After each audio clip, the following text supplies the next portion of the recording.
Lin Jo had been watching her smiling face all along. It seemed like she hadn't smiled so brightly since they met.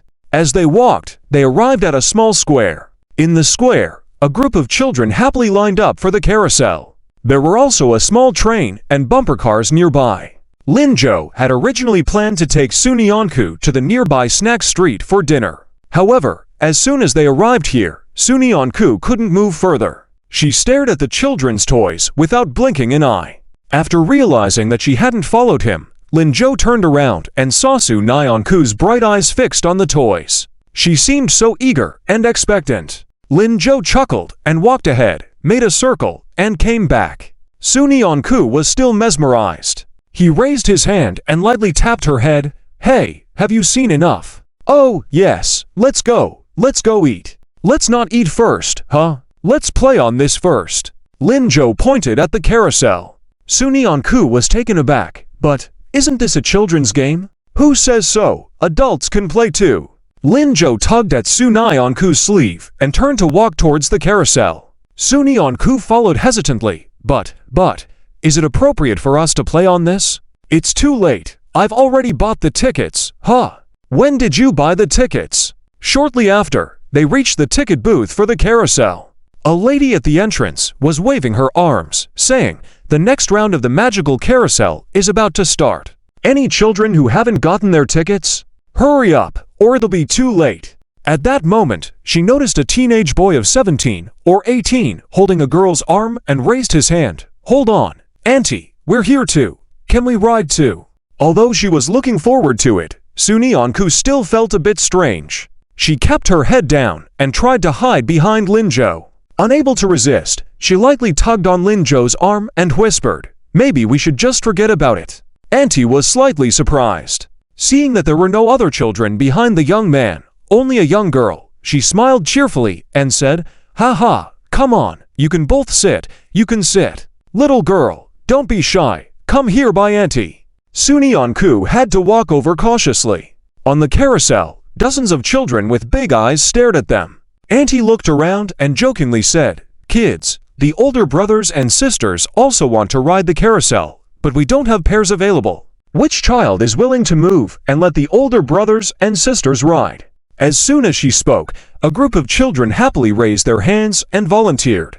One boy, the fastest of them all, didn't even raise his hand, but jumped down directly and went to stand next to the young girl behind him, excitedly saying, "I'll sit here, older brother and sister, come over." Perhaps infected by the joyful atmosphere, Sunyeonku's heart eased a bit. She glanced at Lin Jo, then walked over quickly. Lin Jo followed suit. Sunyeonku sat on the inner circle and Lin Jo on the outer circle.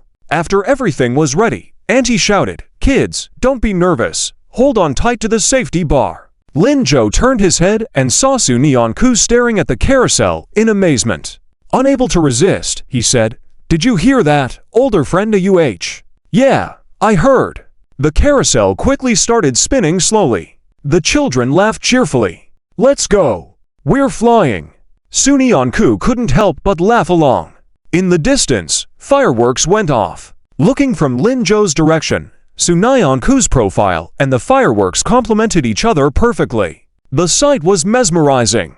Unbeknownst to them, a few students walked over nearby. Leading them was Yi Linglong, who also saw this scene and was slightly taken aback. Tomorrow was exam day, and this classmate named Lin Jo, what was he doing?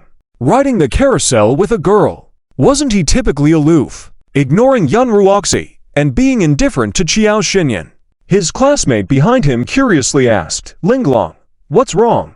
Song Yan was the first to respond, "That's Lin Jo." "Lin Jo? The model student from Gyeongchang County?" "Yeah." The classmate clicked his tongue twice and laughed, "Ah, I knew it. His achievements must be fake, and even as a model student, he must be using connections. I've been hearing gossip about him all day, and telling you guys all day. You didn't believe me. Look, it's so late. And he's still here flirting with girls?" Linglong frowned. "Oh well, forget it. Let's go eat. We have to study after." The group quickly left. Lin Jo and Sunyeonku finished the carousel ride and went on the mini train. Sunyeonku seemed addicted to the fun. The more she rode, the happier she became. When everything was over, half an hour had passed. Lin Zhou looked at her blushing face and asked with a smile, "Are you hungry? What do you want to eat?" "Spicy hot pot." Suni Ku replied without hesitation. Lin Zhou was slightly taken aback. "What's wrong? Spicy hot pot is delicious, right?" Lin Zhou had always taken her to eat delicious food. Lin Zhou, helpless, said, "I know it's delicious, but only when made by Li Xian's family. Others are not as good." "Oh, then let's eat big plate chicken." "Lin Zhou, you treated me to the carousel. I will treat you to dinner." "Okay." Lin Zhou nodded, then couldn't help but remind, "Next time, don't let others treat you to spicy hot pot." "Got it? Why?" "Because only I should treat you." "Oh, okay. Also, it's just big plate chicken, don't add let's, huh?" Although Suni Ku didn't understand what Lin Zhou meant, she obediently nodded, "Okay, got it." The two chatted happily and soon arrived at a restaurant that served big plate chicken. Lin Zhou went to order, intending to pay as well. Seeing Suni Ku following him, he took out money after stating the price. "You said I'd treat you."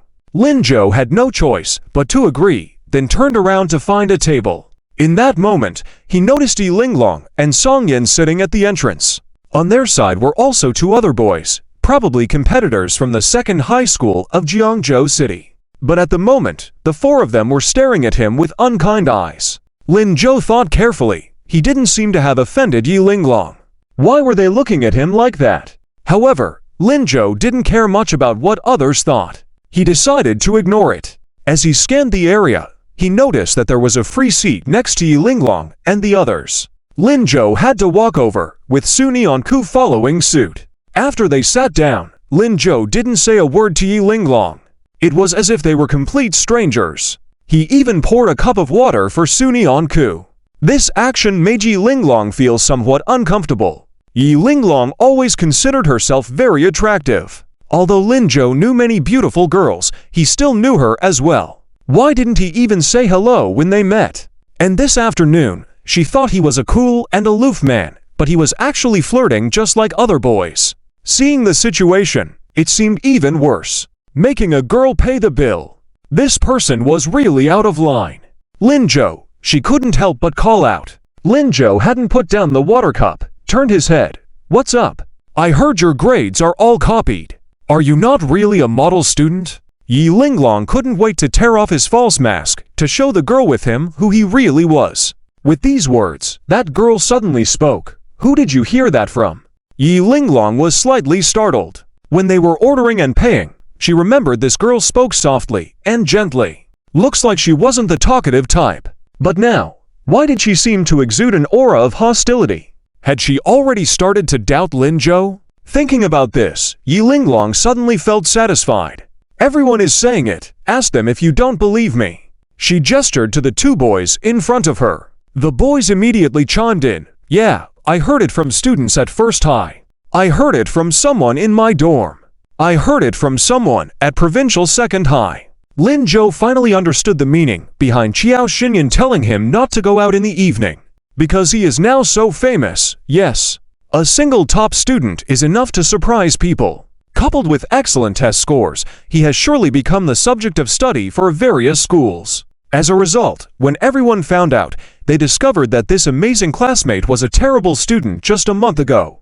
And the worst among the terrible students. Everyone would certainly feel disgruntled. Unlike Suni Ku, who was originally good at studying. Everyone wouldn't say anything about him. They can only come up with all sorts of messy things obtained through imagination, put them together, and label Lin Zhou with a big label. That's human nature. The person from first middle school you mentioned is Chen Fanchao? Yes, that's who I was talking about. Just as expected. Plus, adding on Chen Fanchao's account of Lin Zhou, it escalated things even further. If he spread rumors about Lin Zhou plagiarizing and relying on connections to earn the honor of being a top student, everyone would believe it. Seeing Suni Ku still wanting to argue with them, Lin Zhou stopped her. "Deskmate, forget it." Suni Ku was stunned, but when Lin Zhou spoke, she sat back down. Yi Linglong was surprised. Why was this girl so obedient? The two male students behind her couldn't help but chuckle. "Hey, what's this? She's admitting it directly. And you still dare to come out to flirt with girls? Really, People from these small county towns have no morals at all. Lin Zhou shook his head helplessly. There's an exam tomorrow, right? Yes, what about it? What if I pass you guys? Pass us?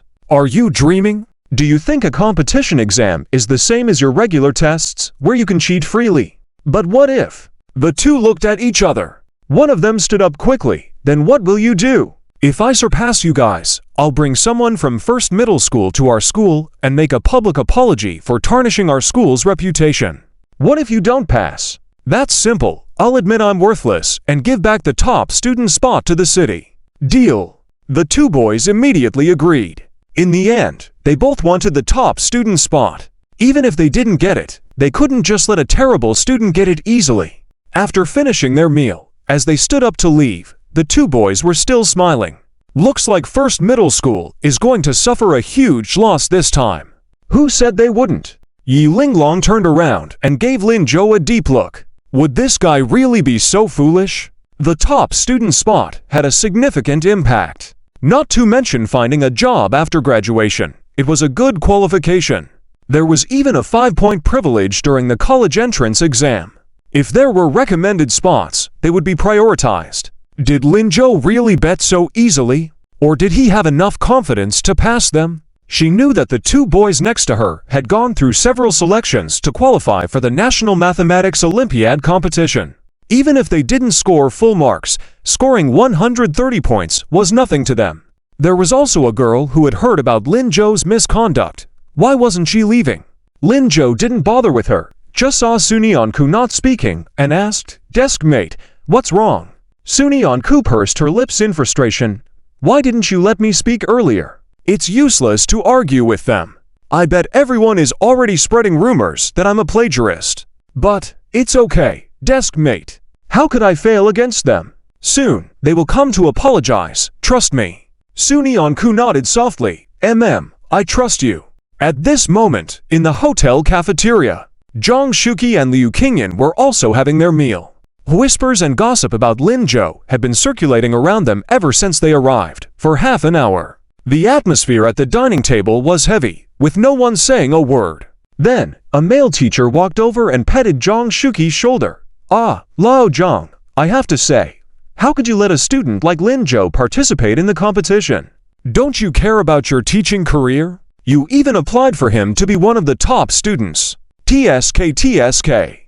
Upon hearing this, Zhang Shuqi became instantly furious. With a loud bang, he placed his chopsticks on the table and stood up in anger. "Teacher Gao, what do you mean by this? You are also one of the best teachers in first middle school of Jiangzhou City. How could you say such things? Everything that our student Lin Zhou has achieved is based on his abilities.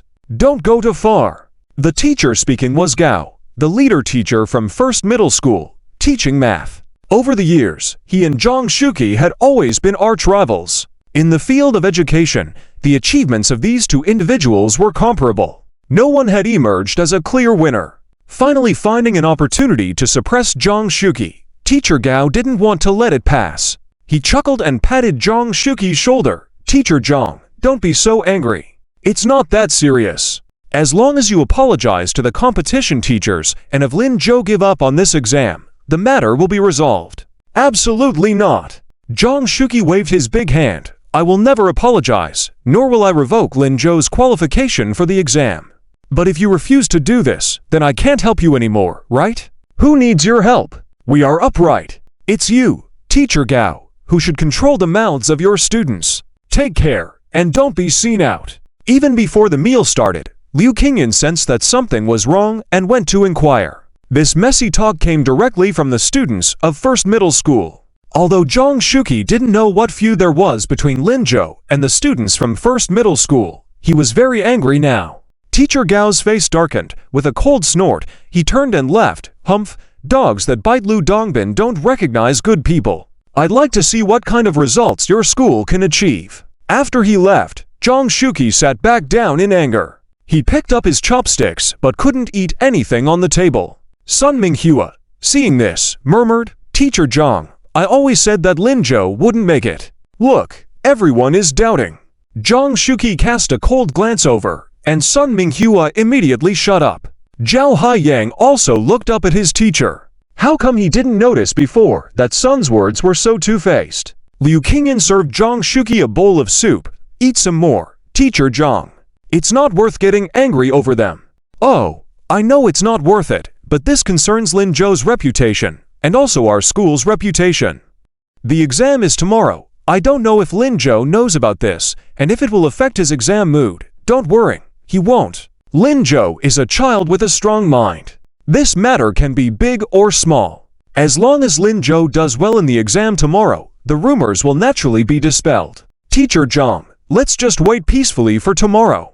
When Lin Zhou and Suni Onku returned, everyone else had finished eating and went back to their rooms. Lin Zhou accompanied Suni Onku back to her room, then headed downstairs to his own room.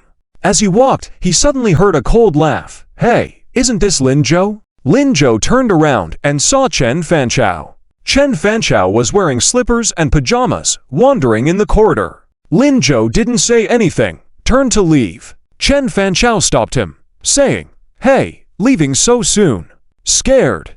Haha, this exam isn't at your school this time. You won't have the chance to cheat. These people have quite an imagination. Just as he was about to speak, suddenly Zhang Shuqi's voice came from behind. Lin Zhou, what are you doing? Why aren't you going back to rest in your room? Which school are you from?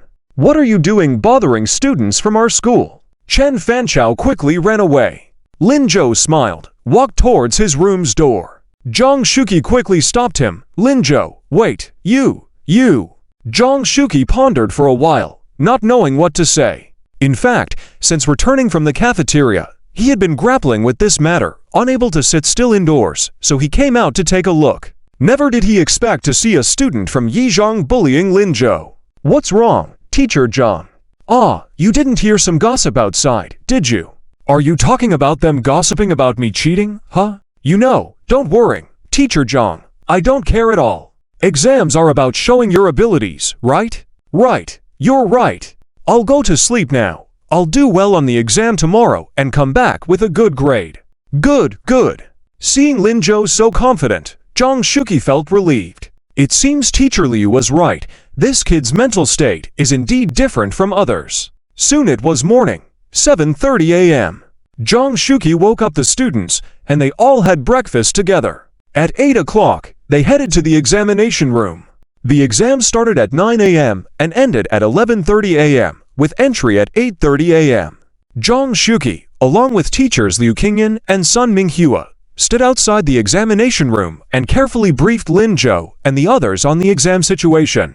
Then he gestured for them to leave. Nearby, Teacher Gao from Jiangzhou No. 1 High School was also giving instructions to his students. Especially when he saw Zhang Shuqi standing nearby, he began to speak in a strange manner. Even if you don't know how to do it, you shouldn't cheat, you know? This is a big competition exam. If caught, they might cancel your qualification for this year's college entrance examination. Can you afford that? Chen Fanchao and the others nodded, yes. Only Qiao Xinyan remained silent. Her gaze landed on Lin Zhou beside her. She was somewhat worried. This incident had spread to the ears of all the schools. It was impossible for Lin Zhou not to have heard. But why was he so calm? Instead, his teacher seemed a bit uneasy. Could this person's mental state be that strong? At this moment, Zhang Shuqi was about to explode. Gao Xinyuan, you. But before he could finish, a voice came from behind. Lin Zhou. Yuan teacher, that student is Lin Zhou. They turned around and saw people from Jiangzhou No. to high school, led by a teacher named Yuan Dezong. One of the male students behind him spoke. Yuan Dezong saw the situation and smiled. Oh, so he's Lin Zhou. Yesterday, did you guys make a bet with him? Yes, Teacher Yuan, but don't worry, we will definitely outperform him. I trust you all. After assessing the current situation, Yuan Dezong approached Zhang Shuqi with a smile, taking Zhang Shuqi's hand. Teacher Zhang, hello. Teacher Gao, hello to you too. Before either of them could respond, Yuan Dezong continued. Teacher Gao, you're in the wrong. Why didn't you wait for us when leaving? There's something I want to discuss with you. Gao Xinyuan asked. What's the matter? Yesterday, our school's students made a bet with Lin Zhou about this exam. If Lin Zhou doesn't outperform them, he will give up this year's recognition as a top student in the city. This matter was incited by your school, Are you interested in participating? Is that so? You probably know Lin Zhou's situation. I've also checked his previous grades. What the student said is indeed true. So ... Gao Xinyuan was still pondering, but Chen Fanchao immediately stepped forward. Teacher Gao, let's make a bet. We have Qiao Xinyan. What are we afraid of? Ah, right. And we have Qiao Xinyan. Let's join in. Lin Zhou, you need to buckle up. Gao Xinyuan smiled as he looked at Lin Zhou. Zhang Shuqi was about to explode. He never expected that bringing Lin Zhou to the exam would lead to such treatment. It was practically an insult to their dignity. Just as he was about to speak, Lin Zhou said, Teacher Zhang, wait a moment. He turned to Gao Xinyuan and Yuan Dezong. Are you two teachers so confident that you can win? Of course, we won't fabricate any false results. All right then, but Teacher Gao, maybe you should listen to what the penalty will be if you lose. No need to listen, we won't lose. Lin Zhou smiled. Okay, Teacher Zhang, we'll go take the exam first. Don't be mad, we'll talk after the exam. He turned and called on Suni Anku and 2 others to leave. At the same time, Qiao Xinyan, Yi Linglong, and others also left. As they entered the examination room, Gao Xinyuan curiously looked at Yuan Dezong. Teacher Yuan, what will the punishment be if we lose? If you lose, we will take our students to Jiangcheng County No. 1 High School to apologize. What? Gao Xinyuan was stunned. Zhang Shuqi was also in shock. Is this Lin Zhou's request? Yes, but I have to say, Teacher Zhang, your students are too arrogant. Can he win? Don't joke. Teacher Gao, don't worry. I heard this year's Olympiad competition questions are particularly difficult. He's a mediocre student. Even if he crams at the last minute, it's impossible for him to win. Gao Xinyuan finally relaxed. That's good. If he had to take his students to apologize to Jiangcheng County No. 1 High School, that would be it. The 2 schools have been neck and neck in terms of college enrollment rates for years. The principal there has always seen them as a thorn in his side. If he had to apologize, wouldn't that be like losing face? Zhang Shuqi also laughed, trying to maintain a serious demeanor as he left. But when he reached a secluded corner, he couldn't hold it in and burst out laughing. Sun Minghua looked shocked. Teacher Zhang, Lin Zhou is about to make us lose the recognition as the top students in our school. Why are you laughing? Liu Qingyan also casually leaned against a pillar, looking relaxed. Sun Minghua was even more puzzled. Teacher Liu, why aren't you concerned at all? What's going on with you guys? Don't worry. There's no need to be concerned. Haven't you seen Lin Zhou's state? He won't lose. The students also entered the teaching building. Lin Zhou walked in the front, with Suni Anku following by his side, chatting and laughing. Yun Ruoxi, although very angry, had an exam coming up soon, so she didn't say much. Zhao Haiyang was also deep in thought, pondering over the details the teacher had just instructed. Walking behind them, Qiao Xinyan was surprised to find that Lin Zhou and the girl beside him were chatting happily. That girl was Suni Anku? How come she was a bit different from what she had imagined? Shouldn't a typical top student be cold, love studying, not talk much, and certainly not bother talking to boys? Slightly puzzled, Qiao Xinyan overheard Yelinglong beside her saying, That Lin Zhou, he's at it again. Huh? Flirting. Qiao Xinyan, didn't you see? It was worse yesterday. It's almost the exam, and he was out playing on the carousel with this girl, instead of studying. With her. Yes, only a poor student would do something like this. Qiao Xinyan suddenly laughed. Yelinglong, don't you know who's here to take the exam from Jiangcheng First Middle School this time? I don't know. Does it matter? It doesn't matter, but the girl next to him should be Suni Anku. Suni Anku. Yelinglong slightly widened her eyes. Suni Anku had ranked first in the mock exams across the city. As a student from Jiangzhou Second Middle School, she had naturally heard of this name. However, due to Lin Zhou's strong presence, she momentarily forgot about her existence. Are you saying? Suni Anku is very studious. She probably doesn't need to study anymore, right? But, if that's the case, then Lin Zhou. Well, Lin Zhou might be a good student as well, right? No, he couldn't be. I heard that Lin Zhou mostly copies from Suni Anku to get such good grades. Maybe he's just trying to please Suni Anku. Is that so? Qiao Xinyan expressed doubt. Yelinglong nodded. Yes, it must be the case. Lin Zhou and Suni Onku were unaware of being discussed by others. Halfway through, Lin Zhou turned to her. Deskmate, shall we submit our papers early later?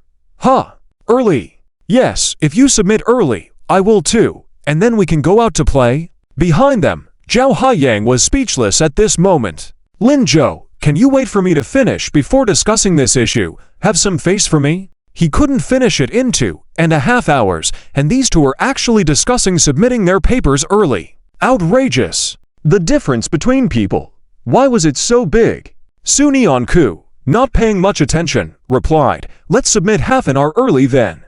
Okay, let's go with that. Did these two even hear what I said? Zhao Haiyang silently lamented. On the third floor, the three parted ways. Qiao Xinyan also separated from Yelinglong.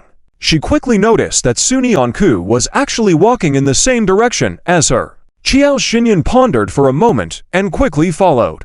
Gently tapping the girl's shoulder, she noticed the girl's body stiffening slightly. But soon, she gave herself a smile. Hello, do you need something? For some reason, at that moment, Qiao Xinyan felt that she seemed a bit scared. However, for some unknown reason, she overcame her fear. Suni Onku, right? Yes, that's me. Hello, I'm Qiao Xinyan. Ah, I see. Lin Zhou mentioned you to me. The girl suddenly seemed much more familiar with her. Qiao Xinyan smiled. Yes, Lin Zhou told me to take care of you and study well. Yes. Don't worry, I'll study well. Suni Onku showed a faint smile. I promised Lin Zhou to study hard and strive for a good university. Hun going to university. Weren't you originally planning to? Qiao Xinyan was a bit puzzled. Why did this top student's mindset seem different from others? Additionally, what was that promise to Lin Zhou about? No, I was planning to, but I had my reasons before. Never mind, it's not worth mentioning now. Anyway, I will study well now. Great. Which test room are you in? 502. Really coincidental. I'm also in 502. Shall we go together? Sure. Suni Onku nodded. Lin Zhou had said that this Qiao Xinyan was quite nice and could be approached. When they reached the door, Qiao Xinyan stopped Suni Onku again. Su student, do you know about Lin Zhou's situation? You mean those rumors? Yes, I know. Rumors. You don't believe them? No, I don't. Lin Zhou is so excellent, it's just that they don't know. Then, what about this time's bet? Lin Zhou won't lose. Speaking of this, Suni Onku smiled. He has always loved to study, so he definitely won't lose. As their classmates began to enter, Suni Onku returned to her seat. Qiao Xinyan, observing her, felt a bit curious. Why did this top student seem to always revolve around Lin Zhou in every conversation? And have such a blind confidence in him?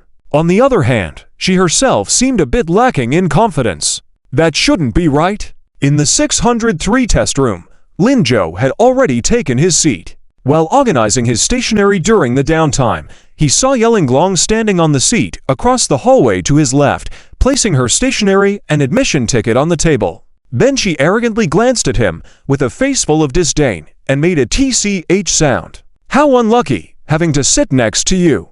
I'm not Suni Onku. I won't let you copy. Lin Zhou was speechless. He arranged his pen with resignation and said, Don't worry, I don't want to copy from you either. Yelinglong turned around in a huff, her face showing anger. Today, she definitely wouldn't let Lin Zhou copy a single word. She vowed. No matter what methods Lin Zhou used, she wouldn't let it happen. 3 minutes before the exam, the invigilator entered the classroom. After checking the situation in the room, she started rolling her hair and also briefly mentioned the exam discipline. When the exam bell rang, the teacher announced that the exam could begin. The students immediately lowered their heads to write their names. Lin Zhou did the same. After writing, he looked at the test paper. As expected of a formal exam, the questions and types were entirely different from what they usually encountered in assessments. However, this challenge did not faze Lin Zhou. After such a long time of studying, he had almost mastered Mathematical Olympiad completely. The questions might vary, but for him, it only required altering the solution approach. So, Lin Zhou quickly started working on the first question. At this moment, everyone in the classroom fell into silence, including Yelinglong. She couldn't believe her eyes as she stared at the exam paper. What's going on? Why were today's questions so difficult? She had never seen such questions in school. After staring blankly at the paper for 2 minutes, she started to feel anxious. Looking up, she saw others looking puzzled as well, with some furrowing their brows tightly. Obviously, they were also in a bind like her. Seeing everyone in a similar situation, Yelling relaxed slightly. Just as she was about to breathe a sigh of relief, she suddenly heard a rustling sound from her right side. Yelling tilted her head slightly and saw on her right, Lin Zhou had already begun answering the questions. Yelling was shocked at the moment, but it wasn't terrifying. What was terrifying was that Lin Zhou's speed was almost non-stop. A long string of answers quickly appeared on the exam paper. Yelling, what's going on? Lin Zhou, is he just scribbling randomly? He must be, right? This is the Olympiad competition. How can he write so fast? Just as she was about to take a closer look, Yelling heard the teacher's voice at the podium. Some students, stop looking around randomly. Focus on your own work. Yelling quickly averted her gaze, closed her eyes, calmed down, and decided to focus on answering the questions properly. Soon, she was also immersed in solving the problems, forgetting about time. Until an hour and a half later, she found that she completely didn't know how to solve the next problem. With only an hour left and still half of the exam paper to go, Yelling started to feel anxious. Almost subconsciously, she glanced to the side to see where Lin Zhou was at. To her surprise, Lin Zhou had already closed his pen, set the exam paper aside, and then found a comfortable position. He lay his whole body on the desk and fell asleep. Yelling, he are finished. All the questions in an hour and a half. He never stopped. And didn't cheat? It's impossible, right? But even if she didn't believe it, Yelling, being in this examination room, naturally knew how strict the two invigilating teachers were. They had been wandering around the classroom the whole time without stopping. All electronic devices were confiscated before entering the exam room.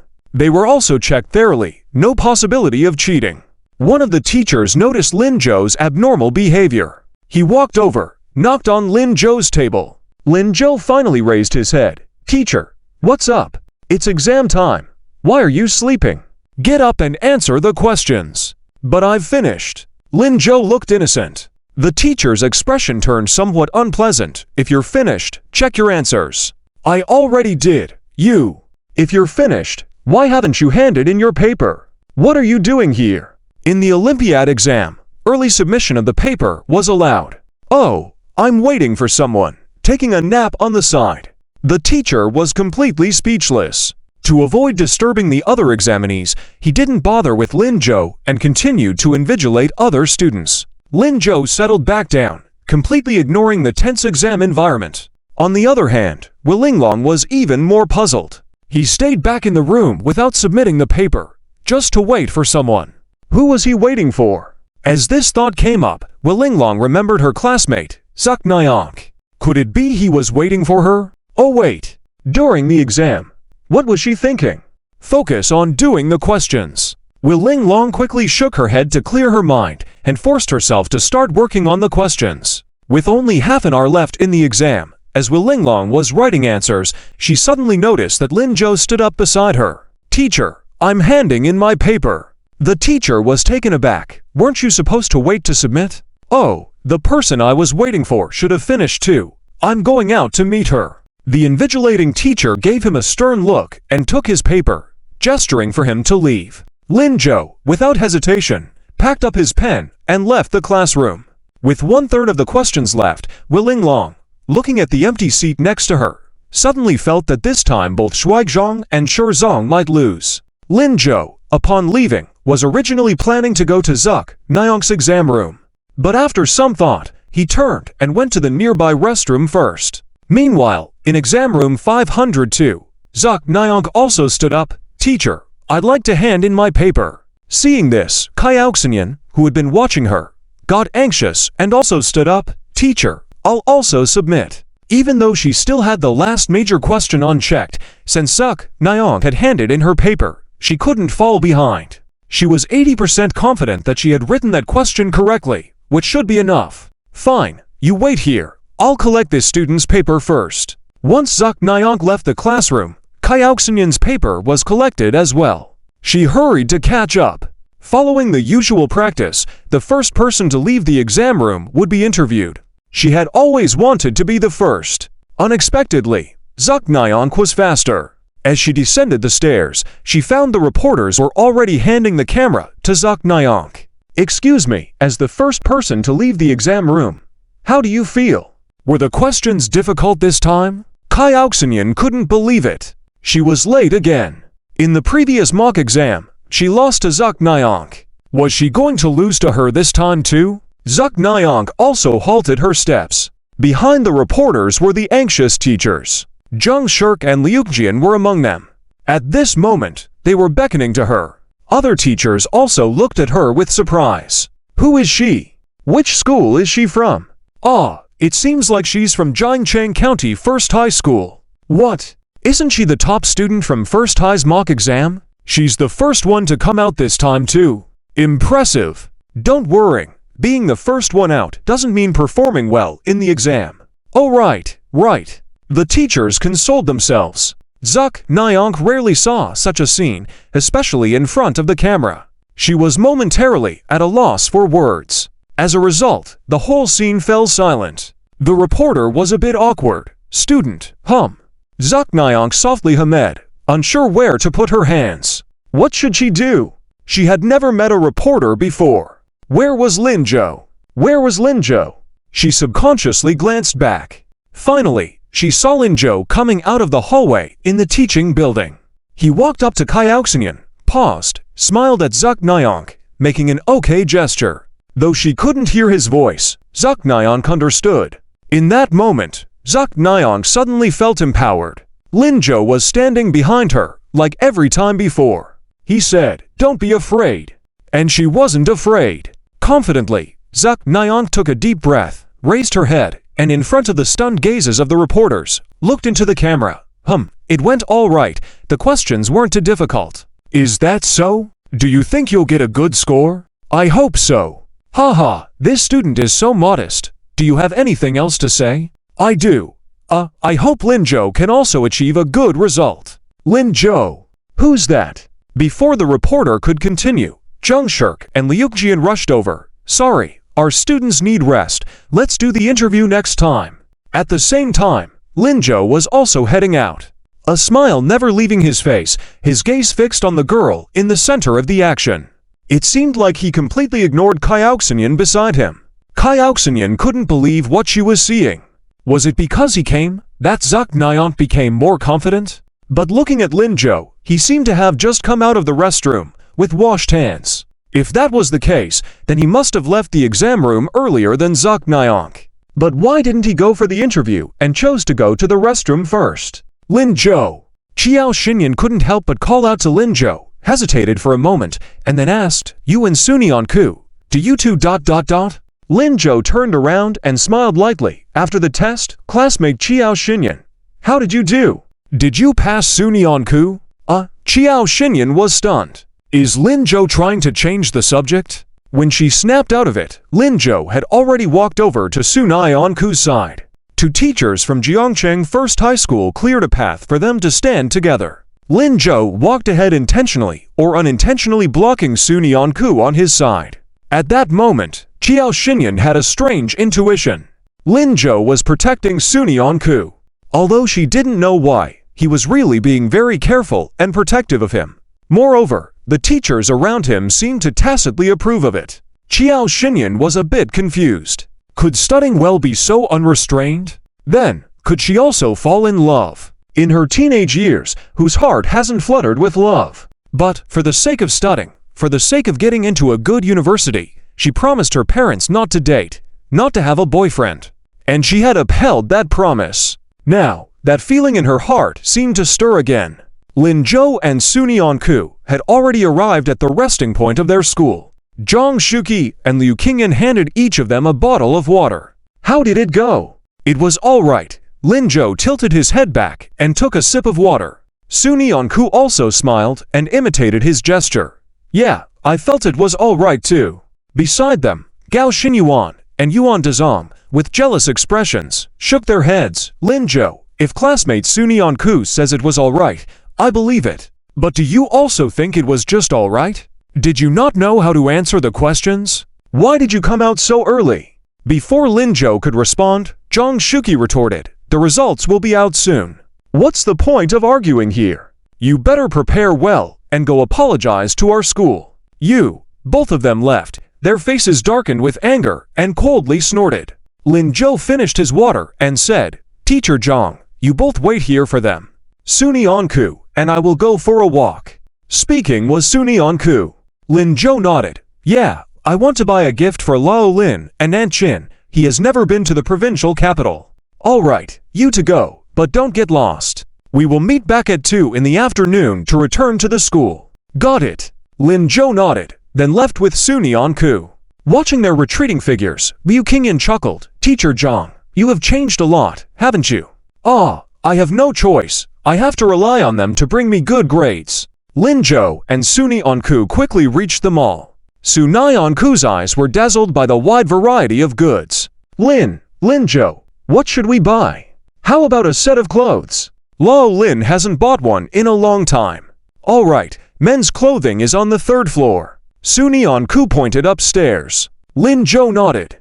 The two quickly arrived on the 3rd floor. Entering a men's clothing store, Lin Zhou browsed around and found a set of casual gray-black outfit he liked. The shopkeeper was quick to agree on the price. They then went to the 4th floor and bought a purse for Qin Shulin. Finally, Lin Zhou stopped in front of a women's clothing store. Suni Anku also looked towards the women's clothing store and found that it sold dresses. From sundresses to short skirts, body-hugging skirts, cute, sexy, girly, they had it all, and each set was prettier than the last. She became entranced, especially by a blue and white dress. It hung there alone, captivating anyone's eyes, exuding a fairy-like charm. If she were to wear this outfit, what would she look like? Thinking this, Suni Anku quickly shook her head. What was she thinking? How could she wear such a dress? What if Lin Zhou saw her? Even wearing a school uniform skirt was already pushing the limit. At that moment, she saw Lin Zhou suddenly stepping forward and pointing to that skirt. Shopkeeper, can this skirt be taken down for a try? Suni Anku was startled and quickly moved to stop. Lin Zhou, no, I don't want it. I'm not buying it for you. I want to get a gift for Tia too. Oh. Suni Anku felt a bit embarrassed at her misunderstanding. Just as she was contemplating, she saw Lin Zhou pick up the clothes and put them in front of her. The shopkeeper, chuckling, said, Wow, this dress suits you well. It will surely look good on you, young lady. Suni Anku raised her eyebrows in surprise. Is it not for Tia? Yes, but I don't know what size to get, but your desk mate, Tia, is a little shorter than you, and similar in size. What fits you should fit her, so, can you try it on for us or huck high? Suni Anku looked up. Seeing Lin Zhou with a serious expression, no hint of joking, she pondered. Would she be too stingy if she didn't help? Lin Zhou was so nice to her. Tia was also very kind to her. She should help. Suni Anku took a deep breath and nodded. Alright, I'll try it, but I'm not pretty. It may not look as good on me as on Tia. It's okay, just give it a try. Lin Zhou handed her the dress. Suni Anku nervously held the dress, quickly lowered her head, and swiftly walked to the fitting room. Lin Zhou stood outside the dressing room, waiting with a smile. The shopkeeper teased, Young man, is she your girlfriend? Hey, you're smart, buying clothes for your girlfriend without saying. Shh. Lin Zhou quickly made a hushing gesture, hinting the shopkeeper to lower his voice. The shopkeeper immediately lowered his voice, but the joy in his eyes remained. Of course, I will keep it a secret for you. Inside the fitting room, Suni Anku was in a bit of a panic. The dress size indeed fit her well. She effortlessly put it on. The waistline and bust were very fitting. However, the neckline seemed a bit low, showing a large part of her neck. Even the length of the dress was shorter than the skirt of her school uniform. How could she go out and show Lin Zhou like this? Suni Anku hesitated for a long time in the fitting room, but couldn't muster the courage to come out. But she had already promised to help Lin Zhou. If she didn't come out, how would Lin Zhou know if this dress was suitable for Tia? The more Suni Anku thought about it, the more tangled she became. She didn't know what to do. It wasn't until she heard Lin Zhou's voice outside the fitting room. Deskmate, are you done? Huh? Not yet. Why is it taking so long? Does the size not fit? I'll ask the shopkeeper to get you another one. No, no, it fits perfectly. It fits perfectly. Then why? I'm coming out now. Sunyeon-ku, lowering her head, quickly covered her chest with her hands. Then, she gritted her teeth and opened the fitting room door. At the entrance, seeing Sunyeon-ku coming out, Lin-jo suddenly felt like even his breathing had become shallow.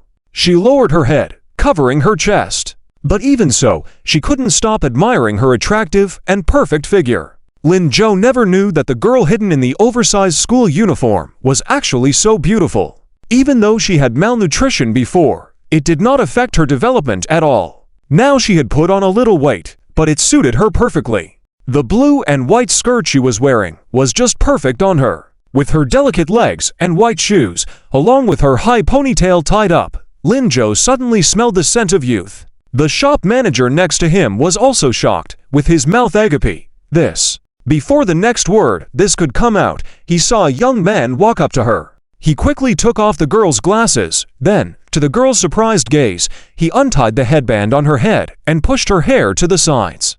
The shop owner was taken aback, about to ask the young man what he was doing. The next moment, she suddenly understood everything. Originally just marveling at how well the outfit suited her, her eyes fell on the girl's face. She couldn't look away. The clothes were not important, just an added bonus. The girl at that moment looked remarkably beautiful. She was the most stunning girl she had ever seen, even more stunning than the stars on TV. She had not seen it before because the glasses and bangs had covered her face, and she even thought that the girl wasn't good enough for the boy. After all, the boy was so handsome. But now, looking at them again, they seemed like a perfect match. There was no other pair as good-looking as them in the world. Lin-jo also looked seriously at Sunyeon-ku at that moment. Perhaps because he was too close, the girl widened her eyes, looking at him in a bewildered and cautious manner. But she did not dodge. She stood in front of him, and with just one reach, he could hold her. Her fair face had a hint of blush, making her look so attractive that one would want to take a bite. Thinking so, Lin-jo couldn't help but reach out and gently pinch her. The girl froze, letting him pinch her. The sensation in his hand became clear gradually. Combined with the girl's bewildered gaze, Lin-jo chuckled softly. It seemed like heaven was really kind to him. This chuckle finally brought the girl back to her senses a bit. She quickly took a step back. Lin-jo, you... And then quickly lowered her eyes, afraid to look at Lin-jo. After a while, she found her voice again. Look, does this suit sweetie? Deskmate, Lin-jo's voice came slowly. Lift your head and take a look. Huh? Look at what? Sunyeon-ku slightly lifted her head. Lin-jo pointed to her right. Look to the right, the mirror. Sunyeon-ku instinctively turned her head, then saw herself in the mirror. She, who was a bit embarrassed just now, froze instantly. The girl in the mirror was her. Sunyeon-ku lifted her head, and the girl in the mirror also raised her hand. She took a step forward, and the girl in the mirror did the same. Sunyeon-ku pushed her bangs back, and the girl in the mirror did the same. The ugly Sunyeon-ku seemed to be back. She quickly pushed her bangs away again, and saw her beautiful self. Sunyeon-ku never thought that she could be so beautiful. Just like the girls in the campus who loved wearing skirts, she looked just as stunning. She pinched the hem of her skirt. Lin-jo, is this me? What do you think? But, Deskmate, do you know? You are really beautiful. Sunyeon-ku turned her head in astonishment, looking at him. The boy's voice rang in her ears. So, please be more confident, okay? You are more beautiful than all the girls in our school, he said seriously. Sunyeon-ku listened attentively. After a while, she nodded. I will try. Good. Seeing the two talking, the shop owner finally found an opportunity to walk over. Oh, girl, why are you so lacking in confidence? If I had your figure, I could fly while walking. You look really good, too good. Sunyeon-ku smiled. Lin-jo, I suddenly feel like this outfit would look great on sweetie. Should I buy it? Sure. Then wait here. I'll go change clothes. No, let's wait to change later. Lin-jo held her back and turned to the store owner. How much is this? This. 158. So expensive. Sunyeon-ku was surprised again. The clothes she usually wore cost only 20 or 30. It's okay, Sweetie will definitely like it. Lin Jo paid without changing his expression. Then he said, Boss, pack up her clothes in the fitting room first, we'll go eat, and come back for them later. Haha, sure. No problem. Sunyeon-ku was shocked. Wait, Lin Jo, should I go eat in this outfit? Yes, but this is Sweetie's outfit. It's okay, consider it a trial for her. Let's go. Lin Jo dragged Sunyeon-ku and quickly left. Watching the two leave, the shop owner couldn't help but smile. Youth, it's so good. Out of the clothing store, as they walked, people couldn't help but look back in surprise. Wow, look, that pair of young boys and girls are so beautiful. They look so good together. Aren't they even better looking than the celebrities? Who says they are not? When they arrived at a hot pot restaurant, Lin Jo finally stopped. Deskmate, want to eat hot pot? Let's eat. Good. The waiter immediately greeted them warmly. Good-looking guy and pretty lady. This way, please. Lin Jo ordered a double portion of fish hot pot. As they waited for the dishes, he stood up. I need to go to the restroom. Wait for me for a moment. All right. Sunyeon-ku nodded. When Lin Jo got up, she suddenly noticed that he seemed to limp. Sunyeon-ku immediately asked in concern, What's wrong? It's okay. Lin Jo smiled and left. Sunyeon-ku suddenly saw that the shoelace on his left shoe was untied. The sole of the shoe had a small tear. She hesitated for a moment, then clenched her teeth. When Lin Jo walked farther away, she looked at the shop assistant. Sister, do you sell men's shoes around here? Yes, little girl. It's on the left, third store. Oh, okay. Can I go now? Will the food be ready when I come back? Sure, the fish is freshly killed, so it'll take a while. Go ahead. Great, thank you, sister. After standing up, she seemed to remember something else and turned back. Sister, if my classmate comes back while I'm away in the restroom, don't worry, I'll tell them that you also went to the restroom and missed each other. Thank you, sister. Sunyeon-ku thanked her again and happily left. Lin Jo had given her so many gifts, she needed to get him a present too. She was a person with a bonus now. When she walked to the entrance of the shoe store, Sunyeon-ku hesitated once again. As a girl buying men's shoes, it seemed a bit strange. But the salesperson had already noticed her. At this moment, she couldn't think too much. He had already called out to her. Miss, buying shoes. Come in and take a look. Sunyeon-ku could only walk in. But after turning around, she didn't know what to buy. The salesperson approached her. Who is it for? Let me give you some advice. For my classmate, thank you. Your classmate. Your boyfriend. The salesperson immediately laughed. A girl so beautifully dressed coming out to shop, acting shy all the time, must be here for a date. Ah, no, he's not my boyfriend. As she spoke, Sunyeon-ku's face turned red. The salesperson gave a meaningful smile. Why blush if he's not your boyfriend? Haha, just kidding. Come, this way. This style is our new model, very popular this year. A lot of young guys your age are buying it. Take a look, isn't it nice? It was a pair of white sneakers. Sunyeon-ku could tell immediately that Lin Jo would love them. He usually loved wearing this kind of shoes. Yeah, they're nice. These are on sale, now at 50% off, 356 yuan a pair. What do you think? It's a great deal, right? I think your boyfriend will like them for sure. 356. So expensive. Sunyeon-ku was completely stunned. This seemed beyond her grasp.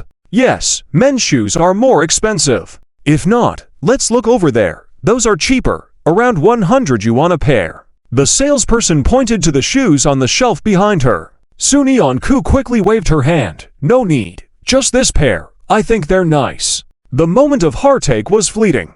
As long as Lin Jo liked them, what did it matter if they were more expensive? She could work harder to earn more bonuses and buy even more expensive shoes for Lin Jo. Sunyeon-ku suddenly felt full of fighting spirit. Haha, okay, it's settled then. These shoes it is. What size does your boyfriend wear? I'll get it for you.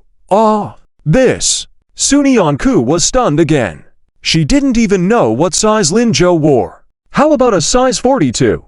Boss, can I exchange if they don't fit? Yes, if they don't fit, you can come exchange them within 7 days. Okay. Sunyeon-ku smiled with her eyes half closed. Once the shoes were packed, she happily carried them back to the hotel. At that moment, Linjo had already returned. There were still two shopping bags by his side. It was from the store that sells dresses. Aside from Sunai Onku's original clothes, there was a new set. When Suni Onku came in, she saw this scene quickly. She quickly put the box she was holding behind her back and looked at Linjo in surprise. "Aren't you going to the bathroom?" "Yeah, just passed by. Thought I'd grab it while I'm here. But my clothes, it's fine, you can wear that set. I found a set that suits you better and already bought it." Suni Onku opened her mouth in astonishment and for a moment didn't know what to say. Linjo curiously looked at her. "What's wrong? Weren't you in the bathroom too? What do you have in your hand?" "Oh, this." Suni Onku quickly took out the box from behind and handed it to Linjo. "This is a gift for you." The girl said this shyly, looking down. "I didn't know what you liked, so I just bought something random." "Random? You randomly bought a pair of shoes that cost over 300 yuan. Linjo had seen this pair of shoes before, but hadn't bought them. He didn't have much money on him now. There were many other places he needed the money. He didn't expect Suni Onku, who seemed to be hesitant to spend even a little money, to buy him a pair of shoes that cost over 300 yuan. I thought they looked nice, and besides, you've also given me a gift." She pointed to the dress she was wearing. Linjo chuckled. "You didn't know I was going to buy you a dress just now, did you?" Give it to me. Try it on." Linjo didn't tease Suni Onku anymore. He took the box and asked a server, going to an empty space without a dining table. He took off his already worn-out shoes, which he had planned to throw away when he got home. He hadn't planned to shop this afternoon, but was unexpectedly found out by his little table companion. The store said you can exchange them if they don't fit. "Yeah, they fit well, see." Linjo had already put on the shoes and lifted his foot for Suni Onku to see. Not too big or too small, and they look great. Suni Onku didn't expect that the size she randomly chose would turn out to be just right. And Linjo looked really good in these shoes. "That's great, you should wear them." "Okay." Seeing Linjo put on the pair of shoes, Suni Onku felt very content. She suddenly felt that the over 300 yuan spent was worth it. Linjo liked them a lot, and she liked them too. After changing shoes, the server brought the hot pot to their table. She looked at them with a smile. "You two are really sweet on each other, secretly giving each other gifts." Suni Onku blushed and lowered her head in embarrassment. Linjo raised his head and said seriously, "Yeah, we can't help it, we have a good relationship." "Haha, indeed, indeed." The two of them enjoyed their meal very happily. By the time they finished eating, it was already past 1 o'clock. Suni Onku checked the time and said, "We should head back." "Okay, let's go." Linjo signaled for Suni Onku to hurry, but she held on to him. "Wait for me, I'm going to the restroom." "Are you really going this time?" "Yes, really going." "Fine, let's go." When they reached the entrance of the restroom, Suni Onku gestured to Linjo. "Can you give me my previous clothes?" "These old clothes? What's wrong? I want to change back into them." Seeing Linjo's confusion, Suni Onku added, "You told me not to put my bangs up in front of our classmates, right? And I don't want to wear a skirt in front of them." "Oh, I see." Linjo laughed. He didn't expect his little table companion to remember his words. He indeed didn't want to attract too much attention to his beautiful little desk mate among those high school boys who were all at the age of first love. It wouldn't be good to invite too many admirers for Suni Onku. "All right, go ahead."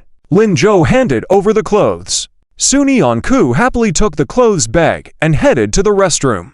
At that moment, someone came out of the restroom. Yi Linglong. She was stunned when she saw Suni Onku and Linjo. Yi Linglong sneaked out to go shopping after finishing her exams. Song Yan was waiting for her at a hot pot restaurant outside. She had originally planned to finish using the restroom and then go find Song Yan directly. Unexpectedly, as soon as she raised her head, she saw a beautiful lady. A breathtaking kind of beauty. Yi Linglong always thought she was very beautiful, even if standing in front of Qiao Xinyan, she wouldn't be inferior by much. But the appearance of this beautiful lady suddenly made her feel that she was nothing special. She smiled, greeted the people around her, and happily went to the restroom. In that passing moment, Yi Linglong inexplicably felt that the beautiful lady looked somewhat familiar. As she raised her eyes, she saw Lin Zhou again. Was the beautiful lady with Lin Zhou? At that moment, many thoughts raced through Yi Linglong's mind. Was Lin Zhou trying to get with the beautiful lady again? Didn't he already have someone he liked? Wasn't he riding the carousel with Suni Onku just the other day? Wait, no. Just now, that beautiful girl seemed somewhat similar to the plain Suni Onku.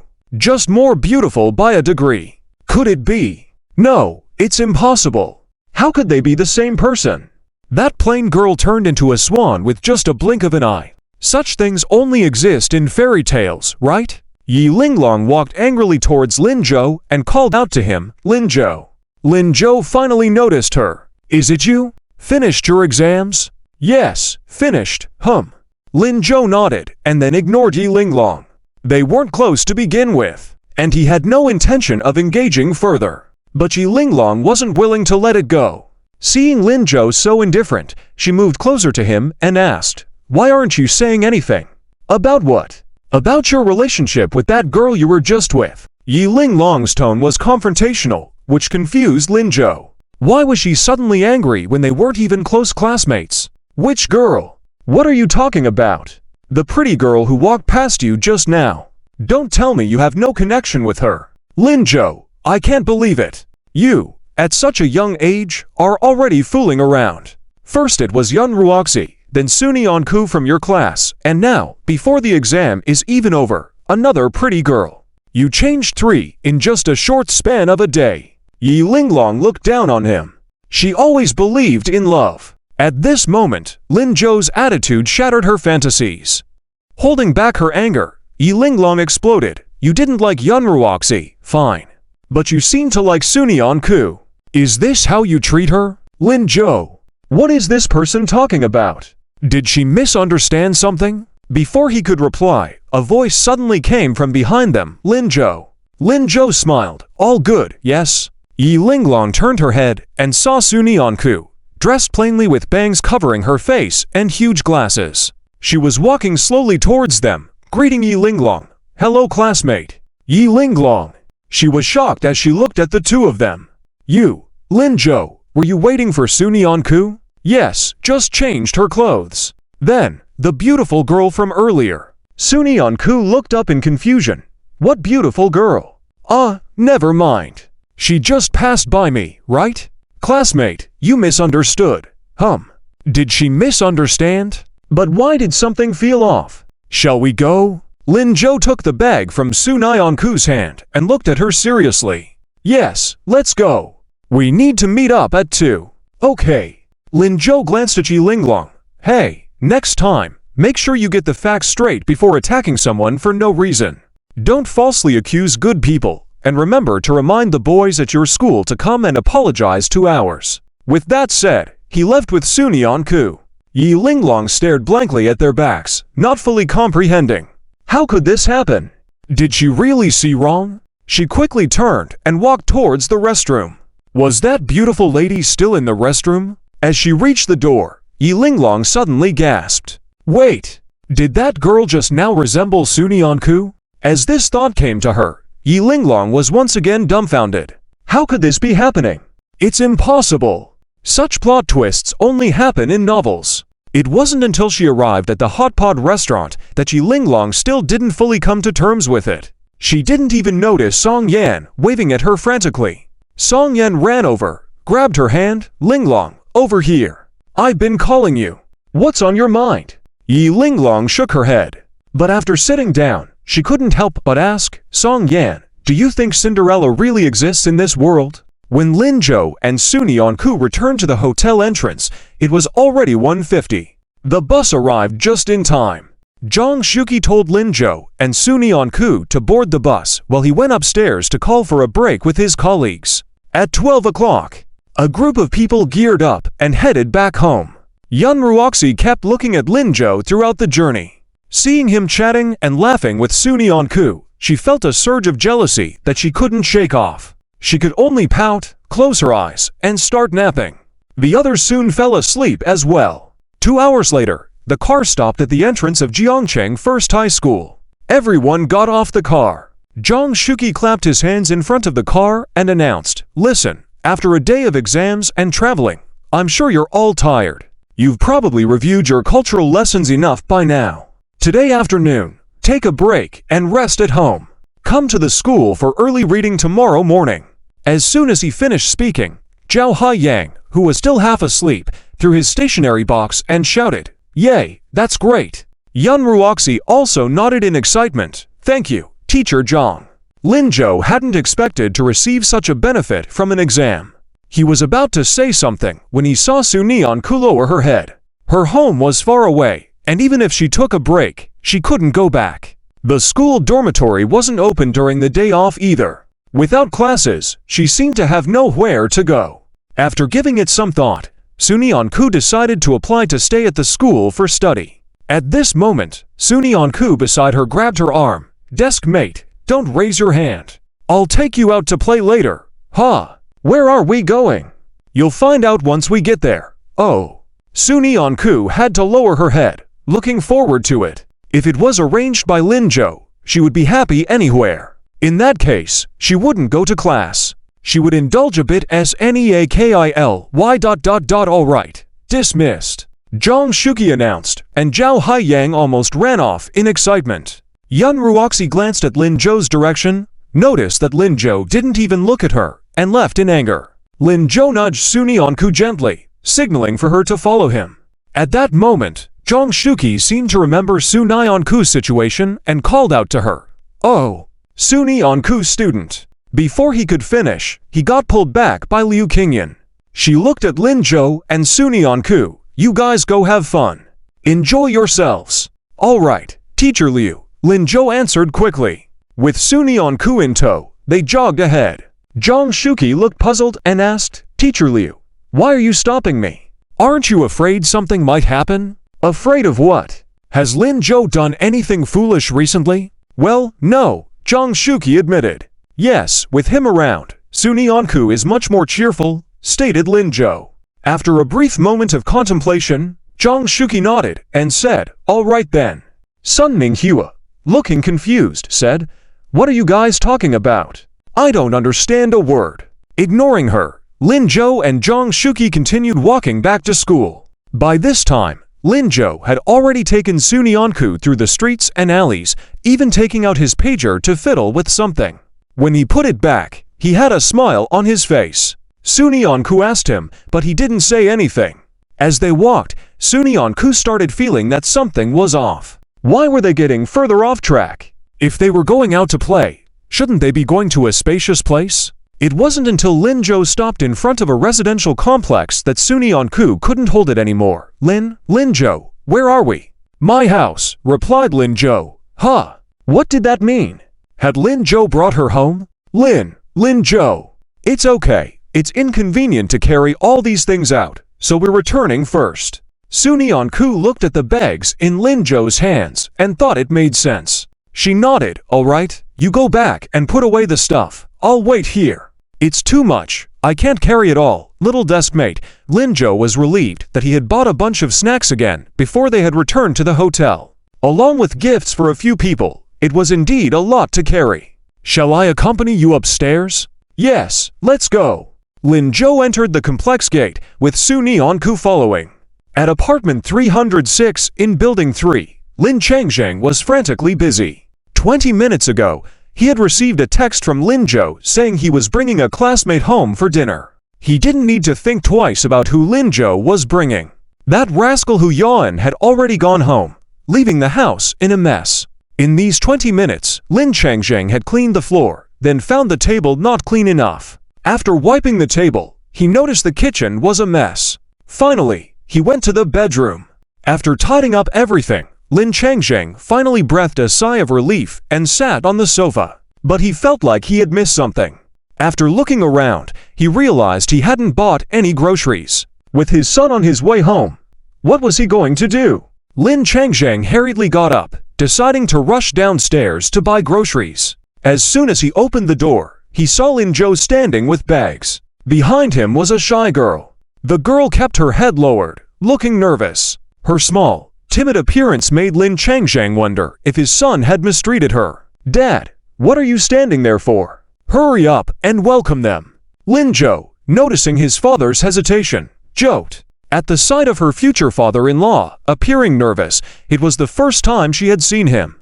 In her past life, Lin Jo hadn't brought any girls home, so he didn't know how Lin Changzheng would react. Oh right, come on in, come in, quickly. Lin Changzheng moved aside to let them in, ignoring Lin Jo and taking the stuff from behind the girl, Sunyanku. Looking up, the girl seemed a bit flustered. Uncle Lin, hello. I won't go in. I just helped Lin Jo deliver ...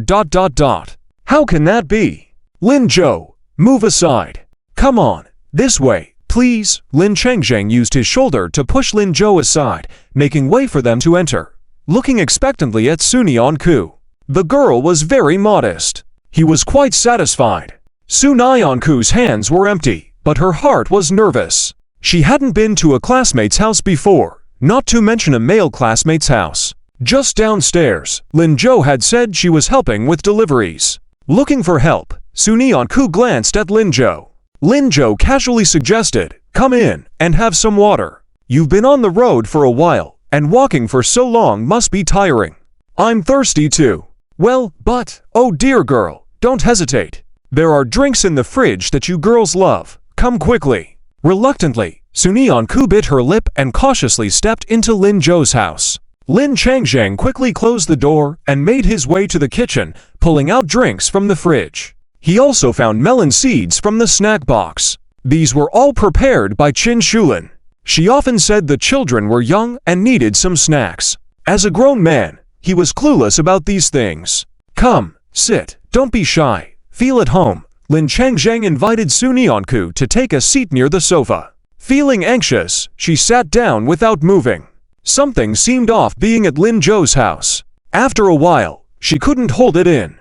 Feeling conflicted, she finally said, Lin Jo, can we leave now? Lin Jo was about to answer, but Lin Changzheng next to him anxiously said, Go? Where to? It's mealtime, my girl. Let's eat before leaving. Lin Jo silently raised his thumb from behind, signaling to Lin Changzheng. He was wondering how to come up with a reason to make Sunyanku stay. Lin Changzheng, upon receiving this gesture, became even more delighted.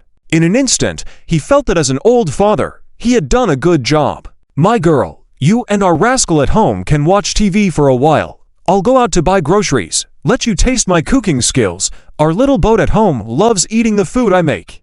Uncle, no need ... Sunyanku wanted to refuse, but Lin Changzheng had already hurried out without giving her a chance to refuse. Sunyanku could only dumbly watch this scene, and then look at Lin Jo. Lin Jo. I can't help it.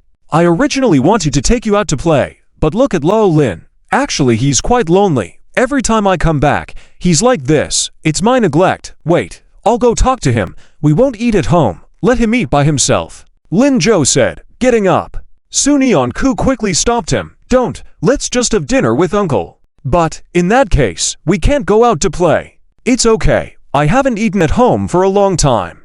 Okay, then I'll trouble you, little classmate. No trouble. Sunyanku sat back down, looking at the TV. Lin Jo looked at her profile and couldn't help but smile. Little classmate is really a good liar. Why is she so cute? After watching TV for a while, Sunyanku felt Lin Jo's eyes seemed to always be on her. She felt a bit embarrassed. Lin Jo, aren't you watching TV? I am. I love watching this too. Lin Jo said, reaching out and handing something to Sunyanku. Hold out your hand. Sunyanku was slightly stunned. What? Quick. Sunyanku reluctantly held out her hand. She saw Lin Jo place his big hand on hers and then open it. Then, a handful of melon seeds fell into her palm. Sunyanku was shocked. She looked up to see Lin Jo smiling at her. Eat, it's just idle otherwise. Sunyanku then realized that Lin Jo had peeled so many melon seeds just now, and he hadn't eaten any. He had left them all for her. Her face blushed, and she lowered her head. Thank you. You're welcome. Sunyanku picked up one of the melon seeds and put it in her mouth, feeling the warmth belonging to Lin Jo. On the TV, the flower fairy just completed its evolution, happily calling out "Mei, Mei." Sunyanku suddenly felt that her heart was even more beautiful than theirs. She was so happy. In no time, she finished the melon seeds. Lin Jo continued to give her more, and this time, Sunyeon-ku mixed them with raisins and handed them to Lin Jo. Lin Jo was puzzled. What's this for? It tastes really good like this, very fragrant. Try it. Really? Yes, really. Sunyeon-ku was delighted. Well, okay, but you see, Lin Jo pointed to his hands, one holding melon seeds and the other with peeled melon seeds. I have no hands, so how about you feed me huh? Sunyeon-ku was taken aback. She felt that Lin Jo was teasing her again. But thinking about it, indeed he had no hands. And he had just peeled so many melon seeds for her. Could she feed him? With that thought, Sunyeon-ku used her other hand to pick up some melon seeds and raisins and brought it to Lin Jo's mouth. Open your mouth, I'll be careful to put it in.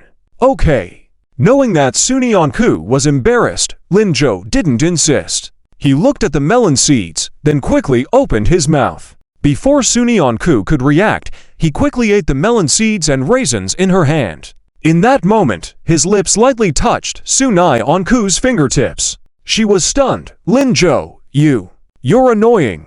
Ha. Lin Jo couldn't help but laugh. But it really tastes good, little classmate. I want more. He eagerly looked at Sunyeon-ku. Sunyeon-ku blushed even more. I don't want to continue feeding you. Really, yes. This time, Sunyeon-ku was determined. No matter what Lin Jo said, she wouldn't give in. Then don't move. Lin Jo chuckled, looked at the remaining raisins and melon seeds in her hand, and lowered his head slightly. In that moment, Sunyeon-ku felt her heart skip a beat. Lin Jo was going to lick it. But, the melon seeds were in her hand. How could he lick them? Wouldn't he lick her palm? Sunyeon-ku instinctively wanted to retract her hand, but for some reason, she couldn't move. Her whole body seemed stiff. She could only watch Lin Jo approach, getting closer. The trembling in her chest gradually increased, even feeling a bit ticklish. Sunyeon-ku couldn't describe the feeling. She just felt it was very strange. Just as Lin Jo was about to touch her hand, Sunyeon-ku subconsciously closed her eyes. But at that moment, the door suddenly pushed open. Hu Yarn's voice came in. Brother, are you back? Huh? What's going on? After one sentence, Hu Yan froze on the spot. In front of him, Sunyeon-ku was sitting on the sofa. Lin Jo, with his head down and body bending, seemed about to fall into her embrace. At that moment, Hu Yan felt his head buzzing, his mind in chaos. A voice kept shouting in his head. God, my brother is really in love. God, my brother brought someone home. God, my brother did not just want to kiss her, did he? Is this so exciting? For the adolescent Hu Yan, he felt a huge shock. Not only visually, but also mentally. Even though a voice in his head kept telling him not to look, in such circumstances, he must not look unless necessary. But his eyes were out of control. So, Hu Yan stood there, watching Lin Jo and Sunyeon-ku. He spaced out. At this moment, Sunyeon-ku was also flustered. After a moment of pause, she quickly realized what had just happened. She stood up from the sofa as quickly as possible, getting out of Lin Jo's reach. Still, her heart kept pounding uncontrollably. She wanted to say something, but at this moment, she felt everything was unnecessary. Sunyeon-ku closed his eyes in despair, wishing he could find a crack to hide in. Lin Jo helplessly rubbed his forehead. This kid, he didn't even knock before coming in. And old Lin, how could he leave the house without locking the door? They wanted to have some private time, but it seemed impossible. Lin Jo was about to come up with an excuse when he saw Hu Yan immediately stand still and make a standard military salute. He quickly said, I didn't see anything, bro, sis-in-law, no need to explain. I must have been blind just now. Lin Jo, Sunyeon-ku. Wasn't his meaning crystal clear from the look in his eyes? I'm serious. Forget it. I won't bother you. I'm leaving. He quickly closed the door, getting ready to go downstairs directly. Lin Jo was speechless. Hey, who now? Stop right there. Hu Yan stopped his steps cautiously, turned his head, and asked, Bro, are you going to beat me? Sis-in-law, please watch over him. Who's going to beat you? Just tell me, what do you want? Since he had come, Better finish the conversation before leaving, right? Besides, if he really left like this, it would be even more awkward for the girl next to him, right? Seeing Hu Yan hesitate, Lin Zhou continued, "Do you want some melon seeds? Your uncle has gone downstairs to buy groceries. We're having a big dinner tonight." "Ah, that's great. I'll reluctantly stay back to eat some." Lin Zhou was speechless. Hu Yan had already entered the house. He glanced at Suni Yanku and Lin Zhou several times, then carefully approached Lin Zhou, grabbed some melon seeds, and then realized that there were melon seed shells around Lin Zhou and a handful of melon seeds in Lin Zhou's hand, while Suni Yanku didn't have a single melon seed shell near her. Hu Yan couldn't help but give Lin Zhou another look, silently marveling to himself. "My brother is truly my brother. He's so skilled even in flirting. Can't help but fall for it." Lin Zhou saw through his intentions at a glance and couldn't help but snap his fingers in front of him, saying, "What are you daydreaming about? What's the matter you came for? How is it possible? I'm the oldest one at home now, right? Who is old who? Let me tell you, as long as I'm back home, he'll have to serve me tea. All right, enough with the bragging. So what's the matter?" Hu Yan is always causing trouble outside. He wouldn't come to find Lin Zhou if there wasn't something going on. "Nothing much. Just heard yesterday that you went to take the Olympiad. Is it true?" Lin Zhou nodded. "Yes, I did go." I thought uncle was joking with me. So, brother, were the problems so difficult that you cried? Double quotes ... Not exactly. Oh, brother, you know me well, right? Surely the Olympiad problems recognize you. But do you recognize them? Why did old Hu let you participate? Doesn't he care about the school's reputation at all? Did he use some backdoor to get you in after convincing Grandpa? Hu Yan couldn't figure out Hajay to read more. https://linguistnow.com RN single quotes S intention all day. Besides this, he couldn't think of any other reason. Suni Yanku, who was listening to their conversation, was already stunned. What are you guys talking about? Who is old who? How could Lin Zhou be allowed to take the exam? And to use a backdoor? Didn't Lin Zhou get in purely based on merit? It's nothing. Don't listen to Hu Nao's nonsense. Lin Zhou explained briefly and turned to Hu Yan. Do you think your dad is the kind of person who would joke about the school's reputation? Well, true now that YN number 65,533. Yes. Lin Zhou nodded seriously. That's why you should study hard to ... Before he could finish speaking, Hu Yan burst into laughter. Brother, you're not serious. Do you actually believe that? I think I understand what old Hu's up to now. Is he trying to get you to persuade me using this method? Haha, that's hilarious. Babe probably doesn't realize we're like two peas in a pod. Lin Zhou just rolled his eyes in exasperation. This cousin was beyond help. Naughty. Your dad's actually quite nice to you. Well, see? Weren't you the one who never said this before? How much did old Hu give you? Split it with me. Forget it. Lin Zhou decided to give up trying to counsel him. Fortunately, at that moment, Lin Changzheng came back. Seeing Hu Nao, Lin Changzheng was also very happy. Hey, Hu Nao is here. Uncle made your favorite braised pork today. Let's have dinner at home. Sure, okay, Uncle. Lin Changzheng then turned to Suni Yanku. Niece, here, I bought you some snacks. Take them to watch TV. He placed a pile of snacks on the table. Suni Yanku quickly stood up, looking nervous. Thank you, Uncle. Don't mention it, Xiao Zhou. Take care of little ... Little Miss Su here, and Hu Nao, come help Uncle in the kitchen. Uncle, let me off the hook. I'm afraid I'll just make a mess for you. I also want some snacks. Sister-in-law, can I eat? Although he wasn't used to calling her sister-in-law, Suni Yanku found that no matter how many times she explained, Hu Nao wouldn't change. She could only avoid being called by Hu Nao. Here, go ahead and eat. Hu Yan looked at Lin Changzheng smugly. See, Uncle, my sister-in-law let me eat. Lin Changzh and number 65,533. Fasta beer look Y and number 65,533. Xiao Zhou, do you want to bring? If you do, I'll prepare it for you. Okay, prepare 2 of them. After all, he still had his little desk mate. All right. Lin Changzheng understood. Returning his gaze to the TV, Lin Zhou suddenly remembered something. He turned his head, looking puzzledly at Hu Yan. Something's not right. Who now? Hu Yan was humming a song while eating edamame. What's up, bro?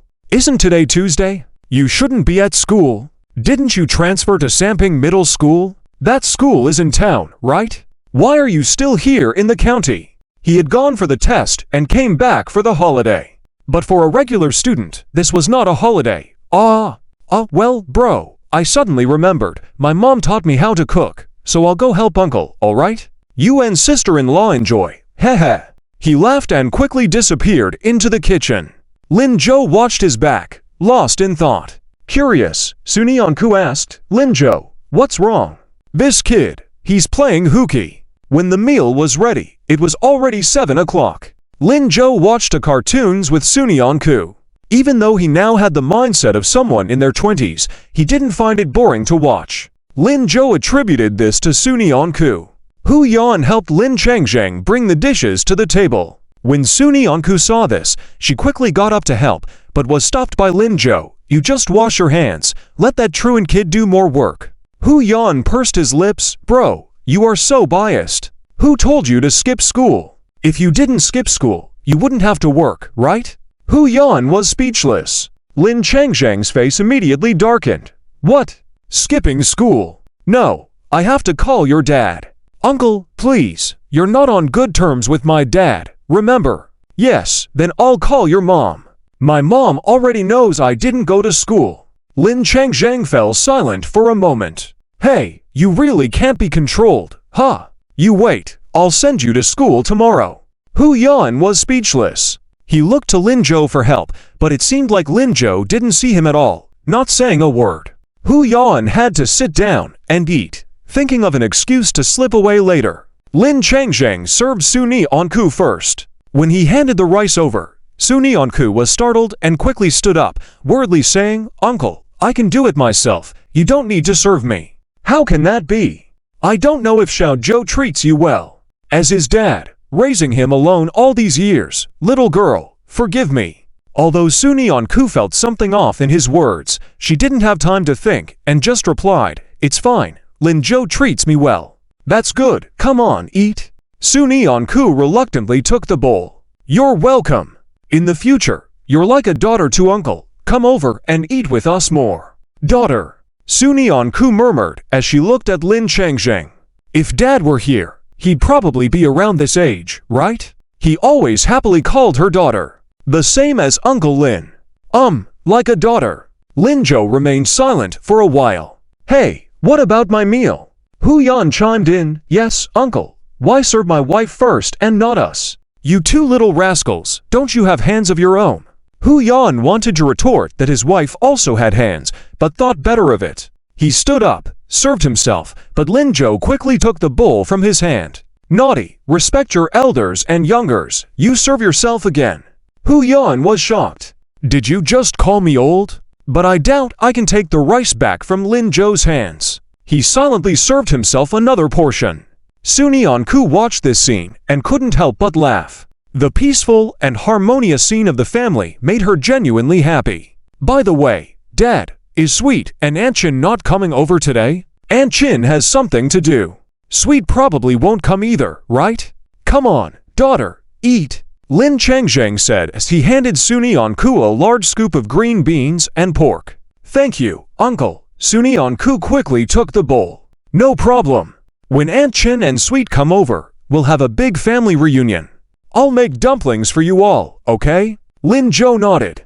Lin Changzheng then turned to Sunyanku. Daughter, you should come too. Okay. Sunyanku replied shyly. In Lin's house, she surprisingly felt very happy. She cautiously took a bite, finding the food just right in seasoning and texture. Daughter, does it taste good? Lin Changzheng looked at her expectantly. Sunyanku nodded. Yes, it's delicious, just as good as Lin Zhou's cooking. Ha, daughter, are you kidding me? How can Lin Zhou cook? Lin Changzheng laughed, but his expression froze. Have you tried Lin Zhou's cooking? Lin Zhou looked down silently. Sunyanku nodded earnestly. Yes, I have. Lin Changzheng quickly turned to Lin Zhou. After a moment, he said seriously, You kid, not simple at all. Dad, when did you learn to cook? Just recently. Good. A man must learn to cook to marry a good wife. Dad, you're right. And learn to do housework. Dad, you're right about everything. So when do you start practicing cooking and housework at home? Lin Jo didn't know how to answer for a moment. Hu Yan, who had been quietly eating his meal, nearly burst out laughing. Bro, didn't expect you to be so obedient one day. Eat your food. Believe me, I'll send you back to school tonight. Fine, I won't say any more. That meal was particularly joyful for everyone. Sunyeonku even had half a bowl extra. After eating, Hu Yan quickly put down his chopsticks, patted his round belly, and stood up just as swiftly. He grabbed a drink from the table on his way out. I made plans with friends to go out, so you guys take your time cleaning up. Bro, even if you don't do well in your exams, it's okay. If Lao Hu bothers you, let me know. I'll help you deal with him. His voice faded into the distance. The people inside the house looked at each other. Lin Changsheng was the first to react, walking over to close the door. This kid, where is he off to now? Where? He hasn't come home for 2 days. Your aunt even secretly called me. I kept him resting at home for 2 days, thought he wouldn't leave this time, but he snuck out this morning. I thought he wouldn't leave again, but he's gone. Sigh. Lin Changsheng sighed. Why do you think your big uncle raised now this way? Isn't your big uncle actually a good person? Lin Jo fell into thought. This was a question he couldn't answer. Though he learned some things from Hu Yan, parents' influence would be greater. Maybe his big uncle never thought his son would turn out like this. Hu Yan was quite the rebellious one during his rebellious phase. Forget it, let's not talk about that. I'll call your big uncle and aunt later. Oh, my nephew and daughter. How did your exams go? It's not bad, Lin Jo replied as he cleaned up the dishes. Sunyeonku also nodded beside him, saying, I'm also not bad. Lin Jo continued, that's good enough. We're not aiming for perfection in exams, just do our best. Jo, you can leave the dishes, I'll clean up. Let me do it, Dad, you rest for a bit, Sunyeonku insisted. Haha, you're a funny kid, I was just teasing you about doing chores. I know, but I have nothing else to do anyways, Lin Jo laughed and headed to the kitchen. Sunyeonku quickly followed, offering to help. Lin Changsheng sat at the dining table, watching them. They were indeed a perfect match. Lin Changsheng started to imagine a future where Lin Jo gets married and he gets to play with his grandchildren. That would be very happy, wouldn't it? In the kitchen, Lin Jo washed the dishes while Sunyeonku helped wipe down the stovetop. They worked seamlessly together. 10 minutes later, everything was tidied up. Sunyeonku checked the time. It was already 8:10 in the evening, and the school dormitory closes at 10. They wouldn't have time to go out and play. They needed to head back soon. Sunyeonku stood up from the couch, packed her bag, and said, Lin Jo, thank you for today. I have to go now. Go. Where? Lin Jo asked. Back to school, since we aren't going out anymore, Sunyeonku answered. What? Who said we're not going out? I was planning to take you out, Lin Jo suggested.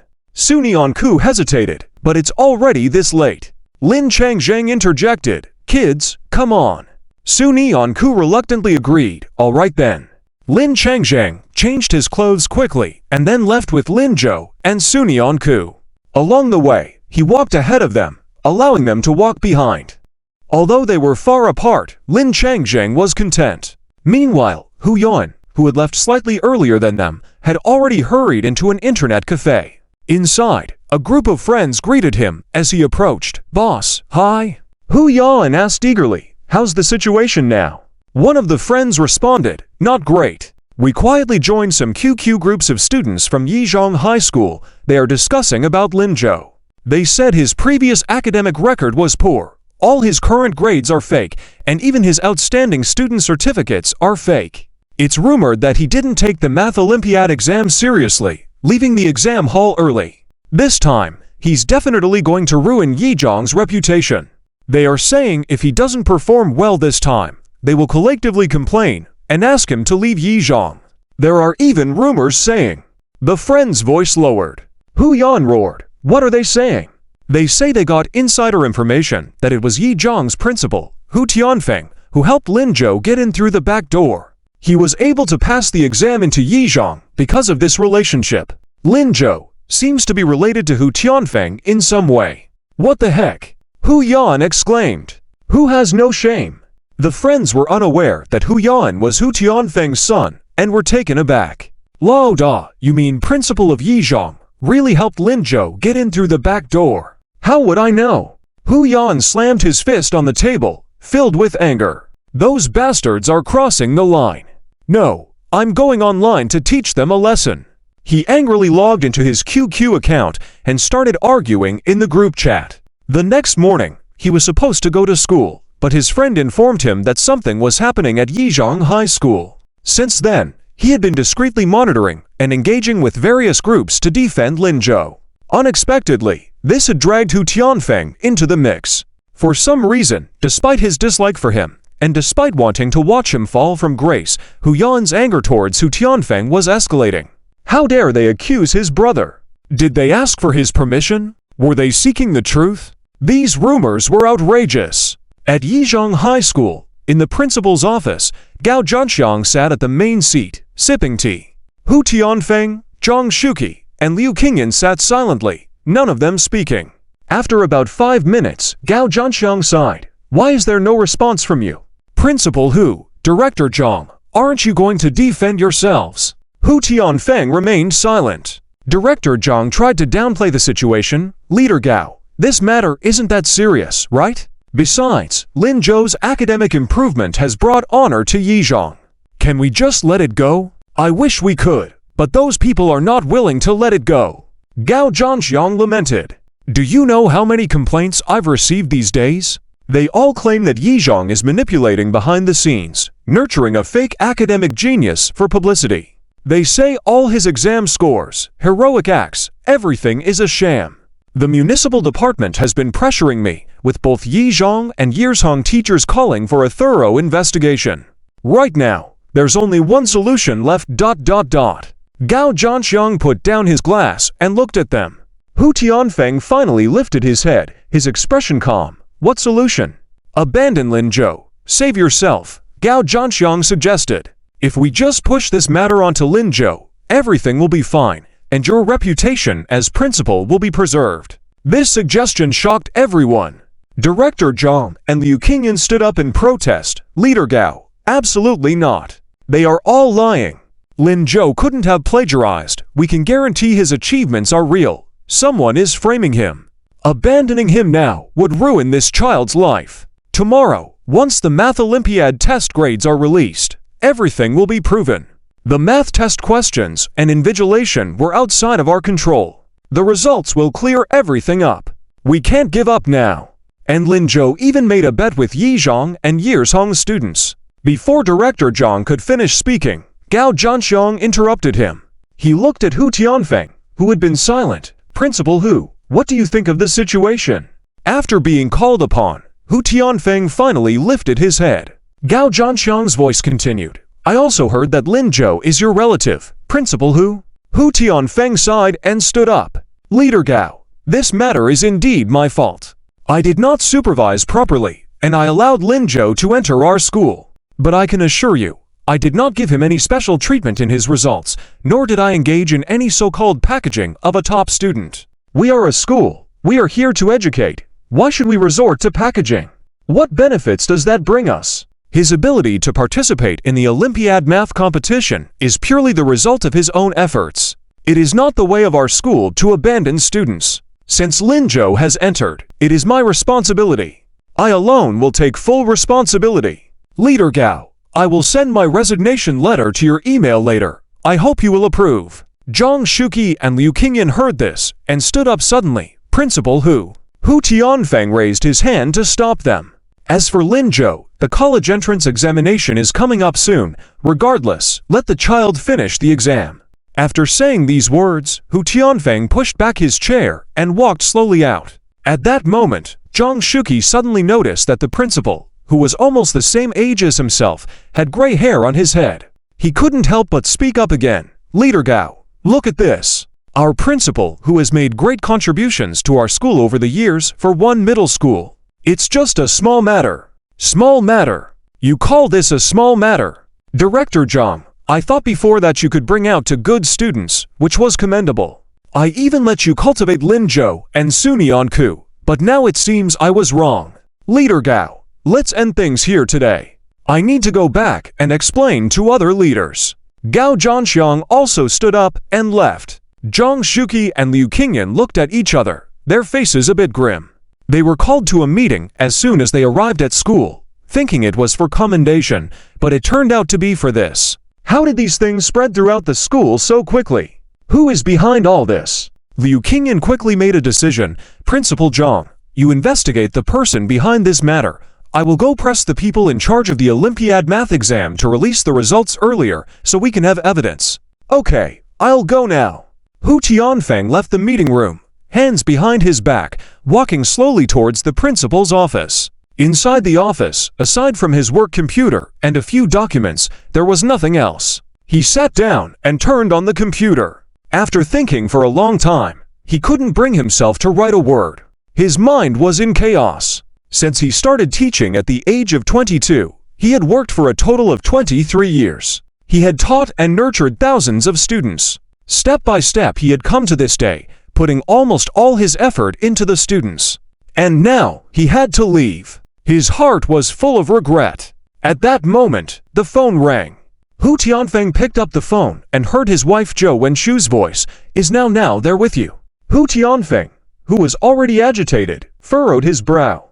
Why would he be with me? Shouldn't he be at school? Yes, of course, I know he should be at school, but Chang Zhang called just now, saying that Now had dinner at his place, but then ran off somewhere. I came back home, and he's not here either. It seems like he's skipped school. What? Skipped school? Hu Tianfeng stood up abruptly. Anger filled his mind. What is this kid up to again? I don't know. I'm also trying to find him. Now, causing trouble again. Why did you have to give him that nickname back then? After all these years, he's still so irresponsible. It's infuriating. If he doesn't want to come back home, then let him be outside. Hu Tianfeng, what do you mean by not caring about him? He's only 15. He's your son. How can you say that? What can I do? I'm swamped with work right now. The people from the Education Bureau have been looking for me. I can't handle things from my end. How am I supposed to manage him? Work. Hu Tianfeng, do you know anything besides work? Fine, if you don't care about your son, I'll take care of him.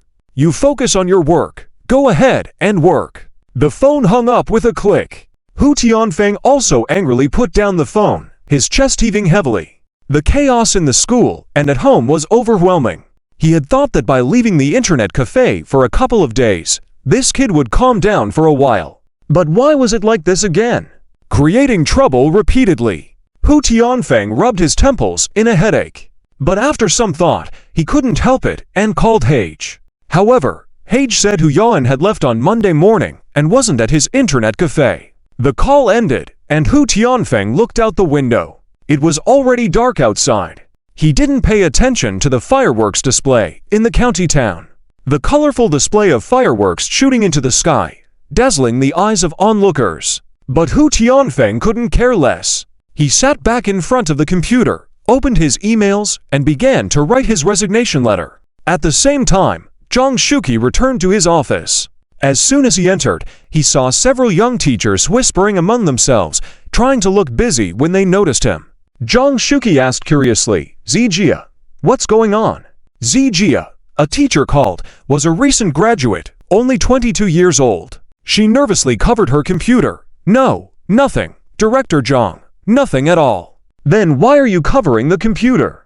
Zijia was clearly not good at lying. Zhang Shuqi quickly approached. Move your hand, let me see. Zijia could only move her hand to the side. The screen of the computer fully displayed in front of Zhang Shuqi. It was a chat window from QQ. In the chat window, there were numerous conversations. One person named First Handsome in the world stood out. He was cursing at someone, and it was very vulgar. Zhang Shuqi furrowed his brows. What nonsense is this all about? Zijia, are you looking at this during working hours? All these dirty words, who is this student from? Bring them to my office. Teachers Zijia quickly shook her head. No, Director Zhang. Look carefully. This First Handsome in the world is cursing on behalf of our school. On behalf of our school. Zijia nodded earnestly. Zhang Shuqi leaned over and took a closer look, and was shocked. One middle school is trash. I did not expect that one middle school would forsake its decency for good grades. What kind of person can become a top student here? Ha ha ha, it's hilarious. First handsome in the world, dead. You're so easily dead. Go find a way to reincarnate. Don't bother us here. I endorse sweet songs. The principal of one middle school is really not that great. Luckily, I didn't go to this school in the first place. First handsome in the world. Oh, then where are you studying now? Oh, I see. You are in 3 middle school, right? If I remember correctly, 3 middle school is a lousy school. Can we trust what a lousy chicken school says? I endorse sweet songs. Who are you? Others also noticed the existence of this person and questioned him. First handsome in the world, I am your father. Upon reading this sentence, Zhang Shuqi almost couldn't hold back his laughter. But due to his identity, he held it in firmly. After carefully reading the content below, all it was filled with was the efforts of the #1 handsome guy in the world trying to uphold the image of their school. Zhang Shuqi also noticed that whenever the names Lin Zhou or Hu Tianfeng appeared, this #1 handsome guy cursed even more fiercely, like a machine gun firing continuously. Not a single dirty word was used, yet it sounded dirtier than anything else. Zhang Shuqi stood up straight silently. Zijia looked worriedly at him. Zhang, Director Zhang, are you okay? Yes, I'm fine. When did they start cursing? It's been a while. Several of our school groups have his presence, and it seems that a few more brothers are helping with the curse, but their momentum is not as high as his. Oh, Zhang Shuqi said expressionlessly, while Zijia looked a bit concerned. Director Zhang, I actually think these students aren't that bad. They still respect our school deeply. How about we don't find and punish them? Punish? Who's punishing them? I'm busy, don't have time for this. You guys take your time to see ... After Zhang Shuqi finished speaking, he turned and walked towards his office. Zijia breathed a sigh of relief and continued to read attentively. One must admit, the talent of this student in cursing others was truly extraordinary. Oh, Zijia. Director Zhang. What's up? If possible, can you help me see which students love our school so much? Okay. In the internet cafe, Hu Yaoan did not know he was about to become famous. He was still cursing vigorously. Finding one keyboard to slow, he even dragged over the adjacent keyboard and cursed simultaneously. His typing speed skyrocketed. He also did not know that at this moment, Zhou Wenchu had been looking for him. On the square, Lin Zhou and Su Nianku had already watched the fireworks for quite a while. Lin Changzheng was originally not far from them. After standing for a while, he decided to walk to a farther place. For his son's date, he couldn't be too much of a third wheel. Fortunately, besides fireworks, there was also a fountain show ahead. Over there were mostly middle-aged people, and Lin Changzheng quickly squeezed into a group of people of the same age. Su Nianku noticed Lin Changzheng walking farther away and said worriedly, Joe, Uncle Lin went over there. Should we go too? No need. Let him play over there by himself. After all, he's getting older and prefers watching something simple. But weren't they here to accompany Uncle Lin and watch the fireworks? Why did Uncle Lin go to watch the fountain? If we go, he might feel disturbed by us, and the view isn't good over there. Let's wait until we go home to call him. Su Nianku felt hesitant, but still a bit worried, keeping an eye on Lin Changzheng's direction. Look, classmate, look. Lin Zhou's voice suddenly sounded. Su Nianku turned around and saw a huge firework blooming in the sky, illuminating the surroundings directly. It was more dazzling than any before. She instantly forgot her doubts. Wow, it's so beautiful. Right, it's really nice, Su Nianku closed her eyes happily, hands clasped tightly together. About 10 seconds later, she opened her eyes again. Lin Zhou curiously looked at her. What's wrong? It's nothing. I heard big fireworks are like shooting stars. You can make a wish, so I want to try. I see. So ... what did you wish for? Su Nianku's eyes lit up with a smile. Guess. Well, let me think. Lin Zhou deliberately looked in Su Nianku's direction, seeing her face turning redder. He couldn't help but smile. I guess it's related to me. Su Nianku was surprised. How did you know? Just as she finished speaking, Lin Zhou looked at her with amusement. Is it really related to me? Soon Yeon-ku realized, Linjo, you're teasing me again. No, I'm not. Yes, you are. I really am not. Yes, you are. Okay, I am. So, tell me, what wish related to me did you make? That. I can't say. Once said, it becomes ineffective. Linjo, let's watch the fireworks together. Look, those ones over there are even more beautiful. As Soon Yeon-ku spoke, her voice became a bit muffled and charming. Finally, she showed some of the cuteness and tenderness typical of her age. Hearing this, Linjo felt a tingling sensation in his heart. He turned his head. She was watching the fireworks, her eyes bright, smiling enchantingly. And he was looking at her. She was all he could see. Maybe it was the atmosphere or the countless cuddling couples around them. They stood under the fireworks, in the crowd, telling each other of their joy and affection. At this moment, Linjo felt the sprout in his heart growing wildly, growing larger and longer, seemingly uncontrollable, ready to burst out of his chest. Without even noticing, Linjo was getting closer to the girl in front of him. Slowly, gradually. The girl was unaware of his actions and was still happily describing the distant beauty. When the warm touch on her cheek reached her, Soon Yeon-ku froze, her fingers stiff in the air as if forgetting to move. Her mind suddenly exploded, more splendid than the fireworks in the distance. Chaotic and unable to think clearly, a voice kept shouting in her ear. Linjo kissed her. Linjo kissed her. Linjo kissed her. But, how could Linjo kiss her? What kind of reaction should she have? What should she do? What should she do? This was never taught by teachers. Although she had watched romance TV dramas, this felt different. Why was her heartbeat so fast? Would she really not die from it being so fast? Why did her cheeks feel feverish? Why did her fingers and body refuse to obey her commands? Why did she feel tingling from head to toe? Why? Countless questions crossed her mind, and Soon Yeon-ku's fingers didn't move. She stood there stiffly, completely forgetting to react. Linjo looked at her with amusement. He suddenly felt that Soon Yeon-ku at this moment was like a flawless piece of jade. Beautiful and lovely. How could such a girl exist? Just a light kiss, and she was completely frozen.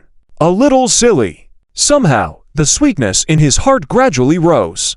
Linjo had never thought that he, too, would have this feeling. The feeling of being filled by someone, the hope to always be together. He reached out, slowly raised his arm, and gently touched Soon Yeon-ku's shoulder. Selling cotton candy, older brothers and sisters, do you want cotton candy? It's very sweet, a young girl's voice came from the side.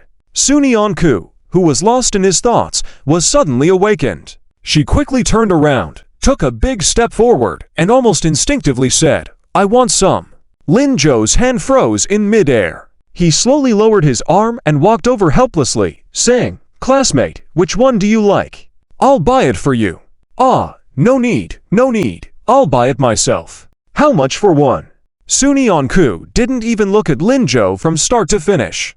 Her body tensed up, her eyes fixed firmly on the cotton candy, as if only in this way could she conceal her nervousness. The weird little girl selling cotton candy looked at the two of them, then sweetly smiled, Sister, 3 yuan each. All right, I'll take them all. How many are there? The little girl looked puzzled. 10 of them. Soon Yeon-ku quickly took out 30 yuan from her pocket, handed the money to the little girl, and then hugged a bunch of cotton candies to block her face. The little girl hadn't reacted yet. It was her first time selling, and she didn't expect to sell them all after meeting the first sister. Sister, it's all right, no problem. Young lady, you can go. The sister has bought them all. Oh, okay. The little girl walked away while still worrying and looking back at them. What happened to this sister? Why does she seem a bit strange? Did the brother bully her? But the brother looks handsome and gentle. Such a brother shouldn't bully a girl, right? At this moment, Soon Yeon-ku didn't even know what she had done. Holding the cotton candy for a while, she still felt something was amiss. Her heartbeat was abnormal. Just as she didn't know what to do, she saw a treasure mom with 2 children approaching. Hey little girl, how much is the cotton candy? Huh? Cotton candy? I'm not selling. Then why are you holding so many? I'm eating them myself. This The treasure mom shook her head, feeling that this little girl was indeed not normal. But since she said she wasn't selling, there was nothing she could do, so she had to leave with her children. At this moment, Sunyeon-ku also felt abnormal. She stood there dazed for a while, not knowing what to do. Lin-jo sighed and walked up to her classmate about this cotton candy. Before he could finish his sentence, Sunyeon-ku quickly took 2 steps forward. She had figured out a way. Lin-jo was startled. Classmate, where are you going? I'm going to find Uncle Lin. She wouldn't have to face Lin-jo alone if she was by Uncle Lin's side, right? Yes, she is really smart. Lin-jo had no choice but to follow along. When Lin Changzheng, who was watching the fountain intently, saw them approaching, he was a bit puzzled. Daughter, what's going on? Why are you holding so much cotton candy? This. Sunyeon-ku quickly took one out and handed it to Lin Changzheng. Uncle Lin, have one. Lin Changzheng was stunned for a moment, looking puzzled at Lin-jo. Lin-jo rubbed his nose. Classmate bought it for you, so go ahead and eat. All right. Lin Changzheng had to accept it and, in Sunyeon-ku's expectant gaze, took a bite. This immediately attracted the attention of the people around them. Lin Changzheng, with a thick skin, called out, "What are you looking at? My daughter bought it for me. You haven't got any yet." Saying that, Lin Changzheng then took another cotton candy from Sunyeon-ku and handed it to Lin-jo. Here, son, have one too. Lin-jo had no choice but to accept silently. Sunyeon-ku felt a bit calmer after this. Next, she followed wherever Lin Changzheng went, seemingly not thinking at all, like a tail behind him. Until the two had to go to the restroom, she stopped outside the restroom, waiting for them. Once inside the restroom, Lin Changzheng couldn't help it. He pulled Lin-jo aside, anxiously asking, "Say, did you bully the little girl?" "I didn't." Holding hands, "No." Lin-jo realized he couldn't hide it. "It's just a little kiss." "Well." Lin Changzheng smacked Lin-jo's head. "You kid, said you didn't bully her, and you dared to kiss ... Afraid that his voice was too loud and would affect others, Lin Changzheng quickly lowered his voice. "You dared to kiss her. You've got guts." "But I couldn't resist, could I?" All right, you little brat. You really..." Lin Changzheng rambled for a while without saying much. After a moment, he sighed. "Forget it, you're grown up, I can't control you, but remember what I said, don't bully others, take responsibility." "Of course, I know. And it shouldn't affect your studies." "You've said that before, old Lin." "Fine." Lin Changzheng turned away, deciding not to bother with Lin-jo. After walking a few steps, he turned back. "But boy, that girl seems to really like you." Old Lin, how did you figure that out? She's so nervous, doesn't that mean she likes you? Listen to me, based on your old man's experience, if she didn't like you, she would have slapped you, or just left without caring about you at all. Look at her, she's not saying a word, and even gave us 2 cotton candies. This girl really likes you.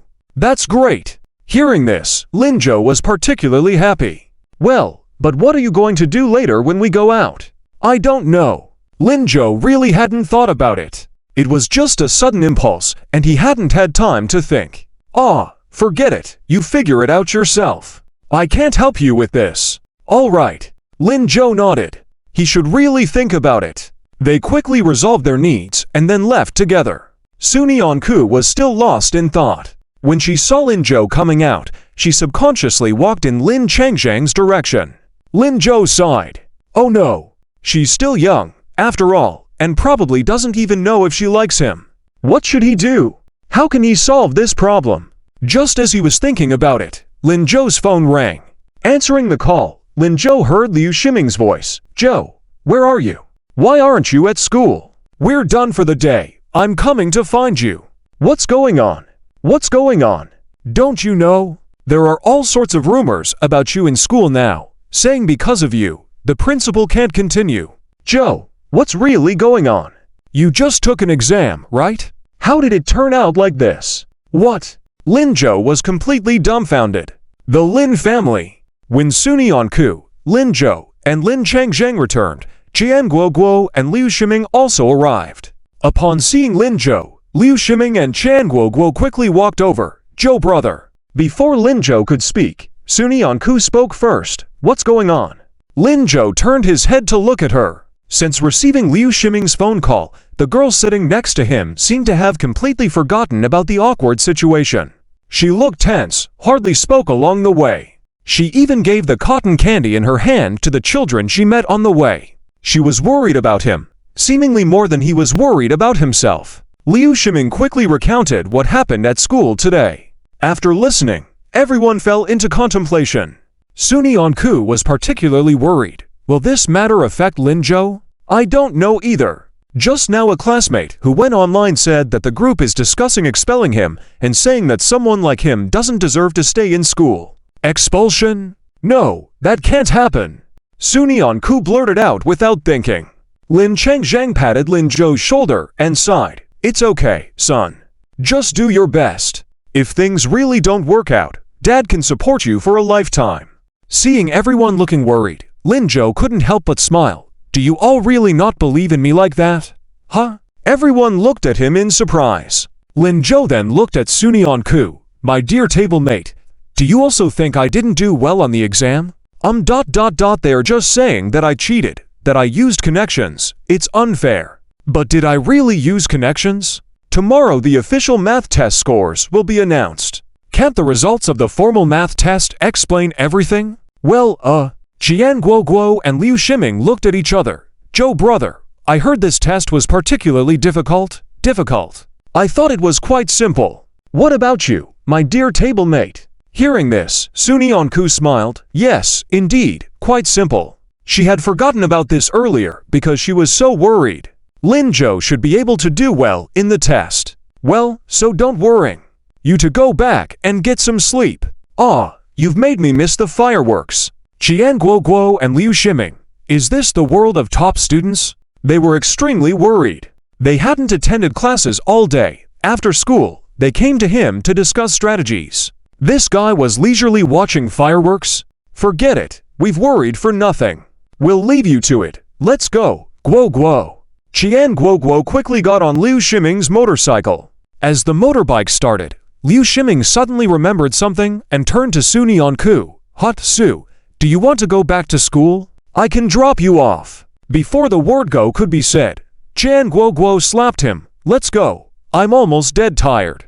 Okay, let's go. Liu Ximing rode off on his motorcycle. Alone now that they were gone, Suni Onku suddenly realized. Seemingly, she was left by herself again. After putting down her worries, she instantly remembered the scene of Lin Zhou kissing her. Nervously, Suni Onku said, Daughter, it's 10 o'clock. Let's go back to sleep. Huh? Suni Onku stepped back in shock. Uncle Lin. Isn't it that after 10 o'clock, students can't enter the dormitory?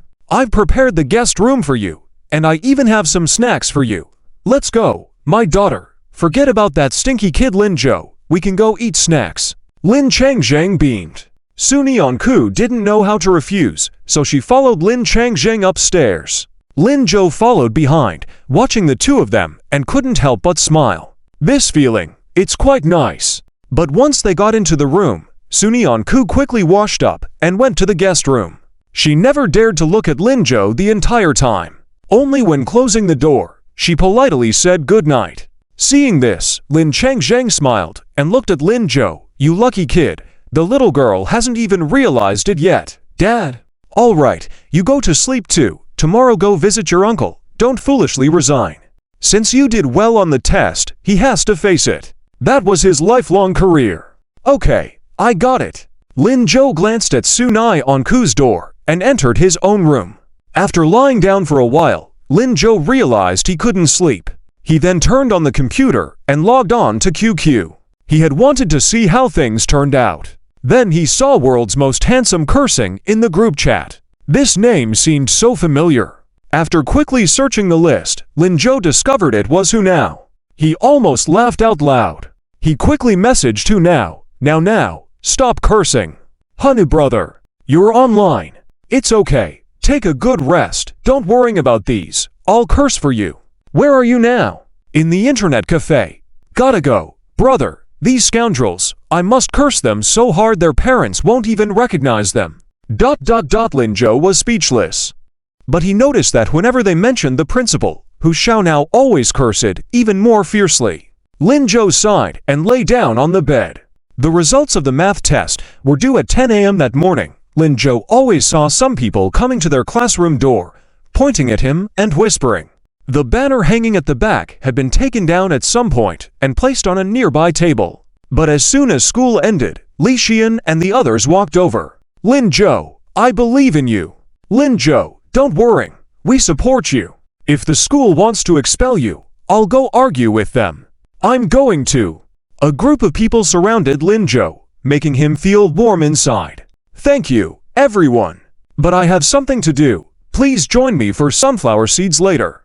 After saying that, he asked Liu Ximing, Qian Guoguo, and Su Nianku to have breakfast together. He left the classroom alone, heading straight to the principal's office. At this time, Hu Tianfeng had been sitting in the office for an hour. The computer screen still showed the email he'd sent, his resignation letter. The letter was sent half an hour ago, and he'd been sitting here motionless. His mind was chaotic. When he saw Lin Zhou, Hu Tianfeng finally reacted. He quickly closed the computer and looked at him. Why are you here? Isn't it time for breakfast? Uncle, eating now isn't the most important thing. Then, what is the most important thing?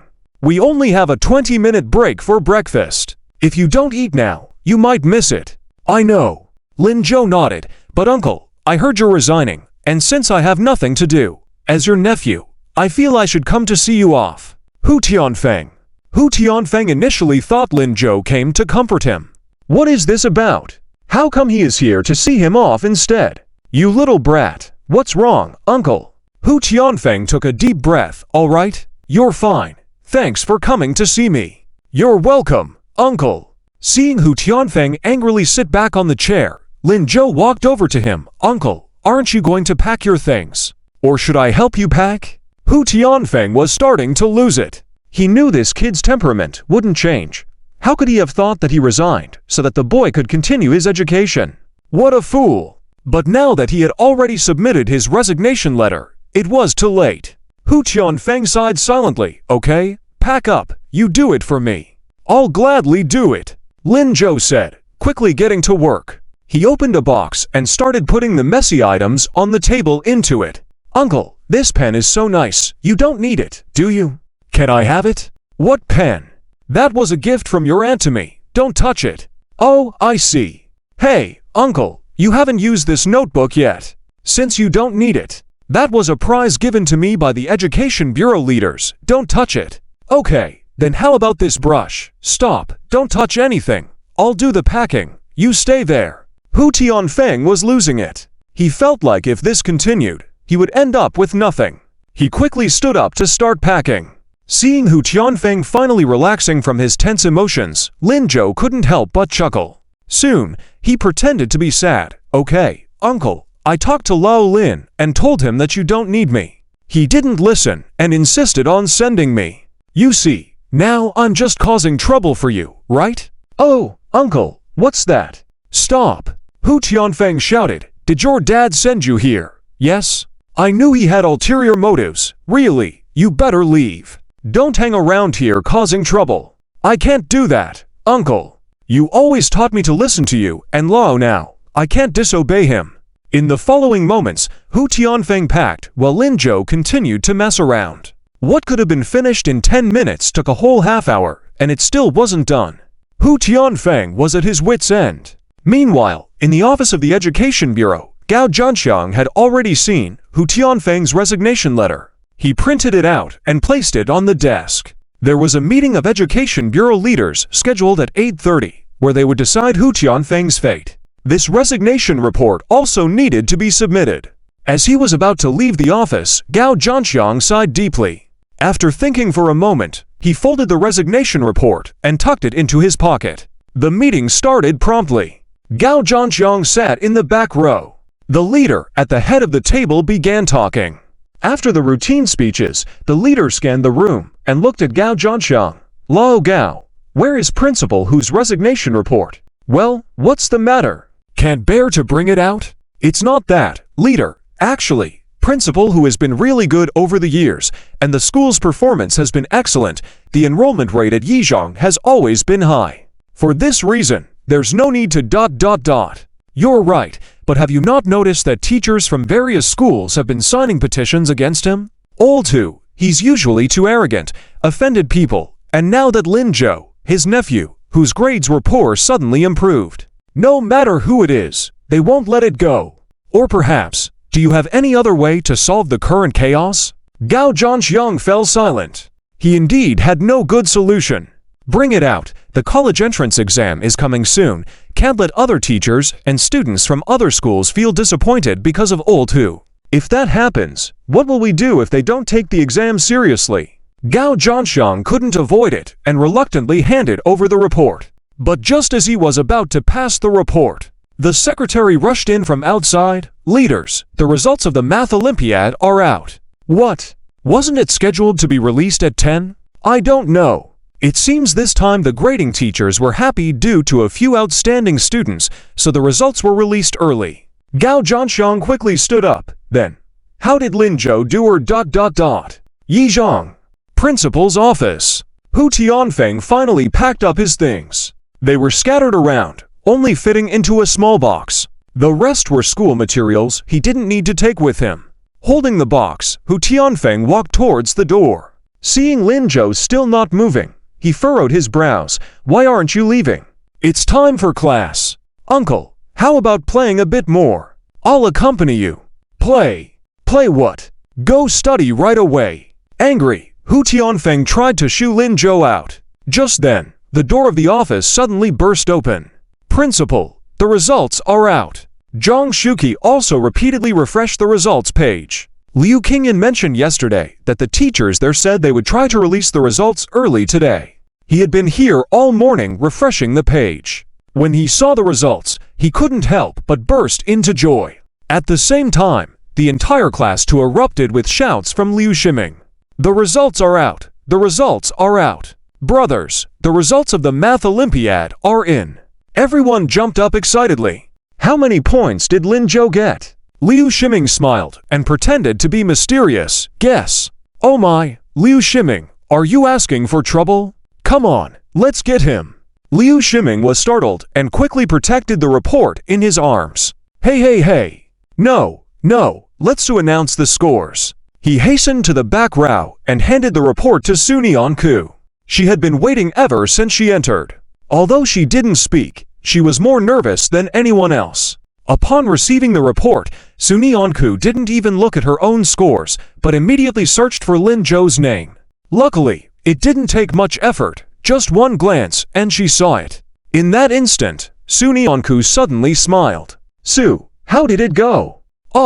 Stop smiling and speak quickly. Everyone was eager to know. Sunianku's voice was slightly excited. But soon, she composed herself. Lin Zhou, 148 points.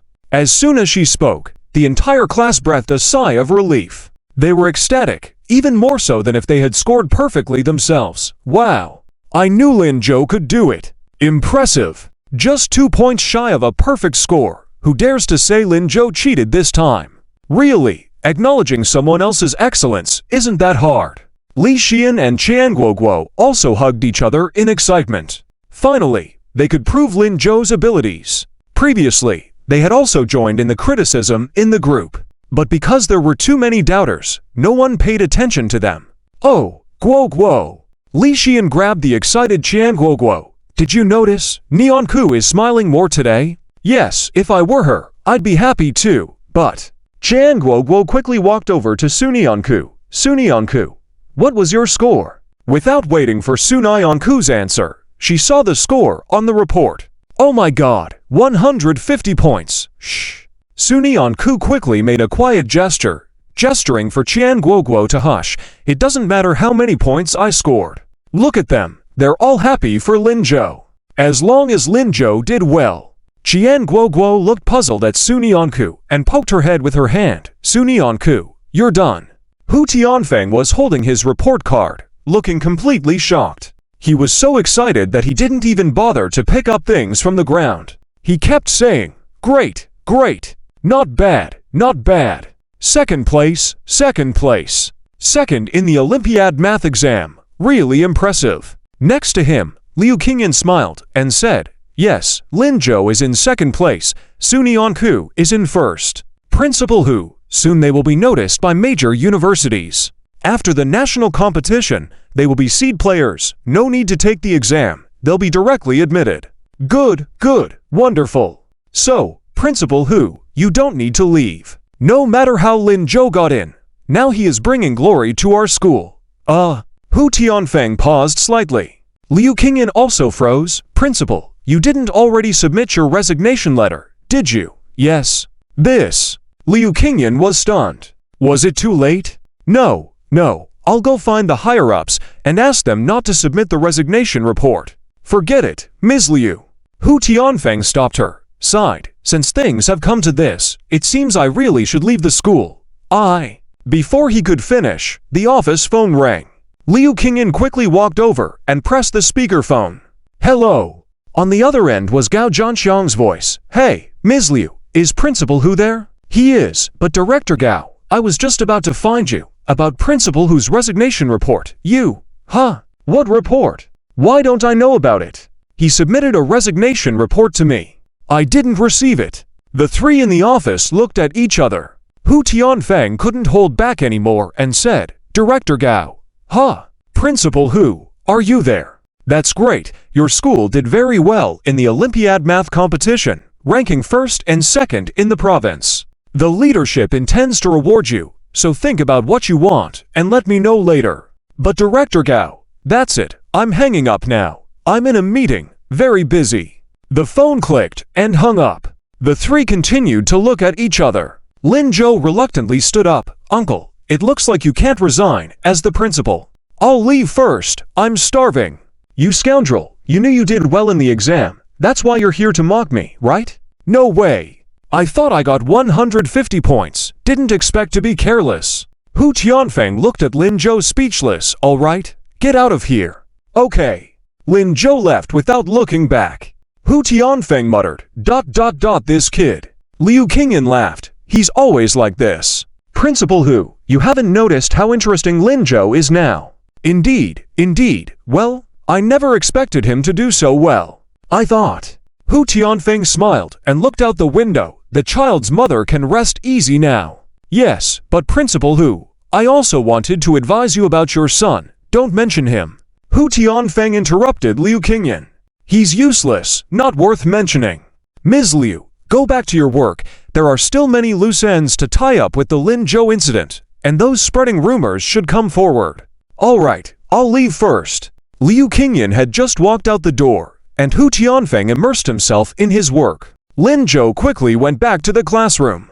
But when he entered, he found the room unusually quiet. Not even his desk partner or Liu Shiming noticed his arrival. Everyone seemed busy with their own tasks. Lin Zhou checked the time. 5 minutes until class. What was going on?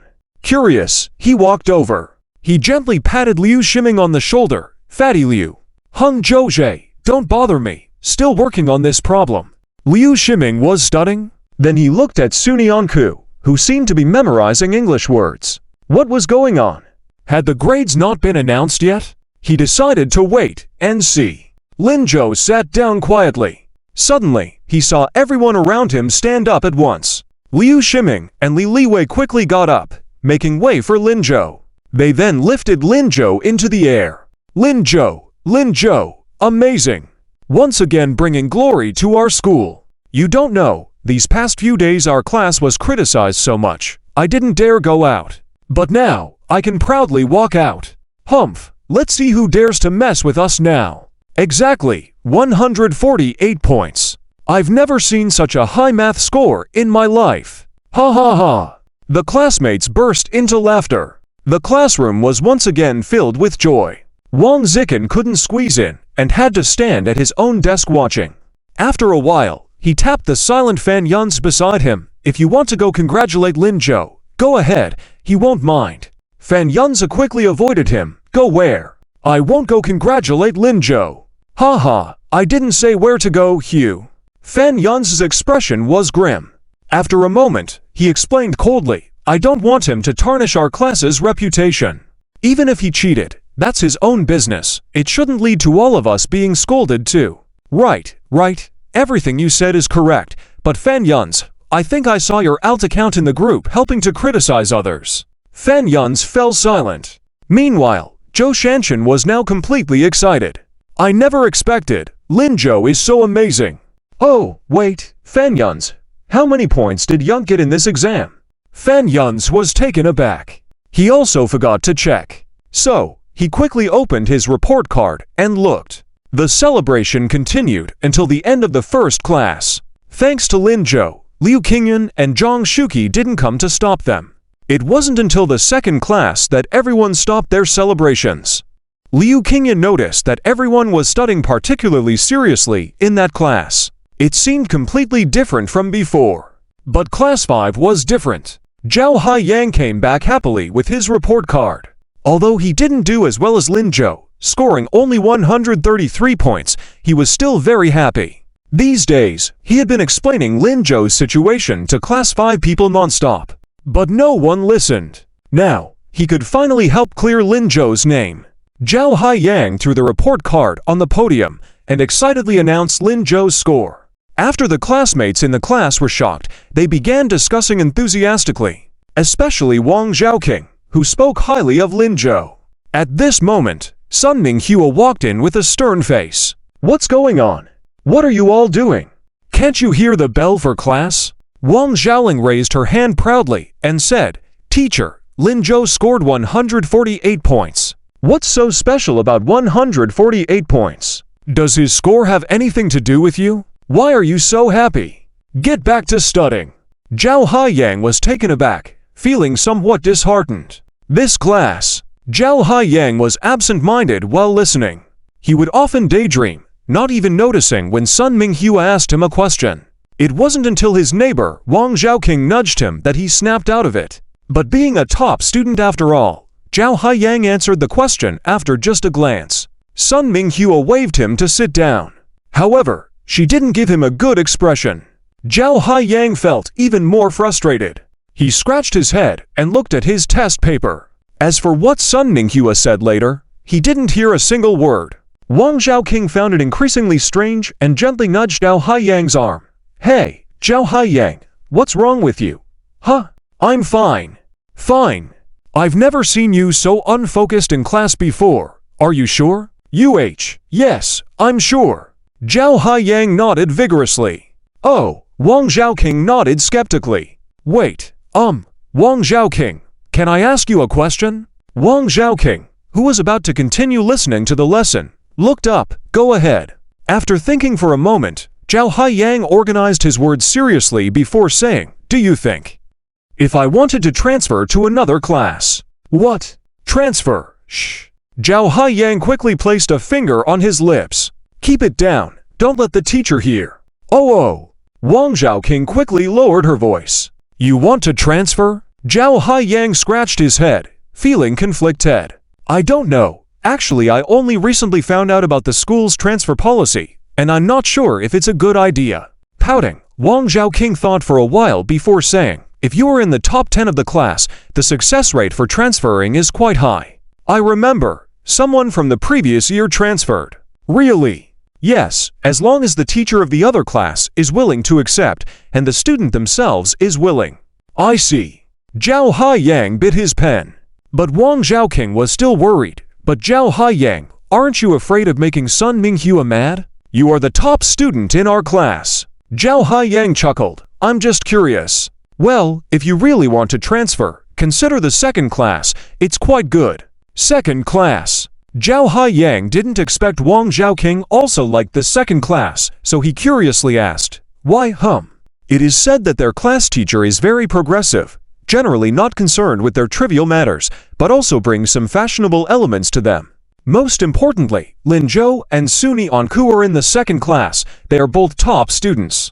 Going there could boost your motivation to study, right? If it were me, I would definitely transfer to the second class. Makes sense. Zhao Haiyang nodded seriously. In fact, he was thinking the same. Wang Zhaoqing quickly started paying attention to the lesson. After sitting for a while, Zhao Haiyang scratched his head again. Carefully taking out a piece of A4 paper from the desk, he wrote a few words on it seriously. Transfer application. However, After finishing, he felt uneasy and crumpled the paper, throwing it into the desk. After doing this 3 times, Zhao Haiyang felt like he was going crazy. He scratched his head again and decided to think about it later. The second class was over quickly. The students in the second class were still immersed in excitement. They were discussing how to help Lin Zhou restore his reputation. Although Lin Zhou's grades had been announced, many students were probably still unaware, especially those who followed the crowd and didn't know what was going on before joining the commotion. Someone suddenly exclaimed, "Oh, let's not think about this for now." Does anyone want to know who initially spread these rumors? This statement immediately caught everyone's attention. Yeah, isn't this just a rumor? It affected not only Lin Zhou, but also our class and even the reputation of our school. Shouldn't those responsible be held accountable? True, but who could it be? Li Liwei approached Lin Zhou and asked, "Lin Zhou, did you offend someone these days?" Offend? Lin Zhou seriously pondered his actions since his rebirth. It seemed like he hadn't offended anyone. As for before his rebirth, probably quite a few, I suppose. Everyone was left speechless. Indeed, the previous Lin Zhou had been somewhat overbearing, and his relationships with them were not great. Forget it, everyone, let's all search together. Whoever has clues, let's discuss them together. I always feel that the person responsible must know Lin Zhou. It might even be someone in our class. Yes, let's pay more attention. Lin Zhou was surprised to see everyone taking a sudden interest in him. Sun Yanku looked worriedly at him. "Lin Zhou, you really have no idea who it could be." Lin Zhou shook his head. "I really can't figure out who would target me like this." Liu Shiming had already walked quickly to the front row. As he approached Fan Yun's, he stopped in his tracks, his eyes fixed on Fan Yun's. "Fan Yun's, did you do this?" Apart from Fan Yun's, he couldn't think of anyone else. Fan Yun's often picked on Lin Zhou, and he hadn't been able to participate in the math contest. Everybody knew that Fan Yun's liked Yun Ruoxi. Lin Zhou had also liked Yun Ruoxi before. In a way, these two were rivals. Lin Zhou looked up at Fan Yun's. Upon hearing this, Fan Yun's stood up excitedly, his face flushed. "It wasn't me. It wasn't me. How could it not be you? I don't believe it." Liu Shiming's voice grew louder. "Who else would do such a stupid thing but you? How would I know who did it? I said it wasn't me." "Liu Shiming, stop accusing me." Fan Yun's face grew even redder, seeming like he was about to fight Liu Shiming the next moment. "You dog's tail, refusing to admit until you're beat up, right? Brothers, it's definitely Fan Yun's. Let's teach him a lesson." A group of students stood up and surrounded Fan Yun's in an instant. The whole scene became arrogant and domineering in an instant, making Sun Yanku nervous as she looked at Lin Zhou. "Lin Zhou." Lin Zhou sighed and stood up. "Stop fooling around. It probably isn't him." "Why?" Liu Shiming turned his head in confusion. "Brother Zhou, don't be too kind. This guy deserves a beating. Although Fan Yun's probably deserves it, he is still a member of our class." This statement left Liu Shiming stunned. Lin Zhou said, "I remember. He cares a lot about the class's honor. He always takes the lead in class matters, right?" Everyone looked at each other. It seemed to be true. In the past, for most class matters, it was not Li Liwei who took charge, but Fan Yun's.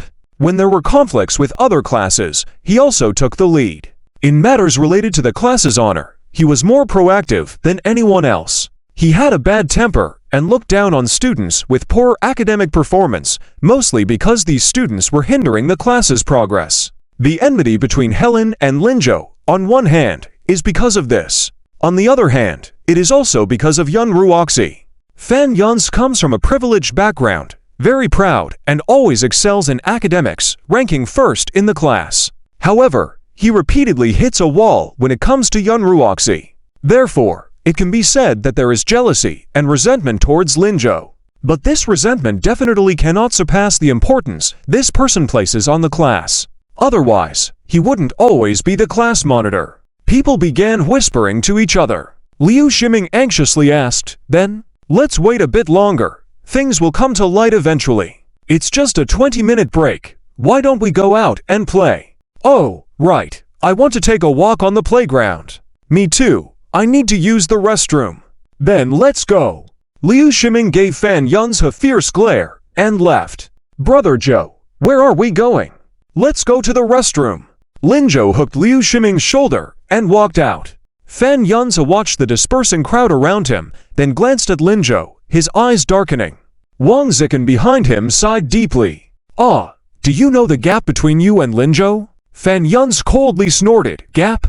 What gap could there be between me and him? If it weren't for missing the exam this time, I would definitely outperform him."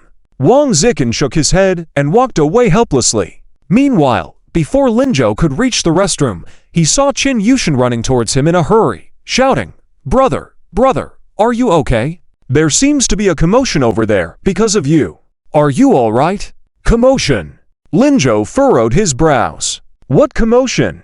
Near the school back gate, a bunch of troublemakers climbed over the wall and said they were looking for you. They clashed with the security guards, and it seems the principal and director Zhang have been alerted to the scene.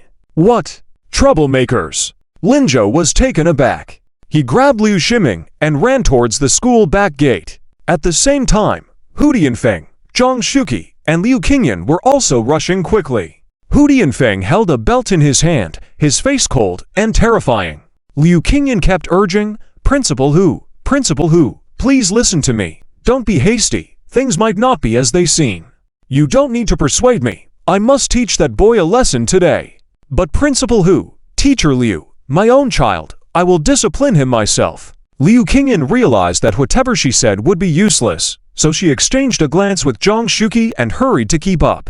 Regardless, they needed to get there first. If Principal Hu really loses his temper, they could intervene. However, Liu Qingyan didn't expect that Hu Yan would dare to climb the wall of Yizhang. Didn't he know who the principal of this school was? Initially, she and Director Zhang were discussing Zunyanshu's and Lin Zhou's future development directions, but nothing had been decided. They were called out by the security guards. Principal Hu, who was smiling a moment ago, now had a dark expression. When they arrived at the back gate, Liu Qingyan saw a bunch of youngsters with colored hair confronting the security guards. "Let us in. I need to find my brother." "No, you can't come in. This is Yizhang." "So what if it's Yizhang? Is my brother not important here? Are you all just going to watch as my brother gets bullied? Let me tell you, that principal of yours is blind. He can't protect my brother." "I'm coming in." "What are you talking nonsense about here? Call your parents, bring your parents here." "Call what parents? I don't have parents, move." The youngsters immediately made a fighting gesture. The security guards, being older, didn't want to engage in a physical confrontation and surrounded them instead. "If you won't let me in, don't blame me for attacking you." The leader with colored hair shouted, and the group prepared to charge out. Liu Qingyan frowned. Was this Hu causing trouble? One had to admit, he did resemble Lin Zhou from earlier. Liu Qingyan suddenly understood why Hu Dianfeng didn't want to deal with Lin Zhou before. But the current situation seemed tricky. The head of security was also desperate. These children clearly didn't belong to their school and seemed rebellious. To engage or not, they were too young. But not engaging would mean tolerating their arrogance. Just as he was unsure how to proceed, he heard a stern shout from behind, "Stop, all of you!" The head of security turned around to see Hu Dianfeng and others, seeming like they found a savior. "Principal, Director Zhang, you finally arrived. Take a look. How can we handle this? These kids won't call their parents, insisting on rushing in to protect their brother. I'm telling them our school is not under threat, but they don't believe it. Oh, who would have such irresponsible children? And as parents, they are truly irresponsible too, right? Principal, Director Zhang, please help come up with a solution." The head of security completely ignored the strange looks from Zhang Shuqi and Liu Qingyan. Hu Dianfeng also didn't acknowledge the head of security. Instead, he walked straight to the stunned Hu Yan. Hu Yan took a step back at the sight of him. "Are you okay?" Before he could finish his sentence, he felt a sharp pain on his face. Several youngsters immediately moved forward, attempting to shield him. Behind Hu Dianfeng, the others were astonished. The head of security was trembling, as he had never witnessed such an irate Hu Dianfeng before. He always remembered Hu Dianfeng with a smile, looking amiable and gentle. How could he start hitting someone in public now? And with such ferocity. Seeing Zhang Shuqi and Liu Qingyan not moving, he quickly came to advise Hu Dianfeng, Principal, what are you doing?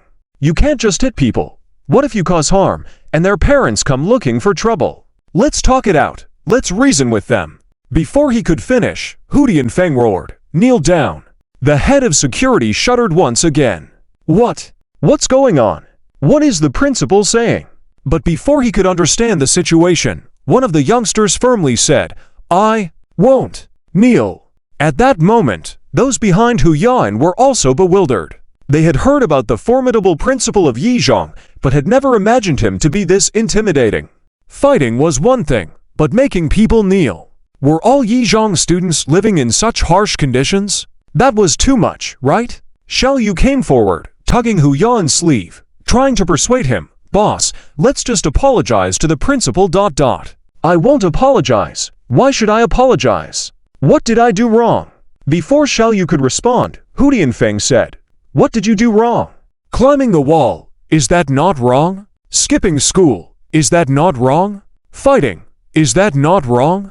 Making your mom worrying, is that not wrong?" Several security guards looked at each other. How did the principal understand the students in front of him so well? It was like teaching a child a lesson.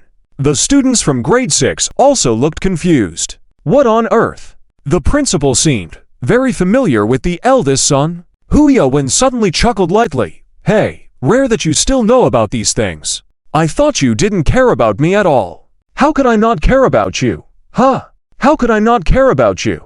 Ever since you started school, you gave me trouble everywhere. In order to let you study in peace, I sent you to Samping Middle School to study, and you. Is that you caring about me?" Hu Yawen roared, instantly interrupting Hu Tianfeng's words. "That's not caring for me. That's banishing. Do you understand? Are you just afraid that your son will embarrass you? Afraid that I will become a stain in your life, affecting your career? That's why you threw me into that small ditch. You." Hu Tianfeng raised his hand in anger, about to slap him again, but was firmly held back by Zhang Shuche. "Principal Hu, calm down, calm down." Hu Tianfeng couldn't move, and could only angrily curse, "Nonsense. You, get out. You want me to leave, and I'll leave. I came here today for a reason. If your security guards hadn't stopped me, I would have left long ago. Move aside." Hu Yawen stood his ground. Finally, the people around understood the situation. The students from grade 6 looked at Hu Yawen in shock. They never expected that the father of the eldest student was actually the principal of Yizhong School. No wonder he never mentioned his father before. Such a good father, yet he was sent to Samping Middle School. The eldest student must be very sad, right? On the other side, the security team leader suddenly remembered his earlier comment, "I don't know which parents are so irresponsible." He wanted to hit his head on the wall. Did he just insult the principal in front of the principal? Realizing this, the security team leader cautiously approached Zhang Shuche, tugging at his clothes. "Principal Zhang, this. It's okay. Take your people and leave. We'll handle this here." All right. The security team leader quickly signaled his men to leave. Better not to get involved in this gossip. Hu Tianfeng was now completely enraged by Hu Yawen. "You come here to do business. Do you need to climb walls? Get back home. I'll come to deal with you tonight, and the rest of you, go home. Have your parents come see me tomorrow." The students from grade 6 shuddered. "Hey, Principal Hu, we're not from your school." "So what? Just because you're not from our school means I can't manage you." The students immediately fell silent. But Hu Tianfeng's words directly angered Hu Yawen. He lifted his head, glaring angrily at Hu Tianfeng. "Hu Tianfeng, are you addicted to controlling others? You want to control me, fine, but you also want to control my younger brother? What's your relationship with him? What I need to do is very important. Let me through, Hu.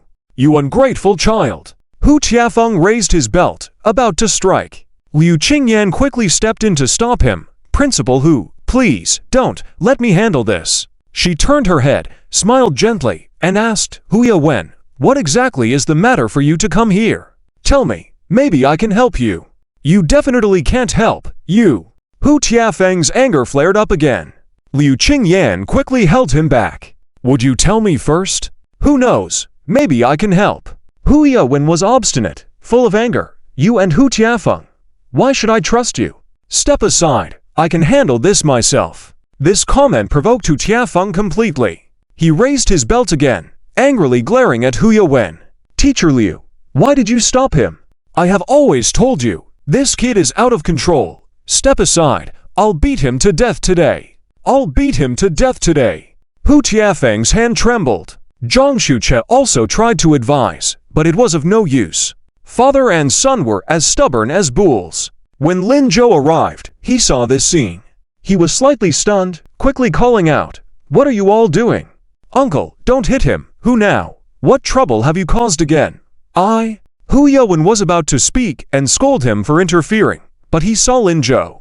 A look of surprise and joy appeared on his face. "Brother, you're okay. Huh? What could be wrong with me?" Lin Zhou was puzzled. Liu Qingyan and the others also looked curiously at Hu Yawen. Hu Yawen said, I thought you didn't have any trouble with them at school? Why would they trouble me?" Hu Yawen opened his mouth in surprise, without explaining. "Forget it, as long as you're okay, I worried for nothing." He glanced deeply at Hu Tiafeng, then said, "I'll leave first, brother, find me if you need anything. Grade 6, let's go." They quickly walked to the wall, ready to climb over and leave. Hu Tiafeng, still full of anger, couldn't contain himself. "Hu Yawen, did I allow you to leave? Stop right there. Is this Yizhong school a place where you come and go as you please? HMPH. Hu Yawen coldly snorted, completely ignoring him. But Lin Zhou stopped him. Now, hold on for a second. Then he looked at Hu Tiafeng. "Uncle, don't be in a hurry. Now, did you come here to find me? Yes? What do you want from me, Kai?" Hu Yawen was about to speak but saw Hu Tiafeng's expression, suddenly didn't want to continue. "It's nothing, I'm just free. See you, brother." After speaking, he decisively climbed over the wall and ran away. The other brothers did the same. Lin Zhou only heard someone say Wang Chongfeng, "This bastard." Then they disappeared. Seeing this, Hu Tiafeng felt his anger rising. He raised the belt to go after Hu Yawen, but was stopped by Lin Zhou. He stood in front of Hu Tiafeng, helplessly saying, "Uncle, can beating him and finding him solve the problem? If it can't, I still have to beat him. He won't learn if I don't." "But uncle, actually, have you ever thought that in this situation, you have an undeniable responsibility for what Hu now has become?" "What responsibility do I have? He turned out that way on his own. Hu Tiafeng subconsciously tried to argue. But Lin Zhou interrupted him. "Uncle, you're his father. Not a single child, at birth, doesn't love their parents. Uncle, as an educator, you must know better than anyone that parents are a child's first teachers, right? Before, it was my fault. I taught him some bad things. But uncle, have you ever guided Neo now? I remember, all these years, you've been rarely at home, either working or on the way to work, then you either scolded or beat him. And always praised his sister in front of him. Indeed, his sister is great, but his sister is his sister. Neo now is Neo now. Neo now is also an individual, a person who needs parental companionship, guidance, and discipline. Perhaps he's acting this way now, just to make you notice him." Office of the Mathematics Research Institute at Kyoto University. An elderly man was wearing reading glasses and continuously calculating something on a piece of paper. His hair was snowy white, but his movements were not slow at all. However, every time he reached a particular step, he would furrow his brows and pause. At that moment, a knocking sound came from the door. "Professor Zhuang, are you in?" The old man looked up. "Yes, come in." Soon, a middle-aged man in his 40s walked in. Seeing the calculations on the old man's desk, he asked, "Professor Zhuang, are you still working on this?" "Yes, this problem is said to have stumped countless mathematicians, so I'm curious to see how difficult it really is." "Have you solved it?" "Not yet."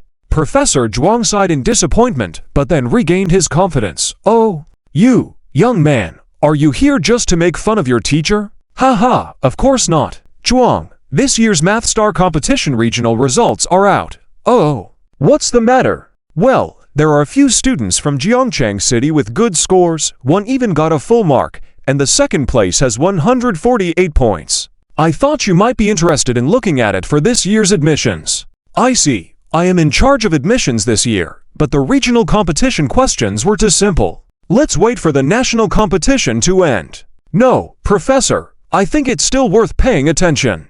There's a student named Sunian Ku, who got a full mark in the first mock exam and scored over 700 in total, the top student in all of Jiangzhou City's science stream. What? Professor Zhuang was slightly taken aback. Quickly grabbing the score sheet, he nodded after checking it. Let's keep an eye on this student, and if she continues to perform well in the second mock exam, we'll contact her. Okay. The middle-aged man nodded.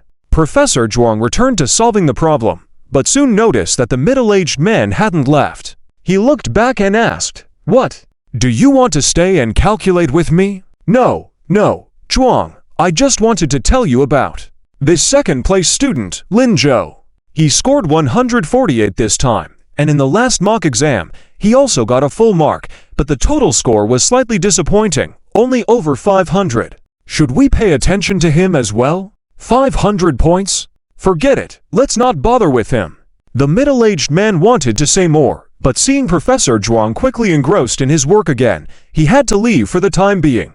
Meanwhile, at the Mathematics Research Lab of Tsinghua University, a similar situation was happening. However, the professor's focus was on the name Lin Zhou. 148 in the test, and also 148 in the exam, but a full mark in the first mock exam? Yes, Professor Yan. Professor Yan pondered for a moment. Let's keep an eye on this student as well. Okay.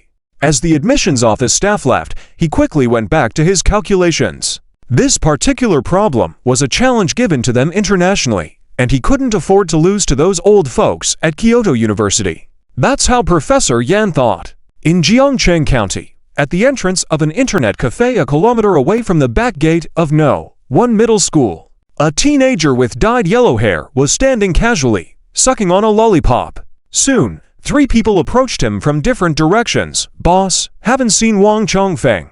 "Boss, not here either." "Boss, I couldn't find him either." Hu Yan frowned, looking very displeased. "He's not here. Is that coward Wang Chongfeng hiding from us?" "That's right, boss. I never expected that he would relay false information to us. If it wasn't for him, we wouldn't have sneaked into No. 1 middle school. Also, I heard on the way here that Lin Zhou's results this time were excellent. He scored 148 points, almost full marks out of 150. Now the whole No. 1 middle school sees him as a pride.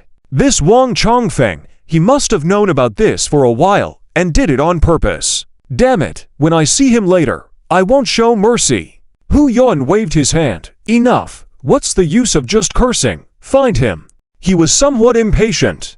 He had been arguing in the internet cafe all night this morning and had just woken up at 9:30. Without fully awakening, he saw Wang Chongfeng standing beside him. Initially, Hu Yan was prepared to hit him. However, Wang Chongfeng said that the gang of bullies at No. 1 middle school wanted to fight Lin Zhou for the school's reputation. He also mentioned that the Education Bureau was sanctioning the school's principal, who was about to be dismissed. Hu Yan didn't have time to think much. He rushed to No. 1 middle school with his brothers. He couldn't control what Hu Tianfeng was involved in, but he couldn't stand by and watch his brother get beaten. After being a bully for so many years, he should be of some use. When they arrived at the school gate, he realized he couldn't enter. So, he took the familiar route and climbed over the wall. Unexpectedly, Hu Tianfeng caught him. Even more unexpectedly, his brother had performed so well. He was also happy about it. But, the instigator Wang Chongfeng wouldn't get away with it. "We're only missing Lao Si, boss. Should we look for him?" Before Ziliu finished, a slim teenager rushed over from the side path, shouting excitedly, Boss, I found him. Wang Chongfeng is at the Extreme Speed Internet Cafe over there." Hu Yan furrowed his brows. "Let's go, brothers, let's find him." Saying that, he led everyone towards the cafe. 10 minutes later, they burst into the Extreme Speed Internet Cafe. In a corner, they saw Wang Chongfeng playing games, no one by his side. But when Wang Chongfeng saw Hu Yan, his attitude changed. He didn't stop the game and continued yelling happily. Hu Yan pulled off his headphones forcefully. "Wang Chongfeng, didn't you see that I'm here?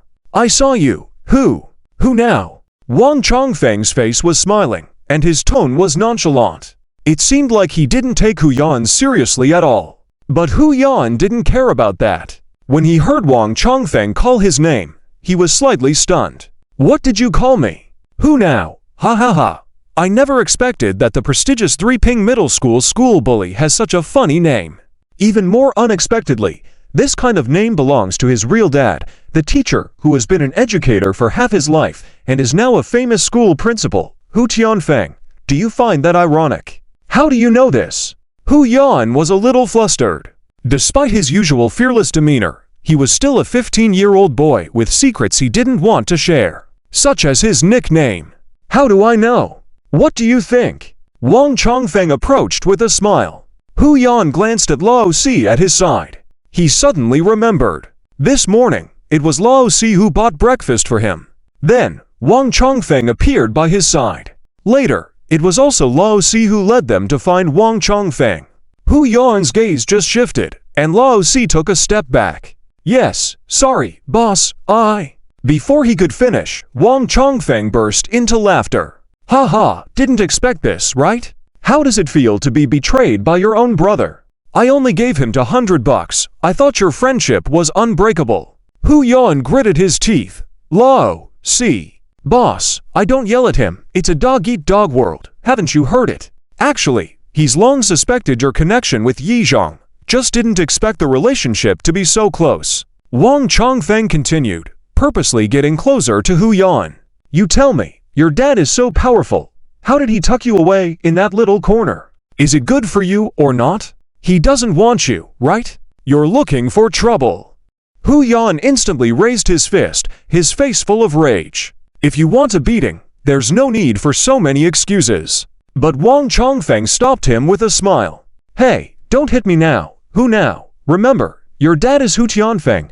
Guess what will happen if I tell the Education Bureau about all the fighting and brawling you've done over the years? I remember your dad was about to be punished, but Lin Zhou got good grades which cancelled the punishment, but the Education Bureau should still have a record, right? Hu Yan stopped his actions. He clenched his fists tightly. Several times he wanted to attack, but restrained himself. Though he had a big fight with Hu Tianfeng, education was his father's life's work, the most valuable thing to him. It couldn't be ruined because of him. After standing for a long time, Hu Yan finally suppressed his anger. Coldly, he shouted, "Let's go!" and left the internet cafe with a few of his brothers, but Lao Si stayed behind. Outside the door, Ziliu couldn't help but curse. Damn it, Lao Si is not a good person. I never liked him in the first place. He begged us to join in. Boss, don't be angry. We can just ignore Zi Miao Miao. Zi Miao Miao isn't close to us. She always acts like she's above everyone else. For Principal Hu, we won't do anything today. Right, boss? We are also hooligans after all. Hooligans are meant to do bad things, right? Forget it. Let's go play games at the internet cafe. That's right, boss, it's on me. Several people chattered around Hu Yan. Hu Yan pulled his coat tightly around himself. Okay, you guys go ahead. I want to be alone for a while. But boss, what? You don't listen to the boss's words anymore. We'll listen, boss, be careful. If anything happens, go to Blue Elephant Internet Cafe to find us. Okay. The worried group turned and left. Wait, there's something I need to tell you. The group quickly turned back, hearing Hu Yan say, tonight, forget about Zi Miao Miao, all of you. Oh, okay, boss, we'll go first. Okay.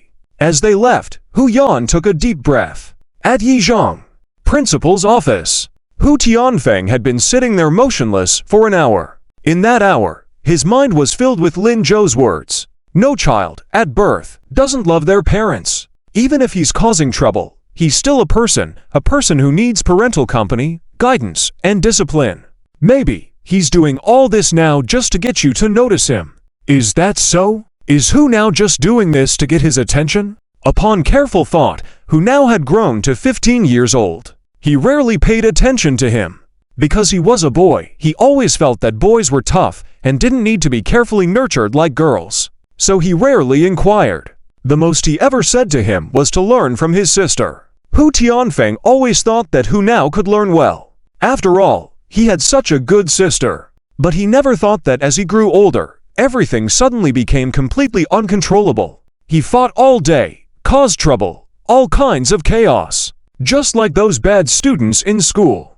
Hu Tianfeng was very angry, extremely angry. He couldn't understand how his son could turn out like this as a high school principal. He scolded him, hit him constantly. He never gave him an ounce of patience. Hu Tianfeng even felt that he should have been a good student. He never thought about guiding him. If he was just doing this to get his attention.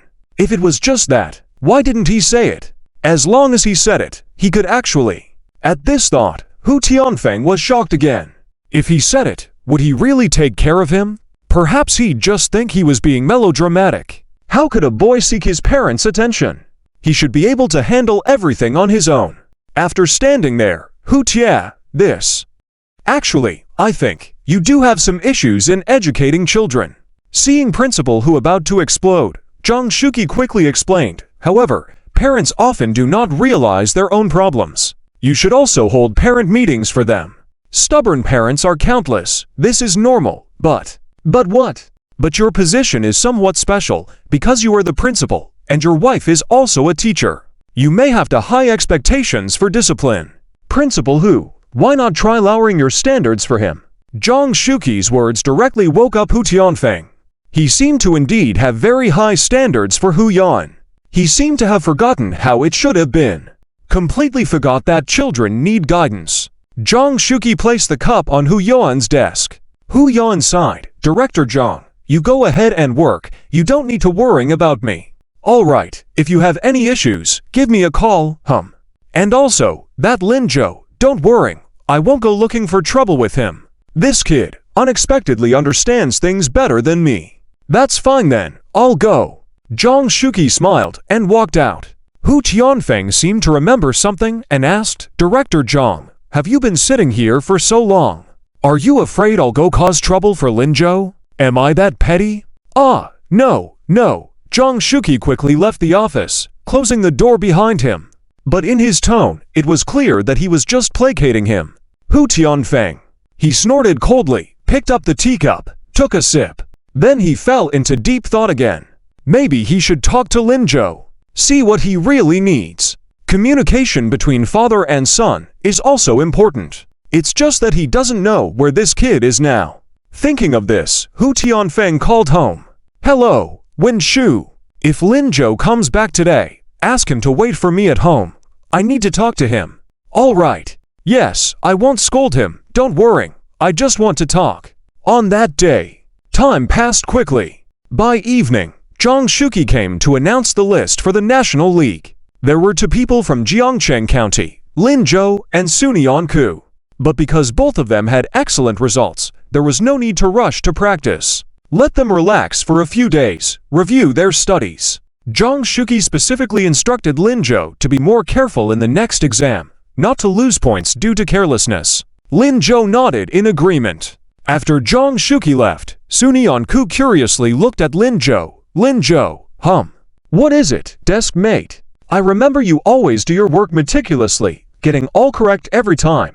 How come you lost 2 points in the exams twice Well, you see. Lin Zhou scratched his head. It's probably because I was too nervous during the exams, right Ko? Sunian Ku didn't suspect for too long. Then let me see your recent work. I'll help you get rid of this bad habit. Sure. Lin Zhou nodded without hesitation. Thank you, Deskmate. You're welcome. Sunian Ku was happy to be able to help Lin Zhou. But soon, she furrowed her brows. Lin Zhou curiously asked, What's wrong? It's just that I find Liu Shiming strange today. Him. Yes, he's been staring at you for a long time. His expression seems very puzzled. Lin Zhou, did you bully Liu Shiming again today? How could I? Why would I bully him? Maybe he thinks my exam scores are too good. Lin Zhou said, knocking on Liu Shiming's head. Fatty Liu, you should go for a run to lose weight. Oh, yes, I'll go now.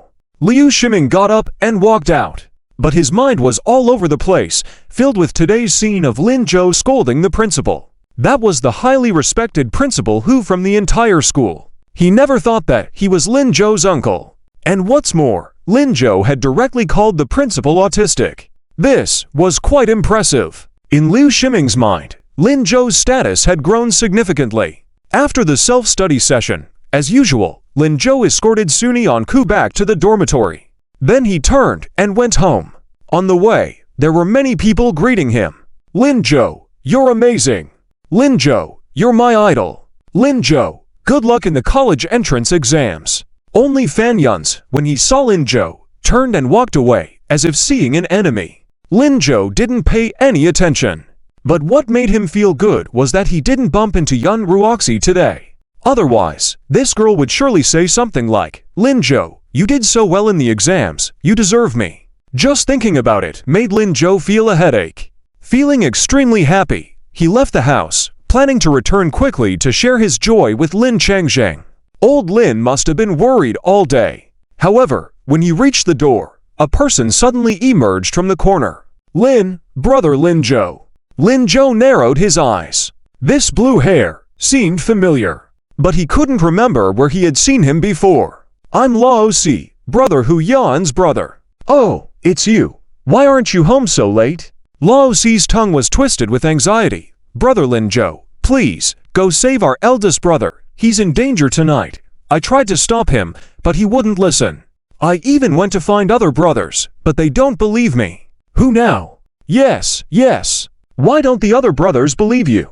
Lin Zhou remembered that Hu Xiaonao's relationship with these brothers was very good. It's because I betrayed the eldest brother. What? I had a moment of greed. For 200 yuan, I told Wang Chongfeng about the eldest brother's whereabouts. Wang Chongfeng is going to meet Zi Miao Miao tonight. He's already arranged to meet her, and he also invited several brothers. They're all near him. He even used Principal Hu's reputation to threaten the elder brother not to go save Zi Miao Miao. But I know my eldest brother's temper. He will definitely not resist going. Are those people prepared for the eldest brother? He previously spoiled Wang Chongfeng's good deeds several times. He won't forgive him. Lao Si was talking faster and faster, almost crying. I know I was wrong. Brother Lin Zhou, I was disloyal. I'm not a good person, but I don't want anything to happen to my eldest brother. Those people are not gentle. They'll just beat him. But in case something serious happens to the eldest brother, I'm scared. Lin Zhou finally understood now. His face looked grim. I see. Where's the address? It's in Hexagon Alley. There are more Black-ins there. Wang Chongfeng has already found people to secretly inform the eldest brother of his address. At 9 o'clock, Hu Dianfeng finished work and prepared to go home. Passing by the supermarket, he hesitated for a moment and went in to buy an Ultraman toy. He arrived home at 9:30. Zhou Wenshu opened the door for him. Back already. Did you make a lot of noise? Is he at home, ba? Zhou Wenshu lowered her head and didn't say anything. Hu Dianfeng looked around and didn't see Hyowen's figure. He frowned. He hasn't come back yet. Zhou Wenshu nodded. I called and was told he would be home by 10. Why don't you take a rest first? Okay. Hu Dianfeng nodded. Zhou Wenshu saw the toy in his hand and suddenly smiled. Is this for him, Ga? Not really. I just passed by and saw it on sale. So I bought it on a whim. Oh, you. Now is already so grown up. Where would he still play with Ultraman? Should I return it then? Hu Dianfeng felt a bit guilty. No need. It's already this late. If he doesn't like it, we can return it tomorrow. Okay. Hu Dianfeng placed the Ultraman on the coffee table and sat down. Wenshu. What's up? Am I not caring enough about now? Huh? Zhou Wenshu was originally reading a book, but she was taken aback when she heard Hu Dianfeng's words. Hu Dianfeng lowered his head, feeling a bit embarrassed. I'm just asking, am I not caring enough about now, leading to his current situation? After a while, Zhou Wenshu reacted. It seems like, yes, there's a bit of that. Now used to always argue with me wanting his dad. Oh, then, I'll change. Huh? Zhou Wenshu was surprised again. It's nothing. I didn't say anything. Hu Dianfeng quickly took a sip of water to ease the awkwardness. Zhou Wenshu stared at him for a while, not saying anything. Time passed by slowly, and it was almost 10 o'clock. Restless Hu Dianfeng suddenly found the Ultraman in front of him, more and more unpleasant to look at. The way it was placed was just too weird. So, he stood up and adjusted it so that it was facing the door, thinking now would see it when he came back. But a minute later, he felt it was too deliberate. What if the kid misunderstood? Hu Dianfeng stood up again and slightly turned the Ultraman's face to the side. Another minute passed, and Hu Tianfeng stood up for the third time.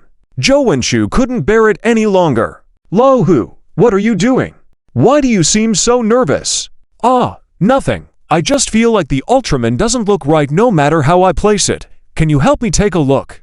Zhou Wenshu seemed to see through his thoughts and said with a smile, all right, no matter where you place it. Now we'll see it at a glance. But Lao Hu, today, did something happen? Otherwise, why did Hu Tianfeng suddenly seem like a different person?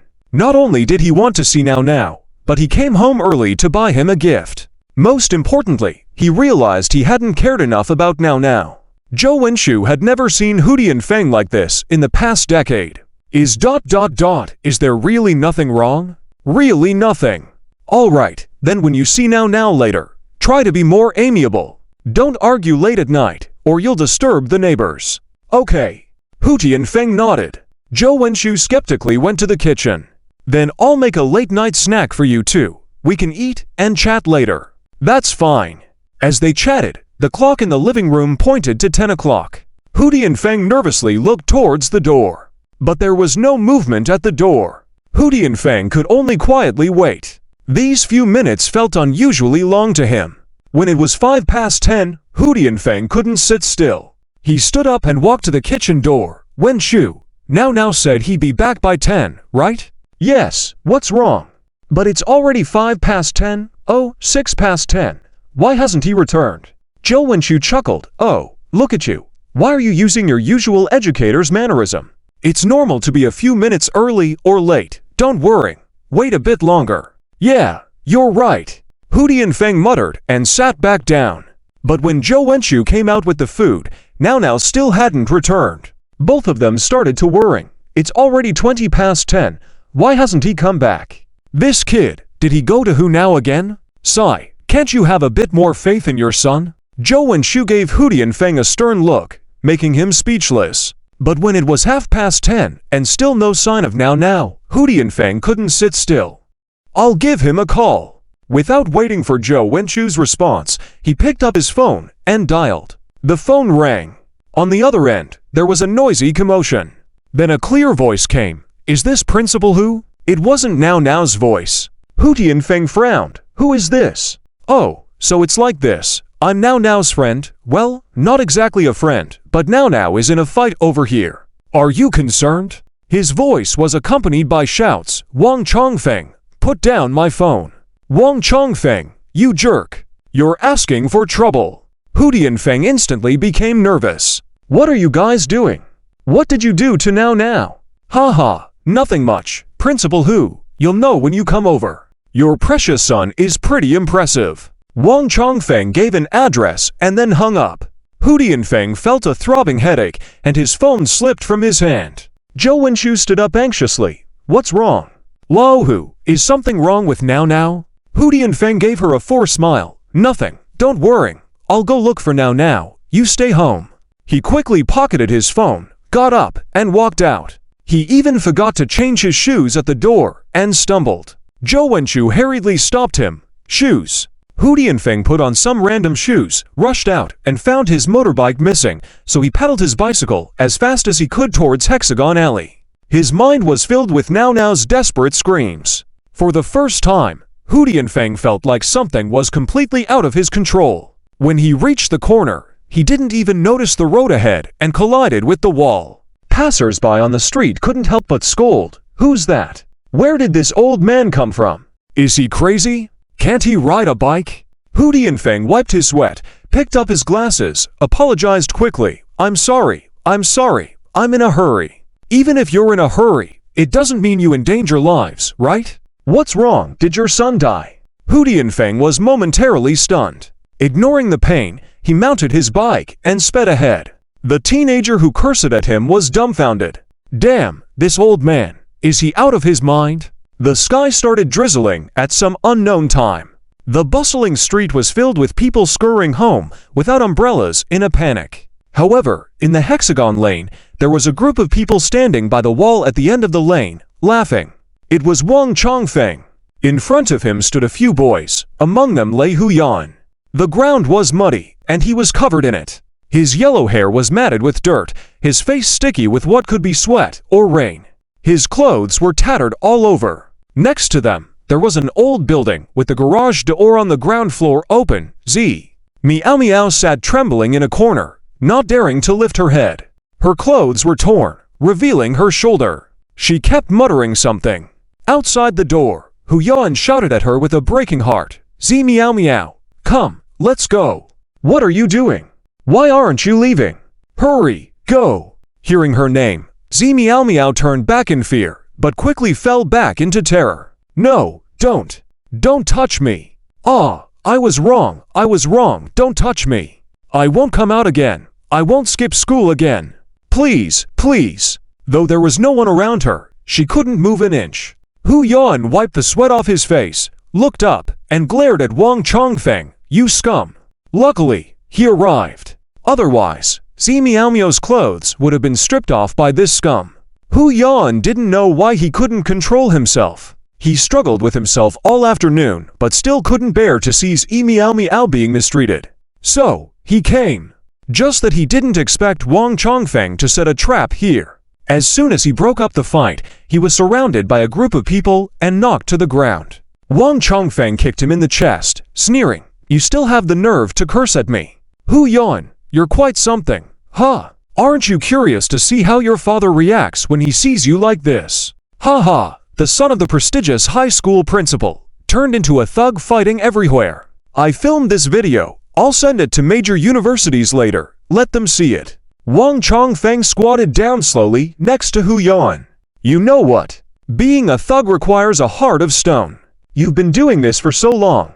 How come you haven't learned this yet? You even tried to learn to do good deeds. The justice in this world is not up to you, Huyan. I was having a good time with the girls, but you haven't even grown hair yet, trying to meddle in my affairs. I used to let you go thinking you wouldn't cause trouble, but you kept provoking me time and time again.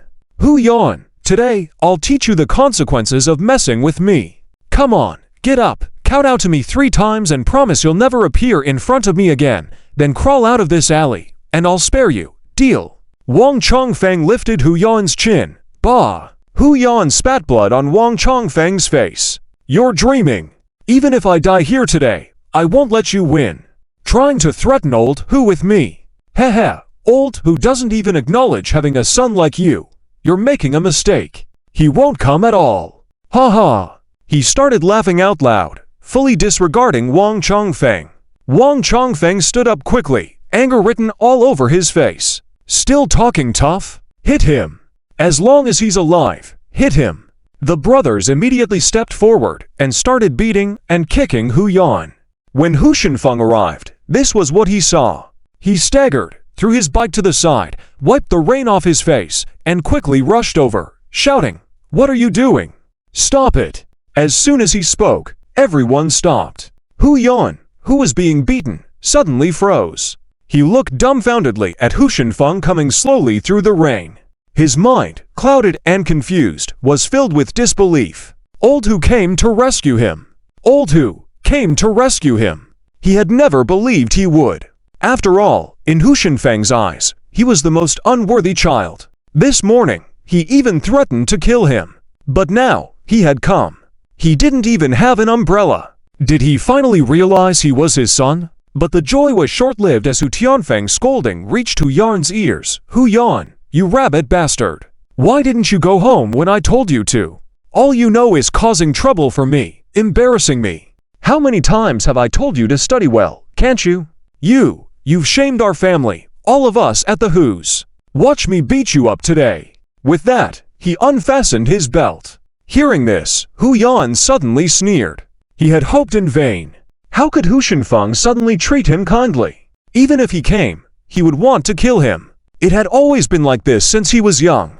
In his eyes, everyone else was infallible. Only he made mistakes. Whenever there was a conflict, it was always his fault. After all, he was the blemish in his life. Huyan's laughter grew louder. The pain on his body, along with the ache in his heart, stabbed deeply.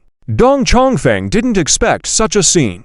He hesitated for a moment, then kicked Huyan in the body, saying, Hey, even your dad doesn't want you? Who's the scum now? Looks like it's you.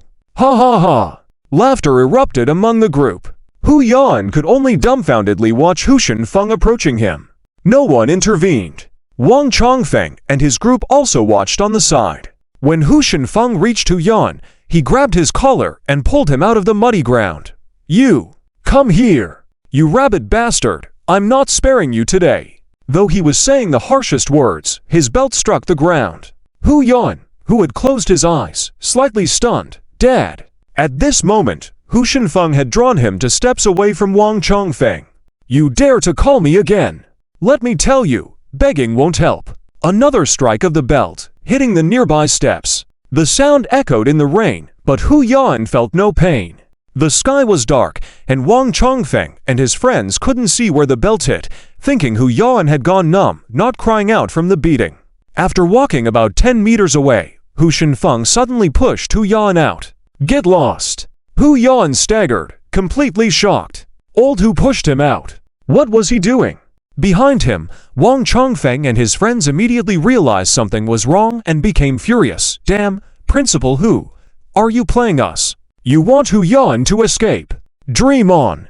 Brothers, get him, catch him! Several people rushed forward. But Hu Tianfeng stood firmly in front of Hu Yan. If you want to catch him, you have to step over me first. He raised his belt, standing resolutely. Kid, where's your phone? Call the police. Hu Yan replied dazedly. It was dropped by them. Oh, it's okay. You go first, go call the police. The bicycle is over there. Hurry up. Hu Tianfeng looked back at Wang Chongfeng's group. His figure was a bit chubby, and he was bald on top, but he was more determined than anyone else. His own phone, too, in his haste, had fallen on the road. I'm not young anymore. I can't beat you young guys, but I won't back down either. Come and try me. Lao Hu. Hu Yan finally reacted at this moment, looking incredulously at Hu Tianfeng. He's letting him go. And he's standing in front of him, blocking Wang Chongfeng's group. He's protecting him. Pretending to fight him just now was also to pull him out of the crowd. Stop dilly-dallying. Go. Hu Tianfeng roared and raised his belt again. Wang Chongfeng's group burst into laughter upon seeing this. Ha ha. Lao Principal Hu, you were really funny. You are the principal of No. 1 middle school, getting into a fight with us hoodlums here. Aren't you afraid of becoming a laughingstock? I'm recording this. What about your career, your future? Don't you care? That's what you've struggled for half your life for. Hu Yan also stared at Hu Tianfeng in a daze. Hu Tianfeng always considered these things more important than anything else. How could he bear to give them up? Hu Tianfeng chuckled, glanced at Hu Yan, then turned to Wang Chongfeng's group seriously and said, even though I don't know why you kids are causing trouble, just now, on my way here, you made me understand something. Although my future, my career is extremely important to me. I've spent most of my life trying to achieve it, facing many hardships along the way. But how can all that compare to protecting my son? If I can't even protect him, how can I call myself a father? How can I continue being a principal, safeguarding other people's children? Hu Tianfeng's words were resolute. On his way here, he had been thinking about this question all along. Was it that important? If his career was ruined, he could still continue to strive. But if his son was lost, he might never forgive himself. Wang Chongfeng, looking incredulous, said, even if today's incident was Hu Yan's fault, you still would overlook it. If it's his fault, I can save him first, then take him to apologize. But you guys can't lay a finger on him. Upon hearing this, Hu Yan suddenly felt a surge of emotion. Tears began to stream down his face. So, Lao Hu hadn't given up on him. Lao Hu had really come because of him. Lao Hu was really protecting him. Coming alone, all by himself. But in normal times, Lao Hu was calm, methodical in everything he did. But now ... was he too flustered to call the police? Did he even forget to ask for help? Could it be that Lao Hu also had his foolish moments?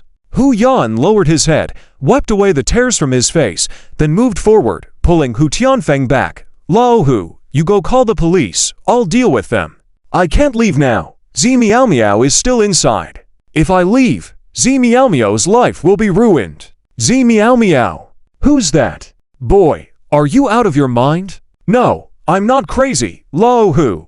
Since I was young, you've always told me to be a person of quality, with morals, willing to help others, stand tall and upright. Heh, you see, I've done it. Hu Yan turned and faintly smiled at Hu Tianfeng.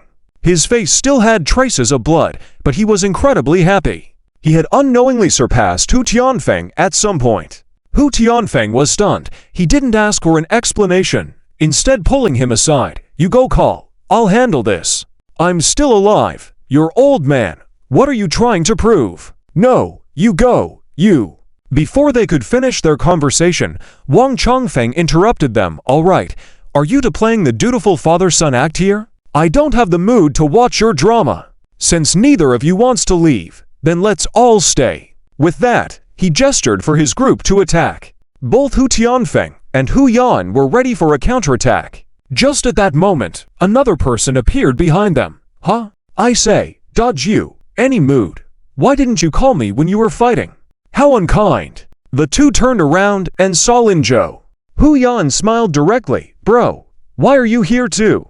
Hu Tianfeng furrowed his brows. You go back. Don't follow Hu into trouble. The college entrance exam is coming soon. Go study. I'm not following Hu. I just came late. It's a bit far from the school to here. And besides, I've finished studying. Lin Zhou moved his fingers and walked to their side. There are 6 people over there. Any mood. You're quite good at taking a beating. I am not because of. Alright, I already know. Lao Si told me. Lao Si. Yeah, this kid was almost scared silly and could only come to me for help. Hu Yan hesitated. Where is he? I sent him to take care of something. He should be here soon. Oh, but bro, if you know there's trouble over here, why did you come alone? Now that you mention it, I feel like I'm enough on my own.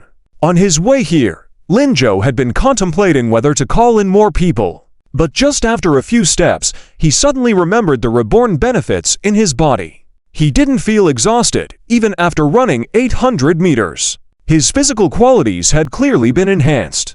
And inexplicably, he also gained combat skills in his mind. This skill was unbeatable. So, he immediately gave up on wasting time to find people and headed straight here. Unexpectedly, he was still a little late. Hu Yan was shocked to hear this. You alone? Are you sure? But there's 6. I'm exhausted. My dad It's okay. Don't worry. Lin Zhou moved his hands and feet again, joints crackling. The two of them exchanged a few words while the furious Wang Chongfeng had enough. You to have time to chat. What's up with that? What's wrong with chatting? We have some free time. Wang Chongfeng's face flushed with anger. You. However, he soon laughed. So you're Lin Zhou? Yeah, you know me. Heh, I heard you're the big brother of Hu Yan. That's right. It seems you know quite a lot about me. But by the look of you, you seem more like a bookish weakling. Are you sure you can take down the 6 of us by yourself? How do you know if you don't try? Well, then, let's try. Wang Chongfeng's face turned cold as he gestured his companions to charge towards Lin Zhou. Hu Tianfeng was about to raise his belt to retaliate, but Lin Zhou skillfully evaded the belt. Uncle, don't use weapons. It won't look good later. You in any mood, just take a break on the side. I'll handle this myself. Hu Tianfeng was confused. At this point, who was he going to explain to? Hu Tianfeng and Hu Yan were quickly pushed to the side by Lin Zhou. Lin Zhou threw his belt aside and faced Wang Chongfeng and 5 others. Hu Tianfeng was startled. Lin Zhou, you, don't worry. Lin Zhou shouted, then engaged with the others. Hu Tianfeng and Hu Yan anxiously watched, fearing for his safety. However, in just a moment, they saw Lin Zhou easily take down 5 of them. No one was injured, but the others seemed unable to get up. In front of him, only Wang Chongfeng, holding a stick, remained. Hu Tianfeng and Hu Yan looked at each other. Your cousin is so skilled. I don't know either. Hu Yan was puzzled. His older cousin was skilled before, but this seemed exaggerated. It was 5 people. Hu Yan remembered how he had no power to resist when he was in their hands. But now, his cousin seemed so relaxed. Was this the difference? Lin Zhou, at that moment, as Hu Yan had said, casually clapped his hands and looked at Wang Chongfeng. What do you say? Do you still want to fight? I. Wang Chongfeng swallowed nervously, looking at Lin Zhou in disbelief. He never imagined one person could face so many unarmed. Before, he thought scenes like this only happened on TV. Seeing Lin Zhou walking towards him, Wang Chongfeng subconsciously threw down the stick, almost kneeling down. I won't fight, Lin Zhou. Lin Zhou, I won't fight. Alright, that's fine. Your brothers are all unhurt, so just squat over there and wait. Wait for what? Wang Chongfeng was a bit confused. But with a glance from Lin Zhou, he quickly nodded. Okay, I'll go squat over there. Wang Chongfeng quickly helped up his brothers and squatted down on the side. The whole process was smooth. Hu Yan was completely stunned. Bro. Lin Zhou also looked at him. Naona, where is Zi Miao Miao? Hu Yan pointed quickly to the direction of the garage, over there. Lin Zhou quickly walked towards the garage, looked around carefully, then raised his head. She's fine, just a bit shocked. Naona, can you contact her family? I can, but my phone was smashed by them. Lin Zhou handed him his phone. Hu Yan quickly made a call. When he turned back, Lin Zhou prepared to talk to Hu Tianfeng.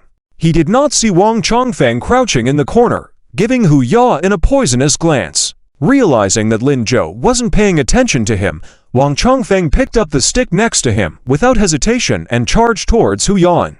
Hu Yan suddenly heard the sound of rushing wind by his ear. He subconsciously tried to dodge, but it seemed too late. At the same time, Lin Zhou was swiftly pushed away by Hu Tianfeng. Hu Yan saw the stick of Wang Chongfeng hit Hu Tianfeng directly where he was pushed aside. Dad! He widened his eyes in horror, rushing to Hu Tianfeng. Lin Zhou had already rushed over to subdue Wang Chongfeng.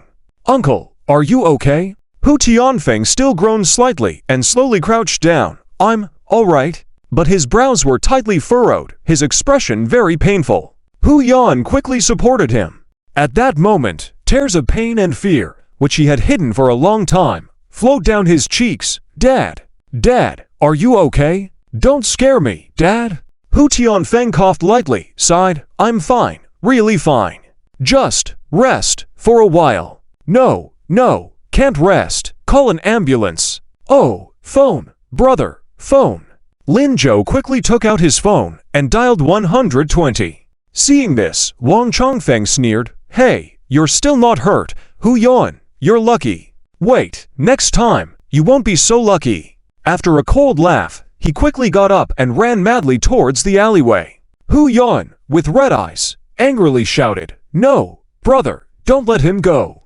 Lin Zhou narrowed his eyes. It's okay, he can't get away now. But, brother. Before Hu Yan could finish, he heard hurried footsteps coming from the mouth of the alley and the siren of a police car. Not long after, the voice of Lao Si followed. Quick, police uncles, it's them. Grab them. Soon, a group of police officers surged forward, surrounding Wang Chongfeng and his several brothers. Wang Chongfeng was startled. Realizing what had happened, he coldly looked at Lao Si. Hey, you! Subconsciously dodging backward, Lao Si pointed to Lin Zhou and the others, explaining to the police, Uncles, they came to save someone. Zi Miao Miao. Zi Miao Miao is over there. Lin Zhou pointed in a direction, and the police quickly walked over. Hu Yan watched all this dumbfounded. Brother, did you call the police in advance? No wonder he said not to use weapons, or it wouldn't have been justified. Lao Si was sent to call. Afraid something would happen to you and your father, I came over first. Lin Zhou picked up his belt. How do you feel, uncle? I'm okay. The ambulance will be here soon. Just hold on a bit longer. Okay. After saying this, Lin Zhou looked at Hu Yan. Naona, I'll go to the hospital with uncle first. You go talk to the police about Wang Chongfeng's actions, and it's best to mention the situation of the girls he hurt. Okay, got it. Hu Yan also nodded. At that moment, he suddenly felt that Lin Zhou seemed to have everything planned, except for the unexpected injury of Lao Hu. But he wasn't much older than himself, so why did he recklessly rush over like a fool? No, he couldn't be so useless. If it weren't for him, Lao Hu wouldn't have been hurt, and Lin Zhou wouldn't have lost sleep in the middle of the night. He was about to take the college entrance exam. He signaled Lin Zhou to take care of Hu Tianfeng, and he walked towards the police. The ambulance arrived quickly. Lin Zhou got on with Hu Tianfeng following the nurses.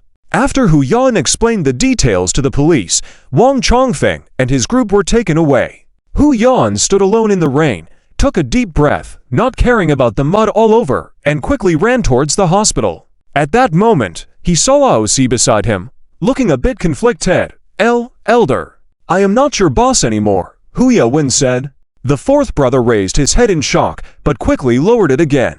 His voice was filled with self-deprecation. I know, boss, you won't forgive me. It's my fault. I apologize to you. I'm sorry. No, that's not what I meant. Hu Yawen turned his head. Fourth brother, can you do me a favor? What? What is it? When Hu Yawen arrived at the hospital, Hu Tiafeng had already been given emergency treatment by the nurses. He was injured on his back and couldn't lie down, but the doctor said it wasn't too serious. He just needed to stay in the hospital for a few days for intravenous fluids to prevent infection, and then he could go back and rest properly. Hu Yawen finally heaved a sigh of relief. He leaned against the door of the ward, feeling a bit dazed. From morning till night, everything that happened this day seemed beyond his expectation.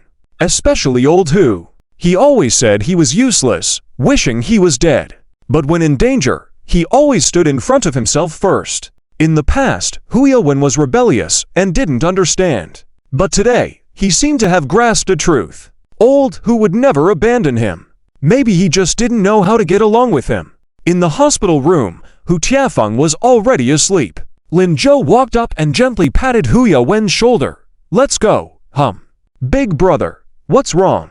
You should go rest too. I'll take care of uncle here. Look at yourself. Hu Yawen finally realized that he was also injured, although not serious, but with rain and mud, he looked particularly haggard. He awkwardly smiled, but shook his head earnestly. No need, I want to stay with him.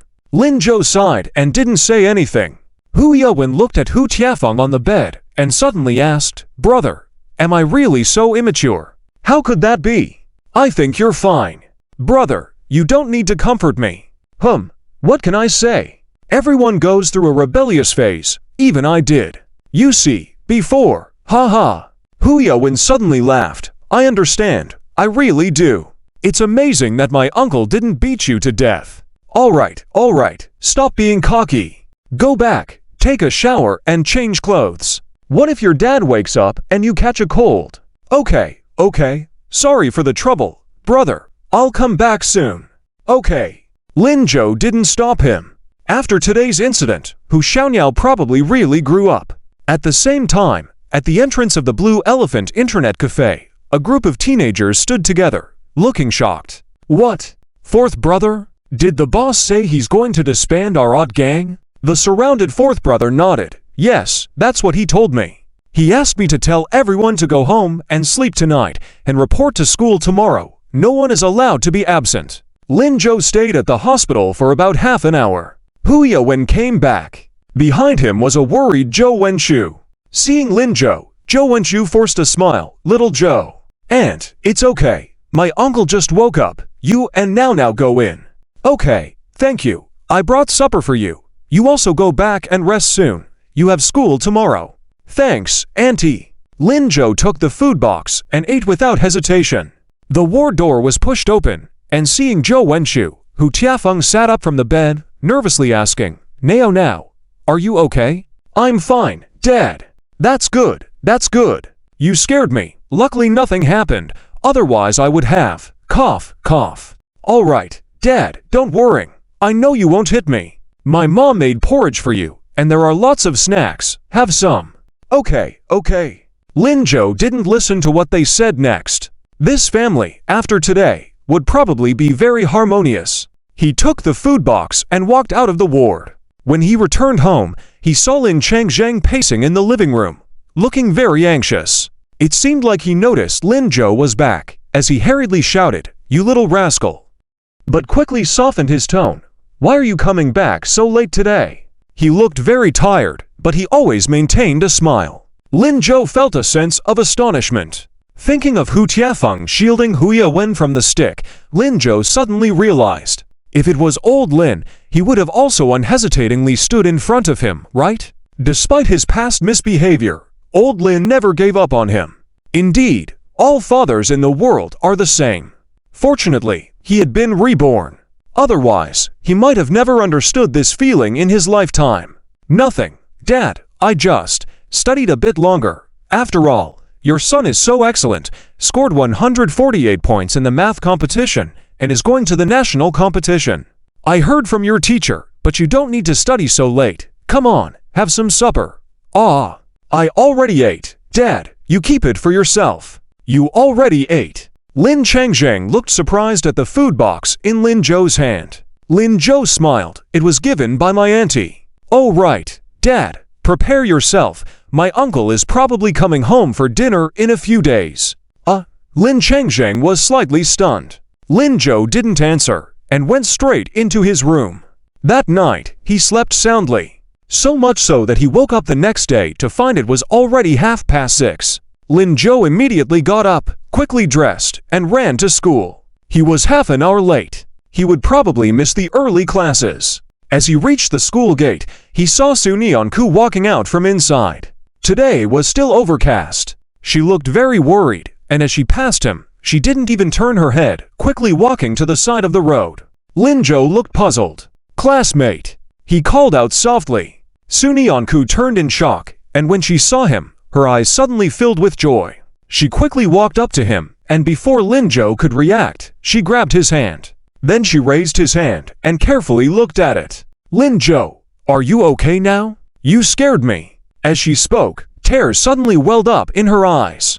Lin Zhou was taken aback by this sight. Why was his desk mate about to cry so early in the morning?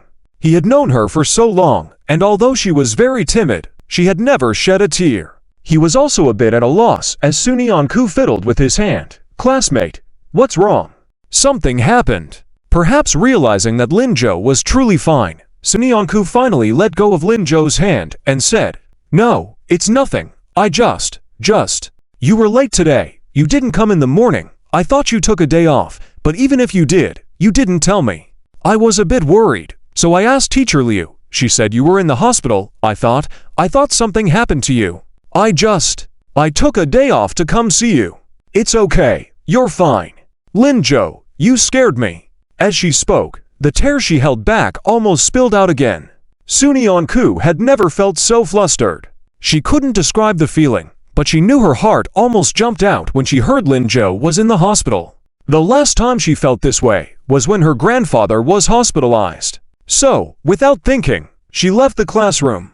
Looking at Su Nianku in this state, Lin Zhou suddenly felt a sharp pain in his heart. Could his desk mate be worrying about him? Thinking he was sick in the hospital, he quickly reassured her, It's fine, I'm fine. It's my dad who got injured in a fight. I'm at the hospital taking care of him. Are you really okay? Su Nianku looked up at Lin Zhou, gazing at him intently. Lin Zhou reached out and pinched her cheek. Look at me now. Do I look like something's wrong? Startled by the pinch, Su Nianku quickly moved back. No, you don't. Well, let's go back to the classroom now. Okay. Lin Zhou turned around, and Su Nianku followed dazedly. In this moment, Lin Zhou suddenly felt it was okay to be late once. Otherwise, he wouldn't have known that his desk mate cared about him so much. But, you said you took a day off. Yes. Did Teacher Liu approve it directly for you? Yeah. Didn't she tell you why I was in the hospital? This happened just last night. For Teacher Liu to know it so quickly, Hu Tianfeng must have told her. So she should also know he went to take care of someone.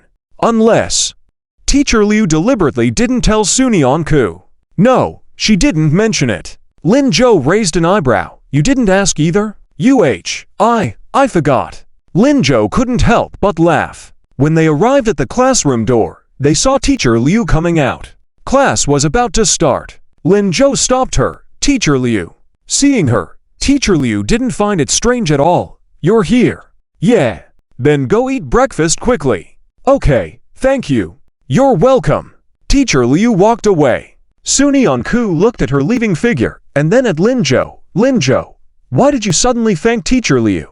Because she helped me a lot. What did she do? Why don't I know? Lin Zhou chuckled and looked at Su Nianku. It's nothing. I'm hungry. Let's go eat. Desk mate. Okay, sure. Su Nianku nodded. Money Guoguo and Liu Shiming quickly ran over, seeing the two of them. They were surprised. How did you two come in from outside together? It's nothing. We just went out together. But weren't you in class just now? Liu Shiming rubbed his sleepy eyes. He had dozed off during the latter half of the early reading session, had no idea when Suni Onku left the classroom, and didn't know Lin Zhou hadn't come for early reading. Lin Zhou sighed at him. Oh, forget it. Just stop talking. Deskmate, let's go to the cafeteria. Lin Zhou couldn't be bothered to explain to Liu Shiming. He called out to Suni Onku. Suni Onku quickly picked up her lunchbox, which was already standing next to Lin Zhou. But for some reason, she suddenly took a step back, keeping a distance from Lin Zhou. Then she lowered her head slightly and said, "Let's go. You go first, I'll follow." Lin Zhou chuckled. The shy desk mate had finally reacted. He didn't force her and walked ahead on his own. Suni Onku followed seriously behind. Seeing this scene, Money Guo Guo and Liu Shiming exchanged glances. What's wrong with Zhou Zhe? Did something happen between him and Suni Onku? Who knows? This week I've noticed they've been acting strange.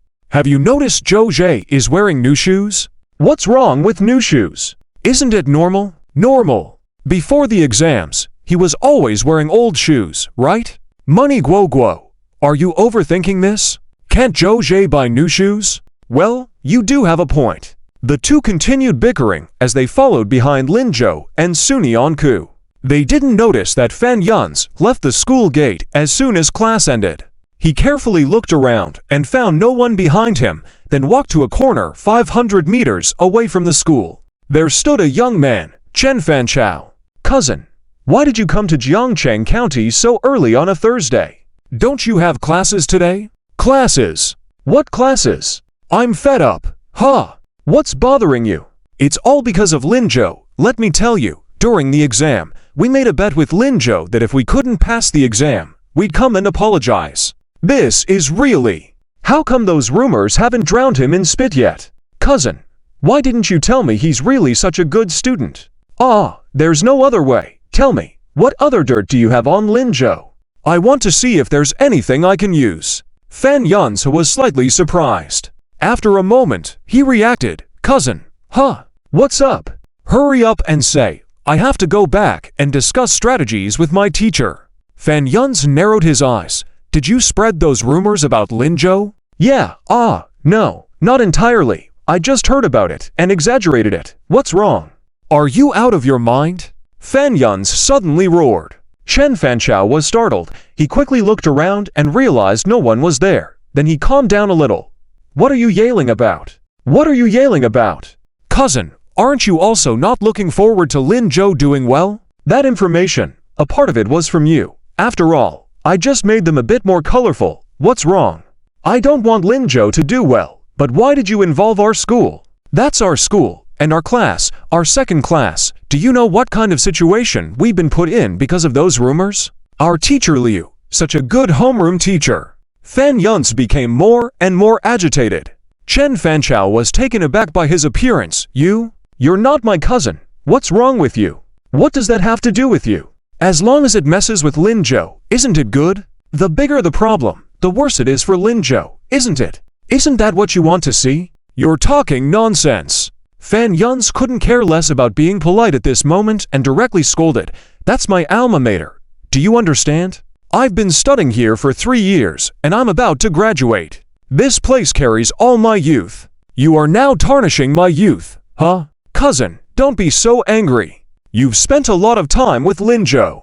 Just tell me, I'll handle it. I won't criticize your school this time. Chen Fanchao reached out to pull Fan Yun's, but Fan Yun's dodged his hand. I won't tell you anything anymore, and don't look for me again in the future. That's it. Hun cousin. Fan Yun's left. Chen Fanchao stood there, rubbing his chin. What should I do? Should I really take the teacher with me to publicly apologize? That's so embarrassing. Just then, his phone rang. On the call, there was Zhang Mingyuan from City Second High School, saying, Chow, come back quickly. There seems to be new information from the teacher. Zhang Mingyuan was one of the students who had a meal with Yi Linglong and Lin Zhou and made a bet. He came with Yuan Dezong. What news? Come back, and I'll tell you.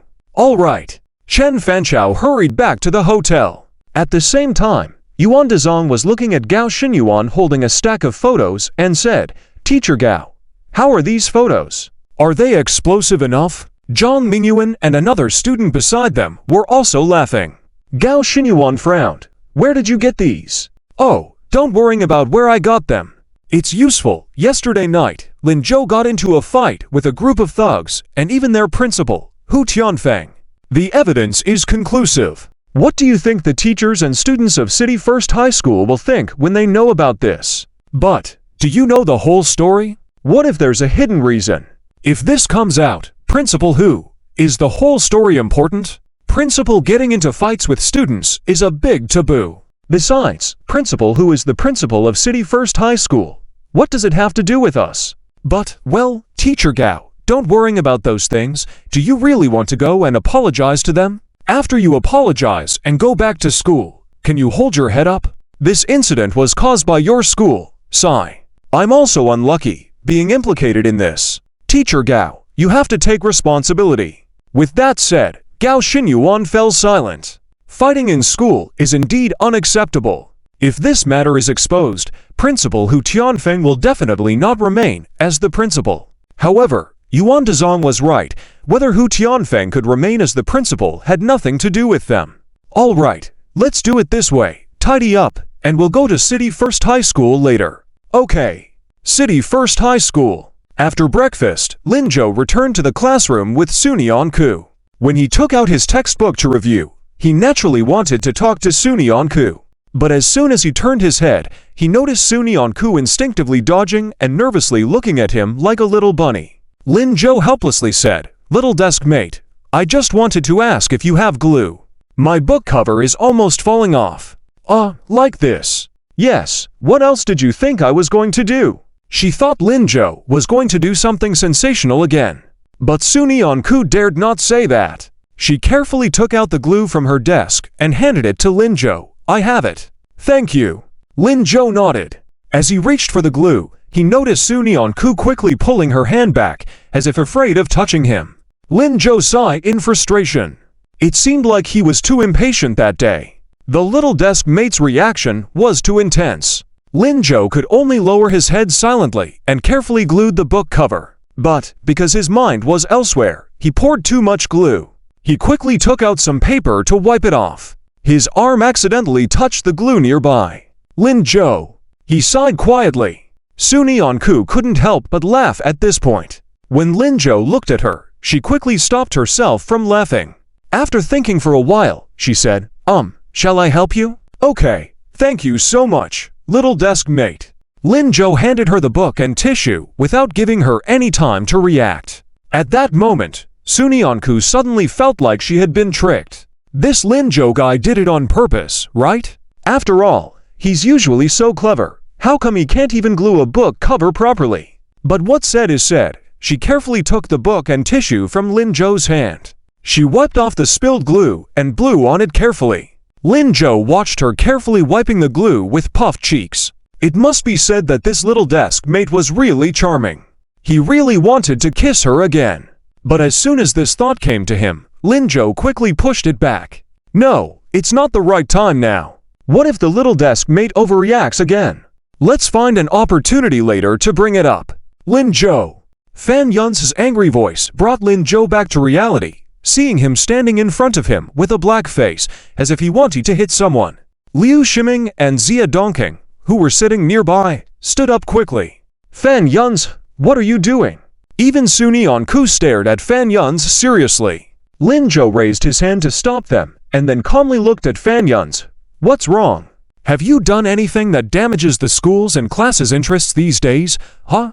Damaging the class's interests? No, right. Fan Yun's breathed a sigh of relief. That's good. I advise you to better not do it, or I won't spare you.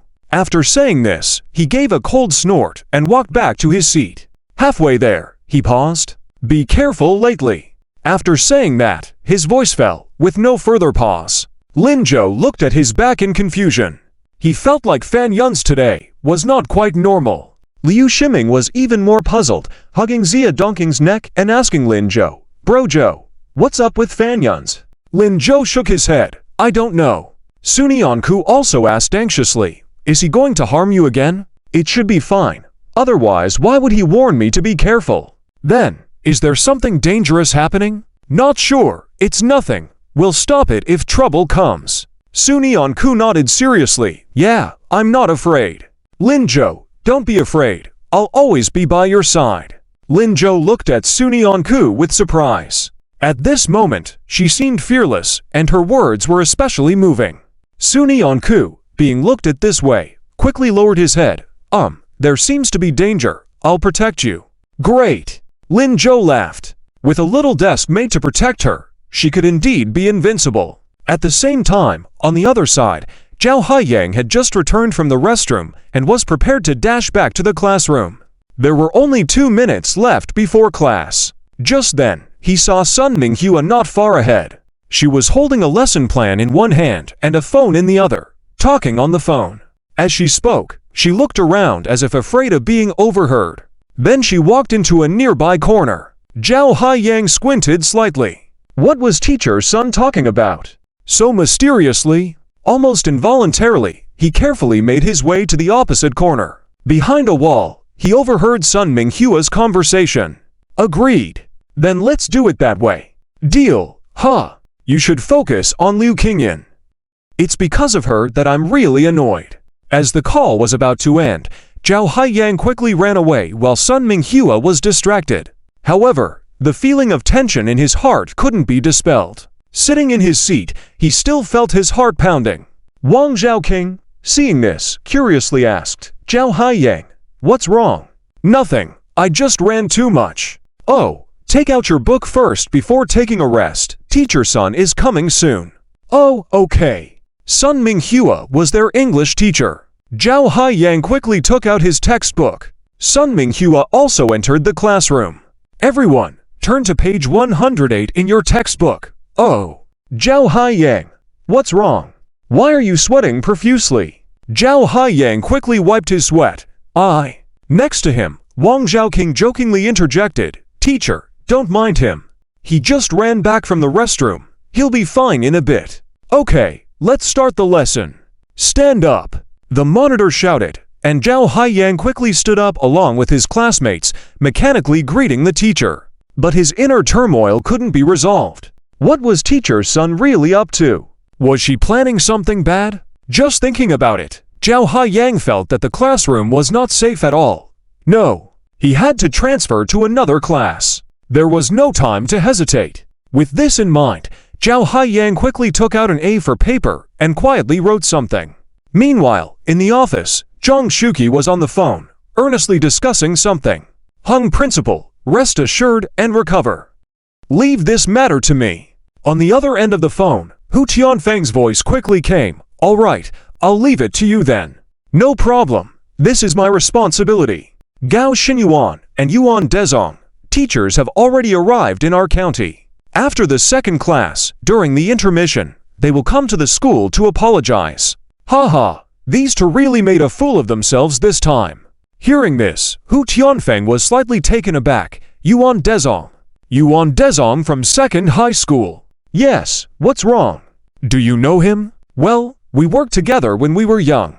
It's nothing. It's all water under the bridge. Since they are coming, let them come. But Zhang, remember, treat them with some face. Don't overdo it. It's not good to be too obvious.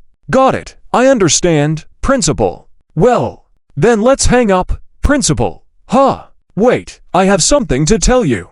What is it? The Hu Tianfeng on the other end of the phone paused for a moment before saying, let's talk about it once I return to work. No rush. Okay, Principal Hu, rest well. All right. The phone hung up, and Zhang Shuqi happily hummed a tune. Li Qingyan, standing beside him, smiled helplessly. Teacher Zhang, why so happy? That's right, we're about to clear our names. I must say, Lin Zhou is really something. He always manages to outperform with grades. Haha, who can deny that? I'm curious, what school will this kid attend in the future? Hey, Teacher Li, has the admissions office called us? Not yet, they probably want to see the results of the second mock exam, right? That's true, the second mock exam is next week. Let's hope nothing unexpected happens during this time. Touch wood. Teacher Zhang, don't jinx it. Hurry up. We have the flag-raising ceremony later. We need to prepare. That's right. Ha ha. The two quickly huddled together to strategize. At this time, at the hospital, after finishing the call, Hu Tianfeng sighed while looking at the ceiling. Hu Yan, sensing his unease, sat up from the chair. Dad, what's wrong? Are you not feeling well? No, I'm feeling fine everywhere, don't worry. Come, sit here. Hu Yan hesitantly sat beside Hu Tianfeng's bed.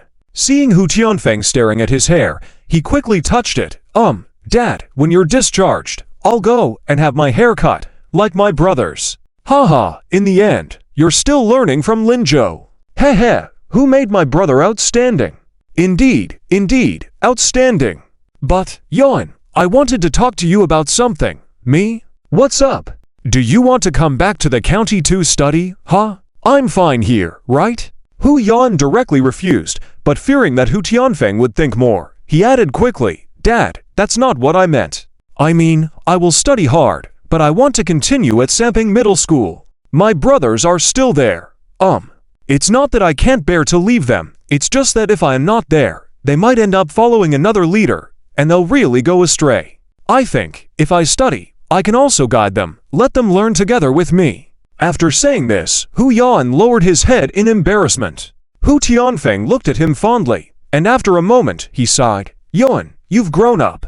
That's for sure. By following my brother, I'll grow up quickly. Well, if you want to go back, go ahead and study there. But you must come back to the county every week. Huh? Dad, you're always so busy every week, and you're not even at home. What do I do when I come back? I won't even see you, right? Hu Tianfeng gave Hu Yan a deep look and laughed. Soon, you'll be able to see me often. When Zhou Wenchu entered, she was greeted with the scene of the two of them. She looked at them in shock, a bit puzzled. You guys, when did you become so harmonious? Haha, haven't we always been getting along well? Hu Tianfeng couldn't help but laugh. Hu Yan also scratched his head. Yes, I have a good relationship with my dad. Mom, what delicious food did you bring? Well, you'll see when you look. Hu Yan was already hungry. He quickly ran to Zhou Wenchu's side and opened the lunchbox. A rich aroma wafted out. Hu Yan was amazed. Wow, pork head meat, porridge, mantu, and braised pork. It looks so delicious. Go ahead, take it to your dad, and you eat together. Okay. Hu Yan quickly placed the lunchbox on the table next to Hu Tianfeng. Hu Tianfeng also stood up, picked up a mantu, and then picked up a piece of pork head meat. After all these years, you still remember that I like this. Hurry up and eat, don't talk so much, I still have to go to work this afternoon. Haha, okay, eat. He put the pork head meat in his mouth and took a bite. Hu Tianfeng suddenly froze. Hu Yan curiously looked at him. Dad, what's wrong? Why did you stop eating? Hu Tianfeng didn't answer. He tasted the braised pork next to him, feeling puzzled. Wenchu, the taste of this meat, why does it not taste the same as what we buy outside? Zhou Wenchu worked in the morning, definitely did not have time to cook. Buying was the only option. Zhou Wenchu smiled. Who told you I bought it? Huh? You didn't buy it. Then where did it come from? Guess. How can I guess that? Before he could finish his sentence, he suddenly froze. Lao Lin. Zhou Wenchu nodded. Lao Lin indeed. He was also considerate. He was afraid you wouldn't eat, so he didn't come in. He wandered outside for who knows how long, saw me and gave me these. Lao Hu. In fact, Lao Lin is really good. It's just that you two have such similar temperaments, always fighting over trivial matters. Childish, right? Hu Tianfeng picked up another piece of braised pork and nodded in agreement. Yeah, it's indeed quite childish. So, when you're discharged, let's go have a meal with Lao Lin. Alright, let's go. Zhou Wenchu was surprised. Huh? Lao Hu, why are you so easygoing today? Hu Tianfeng sighed silently. I have to go. After all, I promised Lin Zhou. He did well on the exam, so I have to go to his house for a meal. Last time during the test, I stood him up. After passing this time, I can't stand him up anymore. Otherwise, where can I put my old face? But I have to admit, this kid is quite good at maneuvering. Last time, he made me promise to visit his house with his grades, and this time he made Jiangzhou City first and second high schools apologize. Truly, very smart. How come I didn't notice it before? The second class soon ended. The students quickly went downstairs, lined up in order of their class under the flagpole. The class teachers also stood in front of their respective teams. The class on duty went up the flagpole, leading the exercises. Today, it was class 2 of grade 3. Li Wei happily walked up, as he loved this activity the most. He could show off his charm and let the junior student see his excellence, increasing his exposure and future chances for choosing a partner. However, halfway there, Zhang Shuqi stopped him. Li Wei, you don't need to come up today. Just stay in your class team. I'll conduct it, huh? Li Wei was surprised. But he had to listen to Zhang Shuqi, so he reluctantly went back to his team. Passing by Liu Qingyan, he couldn't help but complain. Liu Qingyan looked like she was about to laugh. Just a day's delay. There's something important today concerning our class. What's so important? More than the broadcast calisthenics? You'll know in a while. Liu Qingyan intentionally left him in suspense, so Li Wei returned to his team with curiosity. His position happened to be near Lin Zhou. Just when he wanted to say something to Lin Zhou, he noticed that Liu Qingyan waved at Lin Zhou and called him over. Li Wei could only stand there bored. By now, Lin Zhou was already standing next to Liu Qingyan. Teacher Liu, what's up? The police station just called, saying you've done something significant again, so they'll come over to see you a little later. Just slip away to meet them when they arrive. The police station? So what significant thing have you done this time, classmate Lin Zhou? Don't you know about this? But it shouldn't have much to do with me, right? Shouldn't they be thanking Hu Yan instead? Who knows? Anyway, they're coming, so you deal with it. Keep calm, don't embarrass our class. Okay, Lin Zhou nodded. When he returned to the team, he saw Li Wei looking at him curiously. Lin Zhou was puzzled. What's wrong, class monitor? Heh. What did Teacher Liu say to you? Is it about the announcement Teacher Zhang is going to make later? What will Teacher Zhang announce later? Teacher Liu didn't tell you? No, she mentioned something else. Oh. Li Wei deliberately moved closer to Lin Zhou and said mysteriously, then guess what Teacher Zhang will announce later? There's a prize for guessing correctly. What prize? Lin Zhou looked at him with amusement. Well, I'll treat you to lunch, but if you guess wrong, you have to let Sunyanku give me a day's worth of problems to solve. How about that? Lin Zhou raised an eyebrow. Why don't you just ask Sunyanku yourself? TCH, forget it. Who doesn't know Sunyanku is always following you around? She only listens when you speak. When I speak, it's not effective. Li Wei had tried to ask Sunyanku for problems more than once, but had no success. Lin Zhou glanced in Sunyanku's direction and chuckled. All right, I accept the bet. Then hurry up and guess. I guess that the teachers from first and second high schools in the city will come with the students who spread rumors to apologize to our school. Li Wei was shocked. First and second high schools in the city. Yeah. Lin Zhou, did you just make up this kind of thing? You don't believe it. Well, though I don't interact much with them, students from first and second high schools are all lofty and proud. Why would they come to apologize to us? Every time they come, it's a battle of wits with Zhang Laoshi, trying to learn some skills from us. You do know them well? Of course, quick, come up with another one. Lin Zhou didn't hesitate. No, sticking with this one. How can you be so incapable with the chance given to you? Fine then, I'll be waiting. Tomorrow, Sunyanku will be mine.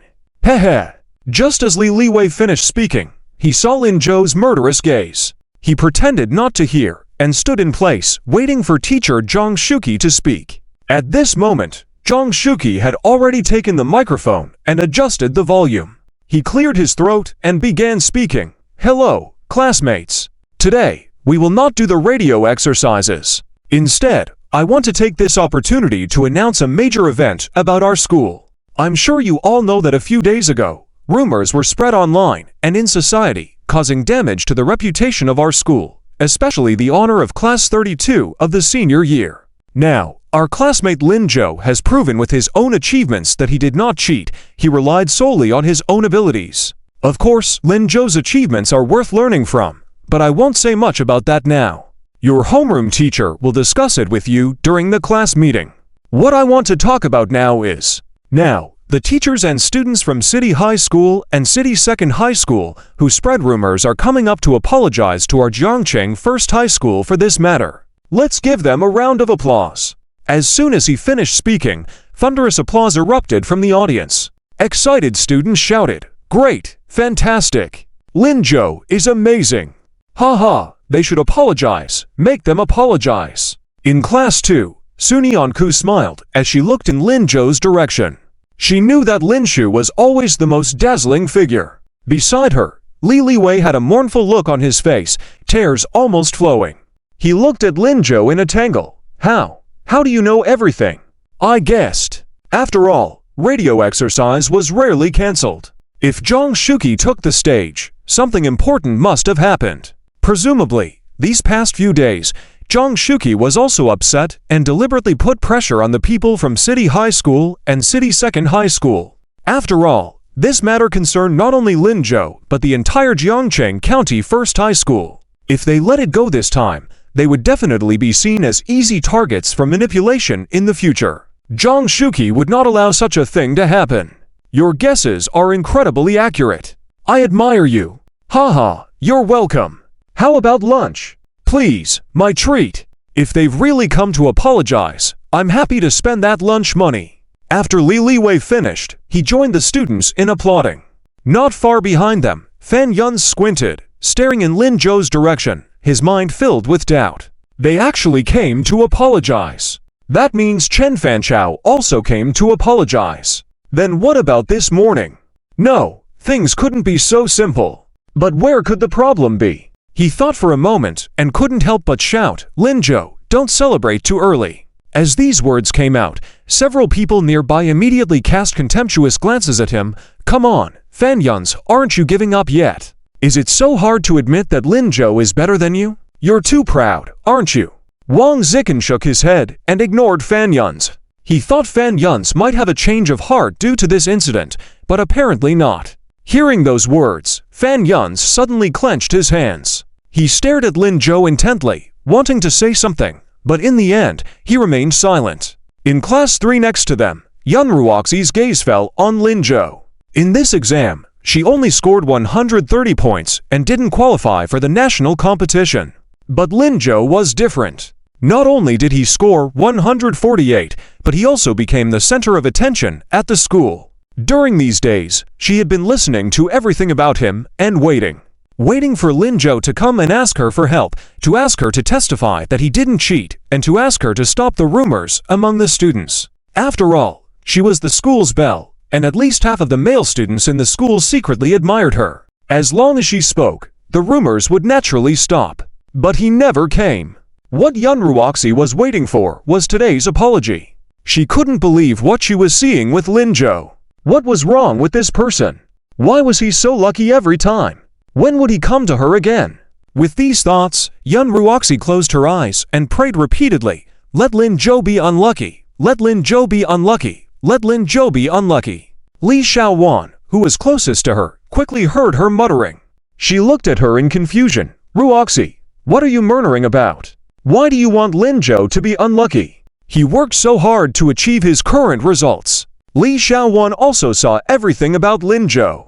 Although she didn't like Lin Zhou much before, she now started to admire him from the bottom of her heart. He was indeed extraordinary. Yun Ruoxi quickly put her finger to her lips, making a gesture. When she realized no one heard it, she pulled Li Xiaowan over and said seriously, "This way, Lin Zhou will need my help. If he needs my help, he will come to me. What he needs now is an opportunity to talk to me, right? I'm providing that for him, aren't I?" Li Xiaowan. Was Yun Ruoxi unwell today? Despite opening her mouth to speak, she ultimately said nothing. Li Xiaowan suddenly felt that the words she had used to comfort Yun Ruoxi before had been completely ignored. And she became increasingly arrogant and self-confident. Did Lin Zhou really need her help? She would only make things worse if she interfered. But in the end, Li Xiaowan remained silent. She knew that no matter what she said, Yun Ruoxi would not listen. She was immersed in her own world, and no one could reach her. Meanwhile, in class 5, Zhao Haiyang stood in the crowd, watching Sun Minghua at the front. Sun Minghua seemed exceptionally nervous today. She kept looking around as if waiting for something. As Zhang Shuqi's voice fell, a group of people was walking from the side of the stage towards it. When Sun Minghua saw the person leading the group, she relaxed slightly. Zhao Haiyang recognized the leader, Yuan Dezong, a teacher from City Second High School. Did Ms. Sun know this person? Zhao Haiyang squinted but said nothing. On the stage, Zhang Shuqi was watching Gao Xinyuan and Yuan Dezong with seriousness. They, along with 4 students from both schools, were walking towards the stage. 2 of them were Chen Fanchao and Zhang Mingyuan, classmates who had participated in the math competition before. They were considered top students from City High School and City Second High School. At that moment, they all lowered their heads and remained silent. In the audience, thousands of students were watching them in silence. At that moment, a thought crossed Zhang Shuqi's mind. Let's give them face and let them pass. After all, these 4 were just 18-year-old students. Gao Xinyuan and Yuan Dezong were older and could handle it. But asking 18-year-old students to do this might cause some psychological harm. With the college entrance exam approaching, it didn't seem appropriate. After some thought, Zhang Shuqi walked down from the stage and stopped them. Wait a minute. Gao Din and several people raised their heads together. Yuan De laughed cheerfully and asked, "What's the matter, Teacher Zhang?" For some reason, Zhang Shuqi found smiles on those 18-year-old boys as well. He felt it must be his hysteria acting up. At a time like this, they should feel a lot of pressure and worrying. Why are they laughing? Thinking this, Zhang Shuqi said seriously, "Teacher Gao, Teacher Yuan, it's like this. How about letting the children watch from below, and you to go up?" Seeing the confusion on the faces of the 2, Zhang Shuqi hastened to explain, "This apology is just a formality, to give our students an explanation. At our age, we shouldn't care about this, right? This should be clear enough." Zhang Shuqi thought they should understand, right? After looking at each other, Gao Din and Yuan De smiled. "I don't think it's necessary," said Gao Din. "Huh? No, Teacher Gao, I think you still don't understand my meaning." "What I mean is," before he could finish, Chen Fanchao behind Gao Din said, "Teacher Zhang, we appreciate your kindness, but since I was the one who caused this, I should be the one to apologize. Should I go up?" "Yes, we'll go up too. Teacher Zhang, you don't have to consider us." After all, they didn't want to miss the exciting moment coming up. Standing on the platform, they could see more clearly. Well, Zhang Shuqi couldn't persuade them, so he compromised. "All right, you can go up, just be careful." "Thank you, Teacher Zhang," they said jokingly as they went up to the platform. Zhang Shuqi also stood beside them, feeling a bit uneasy as he looked at Chen Fanchao and the other 3 students. He felt it wasn't appropriate. But Gao Din had already taken the microphone from him. "Teacher Zhang, can we start now?" Yes, you can start, Teacher Gao. Just pay attention to the students' emotions." "I understand." Gao Din nodded. Then, to Zhang Shuqi's shocked look, with a smile, he looked down at the audience. The audience immediately quieted down, all watching him attentively, waiting for his speech. Gao Din took a deep breath and began, "Sorry everyone for wasting your time. Today we are here to apologize, as the behavior of our school students has tarnished the reputation of your school, which was truly despicable." As soon as Gao Din finished speaking, murmurs erupted in the audience. Lin Zhou, Liu Qingyan, and others frowned. Zhang Shuqi was also puzzled. "Teacher Gao, what are you saying? What do you mean originally? Weren't they here to apologize?" Gao Din said, Teacher Zhang, since you asked, I'll tell you directly. What I mean is, we had planned to come and apologize this morning, but after this morning, we changed our minds." Zhang Shuqi was taken aback, his face instantly turning unpleasant. "You're not going to apologize?" "That's right, we're not apologizing." "Huh? Gao Din, I can't believe." Zhang Shuqi was close to losing it. He finally realized where his earlier feelings came from.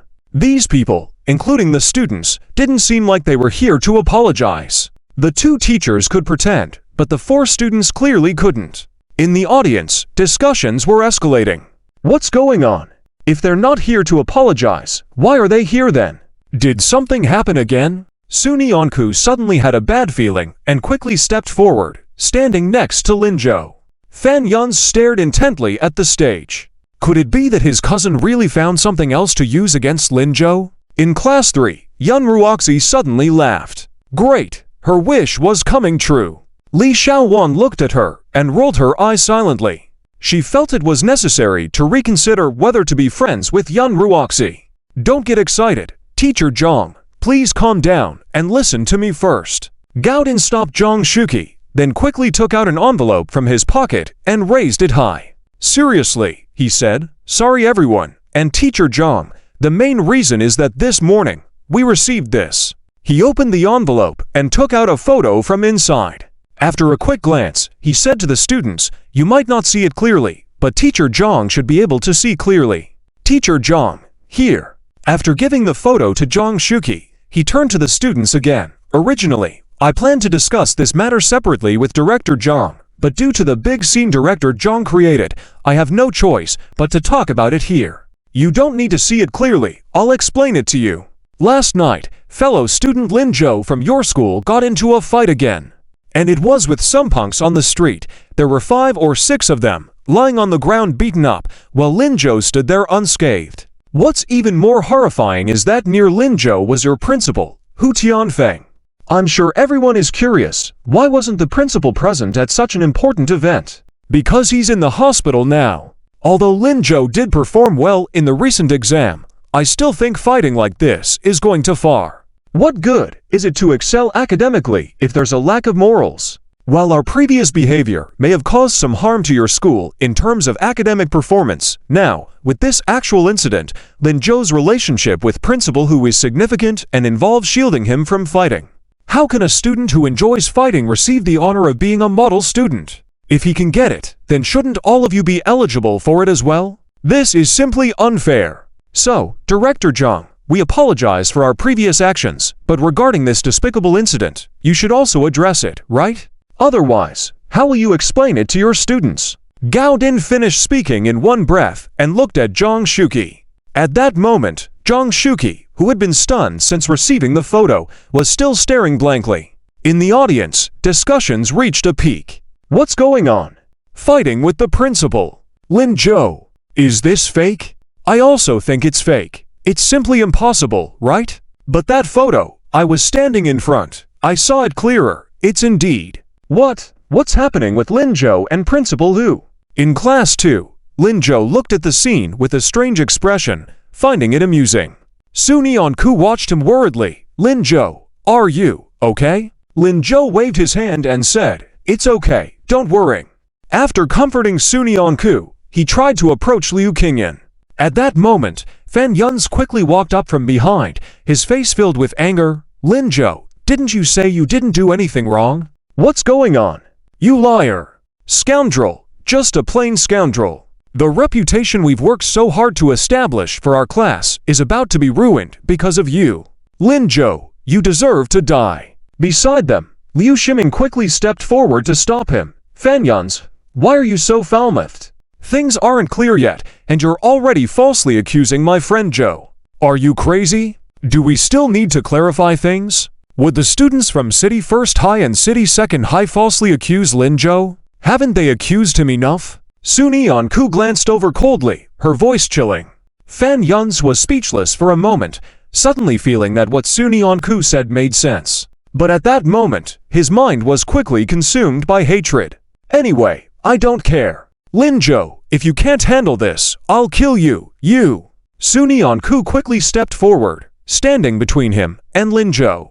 Lin Zhou hurriedly held her back. Little Deskmate, don't worry, there's no need to stoop to his level. But Lin Zhou, it's okay, trust me. Su Nianku looked seriously at Lin Zhou, nodded after a moment, and said, okay, I trust you. Qian Guoguo and Li Xian were also very worried and were about to step forward to speak to Lin Zhou. Just then, Yun Ruoxi from Class 3 quickly bounced over. She blocked Lin Zhou's path, happily saying, Lin Zhou, Yuan Dezong, and I are relatives. If you beg me, I'll go talk to him and ask him to stop saying these things. Lin Zhou. He rolled his eyes silently in his heart. Thank you. You're welcome. So, are you going to beg me? Lin Zhou was speechless. He didn't want to waste time talking to Yun Ruoxi, so he directly avoided her and walked to Liu Qingyan's side. Huh? Lin Zhou, what's wrong?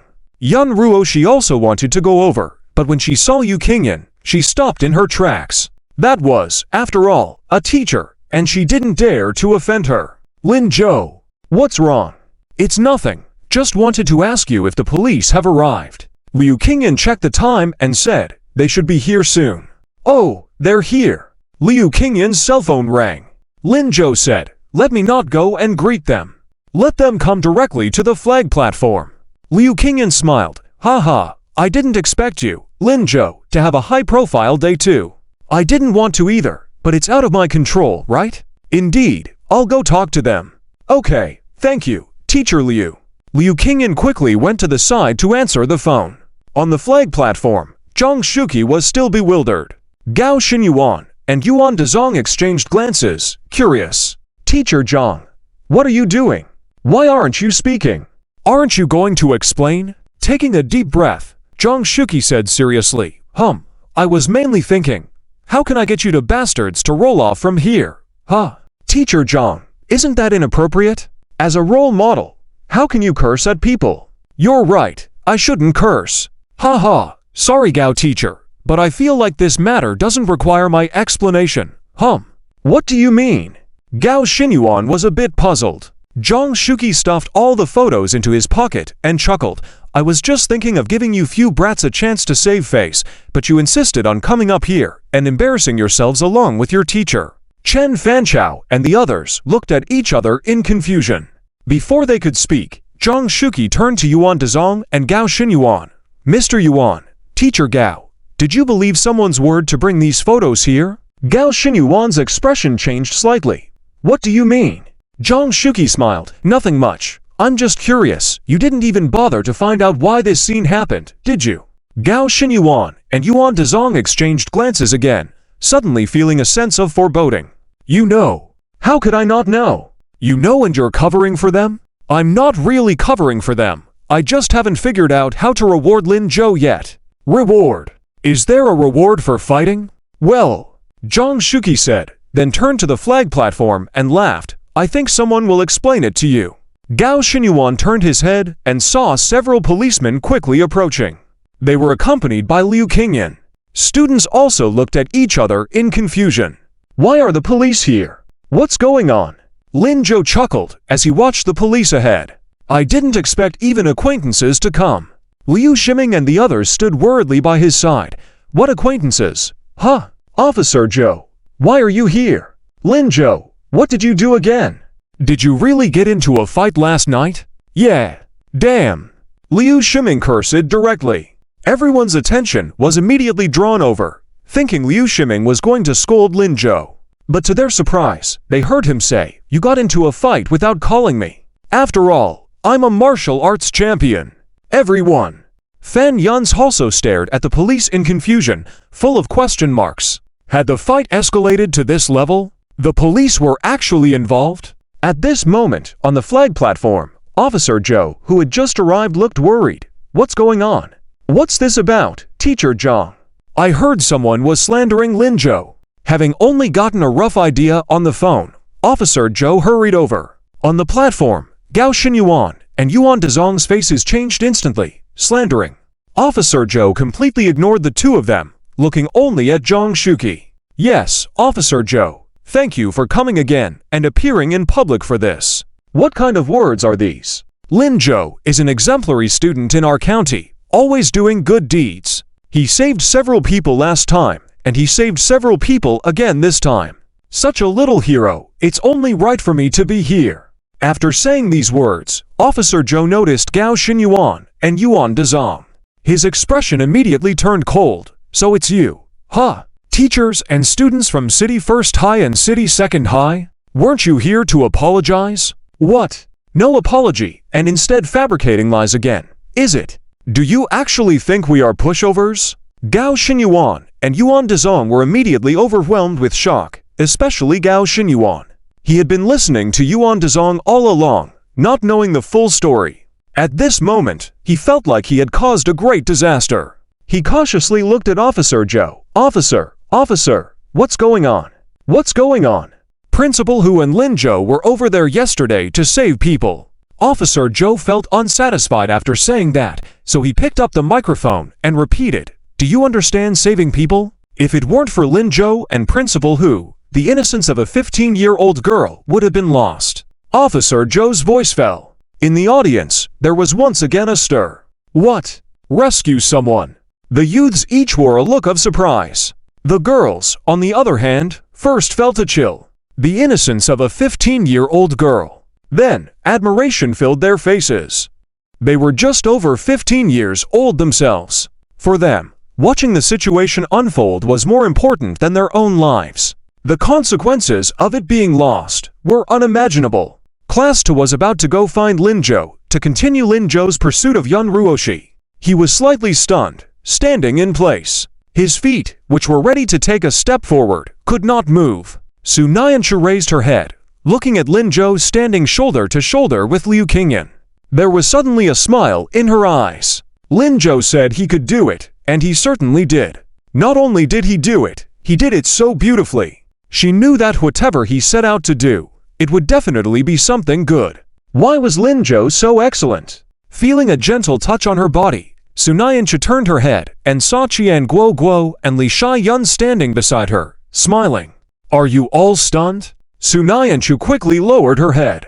No. Qian Guo continued to smile. Do you think Lin Zhou looks even more handsome today? Su Nianchu instinctively nodded. Realizing what Qian Guo had asked for the first time, she felt like subtly admitting it. So, she quickly shook her head again. But halfway through the shake, she couldn't help but think that Lin Zhou did look really handsome today. Who cares? Can't betray her heart too much. She changed to nodding again. MMHM. Ha ha. Qian Guo burst into laughter directly. Li Shiyun grabbed Su Nianchu's hand and laughed along. Su student, I really envy you. I envy you, being able to stand by Lin Zhou's side anytime, anywhere. I envy you, being continuously valued by Lin Zhou. Su Nianchu lowered her head slightly, blushing and smiling. At this moment, Liu Shiming was also laughing like crazy. He turned his head, looked at Fan Yunji's embarrassed face, and couldn't help but say, Fan Yunji, feeling embarrassed, right? Haha. Remember to kneel down later and ask my brojo to call you daddy. Oh right, since my brojo is your dad now, then I guess I'll be your stepdad, right? Come on, give it a try. Let's get familiar with the process. Laughter filled the surroundings. Fan Yunji held tightly onto his hands, not daring to say another word. On the podium, Zhang Shuche had been smiling all along. If it weren't for so many leaders watching, he thought he would have lost control by now. For the sake of the school's reputation, he was enduring too much. So, Zhang Shuche decided to shift his attention. He looked at Gao Dinyuan and the other three who were in a daze, and said cheerfully, How about that? Didn't I say so? Whose rumors did you listen to, and still not believe? Shouldn't you trust what the officer says? Gao Dinyuan stared at Officer Zhou blankly, and after a while, managed to utter, Officer. Do you want to know the details of the incident? Let me briefly explain it. So, Officer Zhou summarized what he knew, but did not reveal the names of those female students. Finally, he said a few words to the audience below. Today, several girls went to our police station to testify that they had been violated to different degrees. It was because of Lin Zhou and Principal Hu that these hooligans were caught. Students, as students of Yizhang, you should be proud of having such a principal and such classmates. Student Lin Zhou has just been awarded as a model student, and not long after, he saved someone again.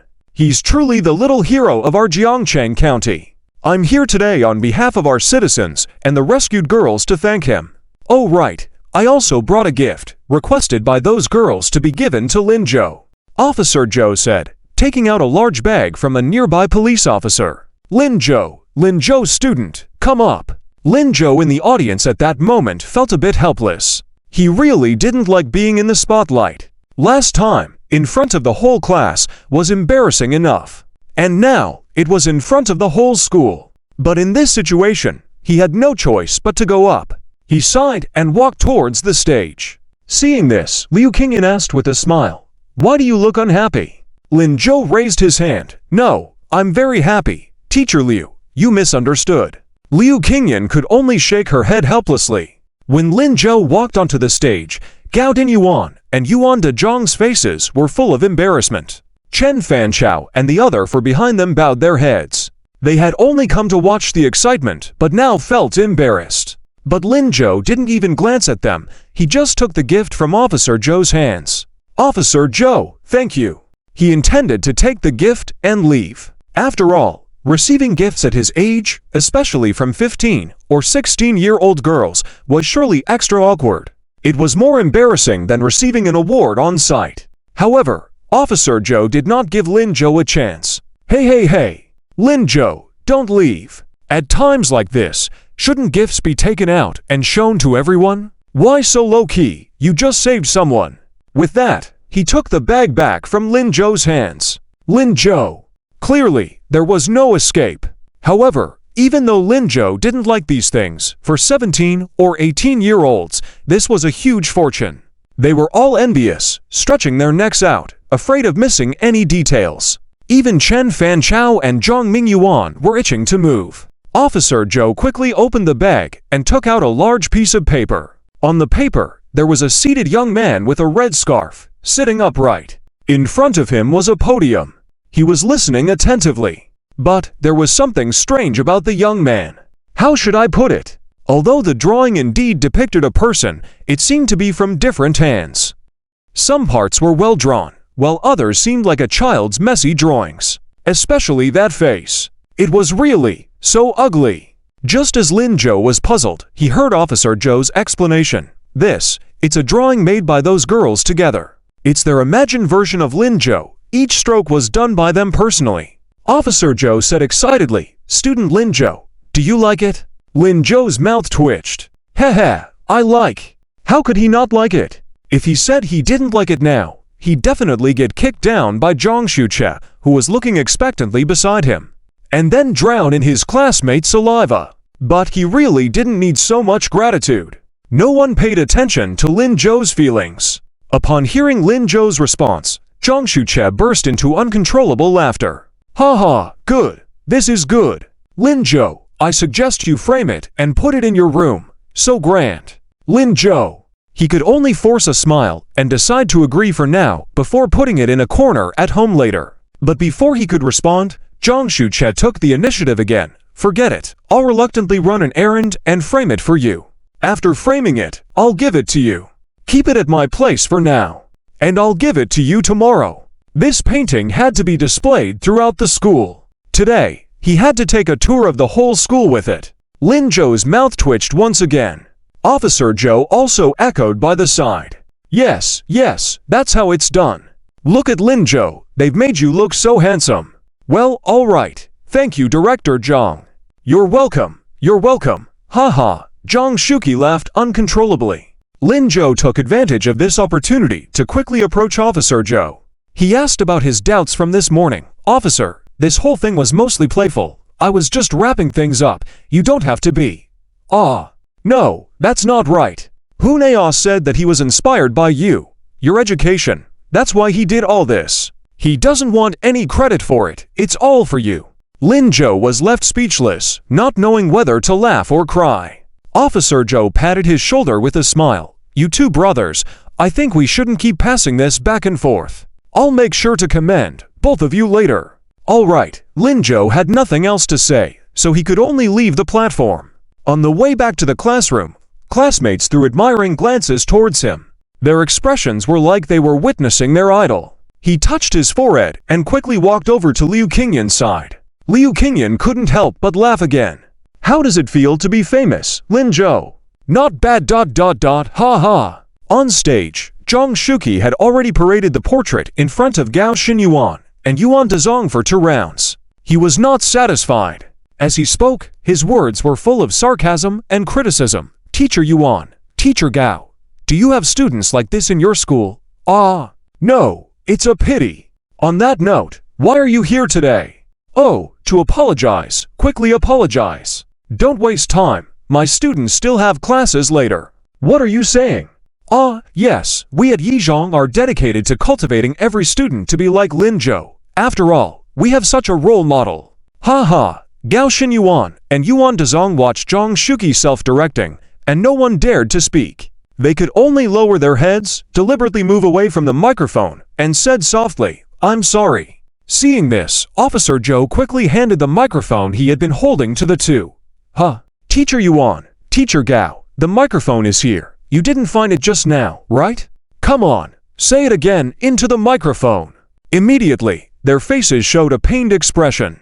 They closed their eyes and painfully shouted, "I'm sorry." "Well, that's more like it. I remember when I was in school, the teachers were so forceful in their speech." Officer Joe was satisfied, and he handed the microphone to Chen Fanchao and a few others. "You guys are all over 18, right? Come on, don't be shy." The several individuals. Zhang Shuqi didn't intervene either, just sighed. "Well, I didn't plan to have you up here just now, but you guys insisted on coming up." None of them dared to argue. They all came to the microphone and closed their eyes, shouting "I'm sorry" aloud. Officer Joe was finally satisfied. He nodded with the microphone in hand. "Well done. Teachers indeed have their students." Thunderous applause immediately erupted from the audience.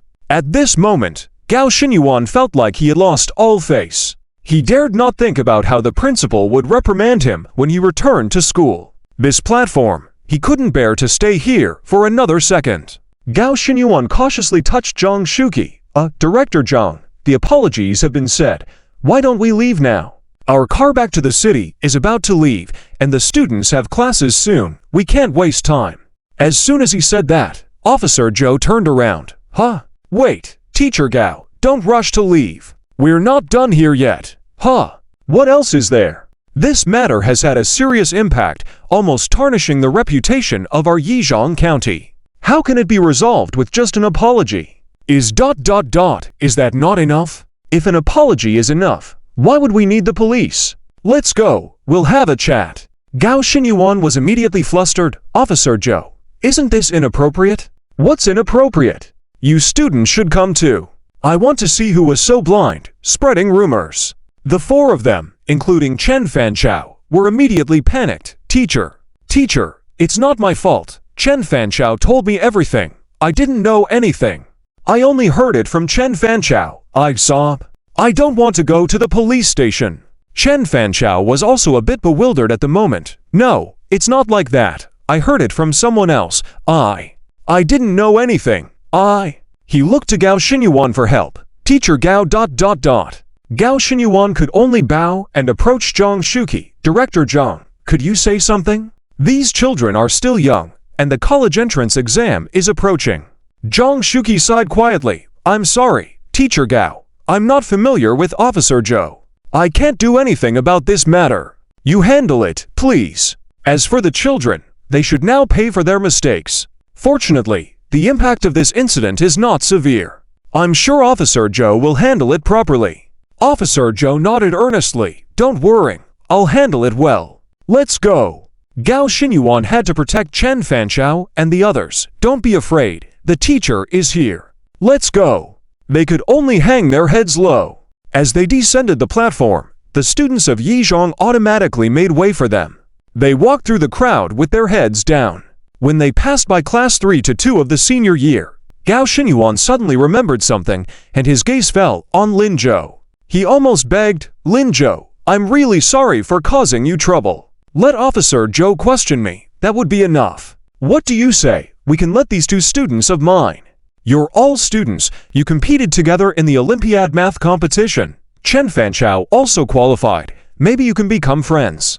I and your teacher Liu are friends too. Why don't we just let them go?" The tone made Liu Qingyan slightly stunned.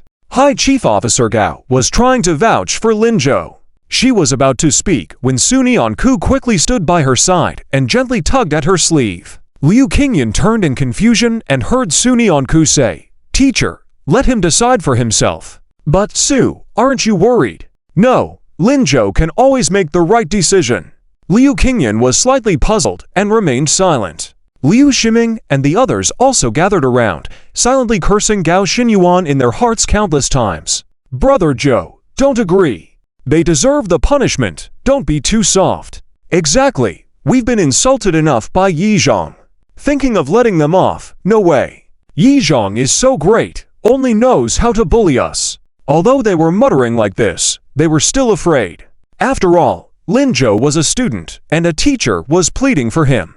It was not easy not to agree. Chen Fanchao and several others also turned their focus to Lin Zhou.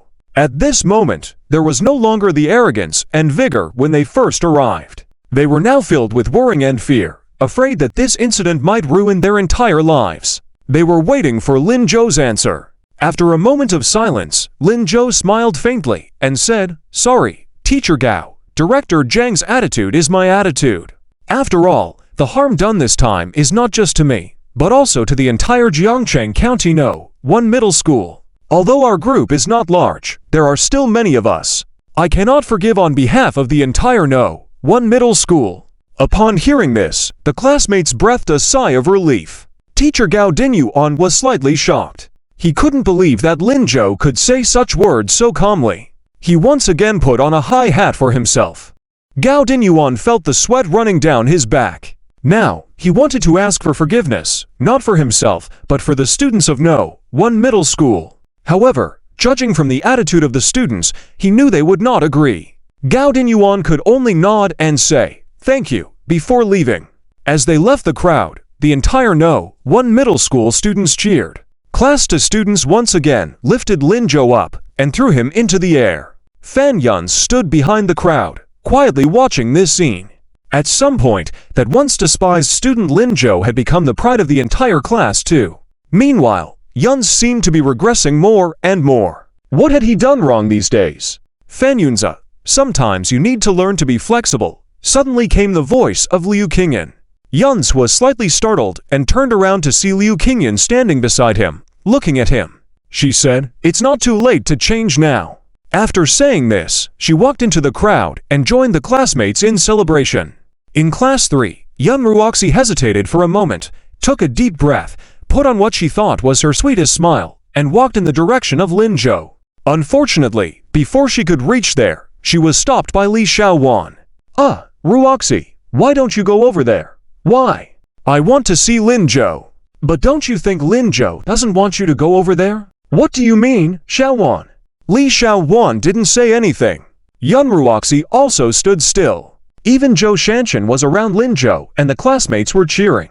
So why couldn't she get closer? At the same time, in class 5, the students were also in high spirits. They were constantly praising Lin Zhou and admiring Liu Qingyan's beauty. Some even showed envy. "Wow, if only I were in class 2, I could observe Lin Zhou up close. Even though I only saw a shadow just now, he's really handsome. I heard he was a bad student not long ago. How did he change so much? Why ask? It must be because of how well Teacher Liu teaches. That's right, Teacher Liu is so beautiful. I bet everyone is happy in her class." Who wouldn't be? Sun Minghua stood in the middle of the classmates, listening to these voices. The more she listened, the angrier she became. Finally, she couldn't help but roar, "Enough! Why are you all shouting like this? If you want to go to class 2, just apply for it. You can't even get into the top 10 of the class, why show off here?" After finishing her speech, she rolled her eyes and left the place feeling very depressed. She had thought that after today, that annoying Liu Qingyan would be expelled because of Lin Zhou's incident. But now, she seemed to gain benefits from Lin Zhou again.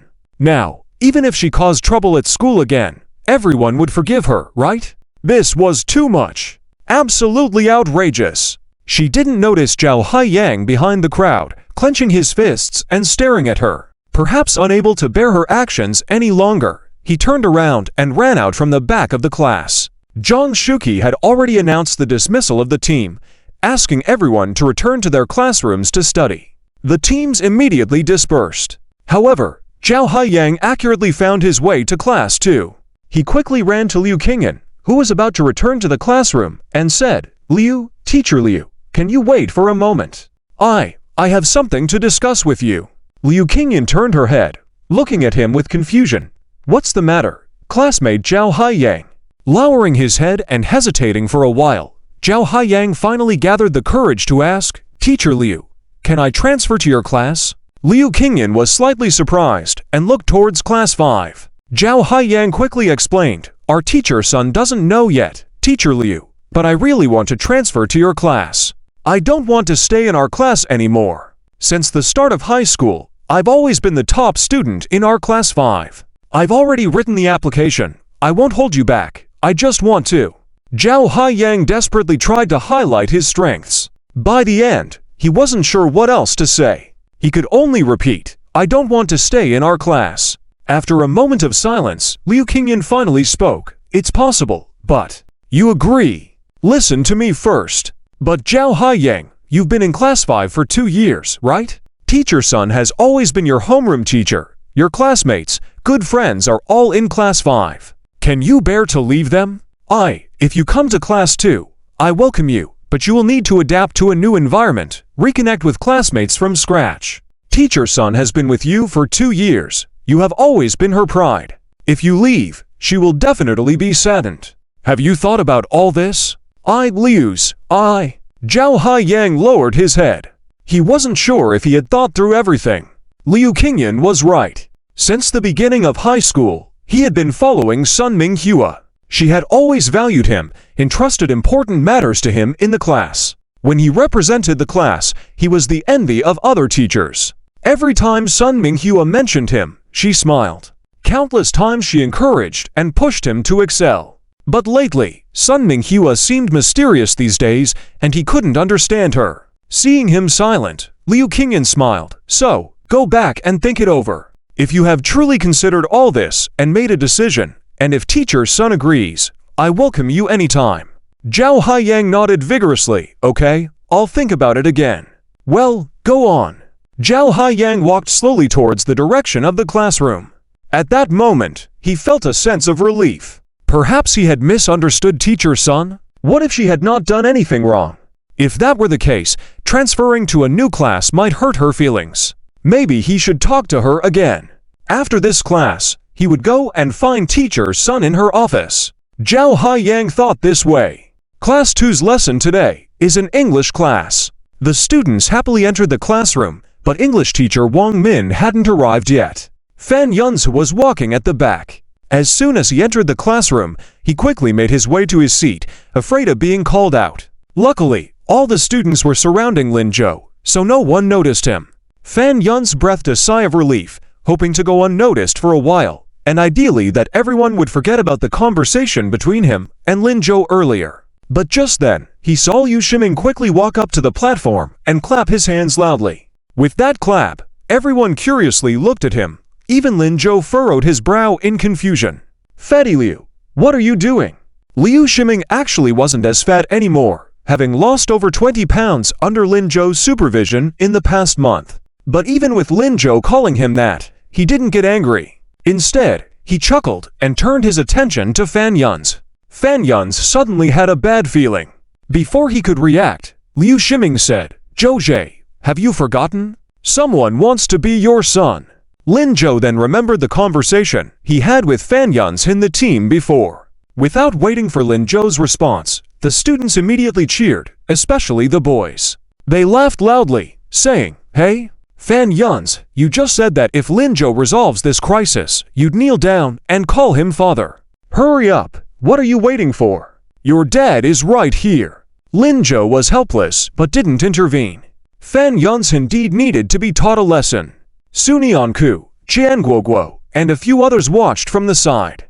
Although Zhou Nianchen wanted to speak up for Fan Yunzi, seeing everyone making a fuss, she felt overwhelmed. Fan Yunzi's hands clenched into fists, sweating in his palms. Damn it! Why did teacher Wang Min have to be late today? What should he do now? Seeing him not moving, Wang Zikan picked up a pen and poked his back from behind, saying, Fan Yunzi, stop dawdling. Yeah, stop dawdling. The teacher will start class soon. Hurry up. This is a major adoption moment. We don't want to miss it. Liu Shiming on the podium laughed the most joyfully. Ha, Fan Yunzi, what are you doing? Are you going back on your word? Oh, you're our class's top student and the study committee member. How can you go back on your word? How will others learn from you in the future? Exactly. Hurry up. Fan Yunzi, don't just sit there. Aren't you ashamed? Fan Yunzi's face turned black as ink. He bit his teeth tightly, silently praying in his heart. The teacher would come soon. Everyone would surely quiet down then. After all, teacher Wang Min was getting old, and he despised their racket. In the past, for every time they made noise, teacher Wang Min would punish them. Shouts filled his ears, but Fan Yun's only focused on the situation at the door. Before long, with a creak, someone pushed open the door. Fan Yun's looked up and saw Wang Min entering the room with textbooks in hand. He immediately breathed a sigh of relief. The classmates also quieted down instantly with her arrival. Fan Yun's thought he was finally saved. Just as he was about to call out to Wang Min, he suddenly heard her say, "What are you all doing?" "Oh, celebrating Lin Zhou." "Carry on, I'll rest for a while." "Oh no, why does my back hurt so much today?" Fan Yun's was incredulous. What was going on? Just because Lin Zhou was a top student, aced math with 148, and did a good deed today, even teacher Wang Min was praising him? But Fan Yun's didn't have the luxury to ponder on that anymore. Wang Min closed the classroom door, and the classmates cheered again. "Oh, Fan Yun's, come up here." "Yes, come up quickly. Kneeling on the podium is more comfortable." Fan Yun's reluctantly stood up with a murmur. At that moment, he suddenly felt that it would have been much better to just say sorry and leave, just like the students at the other schools. At least, he wouldn't be forced to kneel down and call out for his father in front of the whole class. It was a complete humiliation. Fan Yanzi had made countless determinations, but he still found himself unable to step onto the podium. Nevertheless, it was no longer up to him. Someone quickly approached and lifted Fan Yanzi up, dragging him to the podium with just a few movements. At that moment, Fan Yanzi's heart was filled with despair. Just now, they lifted Lin Zhou in the same way, but it was a celebration. However, with him, it turned into humiliation. And it was a kind of humiliation he couldn't resist. He felt like going mad. Once on the podium, he found himself next to Liu Shiming. Everyone laughed at him. Fan Yanzi could only tightly clench his fist, nails sinking deep into his palm. The pain didn't seem to provide any relief. His mind was chaotic with the classmates' mocking gestures. Fan Yanzi ground his teeth, sweat dripping down his forehead, but he couldn't do anything. Nothing at all. Did he have no choice but to kneel? Did he have to lose all dignity today? If that were the case, how could he continue to exist in this school or this class? What was the difference between that and being dead? Realizing this, Fan Yanzi slightly turned his head and looked at the window sill. Their classroom was on the first floor. Jumping out the window became impossible. What now? What now? Kneel down. After kneeling, there would still be class. After class, he could go to the 5th floor. By the time he got to the 5th floor, everything would be over. Everything. Fan Yanzi closed his eyes and started to bend his legs down. Just then, he suddenly heard a voice say, "Wait a minute." Fan Yanzi opened his eyes and saw Lin Zhou standing outside the crowd. The classmates quieted down. "Lin Zhou, what's up? Fan Yanzi hasn't called me father yet." "Hey, old Fan, hurry up." "Forget it." Lin Zhou waved his hand. "I don't want such a big son." At that moment, he seemed to see a glimpse of despair in Fan Yanzi's eyes. This person seemed to have reached a breaking point. Although he clashed with Fan Yanzi and often picked on him, he had never actually harmed him and always received his comeuppance. Thinking about it, it was quite miserable. This time, it was also for the honor of the class. Lin Zhou felt it wasn't worth forcing someone to the brink of death just for that. Having a son means I have to raise him, and clearly, I can't afford to do so right now.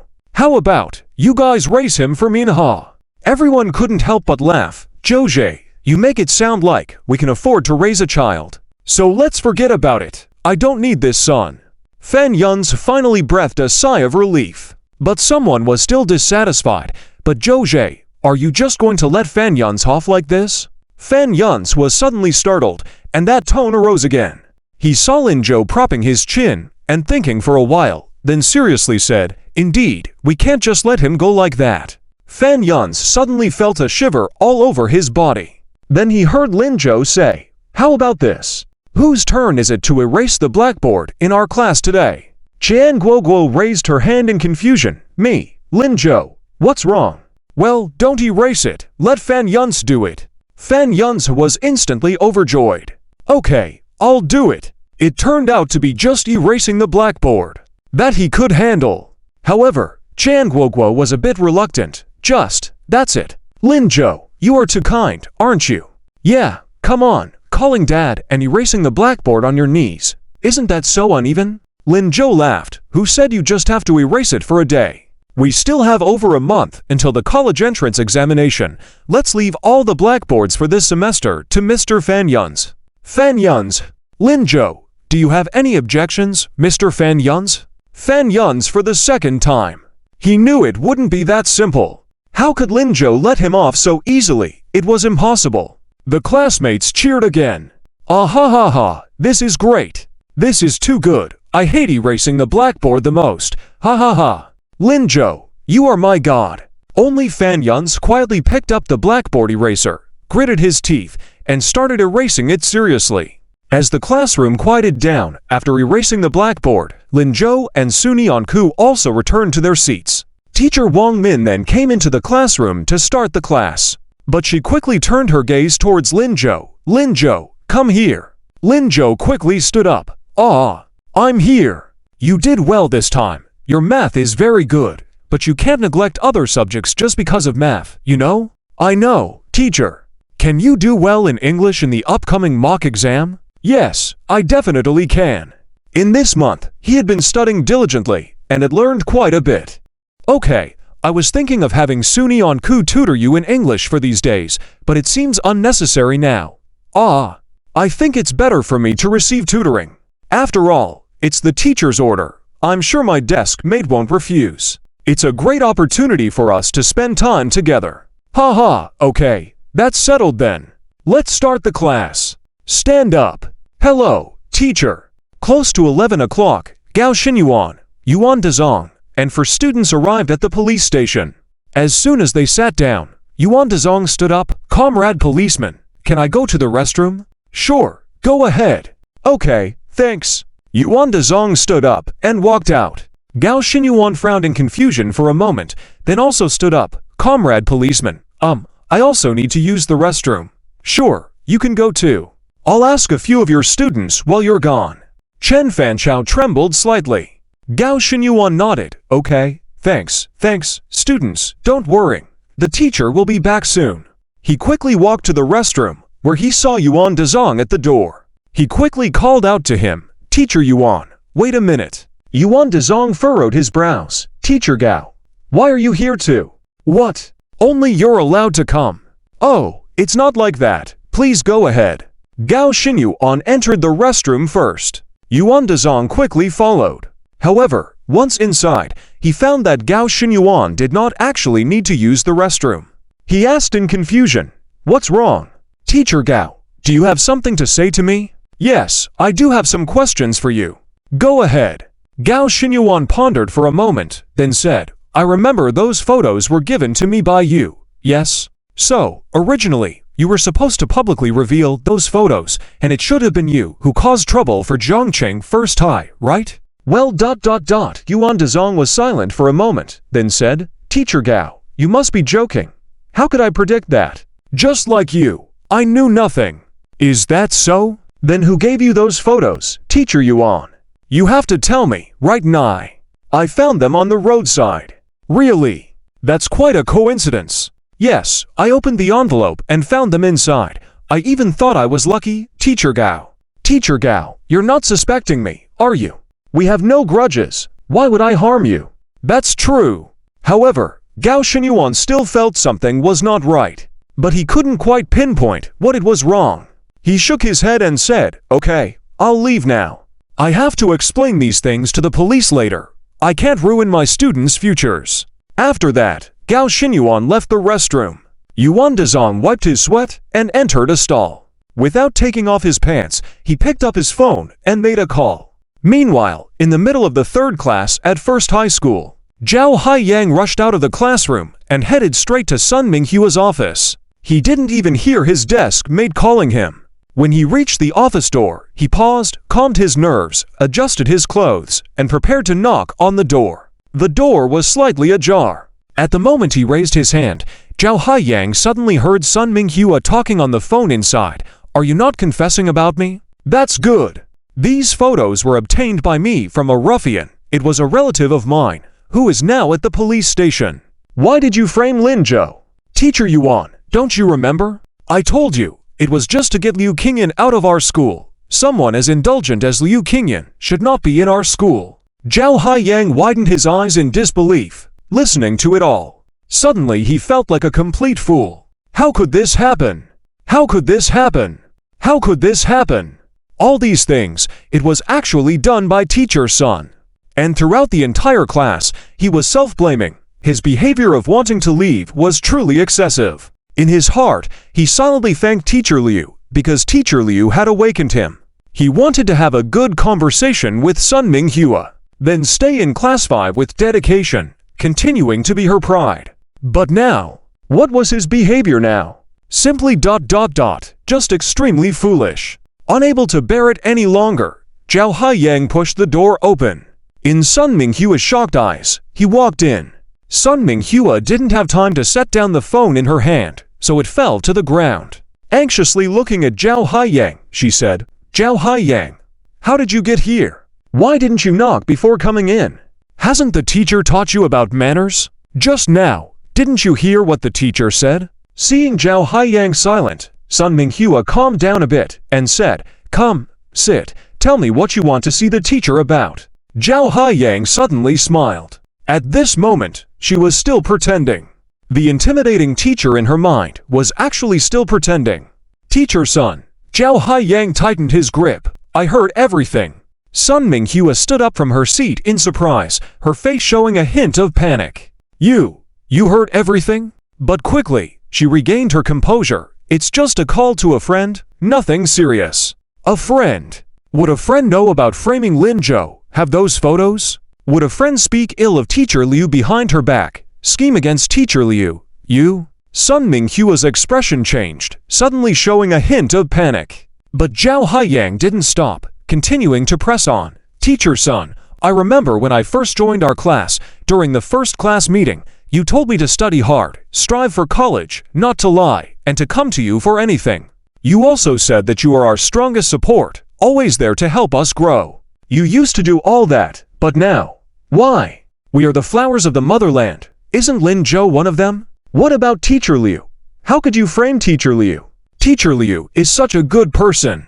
This finally made Sun Minghua angry. "Fine, what's good about her? Just a bit younger and prettier, behaving recklessly every day. As a teacher, where can you find someone like her?" Zhao Haiyang looked at Sun Minghua in surprise, finally understanding. All of this was born out of jealousy. So that's how it is.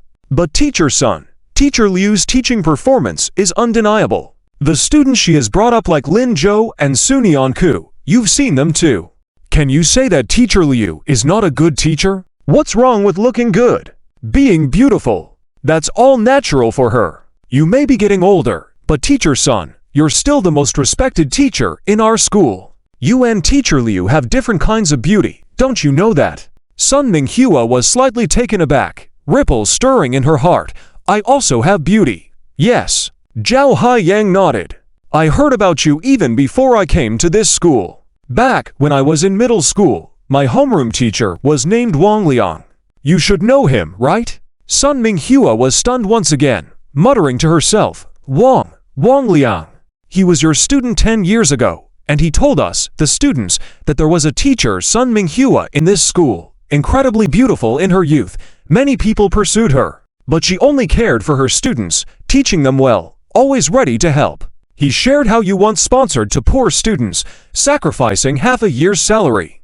Among them was Wang Liang himself. From that day on, Wang Liang silently vowed to himself that he must become a great teacher just like you. So he studied diligently, got into the normal school, became a teacher, and eventually a great one. During those middle school years, he told every batch of students about your story, saying that if we were lucky enough to come to this school and be your students, we must cherish the opportunity. When I was assigned to your class in senior high, I was so happy. I even told Wang Liang about it, and he said to study hard and not disappoint you.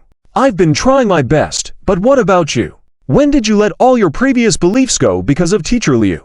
Hearing this, Sun Minghua stumbled, nearly falling to the ground. Yes. When did it all begin?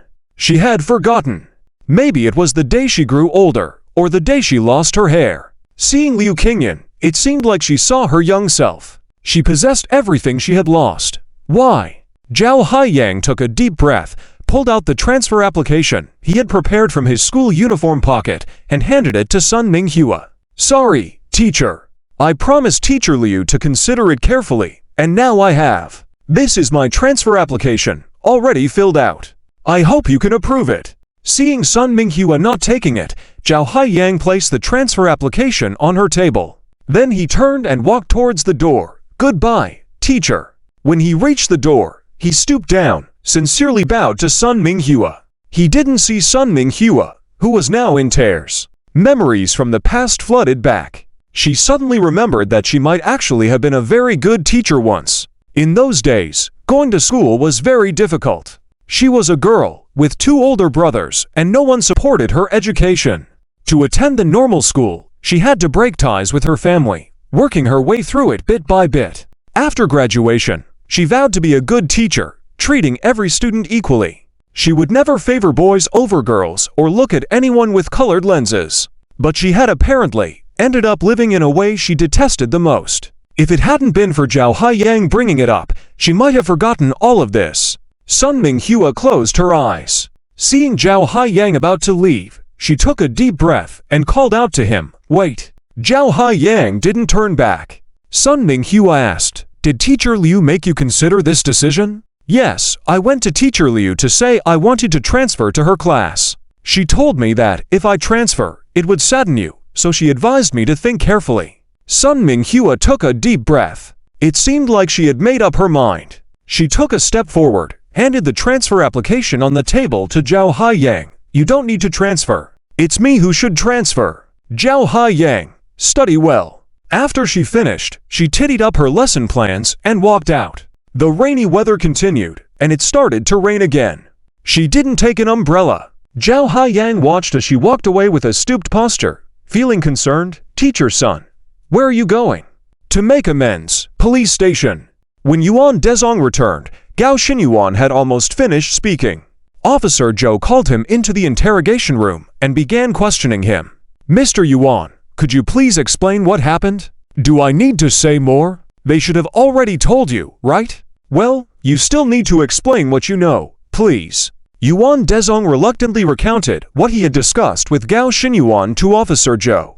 After listening, Officer Zhou furrowed his brows. "Is that all? Yes? You picked it up?" "Yes, I was also impulsive at that moment, thinking that causing a fight could make me a better student. I took it directly to Yi Zhang. You also know that this apology visit we made was quite embarrassing. It was all a misunderstanding, heh. So you mean, you didn't know about defaming Lin Zhou's achievements and tarnishing the reputation of Jiangcheng County's Zhejiang before this?" Yuan Dezong nodded repeatedly. Yes, I really don't know anything." "I apologize, officer. Can we just let this go? I still have to participate in the selection of outstanding teachers at our school. If the leaders find out about this, I'm already this old. Please spare me some face. Please. If something happens to me, my students will also lose face. They are still young, and they will be taking the college entrance exam soon. This is not suitable." "Thank you, officer," Yuan Dezong chuckled. He even had a red envelope ready to give to Officer Zhou. This action startled Officer Zhou, and he quickly stood up. "What are you doing?" We don't allow this kind of behavior here. Put it away." Yuan Dezong had to put the red envelope away and sat back down. "Officer, please consider." Officer Zhou sighed quietly. "You wait outside for now. We'll discuss this matter later." "Okay, thank you, officer." Yuan Dezong stood up apologetically. As he was about to leave, he lightly patted his own back and coughed. Officer Zhou's assistant felt a bit sorry for the teacher. This teacher seems like he should retire in a few years. He doesn't look too well. Officer Zhou nodded. The assistant continued. "Should we just let it go? I examined the situation carefully, and there is indeed no concrete evidence. It might have been a misunderstanding." Officer Zhou put down the pen in his hand and fell into thought. At that moment, the door was pushed open, and a young policeman walked in. Looking serious, "Officer Zhou, someone is here to see you." "Who?" She said her name is Sun, a teacher from Jiangcheng County First High School. "Let her in." In the lobby at that moment, Gao Xinyuan was consoling Chen Fanchao. Yuan Dezong held a teacup, sitting far away from Zhang Mingyuan and the others, seemingly not intending to involve himself. Zhang Mingyuan and the others could only lower their heads and stay quiet. When Sun Minghua appeared, Yuan Dezong quickly stood up. "Teacher Sun, why are you here?" Gao Xinyuan looked at Sun Minghua and furrowed his brows slightly. "Teacher Sun, do you two know each other?" "Ah, this is Teacher Sun Minghua from Jiangcheng County First High School." "Mr. Gao, have you forgotten? She was on the team with Zhang Shuqi and the Yuqingyan last time." "Oh," Gao Xinyuan nodded slightly, starting to recall. "I see. But last time, this teacher didn't talk much and had a low profile. Otherwise, I wouldn't have forgotten. But Yuan Dezong seems quite familiar with her." "Mr. Gao, hello." Sun Minghua nodded to Gao Xinyuan without acknowledging Yuan Dezong. "Hello, hello. Did Teacher Zhang send you? Is he willing to forgive us?" Upon hearing this, Yuan Dezong looked hopeful. Sun Minghua forced a smile. "Sorry, I haven't heard from Teacher Zhang. I'm here today for other reasons." Gao Xinyuan hadn't spoken yet when Yuan Dezong stood up. "Other reasons? What is it?" "Teacher Sun, why are you here?" He felt that something was amiss. Sun Minghua then turned to him. "Mr. Yuan, weren't you colleagues with Principal Hu when you just graduated?" Yuan Dezong was slightly taken aback. "How did you know?" "Sun Minghua, Officer Zhou is calling for you. Please come this way." Just then, a young officer entered, cutting Yuan Dezong off. Sun Minghua smiled at Yuan Dezong and followed the young officer into the room. Yuan Dezong's expression suddenly turned anxious. Teacher Sun, what are you doing? You can't bring up the topic without finishing it, huh? Teacher Sun. But no one paid her any attention. The door closed again. Yuan Dezong couldn't sit still at this point. He paced around the room anxiously, holding the teacup.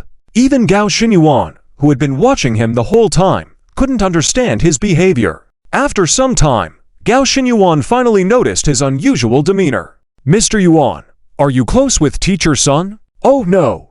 Have you known her for a long time?" "Not really. We only met during the competition." "Then how does she know you used to work with Principal Hu?"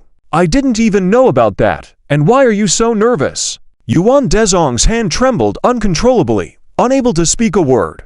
In Officer Zhou's office, after Sun Minghua sat down, Officer Zhou poured her a cup of tea. Due to Lin Zhou's presence at Jiangcheng County First High School, Officer Zhou also held a kind of admiration for the teachers at the school. He stood up and asked, "Teacher Sun, what can I do for you? Are you here on behalf of Director Zhang?" "I also have something to discuss with Director Zhang." "No, I'm not here on his behalf." Sun Minghua's expression turned serious and heavy. "I'm here for myself." What's wrong?" "I'm here to confess." Yuan Dezong had been sitting on the bench for a full 10 minutes. During these 10 minutes, he didn't move a muscle except for his fingers. Gao Xinyuan also remained silent. Their classmates didn't dare to say anything. But after 10 minutes, Zhang Mingyuan couldn't hold it anymore. He had never experienced such a tense atmosphere since he was a child and felt his stomach churning uncontrollably, something about to burst out.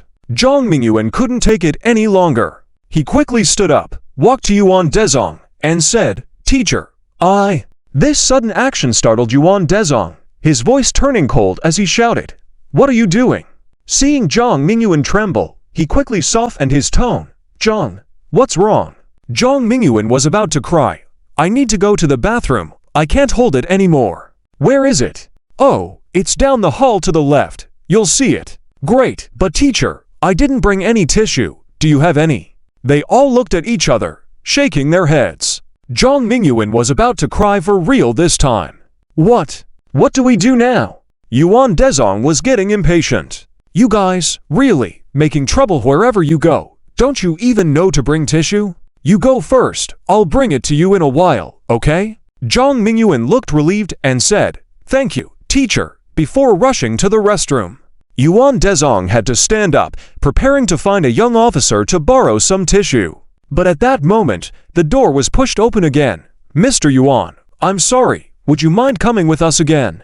Zhang Mingyuan has been squatting in the toilet for a full 20 minutes. At the 10th minute, his leg started to feel numb. But he still hadn't received any toilet paper. No one had come to the toilet. He had no choice but to continue squatting. His legs were getting increasingly numb, and Zhang Mingyuan felt like his legs were starting to disobey him. He stood up to stretch his muscles, but when he squatted back down, his legs felt uncomfortable. He couldn't bear it anymore. Had the teacher forgotten about him? Thinking about this, Zhang Mingyuan felt particularly wronged. If only he hadn't mocked Lin Zhou and made a bet with him that day. How did he get involved with Lin Zhou? This person not only excelled in academics, but also had plenty of people covering for him at school. It was something that all the boys their age dreamed of having. Now, because of this, he had lost face in front of so many peers at Jiangcheng County First High School. Not having toilet paper was one thing, but being forgotten in the toilet was another. Zhang Mingyuan felt like there was no one more miserable than himself. After struggling for a while, he felt like he couldn't continue squatting. So, Zhang Mingyuan made a decision. He decided to stand up first. Since there was no one in the toilet, it was the same as washing by the sink outside. Thinking this, he proceeded to do just that. After standing up, Zhang Mingyuan held onto his pants with one hand and gently opened the door of the toilet stall with the other. After pausing for a moment and seeing no movement, he cautiously stuck his head out, then his body, and finally, with boldness, pushed the door open and quickly made his way to the sink, turning on the faucet. He tried to wash with one hand holding up his pants, but for some reason, he couldn't reach. Zhang Mingyuan was going mad. Just as he was figuring out what to do, he suddenly had a good idea. Zhang Mingyuan positioned his backside towards the sink, then jumped in and sat down in it. This time, he should be able to wash, right? Zhang Mingyuan turned on the faucet again. Just as he was about to start washing happily, he heard Gao Yuan's voice from outside the door. "Zhang Mingyuan, are you in there?" "Ah!" Zhang Mingyuan exclaimed, about to say he wasn't in there and quickly planning to jump under the sink. However, the toilet door had already been pushed open.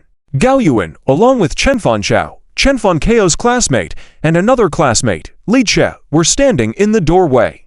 Gao Yuan had a stack of paper in his hand. Zhang Mingyuan, who had just landed on the ground, still not wearing pants, went crazy. Gao Yuan and the others were also shocked. They couldn't believe that they came to deliver toilet paper only to witness such a scene. Li Che even pointed in Zhang Mingyuan's direction. Zhang Mingyuan, you?" Chen Fanchao burst into laughter. "Ha ha, can one do this? It's like learning some extraordinary knowledge." Gao Yuan also touched his forehead with his hand, attempting to suppress his laughter since he was a teacher after all. Zhang Mingyuan, you don't need to be in such a hurry. We just came a bit late." Zhang Mingyuan, ... Not, teacher, classmates, please listen to me. He tried to explain to them in a rush, but as he took a step, he almost tripped over his pants. Gao Yuan supported his forehead with his hand again. "How about you first put on your pants? We'll wait for you outside." Zhang Mingyuan, ... Laughter erupted outside the door. Zhang Mingyuan quickly put on his pants, his face turning red.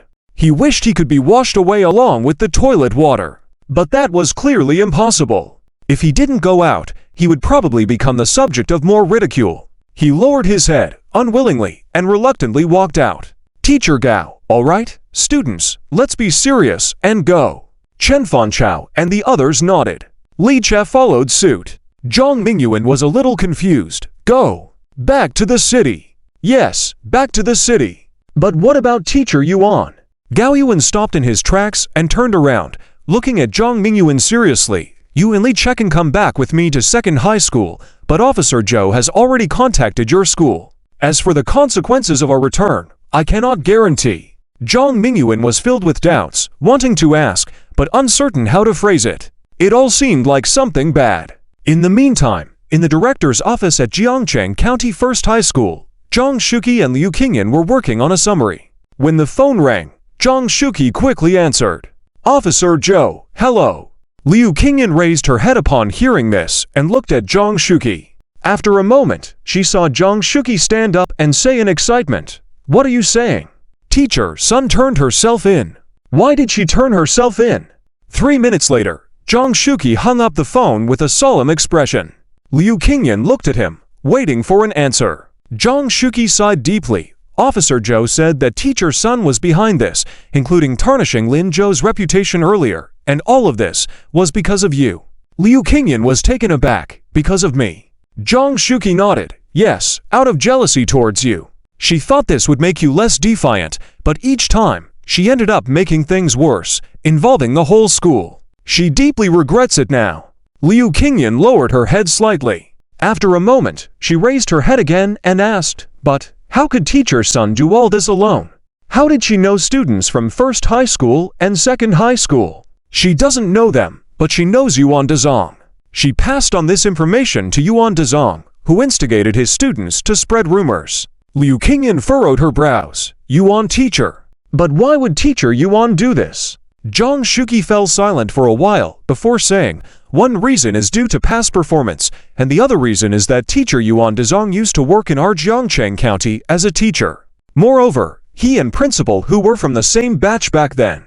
When they competed for the position of class teacher, Teacher Yuan Dezong lost and later left Jiangcheng County in anger. This has been over 20 years, right? Yes, over 20 years. Liu Qingyan was once again shocked. One incident, remembered for over 20 years. This time, did he orchestrate this to take down Principal Hu? Probably. Zhang Shuqi sighed again. I never imagined it would be such a big farce. Yes, because of this, Lin Zhou almost got into trouble. Alas, physicians can't heal themselves, and scholars can't teach themselves. Liu Qingyan fell silent for a moment, not saying anything. It seemed true.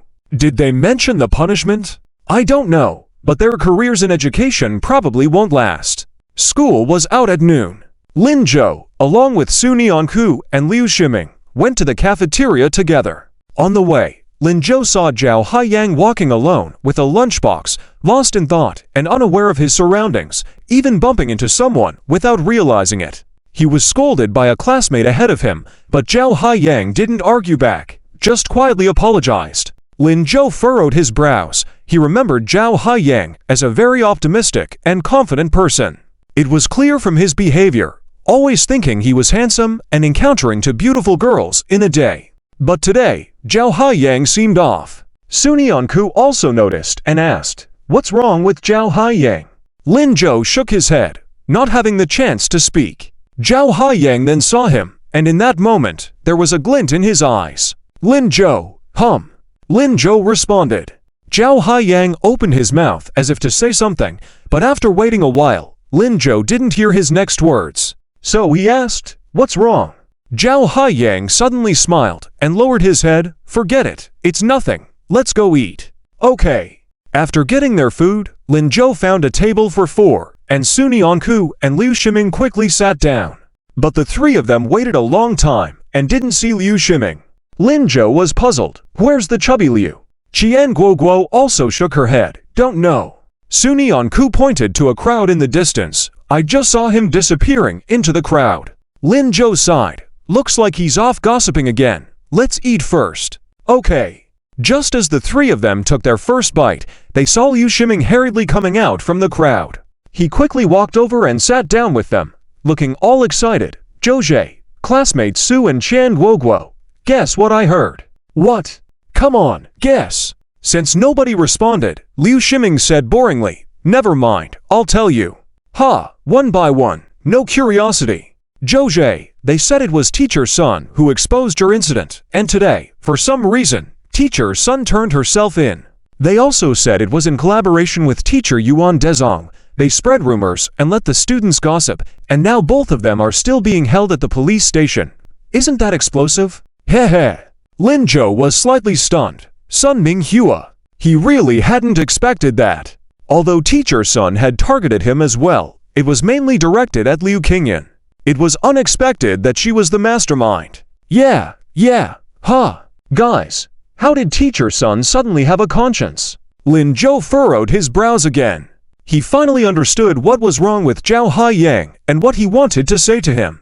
What kind of person was Teacher Sun before? Thought so. Do you know about that? I don't know much. Just heard that her husband left her for a mistress a few years back. Now she's raising her daughter alone, and from what I heard, she used to be responsible and nice to the students. But in recent years, her temperament has become stranger, supposedly because of her husband leaving. After Liu Shiming finished, he served himself a big piece of meat and added, but Zhou, don't worry about it. After what she did to you, she should face some consequences. Lin Zhou nodded without saying anything. After dinner, while he was going to the restroom, he headed towards Liu Qingyan's office. Just as he reached the door, he overheard Zhao Haiyang's voice. Teacher Liu, please help Teacher Sun. She's not a bad person. Today, I handed in the transfer request for her, which led her to turn herself in. I don't know what to do now. She's just jealous of your beauty. She didn't do anything wrong. Why don't you ask Lin Zhou what compensation he wants? I'll give it to him. Liu Qingyan, why don't you ask Lin Zhou yourself? I wanted to ask, but I felt embarrassed. Zhao Haiyang nodded. Yeah, it's true that Teacher Sun owes Lin Zhou an apology. If it wasn't for Lin Zhou standing up to them, things might have been different now. You know, so I don't dare to ask Lin Zhou about it. Even though Teacher Sun targeted me, she hurt Lin Zhou. The room fell silent for a while, and Lin Zhou then heard Zhao Haiyang say, I understand, sorry for bothering you, Teacher Liu. After that, he saw Zhao Haiyang open the door, then stand frozen in the doorway. Lin Zhou. Yeah, it's me. Lin Zhou approached him, gently patting Zhao Haiyang's shoulder, and then led him into Liu Qingyan's office. Liu Qingyan was also surprised. What brings you here? Teacher Liu, I just feel that Teacher Sun didn't cause me any harm. Instead, she made me famous throughout the whole school. Also, I heard she has a daughter studying at home. Liu Qingyan nodded. Well, everything is okay. Teacher Zhang has gone to check. Spreading rumors and causing trouble. It didn't work out. They're basically just detained, right? That's what Officer Zhou said, but they will still have a record. That's unnecessary. If fines need to be imposed, let them be. Punish the school if needed, but her child is still young. Having a record wouldn't be fair to the child. Lin Zhou. So, let's consider it settled. Teacher Liu, sorry to trouble you. Please thank Officer Zhou for me. I've been too tired lately. I'm going back to rest and prepare for the mock exam. With that said, Lin Zhou turned around and walked out of Liu Qingyan's office. Not long after he left, Zhao Haiyang followed up. Lin Zhou. Thank you. You're welcome. Liu Qingyan, watching the two's figures through the window, suddenly smiled. Then she picked up the phone and called Officer Zhou. Meanwhile, Hu Tianfeng also heard Zhang Shuqi's account of how the whole situation was resolved. He placed his phone on the bedside, sighed lightly, and looked out the window. Luo Yuan, so many years have passed. Why bother, right? Outside the door, Hu Yan rushed in excitedly. Dad, look, I brought you some delicious food. See what I got for you. Hu Tianfeng watched as he opened the lunchbox in his hand. Inside were simmered eggplant, mapo tofu, and braised fish. Quick, try it, your favorites. Did you buy this? Hu Yan hesitated. Yah. Stop it. Are you not honest like your mother? Is this from your uncle again? Where is your uncle? Hu Tianfeng said quickly, looking towards the door. Lin Changzheng, who had been standing by the door, shivered and quickly turned around to run. Hu Tianfeng, scared me. Do I look that frightening? Heh, just a little scary. You? Sigh.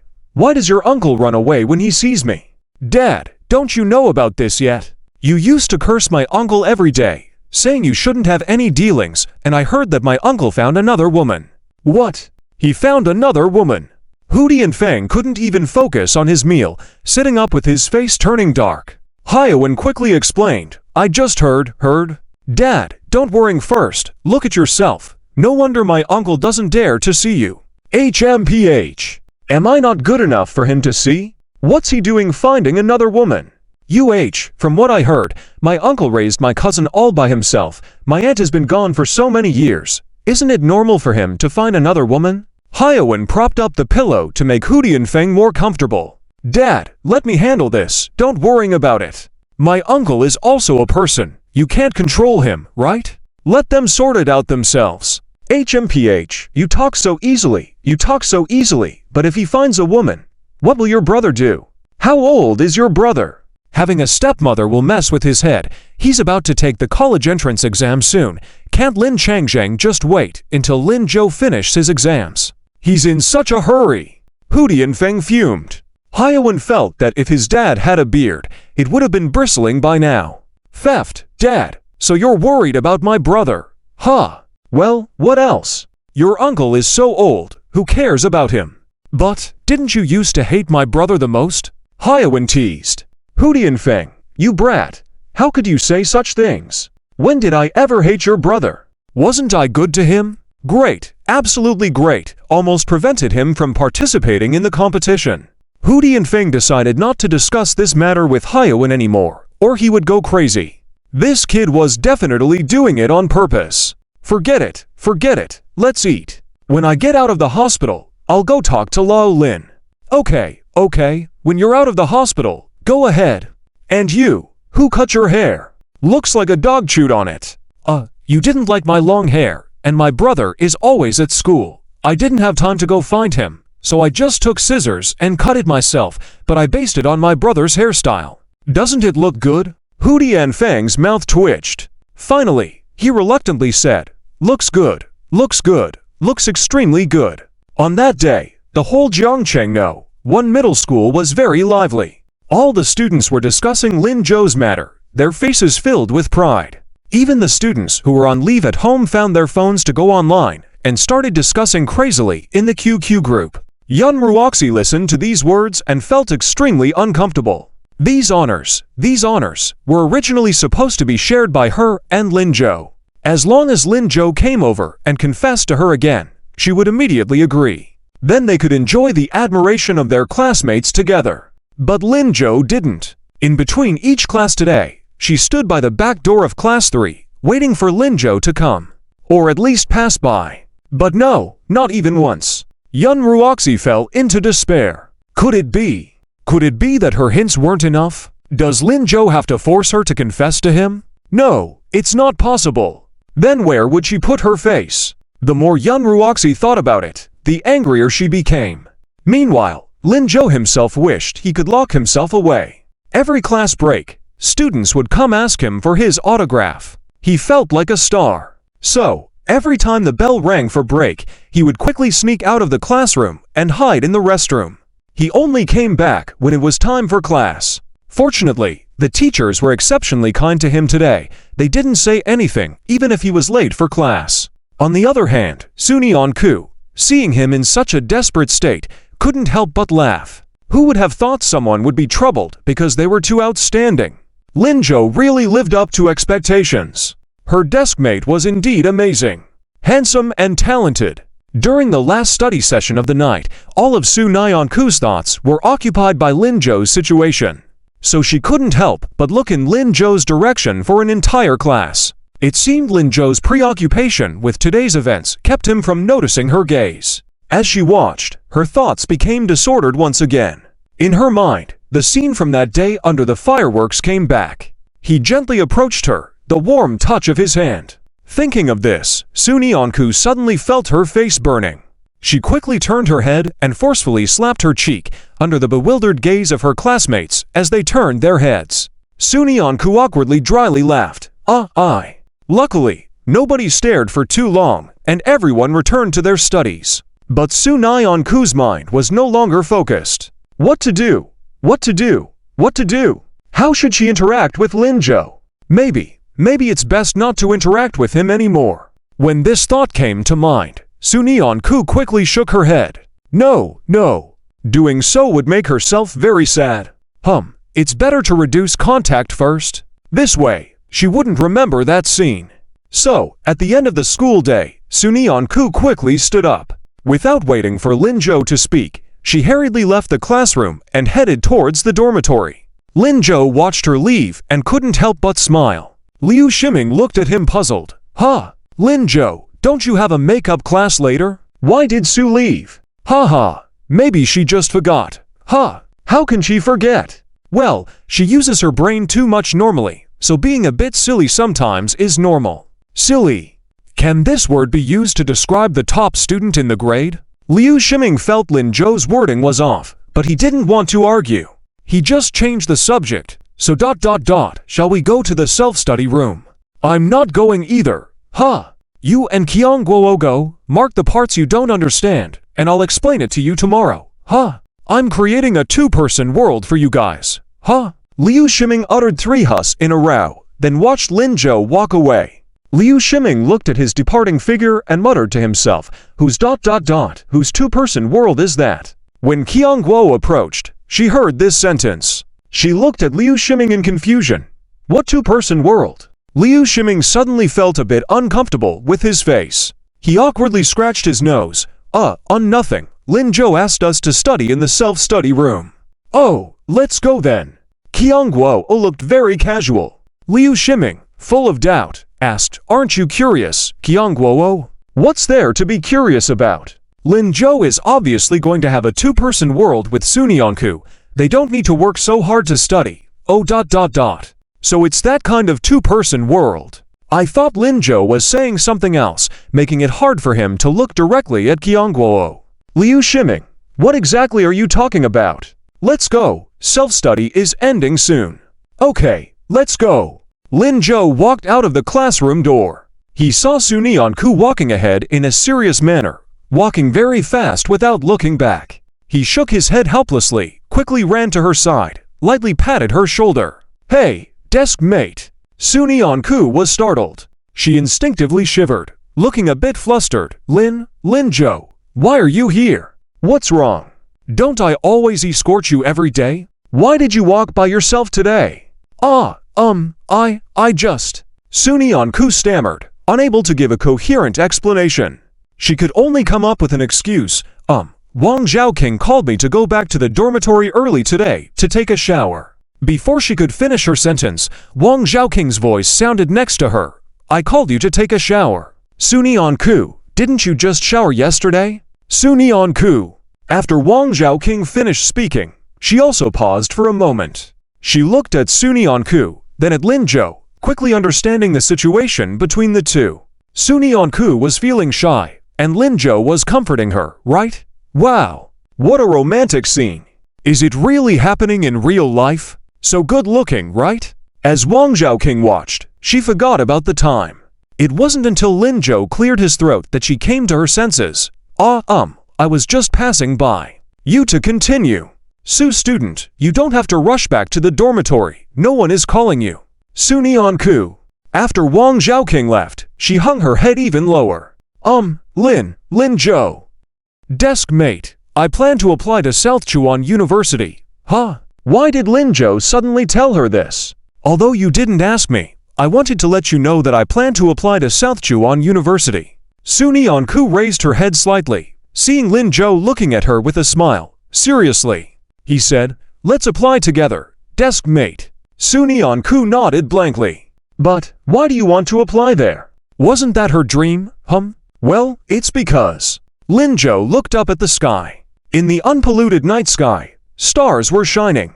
Because you said that when things get dangerous, you'll protect me, Deskmate. If I don't go to South Chuan University, how can you protect me Can that be a reason? You're not going back on your word, are you? Sunyanku shook her head without thinking. No, I keep my word. She really wanted to protect Lin Zhou. That's good. Remember to protect me well when the time comes. Okay. Sunyanku replied somewhat absent-mindedly, until Lin Zhou reached out and gently rubbed her hair. She finally realized what he was implying. Then Lin Zhou said, since you want to protect me, I should protect you first. Let's go. I'll walk you back to the dormitory. Sunyanku had no choice but to follow Lin Zhou blankly. Along the way, she felt very confused. Something felt off, but also just right. It turns out protection can be mutual. Deskmate, how much do you plan to score on the second mock exam? Well, I don't know. Then, what rank are you aiming for? First, that's good. Lin Zhou, what about you me? Second, what's wrong? Don't you believe me? No, I believe you. It's only been a month, and if you want to advance 20 places. 20 places? Deskmate, you misunderstood. I meant second in the whole grade. The whole grade. Yes. So you'd have to advance over to 100 places, yes. Sunyanku looked at him in a daze, feeling it sounded so unrealistic. Lin Zhou could see her thoughts and laughed. What's wrong? Deskmate, I'm not scared. Why are you worried? I'm not worried. I'm just a bit concerned. Don't worry, I'll make it. But Deskmate, if I really do achieve second in the grade, can you promise me something? Sunyeon-ku hesitated slightly. What promise? When that happens, don't avoid me when you see me, okay? Sunyeon-ku hesitated again. Lin-jo could see through her, but she was feeling flustered now. I promise, I won't come without your consent next time. I won't act impulsively. Really? Yes, really. Well, at least she promised. We'll see what happens next time. Sunyeon-ku breathed a sigh of relief, but also felt a little lost. She didn't know where the sudden sense of loss came from. She just felt empty inside. But seeing the hopeful look in Lin-jo's eyes, she nodded. Okay, you need to work hard. Yeah. With just a few words exchanged, they arrived at the dormitory's entrance. Lin-jo stood in front of Sunyeon-ku, ruffled her hair, gesturing, "Go in, rest early." "Oh, okay." Sunyeon-ku nodded seriously. Then she turned her head absent-mindedly, walking towards the dormitory building. Halfway there, she heard Lin-jo say, "Deskmate, you forgot about self-study today. Remember to make up for it tomorrow, okay?" Huh? Sunyeon-ku's heart tightened. Oh no, she actually forgot about the study group. How could she forget about it? Why did she always seem to forget everything else when it came to something related to Lin-jo? How silly was that? Was Lin-jo just making fun of her earlier? Oh no, how embarrassing. Sunyeon-ku covered her face, feeling conflicted as she returned to the dormitory. Just as she entered, she saw Wang Zhaoqing coming out from inside. Seeing her, Wang Zhaoqing immediately smiled. Sunyeon-ku, hey. Sunyeon-ku, what's wrong, Zhaoqing? Nothing. Hey, but you've come back too early. Next time come back later. Remember to come back later. Wang Zhaoqing said while heading to freshen up, leaving Sunyeon-ku in confusion. Why did everyone seem so odd today? What's wrong with them? After bidding farewell to Sunyeon-ku, Lin-jo didn't go to the study room. He went straight back home. As soon as he got home, Lin-jo smelled the aroma of braised pork. He walked to the kitchen and saw his father, Lin Changzheng, wearing an apron, humming a song while cooking meat. Lin-jo quickly walked in. Unable to resist, he tore off a piece of the braised pork already cooked in the pot and put it in his mouth. Seeing this, Lin Changzheng scolded, "Hey, you brat, wash your hands. How can you eat without washing your hands? That's not hygienic. How many times have I taught you?" Lin-jo dodged to the side, dodging Lin Changzheng's attack. He tore off another big piece of meat, eating with his mouth full of oil. "Dad, what are you doing? Making so much braised meat for my eldest uncle. Isn't this too much? How long do you plan to keep eating? Why does your eldest uncle get to eat my braised pork? Does he have the right to eat the meat I stewed? Go, quickly go to sleep." But how come I heard that my eldest uncle has been served all kinds of delicious food and drinks in the hospital these days? You brat, get lost. Lin Changzheng almost threw the iron spoon in his hand. Ha ha. Lin-jo had to laugh and dodge. However, he felt that the time to reconcile the two families was approaching quickly. In the blink of an eye, it was Friday. Hu Tianfeng was notified that he could be discharged from the hospital. Lin-jo also heard some good news from Zhang Shuqi. It was about the punishment of Gao Xinyuan and Chen Fanchao's group. It was said that Gao Xinyuan was suspended for a year. Chen Fanchao and others were also given demerits, and they would be tied to their files for a lifetime.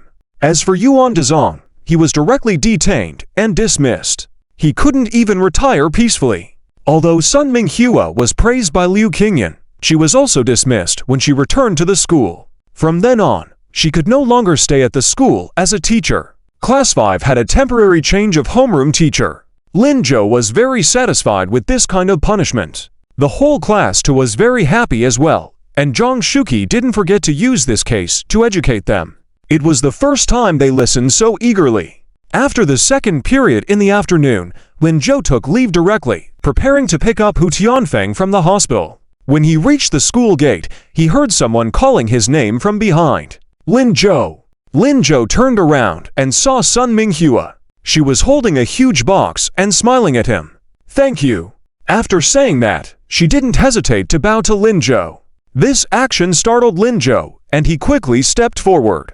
"Mrs. Sun, you don't have to do this, no?" Sun Minghua directly refused him. I want to. I want to say thank you and apologize to you. I'm sorry, it's all my fault. Lin Zhou didn't refuse this apology, as he could accept it. It's okay, you didn't cause me any harm. Well, that's because you're great. I am indeed great. Sun Minghua was slightly stunned, and then suddenly laughed. I finally understand why everyone likes you. Good luck in your college entrance exams. I will, don't worry. Are you going to pick up Principal Hu from the hospital today? Yes? Then go quickly, and also apologize to Principal Hu for me. Okay. Lin Zhou left quickly. Sun Minghua, holding the box, turned to look at the teaching building. This was where she had worked for decades. She thought she would work there for a lifetime, but unfortunately she realized she had been foolish. Now, not even a farewell party. Sun Minghua chuckled self-deprecatingly and walked towards the school gate. Halfway there, she suddenly heard Zhao Haiyang's voice behind her. Mrs. Sun. Sun Minghua turned around and saw Zhao Haiyang and Liu Qingyan standing next to him. Are you leaving, Mrs. Sun? Zhao Haiyang's eyes were a bit red. Sun Minghua smiled and nodded. Yes, I'm leaving. Can I still see you in the future? You can, as long as you want to see me. You can visit the teacher's house anytime. Okay. Thank you, teacher. It's the teacher who should thank you. Sun Minghua glanced at the time. It's time for class, so go back now. Okay, see you later, teacher. Zhao Haiyang apologized to Sun Minghua and quickly ran back to the classroom. Liu Qingyan remained standing in place without saying a word. Sun Minghua looked at her and chuckled self-deprecatingly. I never expected that out of all my colleagues, it would be you who came to bid me farewell in the end. Oh, Mrs. Sun, they are all busy. No need to comfort me. I know they are afraid of being implicated by me. It's okay. I am happy that you came. Sun Minghua approached and gently patted Liu Qingyan's shoulder. Actually, I really envy you. So I made so many mistakes. Miss Liu, I hope you can forgive me. When she said the last word, Sun Minghua put away her smile, lowered her head, feeling a bit emotional. It's okay, Mrs. Sun. I understand your thoughts. I've also heard about your past. You are truly amazing, so I will work hard to be like you. Sun Minghua finally smiled through her tears. Good, work hard, work hard. You will be an excellent teacher. Yes, I think so too. Haha, you and Lin Zhou are really alike. Both have endless confidence. That's because he was my student. Haha. Sun Minghua laughed again. After a while, she composed herself and seriously said, I'm leaving now. Okay. No need to see me off. All right. Turning away again. This time Sun Minghua did not stop or look back. No regrets. Just go. Meanwhile, at Jiangzhou First High School, a similar scene was unfolding. This time, it was Qiao Xinyan bidding farewell to Gao Xinyuan. Although he was just suspended, he still had to leave school. Qiao Xinyan's eyes were red, showing she was very reluctant. Teacher, I'm about to graduate. Can't you wait until after graduation to leave? I'm afraid the teacher won't be able to wait. This incident is my fault. I should have been punished. However, Qiao Xinyan, even though Teacher Gao is not at school, you can't continue to be taken to participate in the Olympiad with you. You have to work hard too. Our first high school cannot lose to others easily. Okay. Qiao Xinyan nodded, but a moment later, she felt a bit sad. But this time, I only scored 145, 5 points less than Sunyanku, and 3 points less than Lin Zhou. Speaking of this, Qiao Xinyan felt a bit disheartened. When Sunyanku left the exam room, she left too. She thought she hadn't made any mistakes, but unexpectedly, she lost points. On the other hand, Sunyanku, who left early, didn't have any errors at all. Even Lin Zhou had fewer mistakes than her. Don't be discouraged, you let your guard down this time. Next time, remember to give it your all. You might not lose to Sunyanku next time. The students I have brought out will never lag behind others. Also, you seem to have made a bet with your family for some reason. Although the teacher doesn't know why, I support you. After hearing this, Qiao Xinyan nodded vigorously. I understand. Thank you, teacher. You're welcome. Now go back. Okay. Watching Gao Xinyuan's back, Qiao Xinyan suddenly felt a pang of emotion.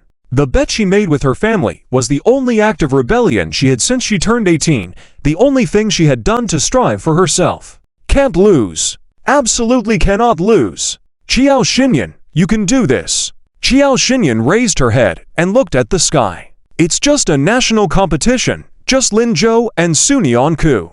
I will surpass you both. In the hospital, Zhou Wenchu is helping Hu Tianfeng pack up his things. Hu Yan is also busy by his side, causing Hu Tianfeng to feel particularly relaxed. Feeling a bit bored, he decides to find something to do. He looks around the ward and his gaze falls on Hu Yan. Sensing something amiss, he suddenly realizes, Yao Yao. Huh, aren't you supposed to be at school? Why are you still at home? On Tuesday, Hu Yan had demanded that Hu Tianfeng must go to school. Hehe, well, today, isn't it your discharge day? I thought I'd come to pick you up. Yao Yao, am I unable to walk on my own? Education is so important, yet you easily take leave. What happened to studying hard? Hu Tianfeng says, reaching for his belt. Hu Yan quickly steps back. Zhou Wenchu helplessly watches this father and son scene unfold. Alright, old Hu, aren't we supposed to have dinner at Chang Zhang's place tonight? Let Yao Yao come along too, so you don't end up arguing with Chang Zhang. Hu Tianfeng is slightly taken aback. Huh? Dinner at Chang Zhang's place? Why? Zhou Wenchu stops what she's doing and sighs. Didn't you say you'd go to Chang Zhang's for dinner once you were discharged? Yeah. I did say that, but is it really that urgent? Shouldn't he go home first after being discharged? Besides, he just recovered from a serious illness and he might not be in the best condition. What if he loses to Lin Changzheng in terms of momentum? Go home. I already told Chang Zhang that he'll be cooking for us tonight, but Hu Tianfeng ponders for a moment, then carefully approaches Zhou Wenchu, asking seriously, Wenchu, could you take a look and tell me if my outfit today looks good? Zhou Wenchu bursts into laughter. I knew you'd be concerned about that. I bought you new clothes. Change into them before we head home. Both of you act like children despite being in your 40s and haven't seen each other in years. That's only regarding Lin Changzheng. I don't act like a child. I need to dress more formally. I also need to criticize him later. Criticize? Yes, he actually found a stepmother for Lin Zhou, which is too much. Zhou Wenchu doesn't know what to say, and just sighs, starting to pack up their things. Hu Yan breathes a sigh of relief, having narrowly escaped. They fail to notice Lin Changzheng watching them not far from the ward door. He paces anxiously in the corridor, unwilling to approach. When Lin Zhou arrives, this is what he sees. Curiously, he walks over to Lin Changzheng and calls out, Dad, what are you doing? Lin Changzheng jumps, then quickly gestures for Lin Zhou to be quiet. Why did you come? I came to pick up my uncle. Humph, he's an old man. Do you even need to pick him up? You age.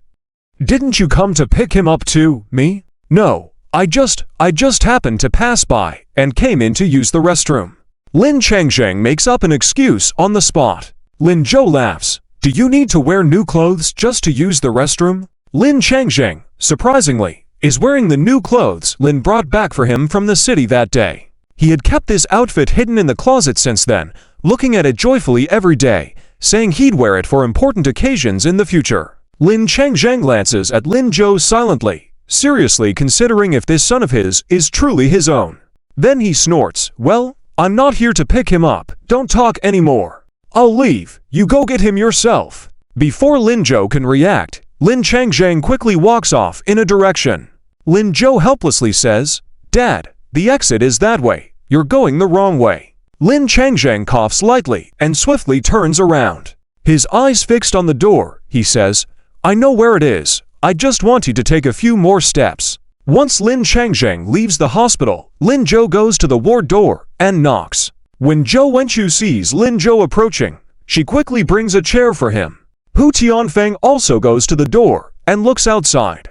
Yes, Lin Changzheng isn't here. He had seen Lin Changzheng, and although he had rejected him, if Lin Changzheng really wanted to visit him, Hu Tianfeng felt satisfied and wouldn't argue with him. They could calmly have a conversation. However, Lin Zhou enters alone. He's gone. Huh? Why did he leave? Lin Zhou chuckles at Hu Tianfeng. He probably saw that you didn't want to see him, right? Who said I didn't want to see him? Hu Tianfeng abruptly stops halfway through his sentence.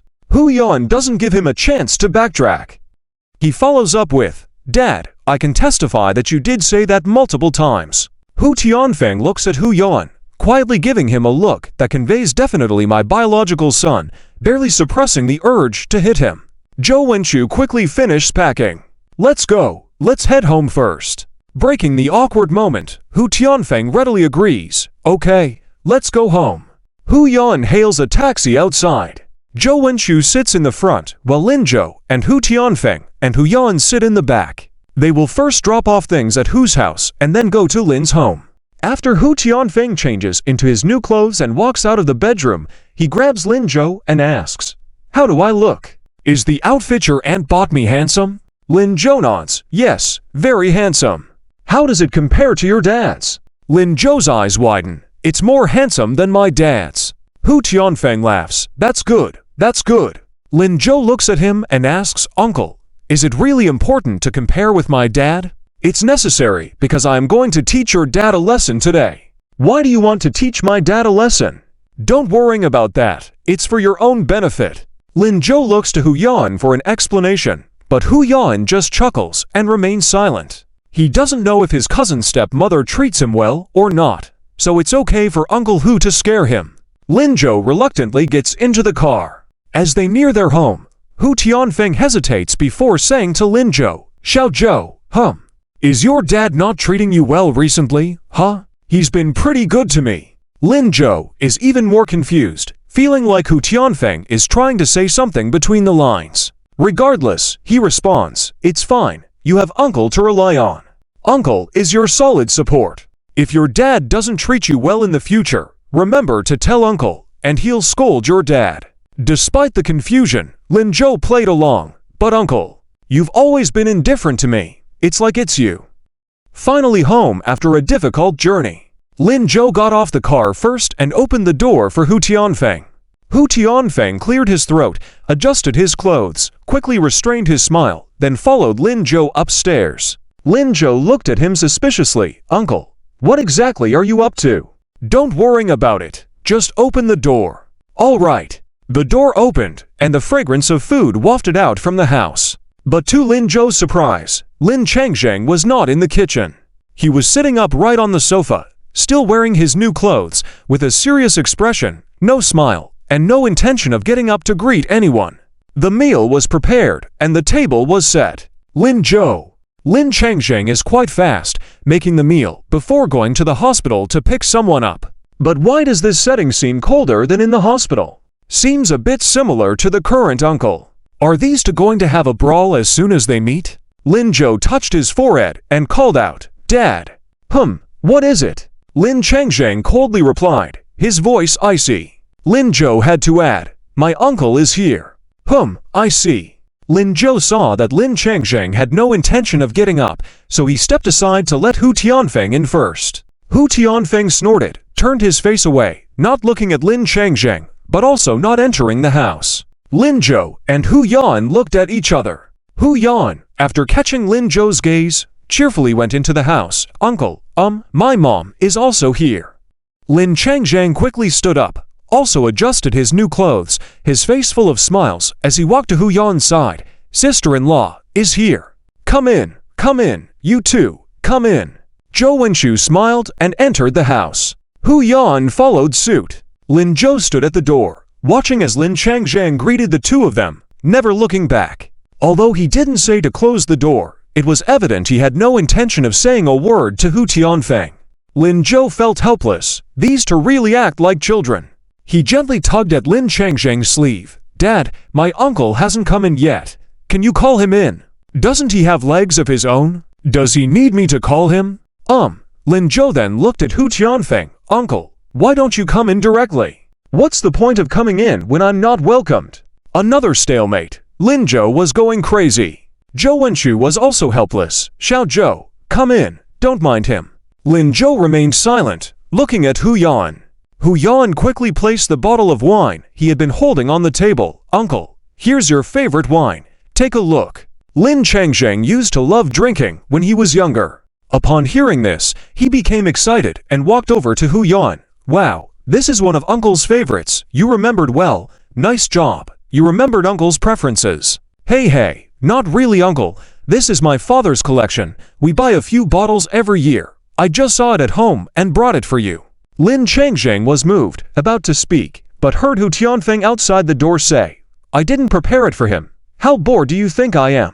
Lin Changzheng was stunned, snorted, and retracted his hand. Lin Zhou and Hu Yan were speechless. Lin Zhou cleared his throat and looked at the dining table. "Wow, today there's pig head meat, braised pork, and roast goose. Aren't these dishes your uncle loves to eat?" Upon hearing this, Hu Tianfeng finally turned his head, looking at the table somewhat excited. However, before he could say anything, Lin Changzheng said, "Is that so? I didn't make them for him." Hu Tianfeng's expression froze. He turned his head again and muttered, "Who cares?" Lin Zhou and Hu Yan. These two old men are really stubborn, behaving like elementary school kids. They could only look at Zhou Wenshu. Zhou Wenshu was also helpless, saying, "I'm hungry. Changzheng, can we start eating?" Lin Changzheng immediately put on a smile. "All right, let's eat, yes?" Zhou Wenshu smiled and quickly walked to the door, grabbing Hu Tianfeng's arm, pulling him in and pushing him towards the table. Lin Changzheng, who had just sat down, froze. Hu Tianfeng was seated right next to him. Lin Changzheng instinctively wanted to move away, but at that moment, Lin Zhou and Hu Yan occupied the remaining seats next to them.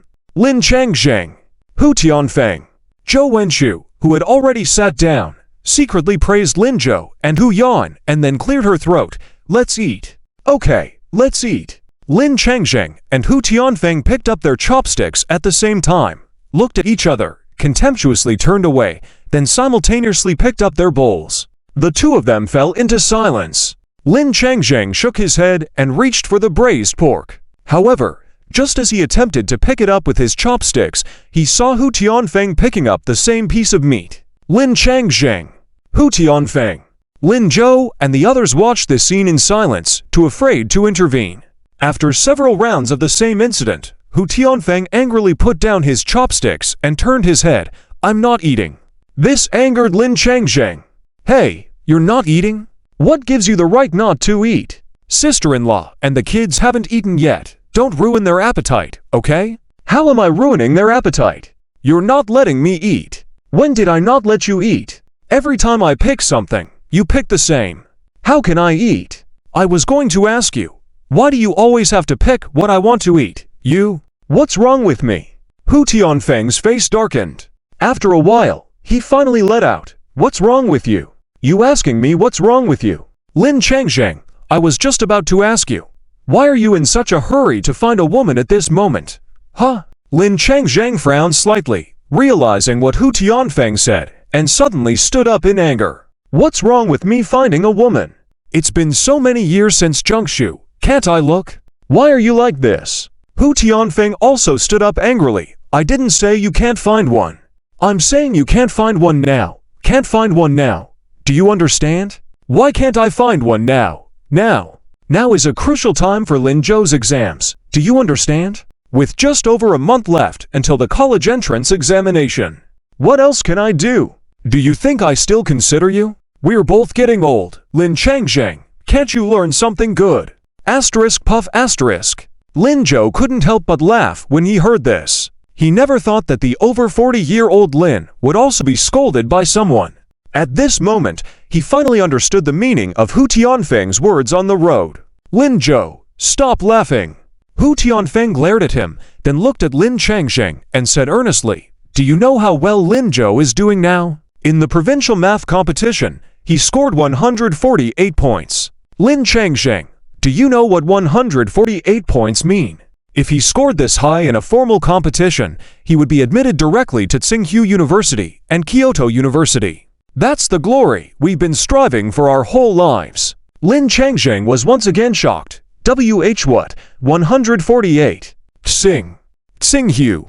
Was his son this talented? Yes, so do you realize your mistake now? Lin Changzheng took a deep breath and turned to Lin Zhou. "Didn't you say you did just okay on the exam?" Well. Before Lin Zhou could answer, Hu Tianfeng said, "What do you mean just okay? Your son is ranked second in the province." Second. Who's first? For some reason, in Lin Changzheng's mind, the image of the little girl Lin Zhou brought back last week appeared. He remembered, Ku also said just okay. Ku, Lin Zhou's classmate. That's right. Lin Changzheng murmured, then looked puzzledly at Lin Zhou. Suddenly, he wasn't angry anymore. He even smiled. Then he sat down leisurely, ignoring Hu Tianfeng, and patted Lin Zhou on the shoulder. Kid, good job. Of course. Lin Zhou knew what Lin Changzheng meant and replied directly. Hu Tianfeng, seeing Lin Changzheng ignoring his advice, became even angrier. Hey, what about you? Are you even listening to what I'm saying? You can't let Lin Zhou down, got it? Forget about that woman, we'll talk about her later. Lin Changzheng just laughed. Haha, who said I would let Lin Zhou down? What does that have to do with me finding a woman? How does it not matter? How does it not matter? Hu Tianfeng got angry and said with the principal's authority, stand up and speak. The other three. Lin Zhou reluctantly explained, Uncle, can you pause for a moment and listen to me for a bit? You don't have to say, I'll lecture him for you. Not uncle, listen to me before you lecture. Hu Tianfeng thought about it and nodded. Okay, go ahead. It's like this, uncle. I only found out about Aunt Chin a month ago. Hot Aunt Chin. Yes, the stepmother Lin wanted to find for me. And then my grades started improving a month ago. Lin Zhou knew Hu Tianfeng was most concerned about his studies. After all, uncle who was getting old and a bit old-fashioned. He had to get to the point. A month ago. You mean, this thing actually has a better impact on me. Aunt Chin cooks for me and provides nutrition. Lin is too busy. He has no time to take care of me, so skipping meals is common for me. As soon as Lin Changzheng heard this, he got anxious. When did I let you skip meals 3 times a day? But Lin Zhou signaled him not to speak, so he stayed quiet. Lin Zhou continued, since I knew about Aunt Chin, this kind of thing hasn't happened again, and Aunt Chin takes good care of my studies. She wants me to study well. She helps take care of me at home.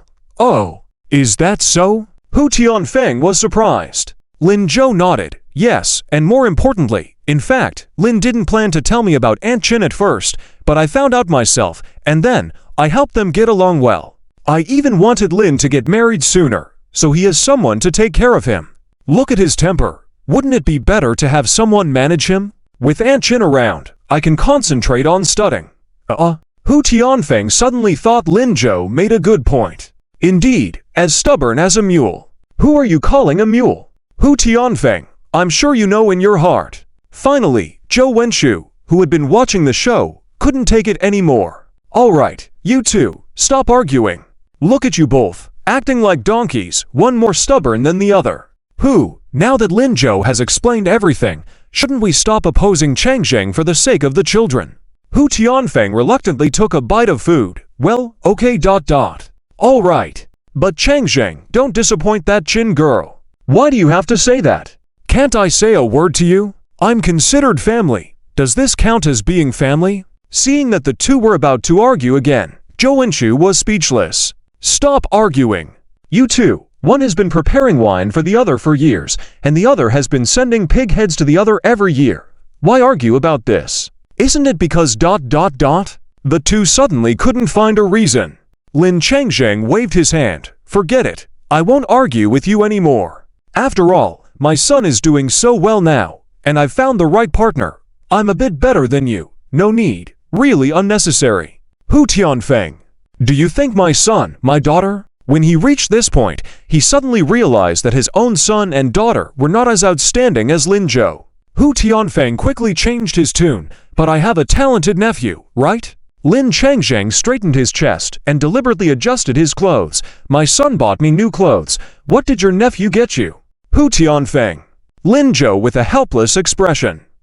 Uncle, I'll get you something later. Hu Tianfeng. No need. It's inappropriate for a younger one to spend money on an elder, especially when the younger one hasn't graduated yet. Do you have no shame? Lin Changzheng. Why can't I spend my son's money? My son is the second place in the math competition. Hu Tianfeng. My nephew. But when the words reached his mouth, he suddenly felt that arguing like this would only make him lose. Hu Tianfeng angrily picked up a dish and stared at Hu Yan. Keep making trouble. Starting tomorrow, I'll hire 8 private tutors for you.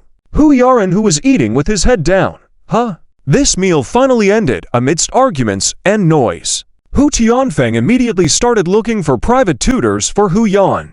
Hu Yan, feeling helpless, turned to Lin Zhou for help. "Brother, I can't help you." Hu Yan then walked to Lin Changzheng with a worried expression. "Uncle, Lin Changzheng, I think your dad did the right thing in this matter. I support it." Hu Yan. He sighed inwardly. In this world, it seems that only his wish to be the only one hurt is about to come true. This meal finally ended amidst all the noise and commotion.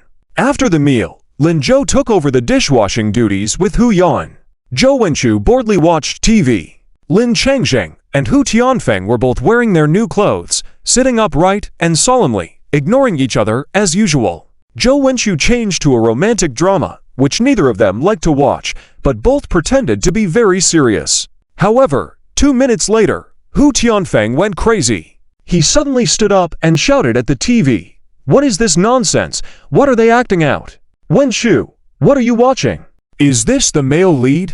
What is he blabbering about? What does if it weren't for her, I would fall in love with you mean? What does no matter who is by my side, there will always be a corner in my heart reserved for you mean? Ah, he's so scumbag, and you're still watching? Are you crazy? Aren't you afraid of influencing kids?" Zhou Wenchu was startled and frowned at Hu Tianfeng. "Lao Hu, what are you talking about? He just likes Yi Ping but can't bear to hurt our Yu Ping. What's wrong? Is there a problem? This drama is so good, you ... Hu Tianfeng was about to speak, but Lin Changzheng, who was sitting next to him, stood up first. "Sister-in-law, this is your mistake. I couldn't stand watching this drama long ago. Look at the male lead's values. And what about our Yu Ping? Getting involved with her sister's husband, what's that about? You're a teacher. Showing these things will really affect kids' minds. How can a man love two women at the same time? Yes, that's what I mean. Wenchu, stop watching." "Yes, I also think so, sister-in-law, stop watching." Zhou Wenchu looked puzzled at the two.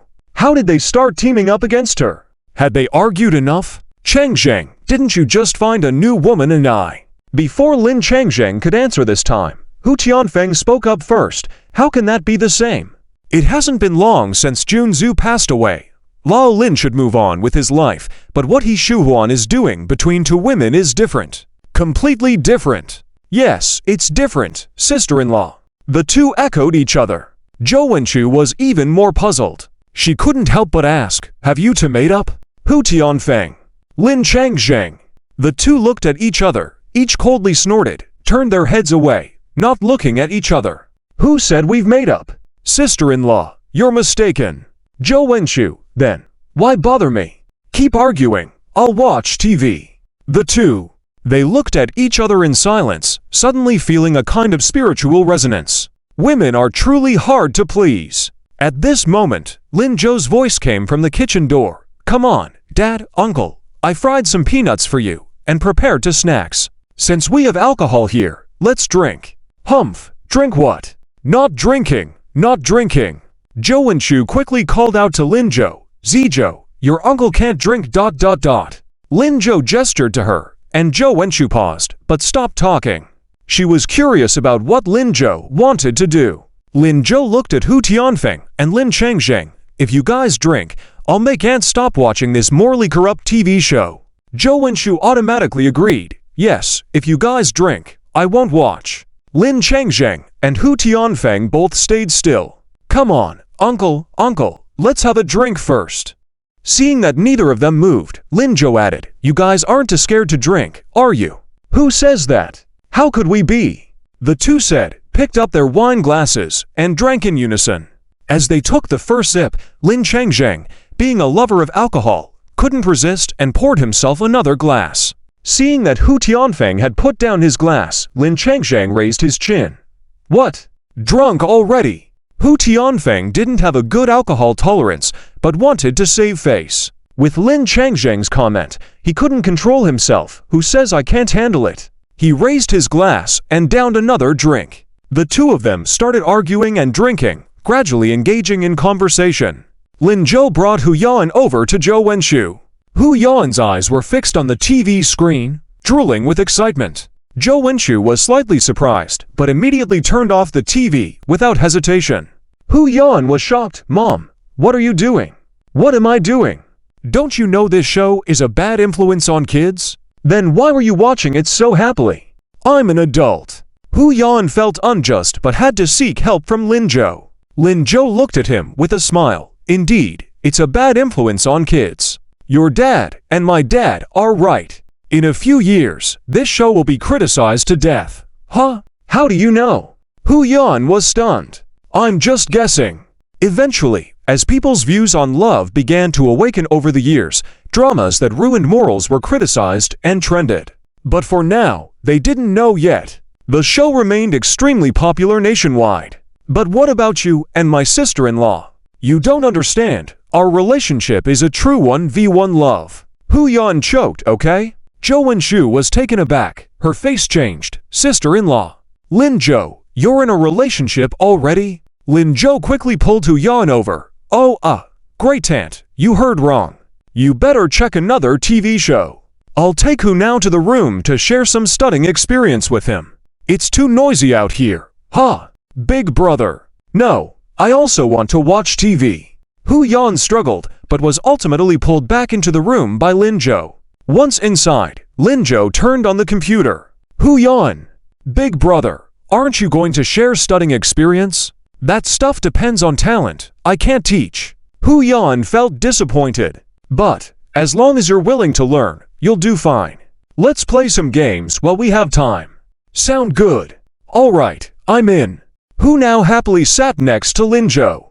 Time playing games always flew by quickly. When they finished, Lin Zhou suddenly heard a commotion outside the door. He turned off the computer, opened the bedroom door, and saw Zhou Wenshu standing there looking perplexed. Hu Tianfeng, red-faced and agitated, was patting Lin Changzheng's shoulder. Lao Lin, it's not that I hate you, it's just that I miss Junzhu so much. Every time I see you, I think of Junzhu, you know? How did my little sister, so young, have to leave us? As he was speaking, he leaned on Lin Changzheng's shoulder, tears streaming down his face. Every time I see you, I think of her. This pain in my heart, it hurts. Lin Changzheng was also drunk and affectionately patted Hu Tianfeng's shoulder, saying, I know, big brother. Actually ... It's all because of you that Lin Si was able to go to Yizhong. Thank you for that. No need to thank me. It's what I should do. Every year you send me pig head meat, pig intestines, all kinds of food I love to eat. I know. I eat every year, eat a lot. I love to eat. Hu Tianfeng wiped his nose and tears on Lin Changzheng's clothes. Beside them, Zhou Wenshu disdainfully handed a piece of paper to Hu Tianfeng. Old Hu, stop it, don't embarrass yourself. Hu Tianfeng wiped away another tear. Who's embarrassing themselves? I'm just talking to my brother, who's embarrassing themselves. Why oh you don't mind me? Pushing aside Zhou Wenshu, Hu Tianfeng turned back to talk to Lin Changzheng. We are both getting old. Yes, getting old. If Zhengshu were here, maybe you could have a daughter. Huh? Your new girlfriend, that. What's her name again? Qin Shulin. Ah, right, Shulin. Shulin Mei. Does she have a daughter? Lin Changzheng nodded. Yes, she has one. That's good. Having a daughter is good. How about I bring a girl for you? Yes, okay. Lao Lin, it's settled. You leave the dowry to me. I'll take care of it. And the furniture at home, I can also, hic. Hu Tianfeng hiccuped heavily, almost throwing up. Dizzy from the alcohol, Lin Changzheng guided him to the bathroom. Shulin doesn't want a dowry. If she doesn't want it, you won't give it to her, right? You're a man after all. Okay, I'll leave it to you. Let me tell you, Lao Lin, you can't disappoint her. You have to treat her as well as you did Zhengshu. Got it, big brother.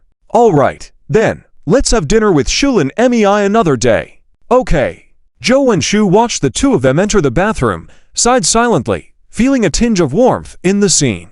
In the past, when they were young, when Zhengshu first brought Lin Changzheng home, Lao Hu never saw Lin Changzheng in a good light. The next night, they had a drinking session which ended up in this state. The following day, they were as close as blood brothers. At that time, Zhou Wenshu teased Hu Zhengshu about it, calling them a pair of drunkards. but the two of them didn't mind.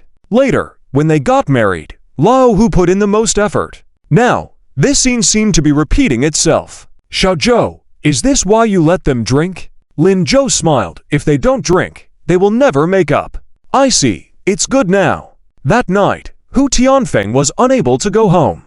Zhou Wenqiu and Hu Yaoan couldn't carry him back in his drunken state. That night, Lin Changzheng was also quite drunk. Lin Zhou originally wanted Hu Tianfeng to stay in the guest room, but he stubbornly insisted on staying in Lin Changzheng's room, crying. Then, the two men in their 40s slept on the floor. The next morning, Hu Tianfeng woke up from his internal alarm clock. He opened his eyes and saw the state of the room and the overwhelming smell of alcohol that almost made him throw up. He quickly got up, went to the bathroom, and vomited. After washing up carefully, he began to sober up a bit.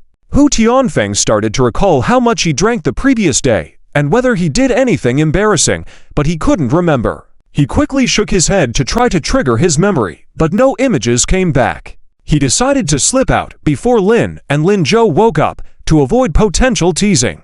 Just as he opened the bathroom door, he saw Lin Zhou standing at the doorway, smiling at him. Uncle, how was your sleep last night? Pretty good. Good. My aunt and dad left already. They said to let you wake up and go back on your own. Okay. Hu Tianfeng hurriedly squeezed past Lin Zhou and left. Xiaozhou, I hope I didn't embarrass myself last night. Nope. Great. That's great. I should go now. It was just spending the night pretending to be close to my dad and crying about wanting to prepare a dowry for him. Hu Tianfeng closed his eyes silently, forcing a smile. That's it, right? You threw up the entire bathroom? Hu Tianfeng closed his eyes again. After a while, he said, Oh, what? Xiaozhou, I'm still not quite sober. I didn't catch that. I said, Oh, it's already 9 o'clock. I have to go. Need to get back and get ready for work. Hu Tianfeng quickly interrupted Lin Zhou and rushed towards the door. But uncle, today is Saturday. Then I'll prepare for Monday. Lin Zhou shook his head helplessly and decided to go to the kitchen to make breakfast. As he walked towards the kitchen, he saw Hu Tianfeng running back. Xiaozhou, don't casually talk at school. You'll get deducted points. Also, about your dad's matter, don't worry about the dowry and the wedding. Without waiting for Lin Zhou's reaction, Hu Tianfeng quickly ran away. Lin Zhou mumbled to himself, Uncle really cares about his reputation.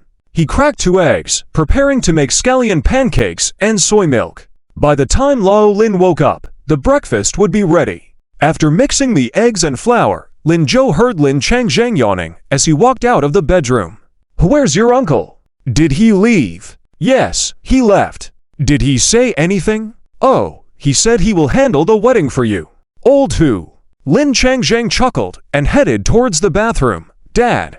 Lin Zhou's voice called out from behind. Lin Changzheng turned around. What's up? Actually, you weren't really drunk, were you? I remember your alcohol tolerance is much higher than that. You little brat, don't pry into adult matters. Lin Changzheng scolded him, then happily entered the bathroom. Lin Zhou didn't expose him further. After all, Lao Lin had his own intentions. Decades of friendship, clearly thinking of each other, yet they would argue as soon as they met. Besides having a drink together, there probably wasn't any other way to ease the tension. Now, everything was just right. Lin Zhou poured the chopped green onions into a bowl and mixed them. The soy milk was ready. He lit the stove, heating the oil in the pan, then poured the batter evenly into the pan. When he had a moment of calm, Lin Zhou made a quick round in the kitchen. After breakfast, he had to go find his study partner to revise for the upcoming exams. The thought made him happy. Suddenly, he paused.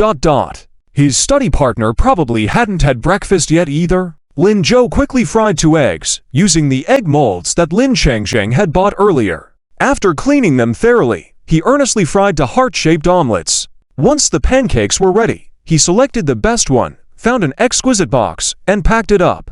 By the time Lin Changzheng finished washing up and came out, the soy milk had been prepared, and the pancakes were all done. He walked into the kitchen and curiously sniffed.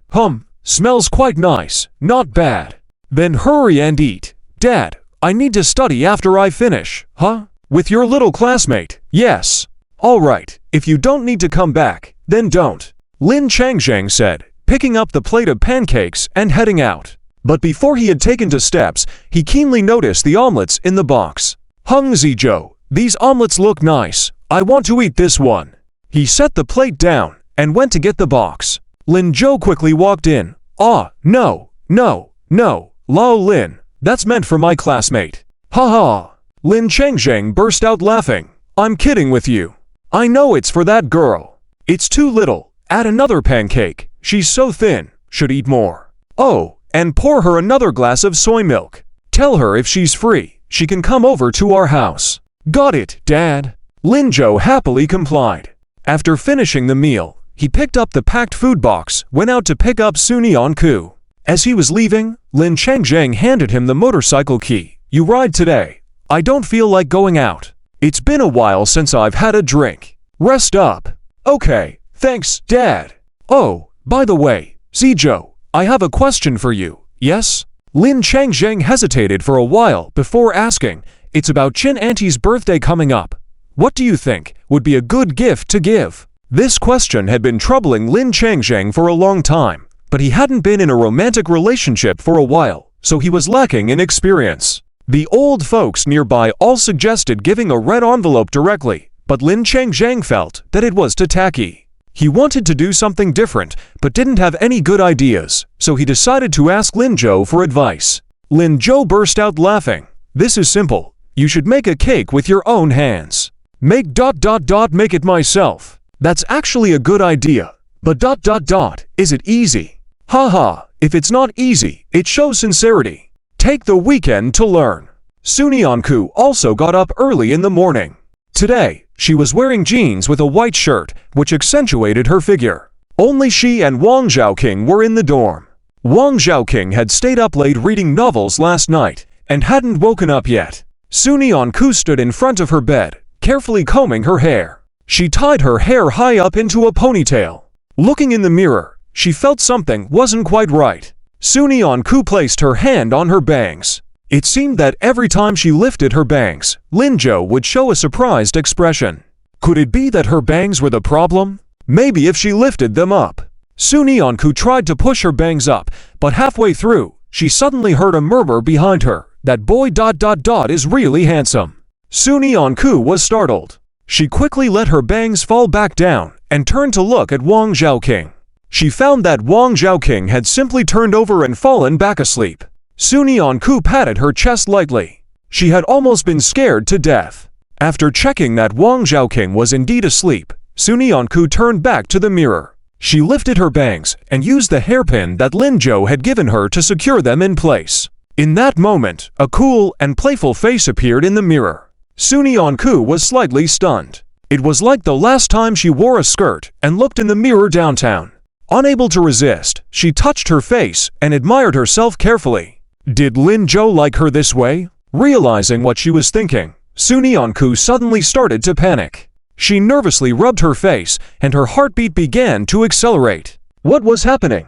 Why was Lin Zhou on her mind so much? Why did she have to consider whether Lin Zhou liked her when she was just fixing her hair? Oh no, maybe she caught some kind of illness. Why couldn't she focus properly? This was bad. But did Lin Zhou really like her this way? In her confusion, Sun Yanku heard a shocked voice behind her. Sun Yanku, what are you doing? Sun Yanku instantly froze. She quickly raised her hand above her head and took the hairpin off, but she hadn't managed to adjust her bangs. Wang Zhaoqing grabbed her hand before she could take her bangs down.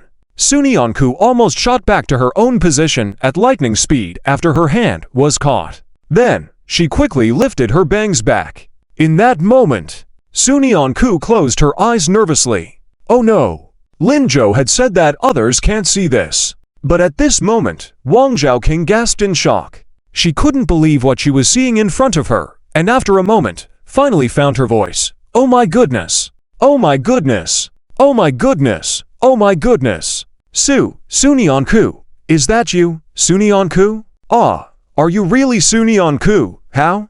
How can this be? How can this be happening? Did I see wrong? Oh no, my eyes are fine. I must not be fully awake. That's it. Wang Zhaoqing closed her eyes tightly in nervousness. When she reopened them, she saw Su Nianku staring at her in astonishment. With a trace of grievance in her voice, Wang Zhaoqing. Wang Zhaoqing pinched herself hard on the thigh, feeling a clear pain. She finally confirmed that the person in front of her was indeed Su Nianku. This time, Wang Zhaoqing was genuinely going crazy. How can this be? Su Nianku, how are you so beautiful? You are simply even more beautiful than Yunruoxi. She looked Su Nianku up and down. Once you wear these jeans, with those long legs, perky buttocks, my goodness. And that slender waist, that chest, and your face. How can your face be so beautiful? It's even prettier than the celebrities I see on TV. Ah, how did you grow up to be like this? My God, this is unbelievable. This is unbelievable. Su Nianku, you are the most beautiful girl I've ever seen in my life. I'm so excited, so excited. It's like the main character in a novel suddenly got a face, you know? This is unacceptable. I have to go tell the other girls about this. As Wang Zhaoqing spoke, she touched and examined Su Nianku from head to toe, as though she was inspecting a doll, laughing uncontrollably. After the inspection, without hesitation, she turned around and ran out. Su Nianku furrowed her eyebrows, noticing that her own cries had been ignored. She took a deep breath, slightly increased her volume, and grabbed Wang Zhaoqing, who was about to leave. Wang Zhaoqing, wait, don't go. Wang Zhaoqing turned around in confusion and looked at Su Nianku with a puzzled expression. What's wrong? Huh? Wait, Su Nianku, you're so good looking. Why do you have to wear such thick glasses? And that bangs ... If you removed them earlier, who knows how many boys would have fallen for you? What's the matter with Yunruoxi? That's because Su Nianku didn't know how to respond for a moment. I see, you're shy and embarrassed, it's okay. In the future, I'll take care of you. You should dress like this. If you dress like this, Lin Zhou will definitely like it. This is simply ethereal beauty. Su Nianku lowered her head, trying to hide her shyness. Will he? What do you mean, will he? Will Lin Zhou really like it? Of course, he's not blind. If I were a guy, I would like you too. But what? Lin Zhou doesn't want me to appear in front of everyone like this, huh? Wang Zhaoqing furrowed her brows, seeming a bit puzzled. He doesn't want you to.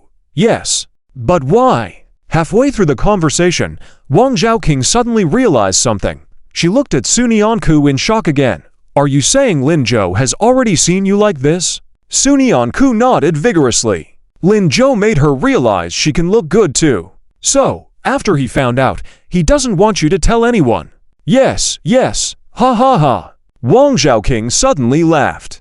I understand now, I understand. Su Nianku looked puzzled. What do you understand? Well, I understand that Lin Zhou is really scheming. He actually wants to keep you hidden in his own way. Huh? What do you mean hidden? Forget it, you wouldn't understand. But Su Nianku, you've been tightly controlled by Lin Zhou. I won't tell anyone about these things, don't worry. I'm very trustworthy. Just make sure Lin Zhou treats me to a meal later. Su Nianku nodded. Thanks, but why does Lin Zhou have to treat you to a meal? I can treat you. Oh, don't worry about it. Just know that Lin Zhou likes you dressing like this. He must love it. It's like a scene straight out of a romance novel. Su Nianku didn't wait for Lin Zhou at the front door, but went straight to the back door. Finding the pancake fruit stall that Wang Zhaoqing mentioned, she carefully said, Boss, to pancake fruits, please. Sure, wait a moment, young lady. Su Nianku stood by the stall, waiting earnestly. There was another girl in front of her who was already holding a pancake fruit, and the boss was making a second one for her. Midway through, the girl suddenly said, Boss, add an extra egg to the second one. My boyfriend loves it. Okay. Without hesitation, the boss cracked another egg. Su Nianku was slightly surprised and gave the girl a deep look. Does adding an extra egg mean having a boyfriend? No, she doesn't have one. Don't think too much. Su Nianku tried to clear her mind of these thoughts. The girl's pancake fruit was soon ready. Next was hers. The boss quickly made one, and when making the second one, Su Nianku unexpectedly blurted out, Boss, add an extra egg. Huh? The boss looked up with a smile. Does your boyfriend love it too? Oh no. Su Nianku shook her head quickly. I'm bringing it for my classmate. Just a classmate, not a boyfriend. Just a very nice classmate. One who kissed her on the cheek. Classmate, okay? Wait a moment. The boss cracked another egg. Sunyeon-ku looked curiously and found that the stall also had spicy strips, ham sausages, and bacon. She asked the boss, "Boss, can all these be added?" "Of course, want some. Maybe your classmate likes them." "Huh." Sunyeon-ku hesitated for a moment, then smiled. "Okay, I'll have one of each." "All right." The boss agreed happily. Soon, a deluxe pancake fruit was ready. Sunyeon-ku took the pancake fruit and walked happily towards the school front gate. Lin-jo will definitely like this pancake fruit. This will be his breakfast. Tilda. When she reached the front gate, Lin-jo was already there. Seeing Sunyeon-ku, he waved at her. "Over here, Deskmate." As Sunyeon-ku approached him, Lin-jo took the food box hanging on the motorcycle. Just as he was about to hand it to Sunyeon-ku, she joyfully stretched out her hand and handed a pancake fruit over. "Here, breakfast." Lin-jo was slightly surprised. He knew this pancake fruit shop. It was very popular in school and located at the back food street, a 15-minute walk from the front gate. "You came out so late to buy pancake fruit." "Yes, I have a lot to study today. Can't be hungry. And Wang Zhaoqing says this pancake fruit is very delicious. I wanted you to try it." Sunyeon-ku said the second half of the sentence while looking a bit shy. Lin-jo looked down at the food box in his hand, amused. Sunyeon-ku noticed. "Do you also have breakfast with you? Then, maybe, I shouldn't eat this pancake fruit." "That's not acceptable." Lin-jo directly refused. Then he placed the lunchbox he had in his hand on the seat of the motorcycle. "I can go without eating this, but you must eat what you brought," he said, extending his hand toward Sunyeon-ku. "Give it to me. I want the other one in your hand." Just as Sunyeon-ku was passing the pancake snack over, Lin-jo saw it. This pancake snack had everything inside it, while the other one in her hand had nothing. She was leaving the best for him. Sunyeon-ku quickly took a step back. "Why? What do you mean why?" "I think that one should be tastier," he replied. "No, I mean, why do you have to eat what I brought when the ones I make are healthier?" "It's not the same." Lin-jo didn't reply further. He quickly bent down and took the simple pancake snack from Sunyeon-ku's hand. Sunyeon-ku unconsciously exclaimed, "Don't eat that." But before she could finish, Lin-jo took a bite of the pancake snack. There was a bit of chili oil at the corner of his mouth. But he was very satisfied. It's delicious." Sunyeon-ku was stunned. Lin-jo then looked at her. "Little Deskmate, what were you about to say just now?" I wanted to say, the one in my hand has bacon and sausage. I wanted to give it to you." Sunyeon-ku's voice grew softer. Afraid that Lin-jo might suspect she was unwilling to treat herself, she added, I just don't like these things. Is that so?" Lin-jo turned his head, having already swallowed the bite of the pancake snack. He took advantage of Sunyeon-ku's distraction and quickly bent down. Before Sunyeon-ku could react, he took another bite of the pancake snack in her hand. Then nodding in satisfaction, "Indeed you added a lot, but it's quite delicious. I've tried it for you. Now you try it." Sunyeon-ku was dumbfounded. She couldn't believe her hand had been bitten into. Thinking back to the time in the classroom when Lin-jo had taken a bite of the bun she had eaten, was this another indirect kiss? This thought came to her mind, and Sunyeon-ku began to feel flustered. "Lin-jo, what's wrong? Do you dislike me?" Lin-jo had never disliked her. How could she dislike Lin-jo? She was just a bit nervous. But how could she tell Lin-jo? "Then go ahead and eat. It's really delicious." Seeing Lin-jo wasn't lying and wasn't going to take the pancake snack from her hand, Sunyeon-ku reluctantly took a bite. The rich aroma filled her mouth. Sunyeon-ku suddenly felt that today's pancake snack was exceptionally delicious, even more so than what she had eaten before. "How is it? Is it delicious, them?" Sunyeon-ku nodded earnestly. "Then let's finish eating and go to the library." "Okay." The two stood by the roadside, eating earnestly. After finishing, Sunyeon-ku's gaze fell on the lunchbox placed on the motorcycle. She didn't know what Lin-jo had brought for breakfast. It must be delicious too, right? Lin-jo saw her furtive actions and curiously looked at her. "What's wrong?" Not full yet. Do you want more to eat? Ah, I'm full. All right then, let's go. Okay. Sunyeon-koo nodded again, with her backpack on, coming to Lin Zhou's side. Lin Zhou was about to start the motorcycle when he suddenly heard Liu Shiming's voice. Zhou, Su classmates, are you guys here too? Oh, what's this? Breakfast? I haven't eaten yet. Is it something tasty? Can I have some? As Liu Shiming spoke, he quickly approached the motorcycle and picked up the lunchbox. No, no. Lin Zhou and Sunyeon-koo almost said in unison. Can single quotes t. Can't I eat this? What's so precious? Next to them, Kyungwoo slapped Liu Shiming on the shoulder. Put it down. Let's go eat wontons. Well, that works too.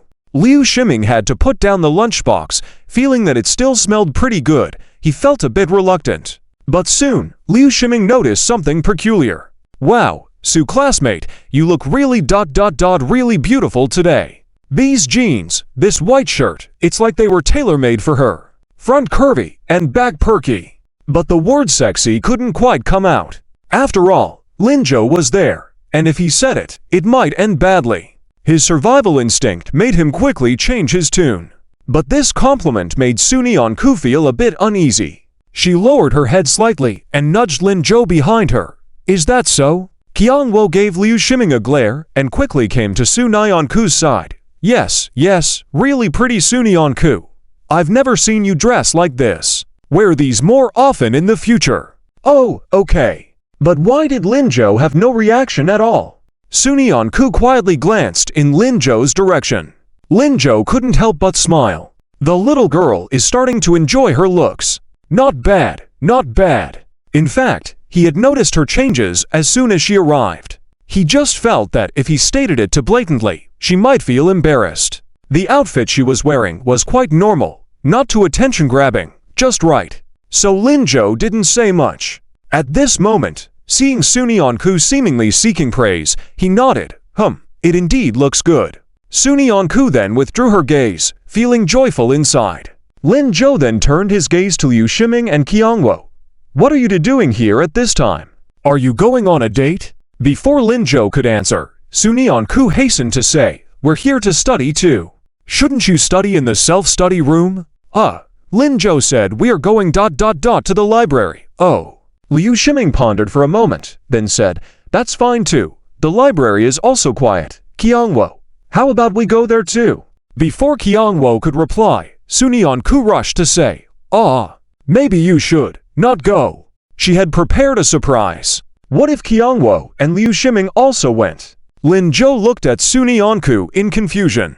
What's gotten into her today? She wasn't like this before. Liu Shiming also looked puzzled. Why, Su classmate? Isn't the library open to everyone? 3 pairs of eyes looked at themselves. Sunyeon-koo suddenly felt a bit embarrassed. What Liu Shiming said was right. The library was indeed open to everyone. She had no right to stop them. So, she could only cautiously say, no, it's nothing. If you want to go, it's fine. Let's go together. All right, Liu Shiming agreed immediately. Lin Zhou subconsciously wanted to stop them. After all, who knows, maybe something different could be seen today with her little desk mate. What's the big deal to have 2 extra light bulbs tag along? Fortunately, Kyungwoo was a bit smarter than Liu Shiming. Before Lin Zhou could speak, she grabbed Liu Shiming. Stop. How can you just decide to go? I haven't agreed yet. You don't want to go? Definitely not. Why? It's too far. I don't want to sit in the car. But I rode a motorcycle. That won't do either. My butt hurts after sitting for a long time. Liu Shiming, don't waste time with empty talk. Let's go to the school study room. After saying that, she smiled at Sunyeon-koo. Sunyeon-koo, we'll go to the library together next time. I really don't want to go today. Then she turned around, pulled Liu Shiming, and left. Sunyeon-koo looked puzzled. What's wrong with those two? It's nothing. Let's go. Get on the car. Okay. Sunyeon-koo got on the car in confusion, but her gaze still lingered on Liu Shiming and Kyungwoo. She heard them bickering as they walked. How can your butt hurt after just 10 minutes? Kyungwoo, you're too delicate, aren't you? Mind your own business. I am delicate. Weren't you like this before? I am now. For some reason, Seeing them argue, Sunyeon-ku felt quite happy. These two people were really harmonious. They arrived at the library. Director Ju was not there. Lin-jo found a spot with Sunyeon-ku and sat down. The library was still not crowded today. There were no troublemakers like Wang Chongfeng causing a ruckus here, nor Hu Yaen messing around. It was much quieter. After putting down her bag, Sunyeon-ku earnestly said, "Lin-jo, let's do 2 English test papers this morning. I prepared them for you." "Okay," Lin-jo agreed without hesitation. He also wanted to see how his English scores were. Sunyeon-ku quickly handed him the papers and started studying her physics book. Lin-jo opened the English test papers, took a glance, and found that his recent efforts had not been in vain. These papers were all quite simple for him. So, he began writing earnestly. About 40 minutes later, he had completed 1 paper. Lin-jo prepared to show the paper to Sunyeon-ku, but then he found 3 multiple-choice questions. He quickly crossed out the correct answers, wrote the wrong ones next to them, and then handed the paper to Sunyeon-ku, satisfied. Sunyeon-ku, engrossed in her book, did not notice. She took the paper, corrected it seriously. As she went through the paper, she discovered that Lin-jo had answered every question correctly. Sunyeon-ku couldn't help but smile. If all subjects were like this, Lin-jo might not just rank second, he could even rank first. She genuinely felt happy for Lin-jo. However, as she reached the last few reading comprehension questions to grade, Sunyeon-ku found that the correct answers initially written had been altered and replaced with wrong answers. She looked at Lin-jo in confusion. What happened with these questions? Huh? Is something wrong? Lin-jo deliberately leaned towards Sunyeon-ku. He paused only when he could smell the fragrance of her hair, looking puzzled at her. Aren't these the correct answers? Of course not. Weren't they correct the first time? When I chose them initially, I felt something was off. Later after finishing, I came back to change them.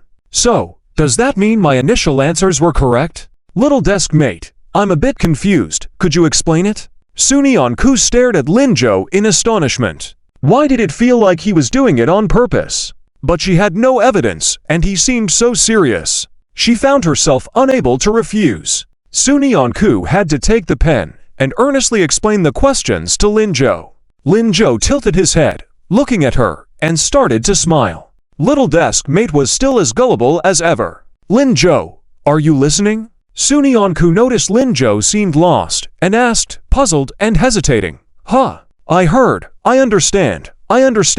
Lin-jo replied. Sunyeon-ku couldn't believe it, really understood it. Yep.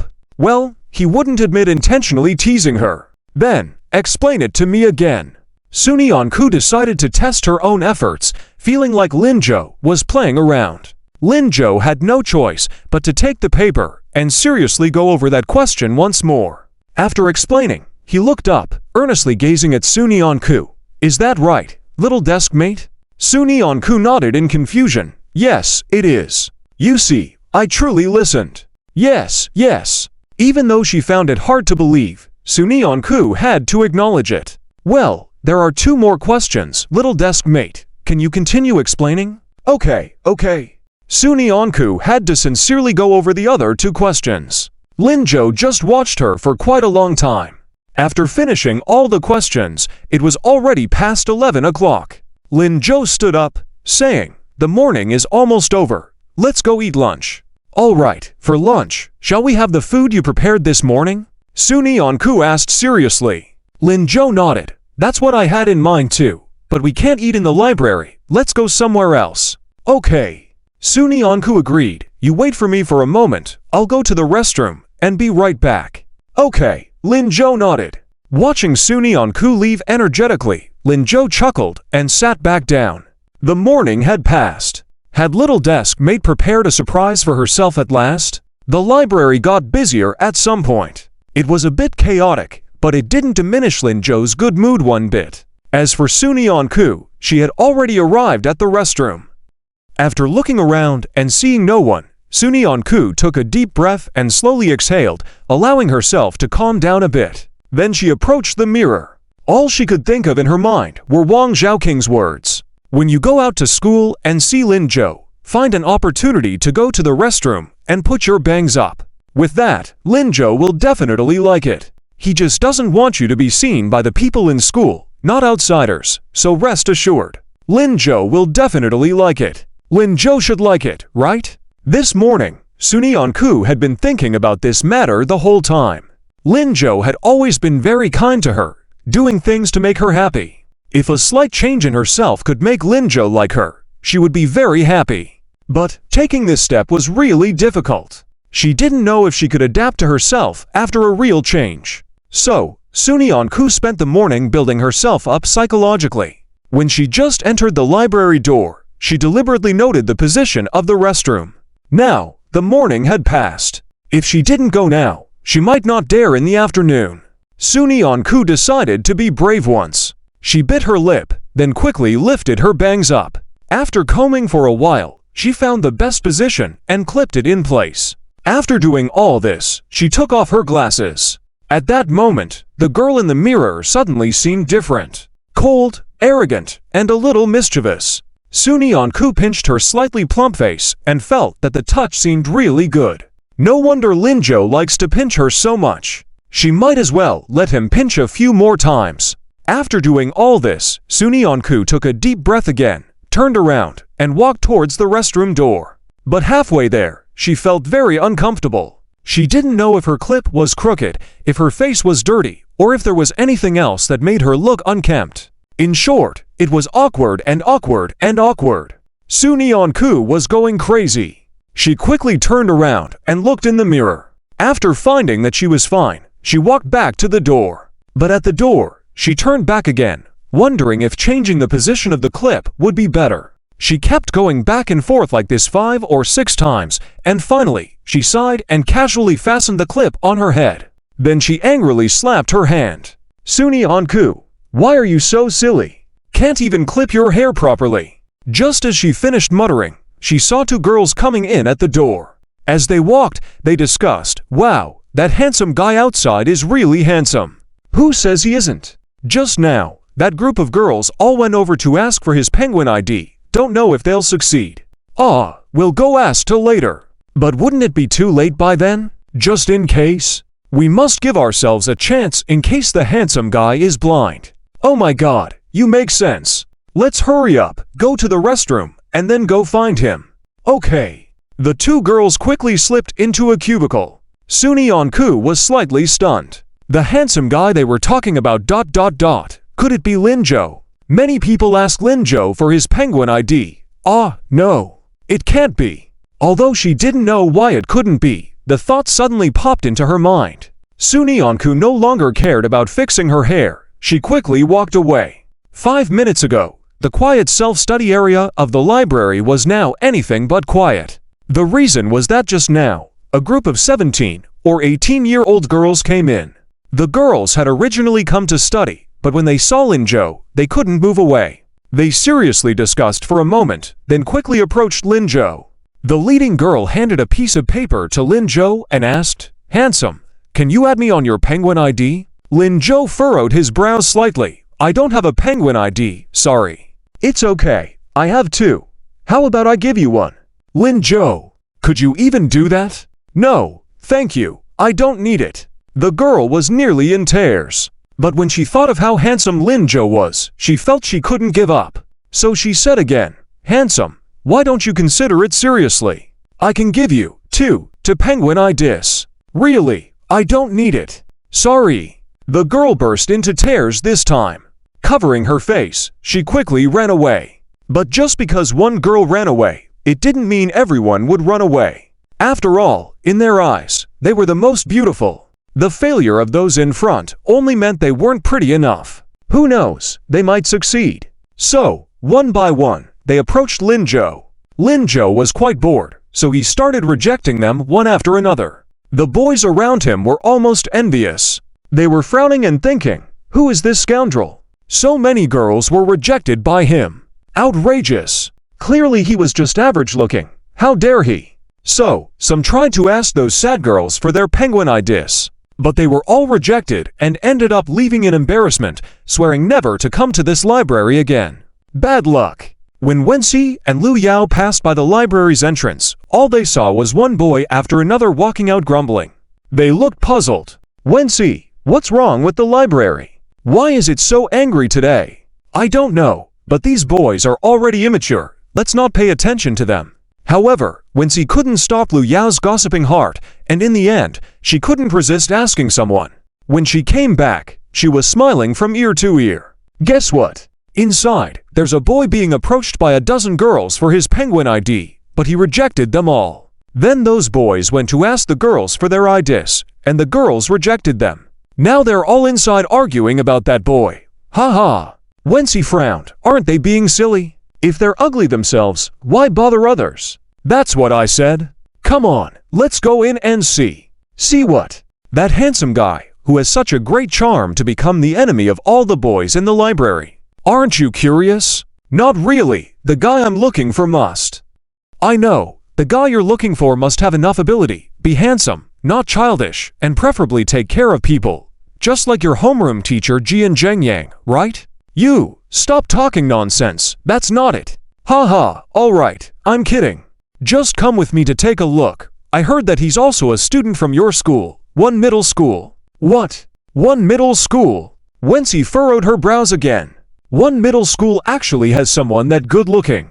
She remembered, apart from that Lin Zhou who looked decent, the rest didn't look that great. Thinking of Lin Zhou, Wency furrowed her brows. Wency was a liberal arts student in class 8 of grade 3, with Jian Zhengyang as the homeroom teacher. In truth, Wency didn't really understand things related to science students. The first time she heard of Lin Zhou was at a flag-raising ceremony over a month ago. At that time, she couldn't stand this underperforming student. How could he dare to publicly declare his affections in such a childish way? It was simply embarrassing. Although he managed to salvage the situation then, Wency saw through him at a glance. She despised boys like him the most, so she didn't pay much attention to him. The second time was a few days ago during the break between classes. Students from Shiyi High School and Shaya High School came to apologize to Lin Zhou. That time, Lin Zhou shone brightly on the platform, becoming the idol of the entire Shiyi High School. Wency finally took a closer look at him. He looked alright. Just too immature, really too immature. Pure and refined, weak and scholarly, he seemed easy to bully. She didn't like it. However, despite not liking him, these days, in the classroom, the dormitory, and the cafeteria, news about Lin Zhou was everywhere. They talked about how well he studied, how handsome he was, how hardworking he was, how he was willing to help others. They also talked about his deskmate, Sunian Ku. As the academic overachiever in the liberal arts class, Wency naturally knew Sunian Ku. And she held an extremely good impression of Sunian Ku. She had always admired the strong. Sunian Ku was #1 in science, and she was #1 in liberal arts. Therefore, Wency even thought about the opportunity to get to know Sunian Ku, but unfortunately, there was very little interaction between the liberal arts and science classes. She had only glimpsed Sunian Ku from afar, and hadn't even seen clearly what she looked like. She just had a feeling that she was very timid, always bowing her head, dressed in old clothes. At a glance, you could tell her family background wasn't very good. But even so, she studied so well. Wency was even more admiring of her. Lu Yao was from a Zhang, and Wency had asked her about Sunian Ku. Unfortunately, Lu Yao and Sunian Ku weren't close either. All she knew was that when she was at a Zhang, she was often bullied, which forced her to drop out. After hearing these stories, Wency had even more respect for Sunian Ku. Growing up in such a difficult environment and achieving what she had required much more effort than others. It showed how hardworking she was. However, Wency hadn't been able to find the opportunity to get to know Sunian Ku. What Wency couldn't understand was how Sunian Ku, such a strong academic performer, could like to hang out with Lin Zhou, a bookish student. In Wency's view, men should be tanned, muscular, and exude strength when in the sun. Jian Zhengyang was like that. He taught geography, loved to exercise, and at 24 years old, he was the idol and godlike figure in the hearts of female students in the liberal arts class. He was also the idol in Wency's heart. She had decided that in the future, she would look for a boyfriend based on the standards set by teacher Jian. Still, what kind of person one liked was a personal choice, and Wency didn't plan to question that. But at this moment, when she heard male students from Shiyi being surrounded by female students, Wency became a little curious. Had Shiyi produced a new handsome guy? Why didn't she know about it? Yes, let's go. Lu Yao grabbed Wency and began to walk inside. Upon entering, she saw Lin Zhou sitting in the rest area, smiling. Wency was slightly stunned, not having much time to react. Beside her, Lu Yao's mouth had already formed an O shape.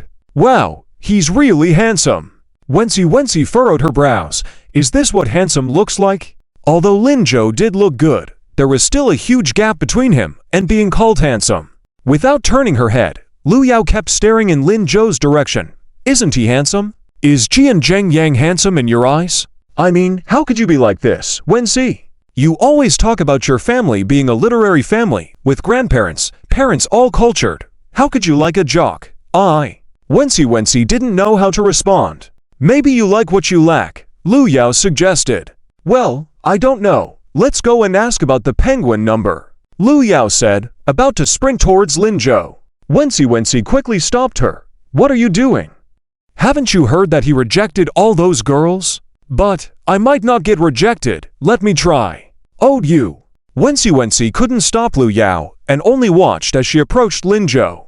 After a moment, Lu Yao returned with a gloomy face. Oh, Wency, I failed. I told you, if he rejected others, he would reject you too. Wah, Wency, you're laughing at me. Haha, I'm not, but Lin Zhou is quite faithful. He can face so many girls and remain unmoved. That's admirable.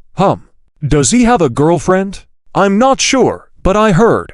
Before Wency could finish her words, a bold girl from the group asked the same question. Handsome, why are you rejecting us? Do you have a girlfriend? Both of them immediately looked over. They saw Lin Zhou give a faint smile and politely say, Sorry, I already have. The girl was shocked, almost in tears. Lu Yao was also taken aback. Oh, he has a girlfriend. Who is his girlfriend if he's so handsome? Wency just rubbed her chin, saying cryptically, This Lin Zhou is quite dependable. Wency, what are you saying? I heard that Lin Zhou is very close to Sunyanku. What? Sunyanku from Ajong, yes? But Sunyanku isn't. Lu Yao didn't finish the sentence. But from the description Lu Yao gave and the impression Wency had from a distance, she imagined Sunyanku is thin, weak, timid, looking malnourished, and not talkative. It was evident that her original family had caused her great harm. Sunyanku standing next to the dazzling Lin Zhou did seem mismatched. But this was the Sunyanku who ranked first in their grade. Lu Yao, liking someone isn't just about appearances, you also need to look at the heart. Perhaps Sunyanku and Lin Zhou are better matched in spirit? Lu Yao couldn't believe what Wency was saying. Wency, it's rare to hear you say such words. I thought you only liked types like Jian Zhengyang. Wency didn't want to discuss this issue further with Lu Yao. She tugged at Lu Yao's sleeve. Let's go, don't compete with Sunyanku. It wasn't easy for her to get here. Lin Zhou might be a trustworthy person. Alright, let's go then. Reluctantly, Lu Yao followed Wency as they turned around. But before they could take a few steps, they heard gasps from behind them. Wow, a beauty! The two of them instinctively turned their heads and saw a girl standing in the direction of the bookshelf. The girl was wearing light blue jeans, a white shirt tucked in, and her hair was tied up high. On her head was a light pink hair clip. Her face was fair and flawless, with a perfect complexion. Her figure was so good that Wency, who was famous for her good figure in school, felt envious. The originally cold and flawless face of the girl appeared particularly playful and lively because of that hair clip. The boys beside her stopped breathing. Suddenly, they felt that the other girls in the self-study area seemed to pale in comparison. Lu Yao opened his mouth wide and couldn't believe it. Wency, look quickly, a beauty. Has the female lead in the drama come to life? She's so pretty, I'm so moved. Wency's arm was pulled, and it hurt a bit. I see, Lu Yao, calm down. Woo, she's really beautiful. How can I stay calm?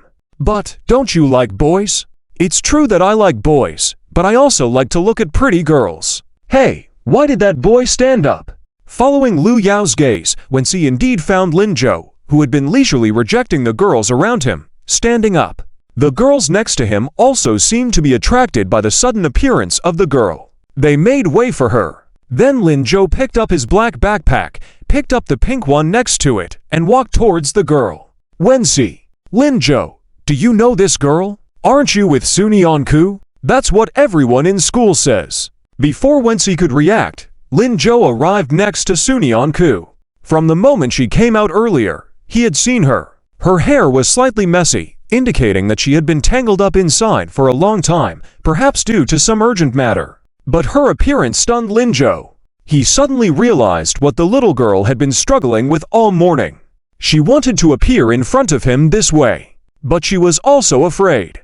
Afraid he wouldn't approve. Afraid others would gossip about her. She must have spent a long time hesitating in the restroom earlier, right? Lin Zhou didn't hesitate and walked directly towards her. Sunyanku was also a little dazed at this moment. Lin Zhou was indeed surrounded by many girls. They were all so pretty. She wanted to walk directly to him, but halfway through, she felt it was unnecessary. What if Lin Zhou liked playing with those girls? Going over would just bother Lin Zhou, right? Then she saw Lin Zhou walking towards her. Sunyanku suddenly felt much better. She even forgot about her current appearance and looked up at him, with her eyes fixed on him, unable to contain anyone else. Until he walked to her side and gently tapped her head, then softly said, "Daydreaming, little Deskmate." Sunyanku realized she had been lost in her thoughts. She quickly came back to herself. "Oh, that, I." Before she could finish her sentence, she heard some of the girls who were shocked by Lin Zhou standing up just now asking in amazement, "Hey, handsome, who is this beauty?" "Oh." Lin Zhou responded softly, then turned to address them seriously. "She's my girlfriend." "Ah. Wow, such a beautiful girlfriend. No wonder the handsome guy doesn't add us on social media. I can't compete. They look so good together." The boys now looked at them with envy. If looks could kill, they would have already cut Lin Zhou into pieces. This was too much. They could tolerate the girls asking for Lin Zhou's contact information earlier. But now, even his girlfriend was so beautiful. It was simply unbelievable. This ordinary guy, had he saved the galaxy in his past life? They felt annoyed. But no one dared to speak out. After all, despite their anger, speaking out would only bring trouble upon themselves. Sunyanku, who had just recovered from the shock, was stunned once again. After Lin Zhou made that statement, she lifted her head in disbelief, looking at Lin Zhou. As her slightly clearer mind turned into a puddle once again, a myriad of questions filled her mind. What was Lin Zhou saying? Who was he calling his girlfriend? There was only herself by his side. Did he mean her? No, that's not right. There must have been a misunderstanding. How could Lin Zhou be saying that? Why couldn't she understand it? Vaguely, Sunyanku seemed to hear the beating of her own heart. She wanted to ask something, but didn't know how to. Lin Zhou didn't seem to intend to let her ask either. After saying those words, he deliberately moved closer to her. Then he said to the shocked girls, "Well, my girlfriend and I are going to eat now. You all do as you please." With that, he turned back and gestured to Sunyanku. "Let's go, little Deskmate." Sunyanku completely forgot to react and just followed Lin Zhou, step by step towards the exit. Every step they took, the girls envied. The boys clenched their teeth, resisting the urge to beat Lin Zhou senseless. Just as they reached the door, Lin Zhou was stopped by a voice. "Lin Zhou." Lin Zhou paused slightly, turned around, and saw two girls standing next to him who were quite attractive. One of the girls, different from the others, had a cold tone and an unpleasant expression.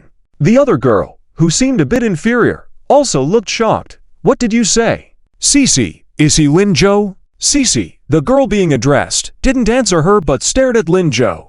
After a while, she squeezed out a sentence from her lips. "You're really a scum." "Lin Zhou, I must have misunderstood you." Lin Zhou for the second time? Who is this girl anyway? He didn't remember knowing her, right? Why was she insulting him right off the bat? But the girl didn't seem to want to give him a chance to know her, and she quickly left with the other shocked girl in tow. "Hey, Cici, wait up. What's going on here?" "Cici. The voices faded further and further away. Immediately behind Lin Zhou, laughter erupted. "Ha ha, got scolded. Is this guy to timing? But that girl is pretty, isn't she? Upon hearing this, the teasing boy suddenly shivered. Damn! He was two-timing, and both were so pretty. Why did he have nothing at all? Upon thinking about this, the male student felt particularly resentful. He intentionally snorted coldly and shouted to Sunyeon-ku, "Hey, beautiful lady, didn't you see that even other girls are cursing at him? Why are you still standing by his side? Hurry up and leave, he's a scumbag." Huh! Sunyeon-ku was stunned for a moment, then firmly said, "No, he's not a scumbag, you got it wrong." The male student? He silently glanced at Sunyeon-ku a couple of times, then silently turned his head away and let out a sigh. Ah, this girl is beautiful, but a bit silly. The typical type who would get cheated and still pay for it. I say, girl, what's so good about him that you're so devoted?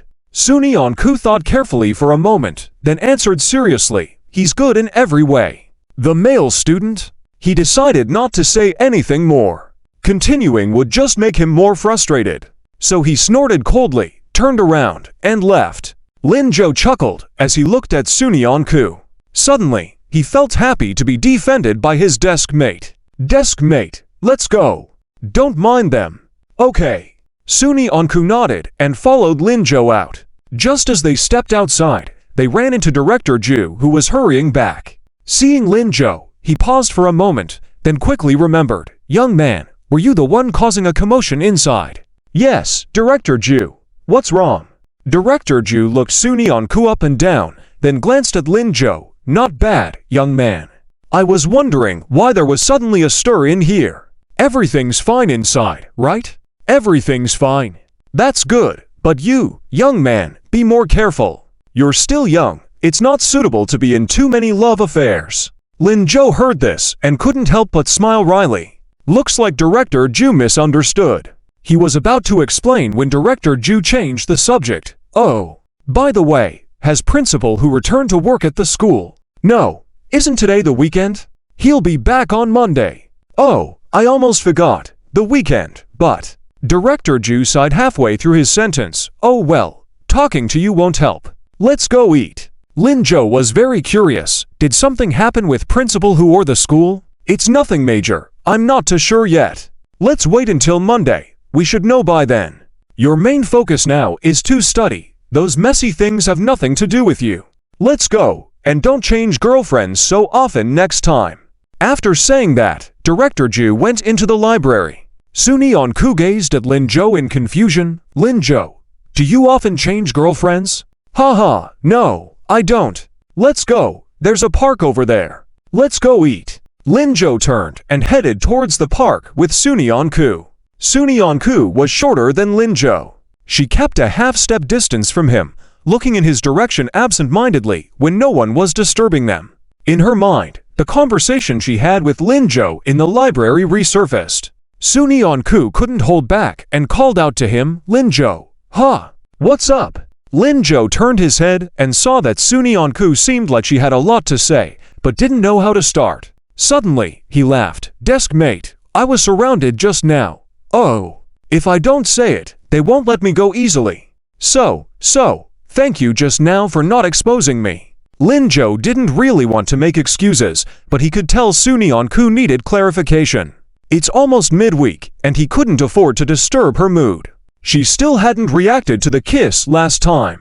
Sunyeon-ku felt relieved upon hearing this. "So that's it. I thought." "You thought what?" "Ah, nothing." She couldn't let Lin-jo know her thoughts. "You're welcome, Lin-jo." Sunyeon-ku quickly ran in front of Lin-jo, then turned back and smiled. "Hurry up, I'm hungry." At that moment, the branches of the willow tree above her stood in front of her empty space. The faint sunlight from above fell on her side, accentuating her smile. It was so radiant. She smiled her way into Lin-jo's heart. He suddenly thought, wouldn't it be great to spend a lifetime like this? His silly girl was so cute. He could do everything to make her happy. "Lin-jo, are you daydreaming?" Sunyeon-ku called out to him, and Lin-jo finally snapped out of it. "No, let's go eat." He quickly caught up with Sunyeon-ku. "Okay." They found a pavilion in the park and sat down. Lin-jo had a thermos lunchbox. He opened it, and the food inside was still warm. First, he took out soy milk, then a pancake, and finally a fried egg. Watching this, Sunyeonku's mouth watered. Especially when she saw the last heart-shaped fried eggs. She was delighted. Lin-jo, did you make these yourself? Yes. They're so beautiful and smell so good. They must be delicious. If they're delicious, eat more. Okay. Lin-jo handed Sunyeonku a pair of chopsticks. She picked up a fried egg ready to eat. But when it reached her mouth, she suddenly stopped. Then happily gestured to Lin-jo. Lin-jo, one for each of us. Lin-jo was slightly stunned, then quickly revealed the chopsticks he had hidden behind his back, and on the other hand, let them fall to the ground. Without changing his expression, he deliberately said, "Sure, but I seem to have only got one pair of chopsticks. What should we do?" Sunyeonku was also confused. One pair. What should we do? I don't know. Today I was careless. It's not your fault. After thinking for a while, Sunyeonku seemed to have made up her mind and looked at Lin-jo. Lin-jo, if you don't mind, use my chopsticks. I don't mind, but it's not appropriate for men and women to mix. It's okay. It's just the two of us here. No one else will know. Sunyeonku was afraid Lin-jo might feel uneasy and quickly explained. All right. Lin-jo nodded without hesitation, then quickly moved towards Sunyeonku, opened his mouth, and said, "Thank you, Deskmate." Sunyeonku. She was dumbfounded for a moment, as if she didn't understand what Lin-jo meant. Lin-jo, didn't you say I could use your chopsticks? Hurry, I'm hungry. But it seemed like she was expected to feed him. She just wanted to hand him the chopsticks. Sunyeonku wanted to explain, but seeing how hungry Lin-jo looked, she reluctantly picked up the fried egg and passed it to him. Go on, hurry and eat. Lin-jo didn't hesitate and took a big bite of the egg. Delicious, really fragrant. Deskmate, you should eat too. Okay. Sunyeonku saw how happily Lin-jo was eating and, after hesitating for a moment, used the chopsticks she had fed him with to pick up a piece of fried egg for herself. As long as Lin-jo was happy, she was happy too. Everything else could be ignored. Near the pavilion track, when Cece saw this scene, and her molars were almost ground to bits, Lu Yao saw that the situation was a bit tricky, cautiously poking when Cece, this is someone else's business, should we just leave it alone? But don't you think Sunyeonku is a good girl? I don't know her very well. I've only seen her from afar, can't even remember what she looks like, just know she's often bullied, never fights back, but still studies well. That's right, without unwavering determination. How could she excel in such an environment? A girl like her should not be let down. But no buts. Even if I get a reputation for meddling in others' affairs, I still want to remind Sunyeonku. In When Cece's eyes, the relationship between the rumored Lin-jo and Sunyeonku seemed good, and a beautiful girlfriend suddenly appeared out of nowhere to secretly meet in the library on weekends. That's why she couldn't help but rebuke him earlier. Little did she expect he would go even further now, actually being all lovey-dovey with someone in a corner of the park, even feeding each other. So disgusting. When Cece shuddered, her hair standing on end. She used to have a good impression of Lin-jo, but now she just felt he was a huge jerk. Unfortunately, naive and resilient Sunyeonku had no idea. She couldn't stand by and watch her being deceived. Well, okay. Lu Yao could only nod. But, Cece, don't make it too obvious. It won't be good if it affects Sunyeonku's grades. Let her figure it out on her own. I know my limits. When Cece couldn't bear to watch any longer, so after saying this, she turned and left with Lu Yao. On the way back, she kept thinking about how to talk to Sunyeonku about this. It seemed like she needed to get to know Sunyeonku first. On the other side, Sunyeonku and Lin-jo had finished their meal. Lin-jo suggested taking a walk in the park, and Sunyeonku didn't refuse. It was quiet in the park just after lunchtime. A few elderly people were practicing Tai Chi, singing opera, and feeding birds here. It was rare to have such a quiet atmosphere, and the two of them were very relaxed. As they walked, they suddenly saw an old man with white hair ahead. The old man was holding a giant brush, and there was a bucket beside him. He would dip his brush in water from time to time, and then write grandly on the ground. His movements were smooth as flowing clouds, and the characters he wrote were incredibly beautiful. Sunyeon-ku was instantly drawn to it. She walked quickly to his side, quietly watching. Lin-jo followed along. It had to be said, the old man's calligraphy was excellent. Lin-jo was so engrossed in it. When he finished writing a line, the old man looked up and said to them, "Young girl, young man, how do you like my writing?" "It's good, very good." Sunyeon-ku couldn't help but applaud. Lin-jo also nodded, "It's very nice."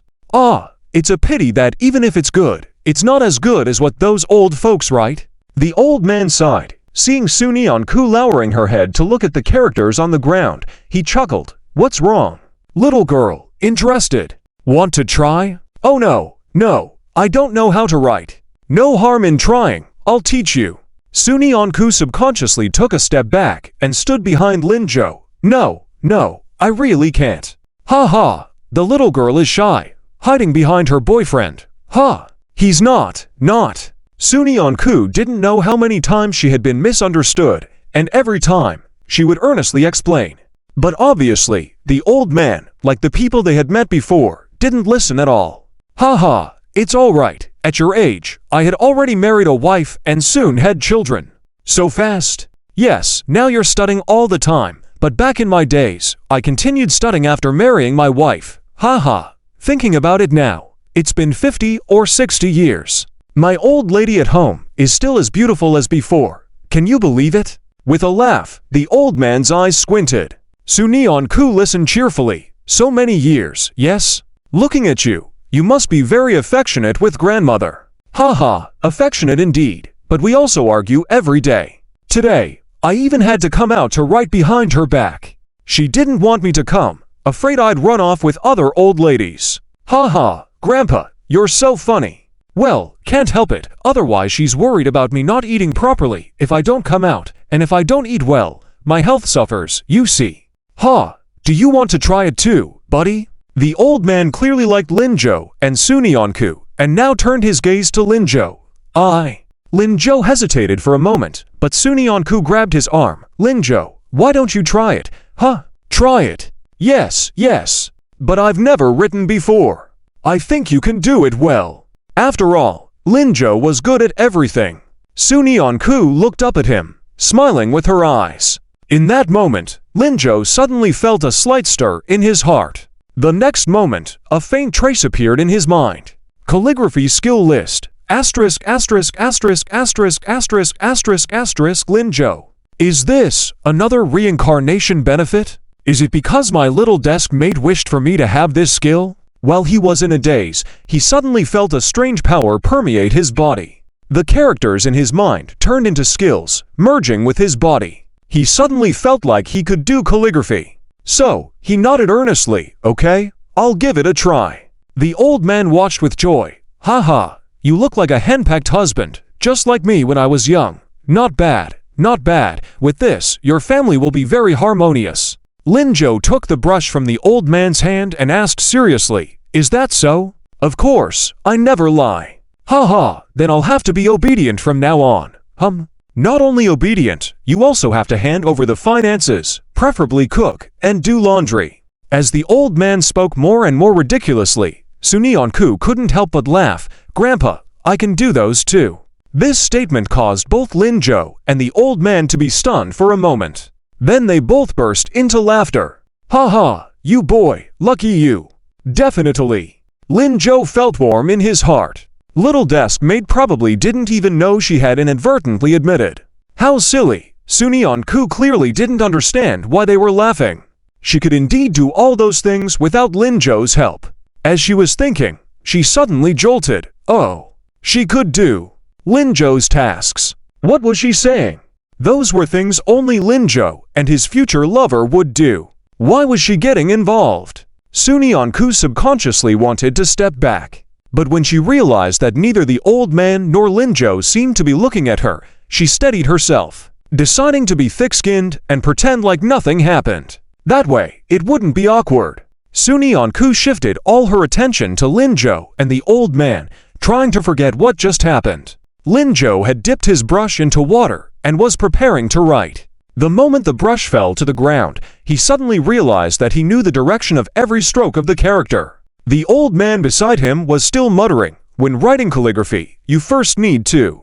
Before he could finish his sentence, he saw Lin Zhou move. His hands and body were working together harmoniously. On the ground, a character appeared like flowing clouds and water. The strokes, directions, and final presentation of the entire character were better than what he himself had written. The old man was shocked on the spot. Sunyanku was also stunned. Lin Zhou's actions just now were so cool that she didn't even react. After Lin Zhou finished writing, he stood up straight and asked, "How is it, old master?" He was sincerely asking. After all, he had never learned calligraphy before and couldn't judge his own writing. The old man widened his eyes. "How many years have you been learning?" "Huh.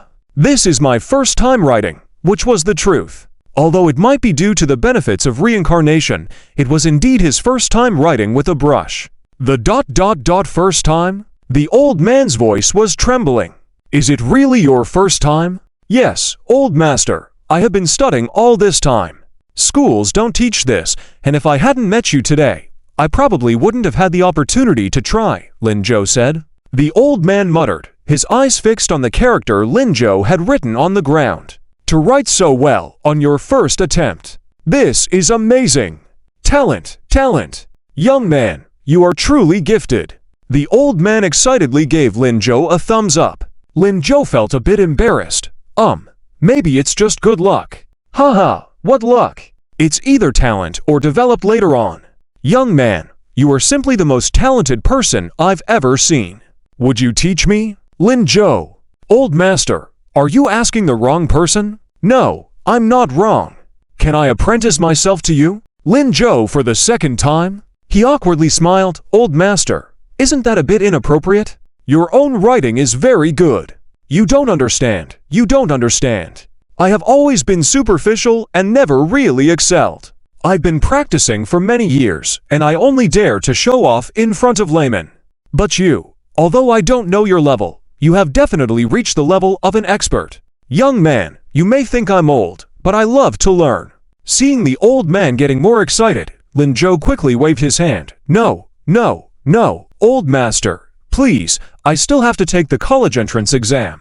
Maybe when I have some free time, I can tell you my writing method and you can see if you can learn it." "Absolutely. Thank you so much, young man." The old man eagerly handed the brush back to Lin Zhou. "Can we start now?" Seeing Lin Zhou hesitate, the old man realized he had been too hasty, so he quickly added, Do you have something to do?" "Young master." "No, old master, please don't." Lin Zhou was a little embarrassed. Although he had a soul in his 40s, he couldn't bear the title of an elder. Sunyanku just laughed. She never expected Lin Zhou could write so well. He was really amazing. No wonder he was her desk mate. Sunyanku felt a strange sense of pride. Seeing the old man being so friendly, she said, "Lin Zhou, why don't you teach the old master?" The old man immediately added, Yes, young master, just like little mistress said." Lin Zhou couldn't help but facepalm. "Old master, please don't call me young master. Just call me Lin Zhou, and yes, I'll teach you. Good. Thank you, Lin Zhou, little brother. You're welcome." Lin Zhou gestured for Sunyanku to wait for a while. Sunyanku obediently stood by. Lin Zhou earnestly recounted everything he knew to the old man. The old man listened attentively. Lin Zhou demonstrated on the ground, and the old man followed.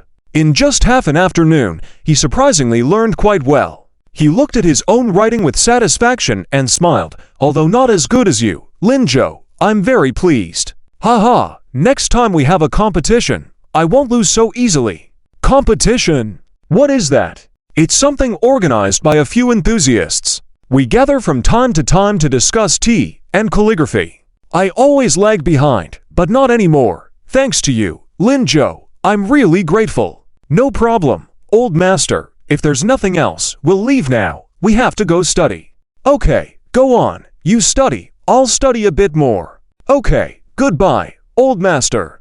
"Goodbye." The old man waved his hand and quickly immersed himself in writing. Lin Zhou and Sunyanku headed to the library. About 5 minutes later, the old man wrote another satisfactory character. He lifted his head happily, about to show off. Suddenly, he thought, oops, I forgot to exchange contact information.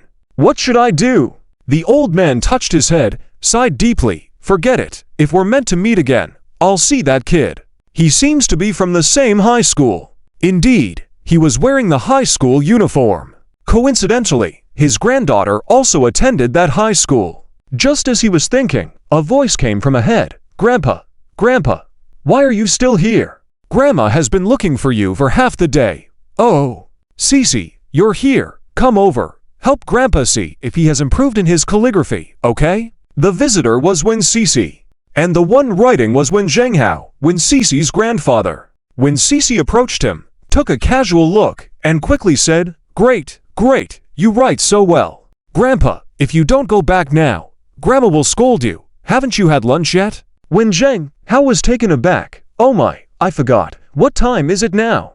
It's already 3:30. I knew you'd forget. Hurry up, Grandma won't let you eat, and will make you stand as punishment. It's okay. Your grandma is a softie. I'll definitely get to eat. Let me tell you, Cece, today Grandpa met a very talented young man who writes exceptionally well, looks handsome, and he's also from your high school. Someone from the Calligraphy Association at Yizhong? I know people from there. How do I not know that we have someone like that in our school? Your school is so big, it's normal to occasionally not know a few people, and that young man is very good looking. It's a shame. He already has a girlfriend, otherwise I could introduce my precious granddaughter to him. Upon hearing this, when Cece became anxious, especially after thinking of Lin Zhou just now, she furrowed her brows and raised her voice a bit. Grandfather, I don't want a boyfriend. Those young boys are all scoundrels. When Zhenghao furrowed his brows, oh, Cece, what's wrong? You don't want to date anymore. No, I don't want to. I won't date in the future, never. When Zhenghao's frown deepened, you can't say that, Cece. Although there are indeed many scoundrels, there are also good men. Look at Grandpa. Am I not good? Isn't your grandma and my life good? When Cece hesitated, Grandpa is indeed good. The love story between her grandparents has made her yearn for love. However, thinking of the chaotic marriages around her, when Cece frowned instantly. Grandpa is very good, that's true. But in Grandpa's time, you all went through hardships, naturally you know how to cherish, but nowadays the young boys, they don't know what hardship is at all, fooling around all day. Some are even dating multiple girlfriends, one in school and another outside, messing around. I don't want a boyfriend. The boyfriend I want must be devoted to me, and be able to protect me. But Cece, Grandpa, don't say anything. I'm only 18, haven't even gone to college yet. Why are you already trying to find me a boyfriend? Are you in such a rush to marry me off? I'm not that rushed. That's fine, let's go home. When Zhenghao had no choice but to follow his granddaughter back home. Watching Wen Cece's figure walking away, he felt a bit anxious. It seems like he has misguided his granddaughter. What should he do? Monday morning, Hudenfeng got up early and put on a suit, shaved his beard, and even combed his sparse hair. After he finished getting ready, his wife Zhou Wenchu came back after sending their child to school and was surprised. Lao Hu, what are you planning to do? Hudenfeng adjusted his tie. How do I look? Am I dressed well today? It's okay, but haven't you always worn casual clothes to work? And said that dressing to formal would scare the kids. Haha, I wanted to change my style today. Oh, okay. Is Nao now gone to school? Yes, she's gone to school. She seems determined to study well. We don't have to worry. That's good. Lin Zhou's influence is strong. Nao now listens to him. Of course, when we were both working, only Lin Zhou was there to accompany Nao now, and he listens to him. Zhou Wenchu was referring to the years Lin Zhou spent fostering with them. Hudenfeng couldn't argue with that. Haha, Wenchu, that enough. Stop the chit-chat and go to work quickly. I have to leave too, or I'll be late for the morning meeting. Don't you have a meeting this morning? Zhou Wenchu hurried into the house to change clothes. Hudenfeng hesitated several times, but didn't say anything. He simply shook his head, walked towards the door, and when he opened it, Zhou Wenchu had already changed her clothes and was about to put on her shoes. After a moment of silence, Hudenfeng couldn't resist asking, Wenchu, what do you think about me not going to work and staying at home to help Nao now study? Help Nao now study? Wouldn't you to tear the house down? Zhou Wenchu didn't even look up. Hu Tenfeng laughed. Really? But I feel like it wouldn't be like that. Not at all. You can't stand being in the same room for more than a few months. Stop talking. Hurry up and go to work. Okay. Hu Tenfeng reluctantly opened the door and walked out. Zhou Wenchu finished putting on her shoes and followed him. When they reached the door, she suddenly paused. Hu Tenfeng just now. What did he mean? Something felt off, and Zhou Wenchu quickened her pace to catch up with Hu Tenfeng and ask. But by the time she reached downstairs, Hu Tenfeng was already riding his electric scooter away. Zhou Wenchu had no choice but to go to work first. Hu Tenfeng leisurely arrived at the school, just as the early study session had finished. There was still some time before the 8 o'clock morning meeting. He leisurely parked his electric scooter and walked casually with his hands behind his back around the campus, surprising a group of students who were secretly snacking and not prepared to eat their meal. They quickly hid their snacks in their school uniforms. In the past, the principal would scold them without hesitation because of a food poisoning incident, and Jiangcheng Yizhong had temporarily changed the rule that students couldn't bring food from outside. However, where there's a rule, there's a way around it. They always found ways to sneak in food, though they couldn't eat openly. So at this moment, a few people were already prepared to be scolded and reported to the class teacher. But strangely, the usually stern principal, although dressed even more formally today, did not scold them. On the contrary, he kindly smiled at them. Don't run so fast, eat slowly, be careful not to choke. Even his voice sounded very gentle. After saying that, he leisurely walked away. The students standing in place? Did they just see Principal Hu just now? Did they mistake someone else for him? At this moment, Lin Zhou had finished his meal and was walking towards the classroom with Suni Anku, Liu Shiming, and Qian Guoguo. Suni Anku had returned to his usual style. Wearing a baggy, worn-out school uniform, her perfect small face hidden behind glasses and bangs. When Hu Tenfeng walked over, he happened to see this scene. He didn't know what Lin Zhou and the boy next to him were talking about, but Suni Anku beside him was laughing especially happily. However, her eyes never left Lin Zhou. Seeing this, Hu Tenfeng couldn't help but smile. The surrounding classmates saw him and ran away in fright. Liu Shiming was also startled and quickly and cautiously tugged Lin Zhou's sleeve. Brother Zhou, the principal is here. Let's go. In the eyes of the students at Jiangcheng Yizhong, there were two people you shouldn't mess with. One was Zhang Shuqi, and the other was Principal Hu Tenfeng. In their eyes, these two were old-fashioned and loved to enforce discipline strictly. If caught, they would definitely be reported to their parents and face a joint discipline by both parents. Huh? My uncle. Liu Shiming was stunned, then let go of Lin Zhou's arm. Oh right, I forgot. The principal is your uncle. So, you talk to your uncle. I'll go first. Although he knew about this relationship, Liu Shiming still felt a bit afraid of Hu Tenfeng from the bottom of his heart. Guo, are you coming? What? I am not Liu Shiming. Why are you running so fast? Slow down. Qian Guo was engrossed in Lin Zhou's words, my eldest uncle, when Liu Shiming forcefully pulled her away. She was quite puzzled. When Gao Xinyuan and Yuan Dezong mentioned that Lin Zhou had a relationship with Hu Tianfeng before, everyone was curious, wondering what kind of relationship it was. Later, they found out it was a false accusation, and everyone's doubts were resolved. Almost all the classmates tacitly agreed that the phrase having a relationship was also false, including Qian Guo. But now it seems, Lin Zhou and Principal Hu actually have a relationship. How come Lin Zhou never mentioned it before? It seems like Lin Zhou really doesn't want to use this relationship. Those people who falsely accused him are really despicable. Qian Guo silently cursed Yuan Dezong in her heart once again. Suni Anku wanted to catch up, but the two of them ran too fast. Before she could react, she heard Principal Hu say, Suni Anku, wait a moment. Suni Anku was slightly surprised and immediately stopped in her tracks. Because they were at school and in such a public setting. Lin Zhou also put on a serious demeanor. Hello, Principal Hu. Hu Tianfeng immediately smiled. All right, don't put up a front with me. The two of you, come with me to the office. Principal Hu, did we do something wrong? Whether you did something wrong or not, don't you know best? Hu Tianfeng hummed coldly, hands behind his back, and walked towards his office. Lin Zhou and Suni Anku glanced at each other and followed. On the other side, Liu Shiming and Chan Guoguo stared at each other. What's going on?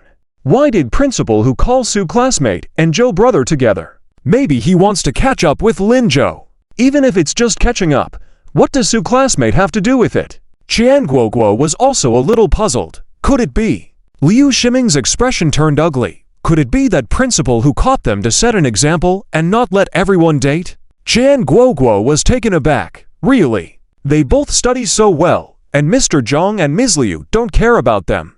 Besides, isn't Principal Hu Lin Zhou's eldest uncle? Would Principal Hu scold him? The principal didn't become Lin Zhou's eldest uncle in one day.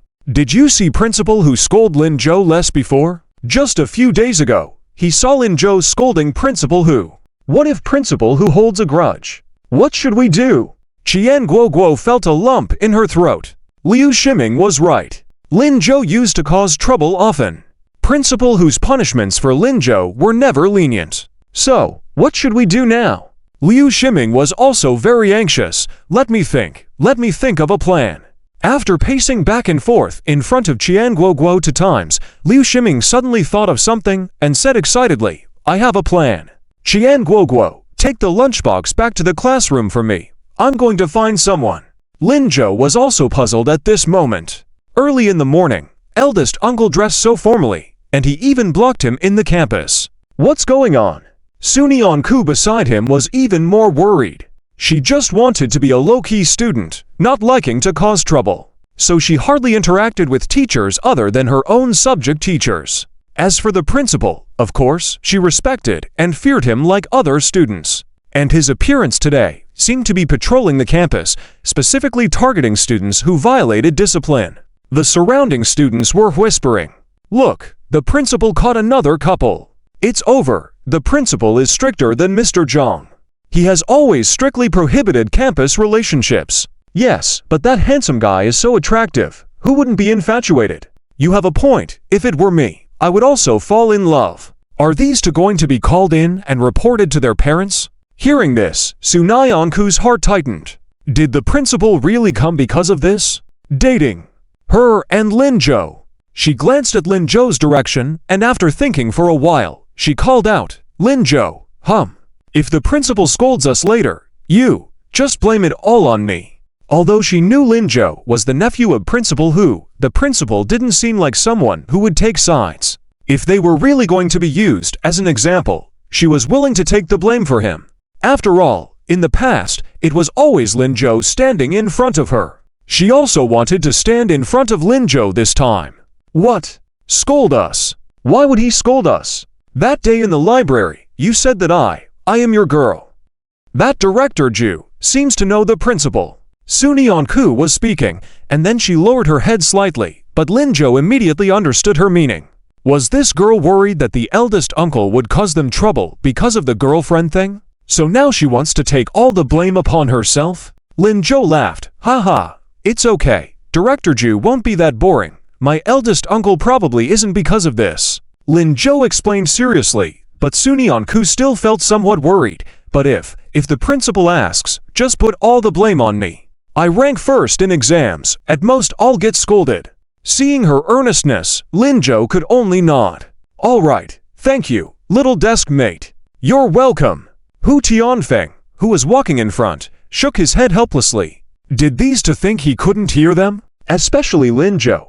How did he know that he called them not because of this?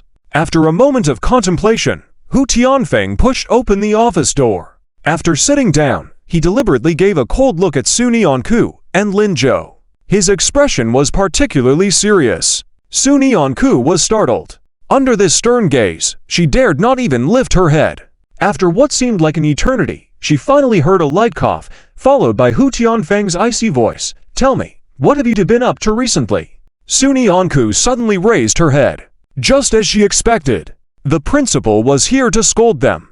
Without waiting for Lin Zhou to speak, she quickly took a step forward, anxiously saying, Principal, it's all my fault. It has nothing to do with Lin Zhou. Please don't scold him. Lin Zhou chuckled in amusement. But Hu Tianfeng stood up, his voice filled with a menacing aura.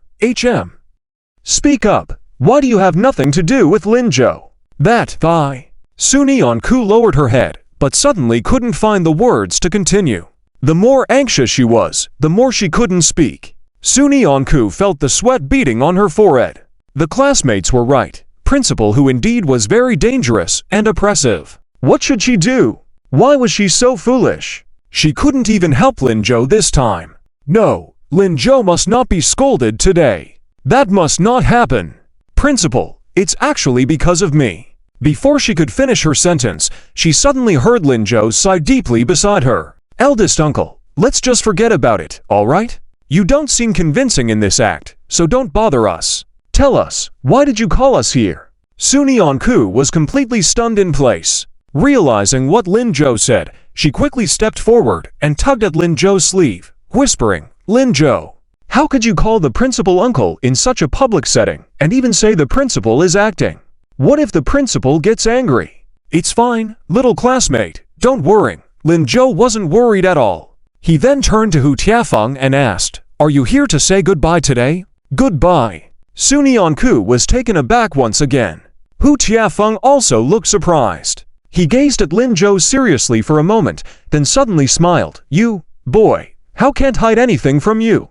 You changed into a very formal outfit today. This outfit seems like the one my aunt bought for you on the day you started working, because you usually like to dress casually. Even when attending major events in the city, you wouldn't wear a suit. You always said this outfit should only be worn on special occasions, but today, you wore it. Lin Jo observed Hu Tiafeng from head to toe and continued, you wore such a serious outfit today, but as you walked through the campus, you seemed relaxed, as if you were lingering. It seems like you've walked all over the entire campus. I remember a few days ago when you were at the hospital, you often mentioned this information, but Aunt and Now didn't figure it out. So uncle, are you leaving? Is it because of me? Sunyeonku listened somewhat dazed. Hu Tiafeng, however, laughed after a moment. Haha, truly my clever nephew. You suddenly get so smart. Alright, I won't keep you guessing. I do indeed want to leave, but it has nothing to do with you. Your little matter wouldn't cause them to dismiss me. I just suddenly knew what I should do next, and what is more important to me. Lin Jo, uncle should actually thank you, but, Hu Tiafeng said, then looked at Sunyeonku. Su student, I heard it was because of your arrival that my nephew changed. Sunyeonku was momentarily stunned. No, he was already very good, principal. Already. Ha ha ha, this boy's true nature. I understand better, Hu Tiafeng said, so I think, thank you, Su student would be better. What do you think? Lin Jo. Lin Jo paused for a moment, then smiled. Although the reasoning is a bit skewed, it is indeed so. Ha ha, Sunyeonku, then, thank you. Hu Tiafeng smiled. Sunyeonku was taken aback by this thanks. Principal, don't rush to refuse. Listen to me first. He picked up a bottle of mineral water from the table for Sunyeonku and Lin Jo each. For so many years, I never knew that my son needed me so much, and he's just a child. It wasn't until these days that I suddenly understood many things even though I was hospitalized. If family and work can't be balanced, choices must be made. So, I have made my choice. And all of this is because of you. You changed Lin Jo, and Lin Jo changed Now and me. In the past, I was rigid, always measuring you by my previous standards, forgetting that times change, and children's thoughts also change. I couldn't keep up with the times, but you children were born in the best era. You understand more. So, Sunyeonku, thank you, and Lin Jo, uncle has been unfair to you all these years. Hu Tiafeng patted Lin Jo's shoulder. Lin Jo smiled. Uncle, I am your actual nephew. You forgot. Whatever you do for me is what you should do. Moreover, if it weren't for you, I definitely wouldn't have been able to come to Yizhong, naturally wouldn't have met Sunyeonku, wouldn't have made changes. Perhaps I would have just drifted through life. So, no need for thanks, no need for guilt. If you were sincere, this is called mutual accomplishment. Haha, you boy, you've used the term mutual accomplishment quite well. You're quite right. Hu Tiafeng looked at Sunyeonku and Lin Jo again. Study well, both of you. Uncle hopes that you both can enter a good university and have a bright future.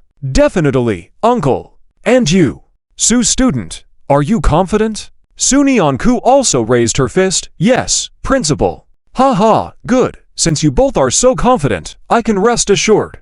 Alright, go back and study. Alright, goodbye, principal. Goodbye, Uncle. Goodbye. As they reached the door, Lin Zhou couldn't help turning back. Uncle, Director Zhu said something was going to happen today and asked me to ask you. What is it? You don't need to know about this. It has nothing to do with you. Go on. All right. By the way, Su student, I'm waiting for the day you change your mind. Huh? Change what? Ha ha. Hu Tiafeng smiled again, waving for both of them to leave. Su Nianku left with a bewildered look on her face. When they reached the door, she still didn't understand. Lin Zhou, what was the principal talking about just now? It's nothing. Let's go back and study. We have exams tomorrow. Okay. The office of the principal gradually quieted down. Hu Tiafeng leaned back in his chair, closed his eyes to rest for a while, then drank a cup of tea. Finally got up, picked up the luggage that had been neatly packed but not yet put away. Then, he picked up the phone, prepared to make a call. At that moment, the office door was pushed open. Zhang Shuqi walked in hurriedly. Principal, don't blame Lin Zhou and Su Nianku. Oh, where are they? You're late. They've already left. Oh, heh. Principal, what are you saying? I'm not here to save them. I'm here. All right, I know what you're thinking. Can you hide your feelings from me with your playful mind? Heh. Principal, both Su Nianku and Lin Zhou are good kids, aren't they? Yes, they are good kids. We are all good kids at Yizhong. Naturally, Principal, you are wise and valiant, and naturally produce top-notch students. Stop flattering, Deputy Director Zhang. How many years have you been with me? Zhang Shuqi paused for a moment, then began to seriously calculate. It's been almost 20 years, right? What's the matter? 20 years. It's been fast. Well, if I were to make you the principal, do you have confidence? Hi me. Principal who? What do you mean? Wait, I'm confused. Why have you packed your luggage already? Ha ha. Hu Tiafeng took out his phone again, then dialed the number that hadn't connected earlier. Then, he said into the phone, Leader Gao. Yes, this is Hu Tiafeng. I've sent my resignation letter to your email. Hope you can submit it for me. You don't need to bother considering what punishment I should receive for allowing Lin Zhou into Yizhong. I will punish myself. That's it. Thank you, Leader Gao. Bye. He hung up the phone, letting out a long sigh of relief, then looked at Zhang Shuqi. That's what I meant. Zhang Shuqi was stunned once again. You knew all along. Yes, although I haven't been to school, but when you make a mistake, you must take responsibility. Principal Gao should have told you about this before, right? You didn't agree. How could I agree to this? I absolutely cannot agree. Principal, please, they haven't made a decision yet. Maybe they didn't plan on replacing you. It's meaningless. Hu Tianfeng looked seriously out the window. I've spent so many years accompanying other people's children. Now, I want to spend some time with my own child. Oh, Director Zhang, what are you holding in your hand? Zhang Shuqi heard this and quickly rolled up the documents he was holding and hid them behind his back. Instead of directly answering Hu Tianfeng, he changed the topic. Do you want to go back and spend time with him? Have you really made up your mind? I have. Don't try to convince me anymore. That silly child, he never knows how to express himself or communicate with me. Before, I wasn't a good father, but now, I want to make a change. Zhang Shuqi could only nod. Well, if you've made your choice, I won't stop you. But Principal Hu, if one day you change your mind, you are always welcome to come back. That day probably won't come. Hu Tianfeng looked at Zhang Shuqi deeply. I'm leaving. Goodbye, Principal Hu. Seeing Hu Tianfeng leave, Zhang Shuqi felt a bit uneasy. He was someone that Hu Tianfeng had nurtured. For nearly 20 years, they were the most compatible partners in their careers. But now they had to part ways. Zhang Shuqi didn't dare to look at Hu Tianfeng's figure as he quietly turned around, raised his head, and held back the bitterness in his eyes. But at that moment, he felt a sudden tug on the documents in his hand. Before he could react, he heard Hu Tianfeng's voice. What is this? So secretive. Zhang Shuqi, didn't you leave, Principal Hu? Can't I come back? As he spoke, Hu Tianfeng opened the stack of A4 papers. It was a report. The report contained a densely packed conversation. Top leader, you're dead now. You must be really easy to die. Hurry up and reincarnate. Don't bother us here. Top leader, oh, so where are you going to school now? Oh, I see. It's at Sanjiang. Top leader, I'm your dad. Huh? Who is this person? Why so vulgar? Hu Tianfeng was curious, then he saw the notes at the back. Username, top leader real name. Hu Yan nickname. Hu now position, grade 3 student at Samping Middle School main incident, involved in a slandering incident at Yizhong, spent all night in an internet cafe, angrily posted over 1,000 different insults. The report left Hu Tianfeng puzzled. What? What is this? How can Now's name be on this? Zhang Shuqi tried to snatch the information from Hu Tianfeng's hands, but failed. He could only awkwardly say, well, Principal Hu, actually, what's the matter? Tell me the truth. Hu Tianfeng's face turned dark. Zhang Shuqi didn't dare to make up stories. He could only say seriously, it's true, the top leader mentioned here is your son, Hu Yan. A few days ago, I asked Teacher Jia to find out who is making those insults. As you know, Teacher Jia just arrived, but she takes her job very seriously, and she gave me this report directly. When Zhang Shuqi saw the report, he was also speechless. He never expected someone to be so serious about it, but seeing the thousands of insults neatly compiled on the report, he felt somewhat relieved. He began to earnestly read through it. When Liu Shiming came looking for him, he was engrossed in reading. But as soon as he heard it was related to Linzhou Sunian Ku, he quickly left to find Hu Tianfeng. He didn't expect Hu Tianfeng to catch him. Is he the one cursing at people? Hu Tianfeng frowned. His expression startled Zhang Shuqi, afraid he would get angry and scold now again. After all, the last incident was quite intimidating. Zhang Shuqi hurriedly said, Principal Hu, don't overthink it. Although these are curses, look, he's been speaking up for our Yizhong all along. What a good kid, not only for Yizhong, but also for you behind the scenes. Zhang Shuqi quickly flipped to the second page of the report. Hu Tianfeng then saw the next lines, top leader, you bastards still want to slander Yizhong and Principal Hu. Are you crazy? Top leader, let me tell you, Principal Hu is the most handsome principal in the world. You say one more word, I'll trace you through the internet and wipe you out. Hu Tianfeng was slightly surprised. There are so many. Yes, that's right. Now, in some ways, actually has talent. Don't you think so? Zhang Shuqi chuckled twice, but he noticed Hu Tianfeng becoming increasingly serious. He quickly changed his tone, trying to smooth over the situation this time. Principal Hu. All right, I get it. Hand me this. Zhang Shuqi was taken aback. Seeing Hu Tianfeng about to leave, he hurriedly called, Hey? Principal Hu, please don't scold now again. He's still a child. Don't forget, you just said you want to be a good father. Principal Hu, you can't go back on your word. Hu Tianfeng didn't look back, quickly left. Zhang Shuqi could only sigh quietly to himself. Now, if you get scolded, don't blame me. Just as he was thinking that, his phone rang. Zhang Shuqi quickly answered, Hello. Leader Gao, what's wrong? On the other end of the phone, Gao Zhanxiang's voice was full of anger. What's wrong? You ask me what's wrong. Where's Hu Tianfeng? What does he want? Why did he turn off his phone? Who allowed him to resign? Is he crazy? We were just discussing the disciplinary measures. No one said he was discharged. The higher-ups are still studying it. After the Math Olympiad national exam is over and Lin Zhou gets good results, we can counter the criticisms and cancel the punishment. But now, he just resigned. What does he mean? Zhang Shuqi was dumbfounded by the scolding. What? What do we do, Leader Gao? What do we do? Have him contact us? Quickly. Okay, I'll take care of it. Hu Tianfeng had already left by this time.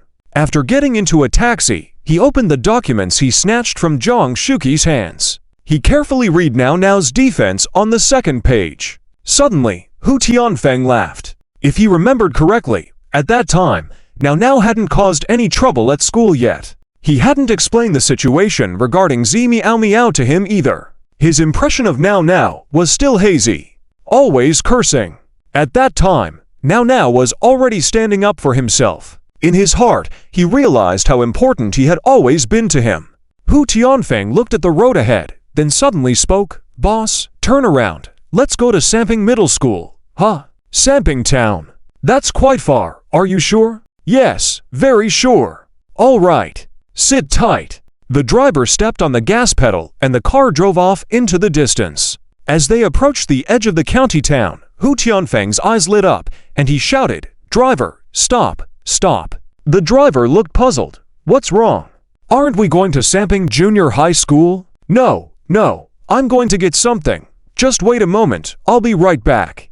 Hu Tianfeng opened the car door, quickly got out, and slipped into the toy store next to them. After a while, he emerged happily holding a huge Optimus Prime toy. Once back in the car, he carefully placed the toy and earnestly said, "All right, let's go, thank you." The driver, with a surprised look, started the car. He hesitated several times before finally speaking up. He watched Hu Tianfeng wiping the toy next to him repeatedly and cautiously asked, Sir, is that toy for your son?"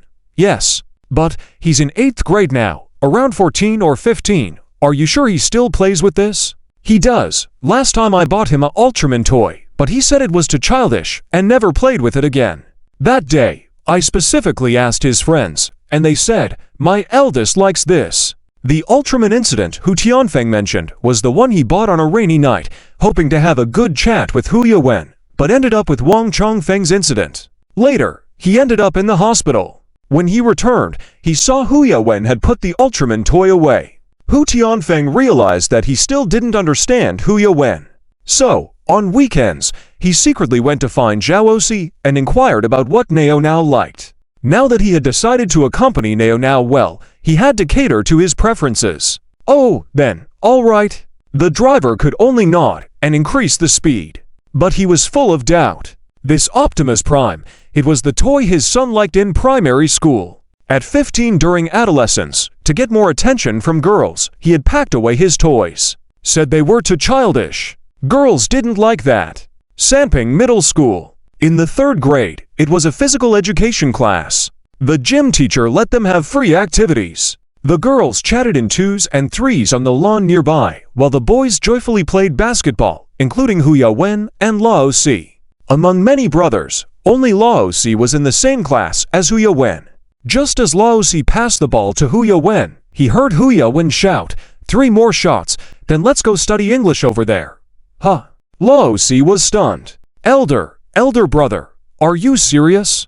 Do I look like I'm joking? But I didn't bring my English book. Lao Si, distressed, decided to find an excuse to escape from this torture. Since the incident with Wang Chongfeng, his eldest brother had changed drastically, forcing him to study. The other brothers were fine, but being around Hu Yawen all the time was just unbearable. "It's fine, I have it.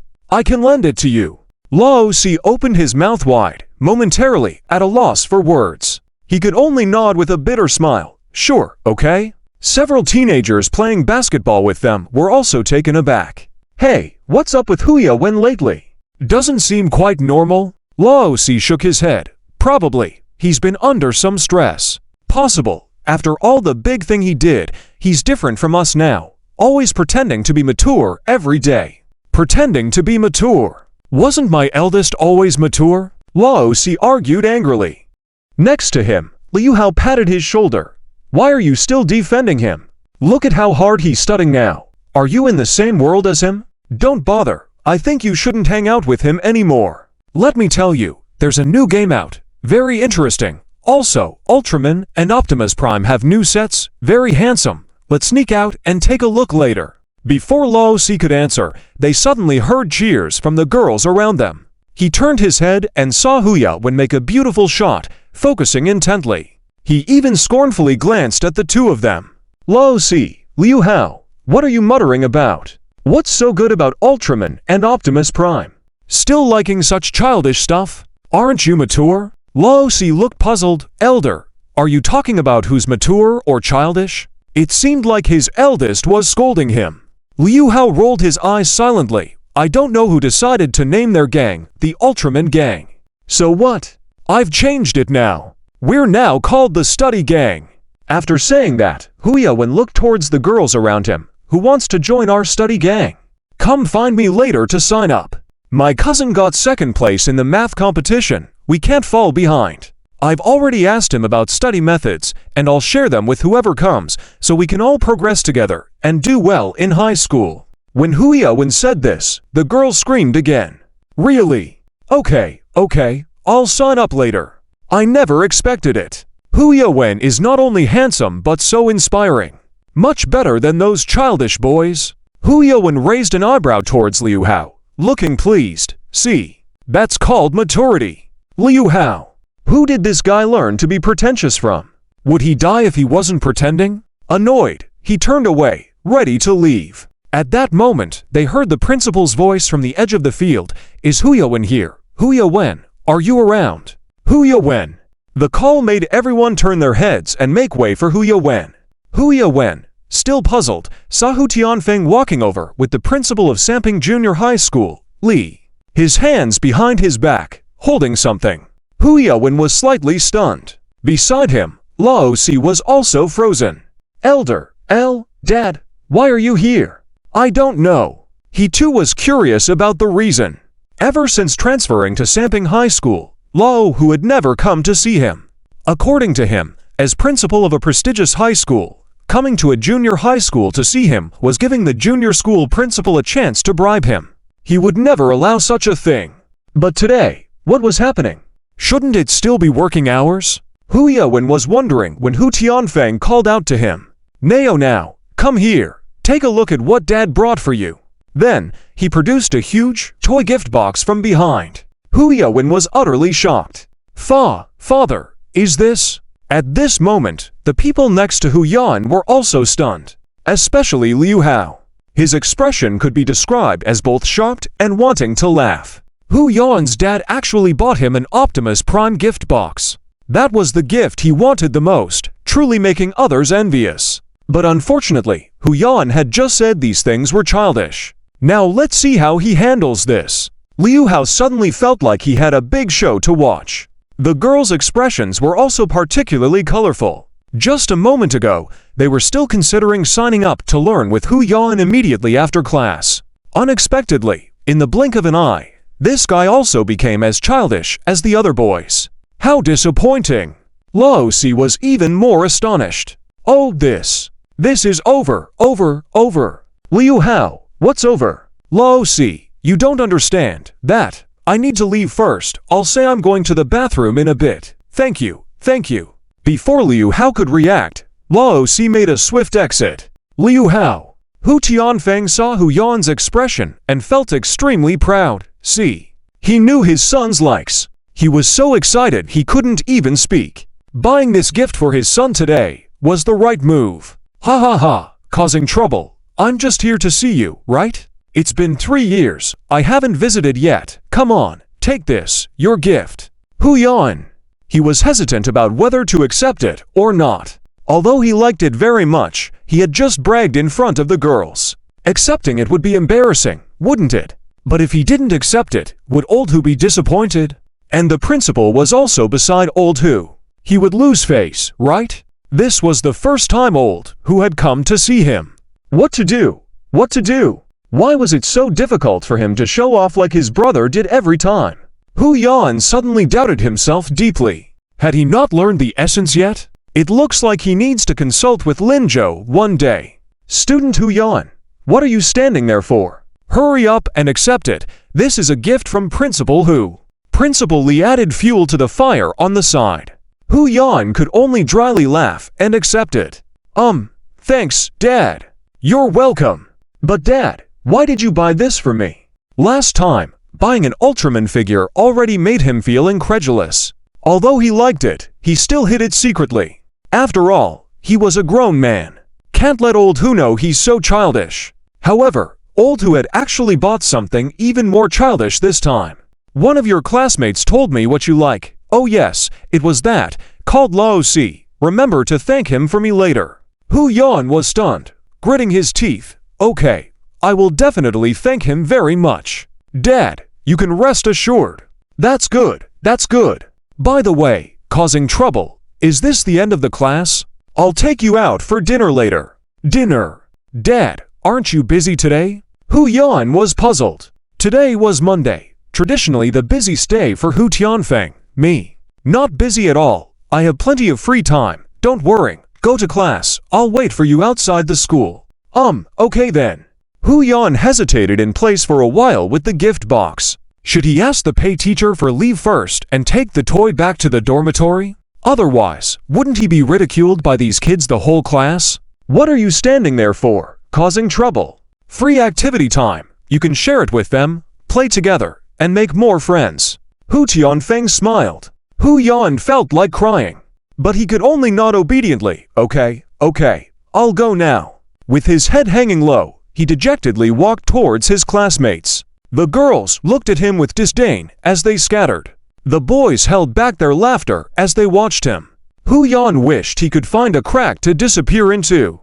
But at this moment, he heard a conversation between the principal and old Hu behind him.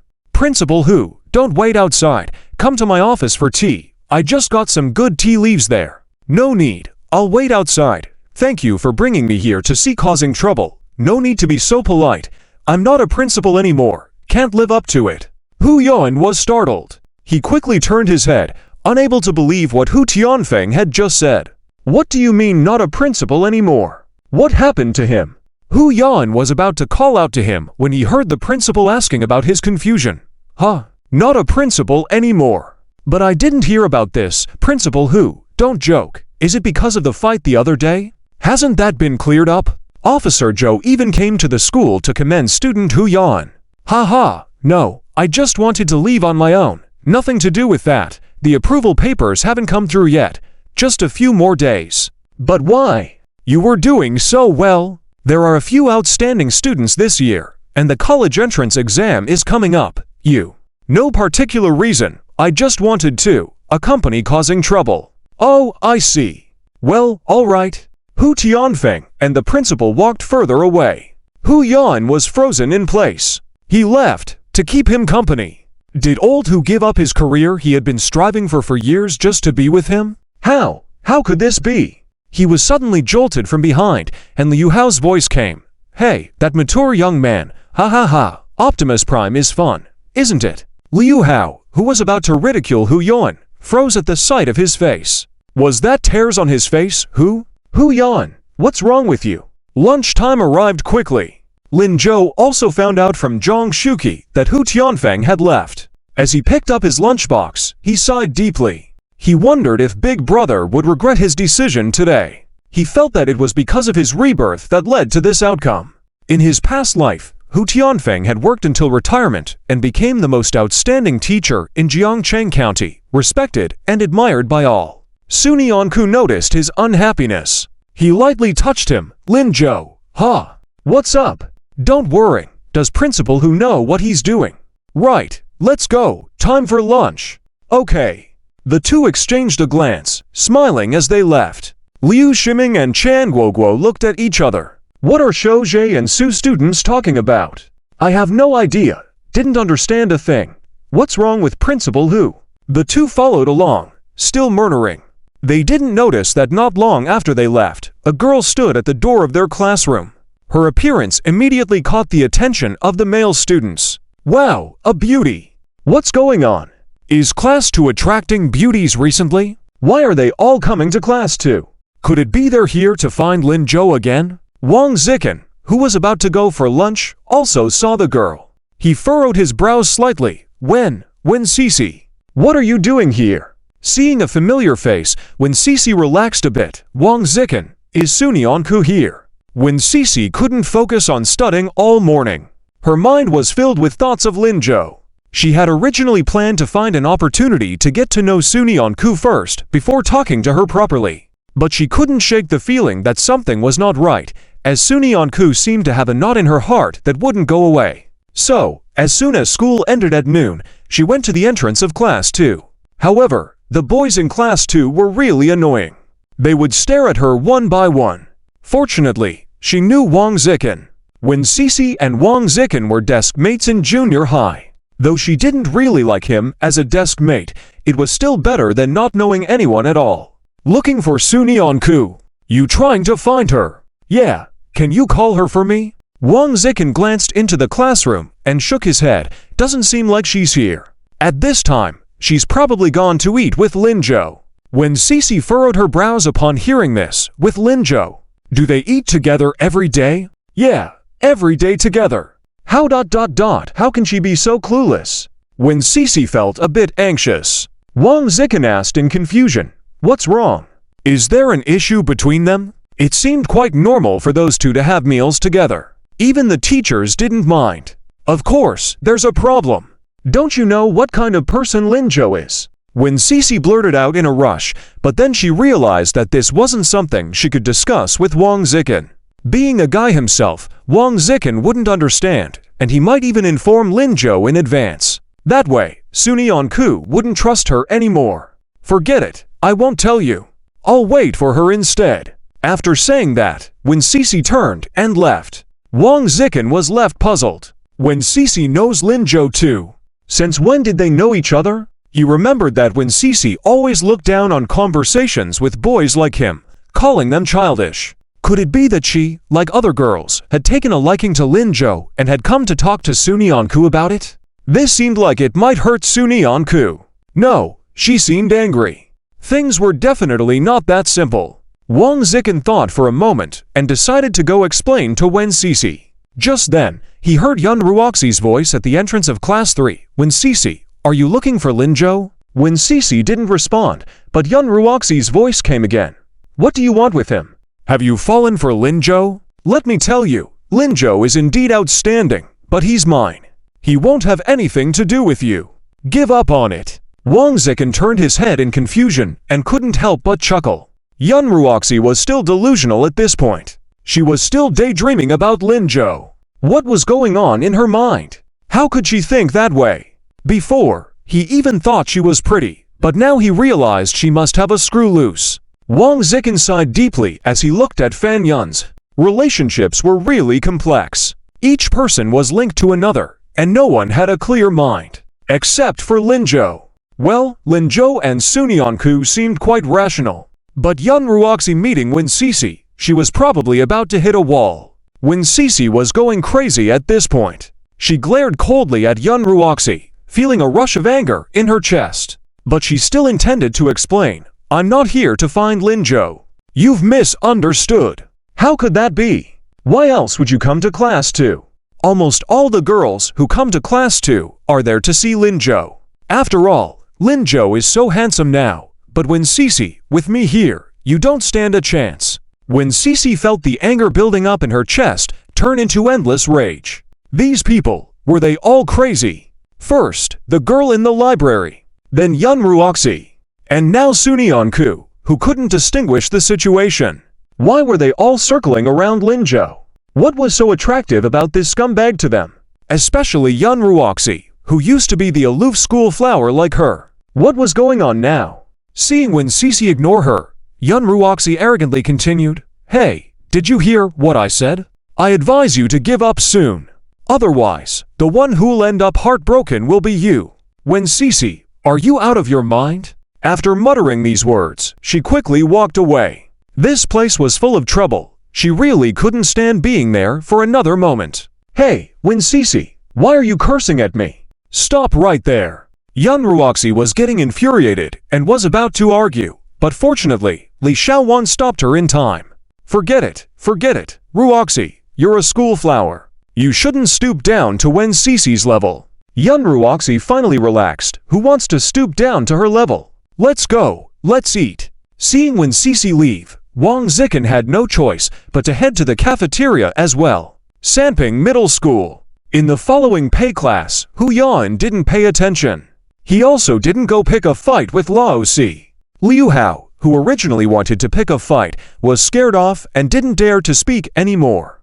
After class, Hu Yan headed straight to the school entrance. He saw Hu Tianfeng rubbing his hands, standing hunched over. His hair had turned somewhat white, and his waist had slightly bent. Whenever he saw students leaving the school, his gaze always fell on them. Sometimes he looked happy, other times angry. It seemed like he wanted to step in to prevent their bad behavior, but he always gave up in the end. Hu Yan felt a pang of sadness. "Dad, finished causing trouble. Come, let's go eat. There's a good dumpling place over there. Want to go?" "Okay." Obediently nodding, Hu Yan followed Hu Tianfeng.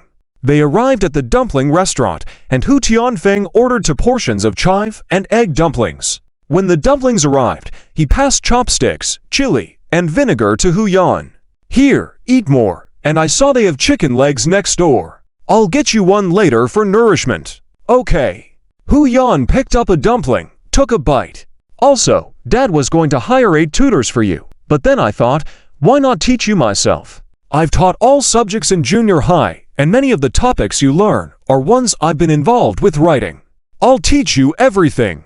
Oh, and Yun, how about I rent a place near your school? Since you don't want to go back, it's peaceful here. And you can bring your angsty classmates to listen to the lessons together, for free, no charge. Hu Tianfeng said cheerily. Hu Yan finally finished eating the dumpling.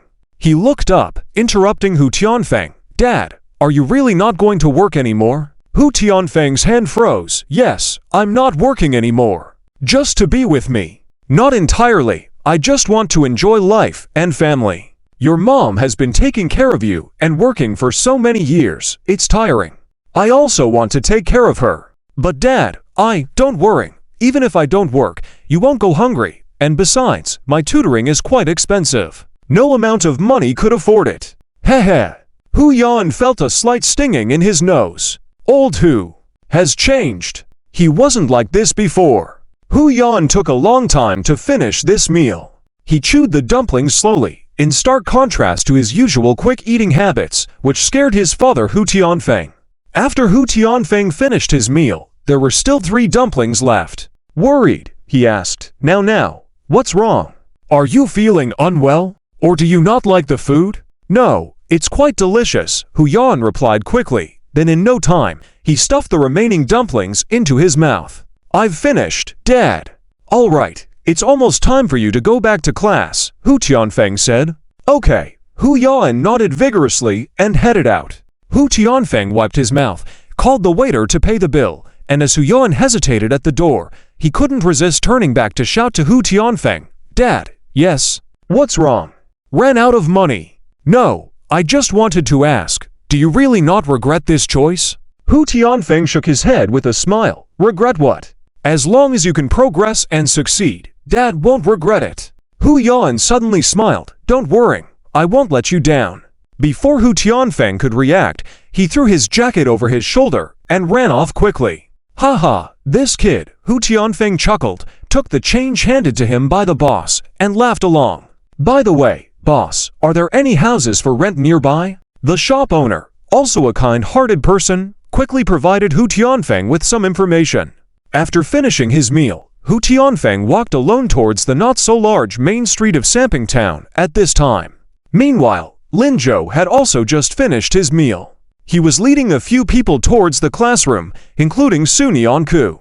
It was approaching the second mock exam, and the entire 3rd year of high school was feeling very tense. Lin Zhou and his group seemed leisurely, showing no signs of hurry. Liu Shiming followed behind Lin Zhou and began to feel a bit uneasy. Zhou, don't you think we seem out of place here? Huh, really? Yes, look at how fast they are all running. They are all busy going to the classroom to study. Shouldn't we hurry too? I still have math problems to solve. Lin Zhou chuckled. Where were you all this time? Just realized the importance of studying now. Haha, it's okay. The teacher said, even if you sharpen your sword at the last moment, it is not a waste. We haven't reached the exam time yet, right? Before Lin Zhou could answer, Quan Guoguo suddenly slapped him on the head. Do you think Lin Zhou is like you? He doesn't need to sharpen his sword, right? Liu Shiming quickly covered his head. Hey? Quan Guoguo, why are you getting more violent? I'm just reminding you. Do you understand? Can you be gentler? Where can you find a girl like you? Not feminine at all. Hey, Liu Shiming, you've got thick skin. Dare to say I'm not feminine? You're not even manly. Quan Guoguo raised her hand again, and as Liu Shiming dodged to the side, he yelled, Look at you. Just see how unfeminine you are, you. I think you're asking for it. The two quarreled more and more fiercely. In the end, they began to playfully fight Lin Zhou and Suni Anku.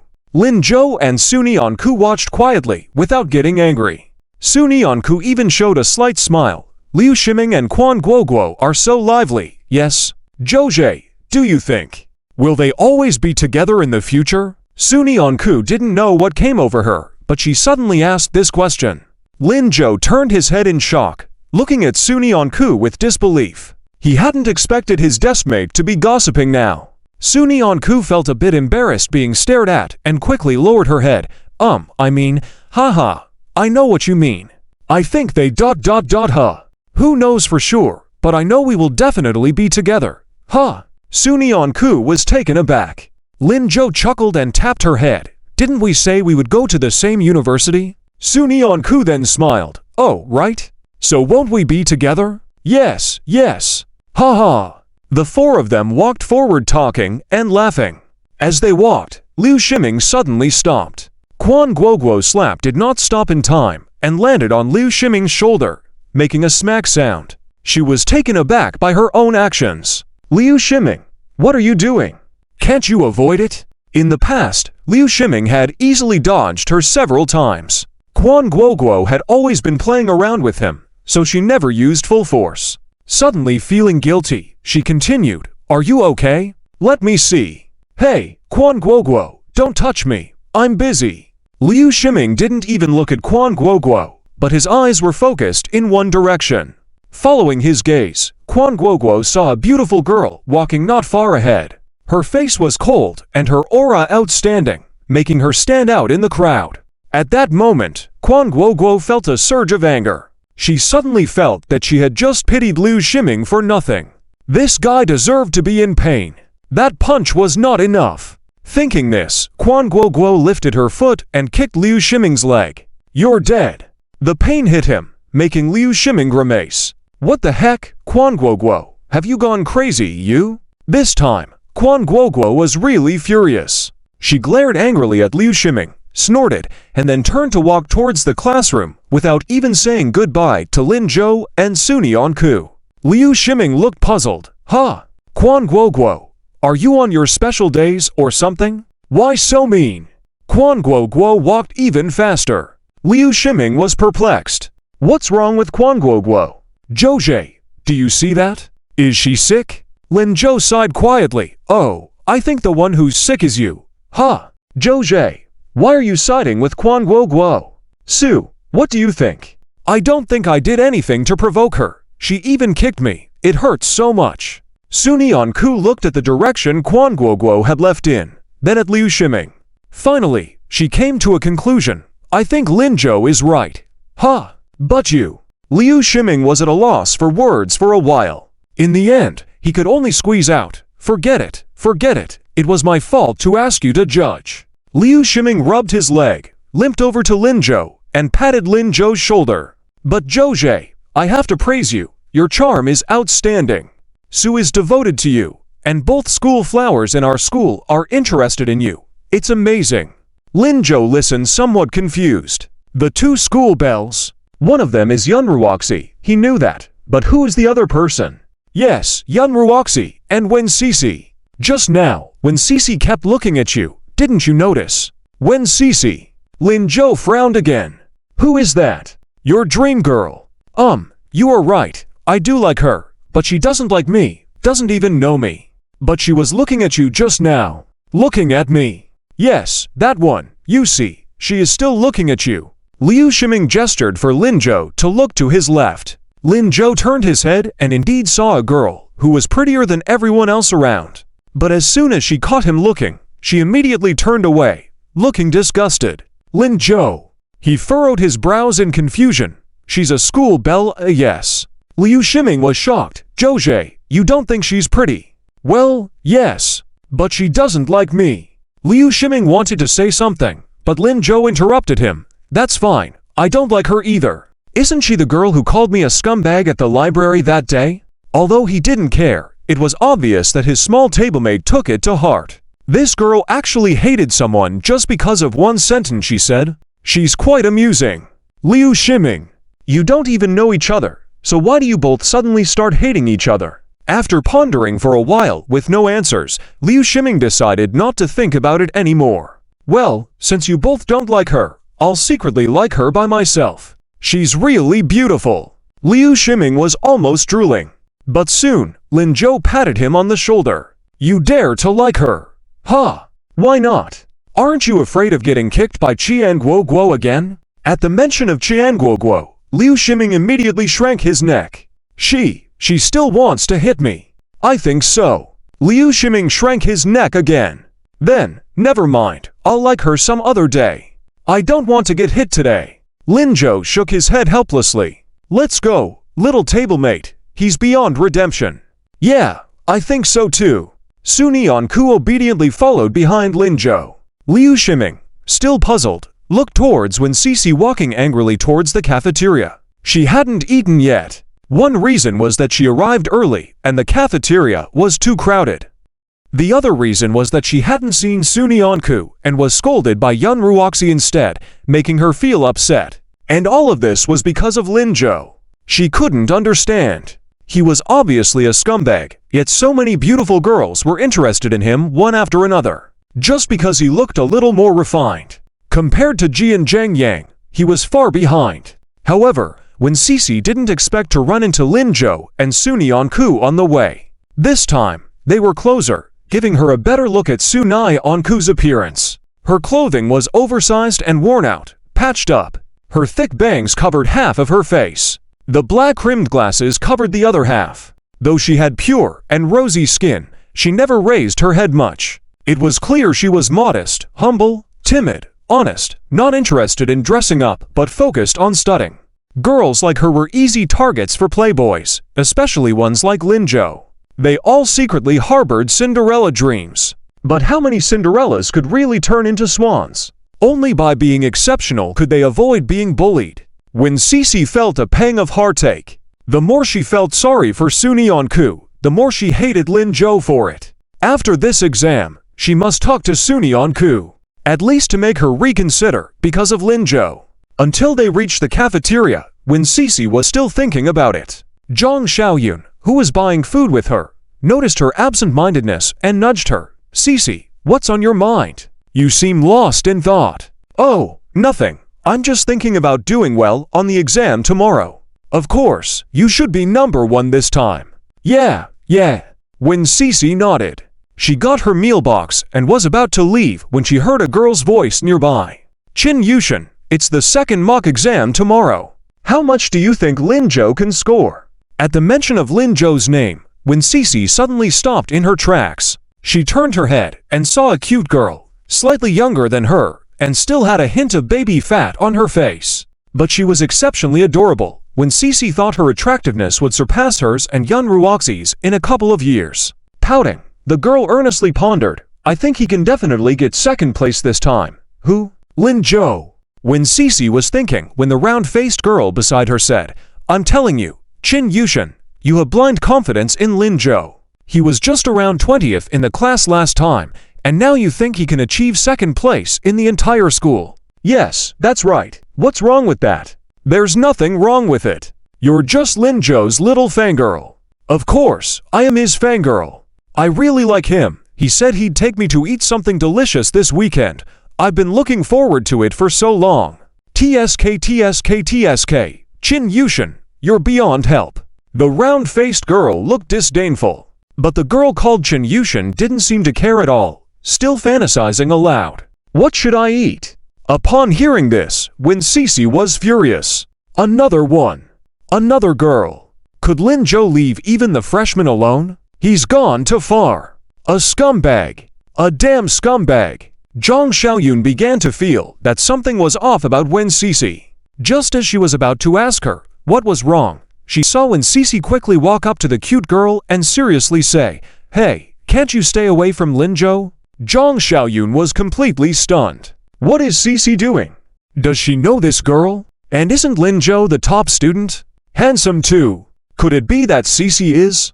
Qin Yushan also looked confused. She glanced at Wen Sisi and furrowed her brows, asking, Who are you? Don't worry about who I am. Just stay away from Lin Zhou. Otherwise, you'll be the one getting hurt in the end. Qin Yushan. What is this person talking about? Is she one of Lin Zhou's fangirls? But isn't this too much? Even feeling jealous? Wouldn't that hurt her sister? Thinking this, Qin Yushan suddenly became angry. She must protect her sister, who is such a good person. She would definitely sacrifice herself for her brother. Her brother dotes on her sister so much, he would never want her to suffer. It was time for her, as the younger sister, to act. Qin Yushan dropped her cute expression exuding a cold aura. Why should I stay away from Linjo? It's actually you who should stay away from him. Don't lean towards him for no reason, or I'll get angry. When Cece was so mad that she almost spat out blood. How could this girl be so unaware of what's good for her? Just as she was about to advise someone, she suddenly saw another person approaching. It was Yun Ruoxi. Yun Ruoxi had apparently overheard their conversation and was now looking angrily at Wen Cece. Wen Cece, I've told you before, Linjo can only be mine. Why haven't you given up? Even if you want to drive this girl away, it should be me. You have no right, right? Qin Yushin. Wen Cece. Both ignored Yun Ruoxi. Wen Cece directly said to Qin Yushin, getting angry won't help. Today, I must keep you away from Linjo. Qin Yushin was also very angry. Do it if you can. Bite me. Yun Ruoxi, seeing that both of them ignored her, became even angrier. Hey, Wen Cece, did you hear me? And you, didn't you go find Linjo before? I won't bother with you. You better watch yourself and stay away from Linjo. Wen Cece, Qin Yushin. Both felt that the person in front of them was extremely annoying.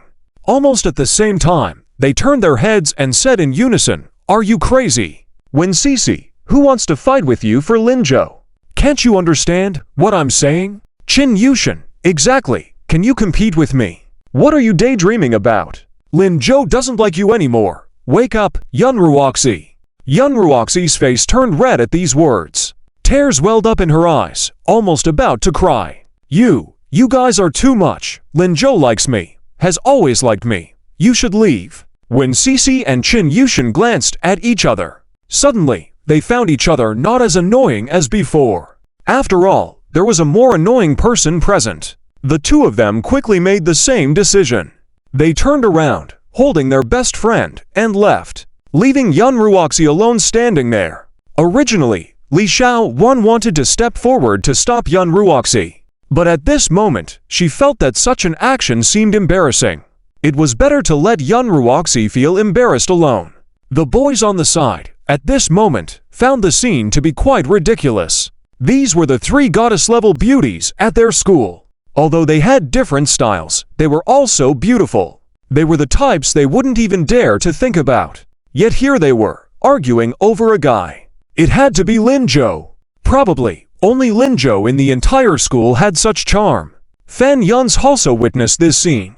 He originally wanted to call Yun Ruoxi to go back to the classroom together, but now he felt himself to be superfluous. Beside him, Zia Dongqing didn't notice his strange expression at all, and just smirked. Linjo is really something. I have to go back and tell him about this. After taking 2 steps, he saw Fan Yun's not moving and couldn't resist turning back to call him. Fan Yun's, what are you doing?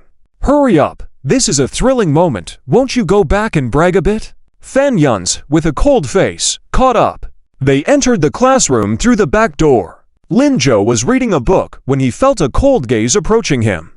Looking up, he saw Fan Yun's pass by with a cold expression, as if he wanted to kill him with his eyes. Finally, he even snorted angrily, seeming very upset. Linjo looked baffled. Liu Shiming stood up directly. Fan Yun's, are you feeling itchy again? Not enough fun erasing the blackboard? Before he could finish, he was pulled back by Zia Dongqing. Liu Shiming, don't bother with Fan Yun's. Come here, I'll tell you about the excitement I just witnessed. It was so lively. What excitement? Liu Shiming was quickly drawn in by the gossip. Zia Dongqing then called Linjo and embellished the scene they had witnessed to the two of them. After finishing, he even gave a thumbs up to Linjo. Linjo, I have to say, you are amazing.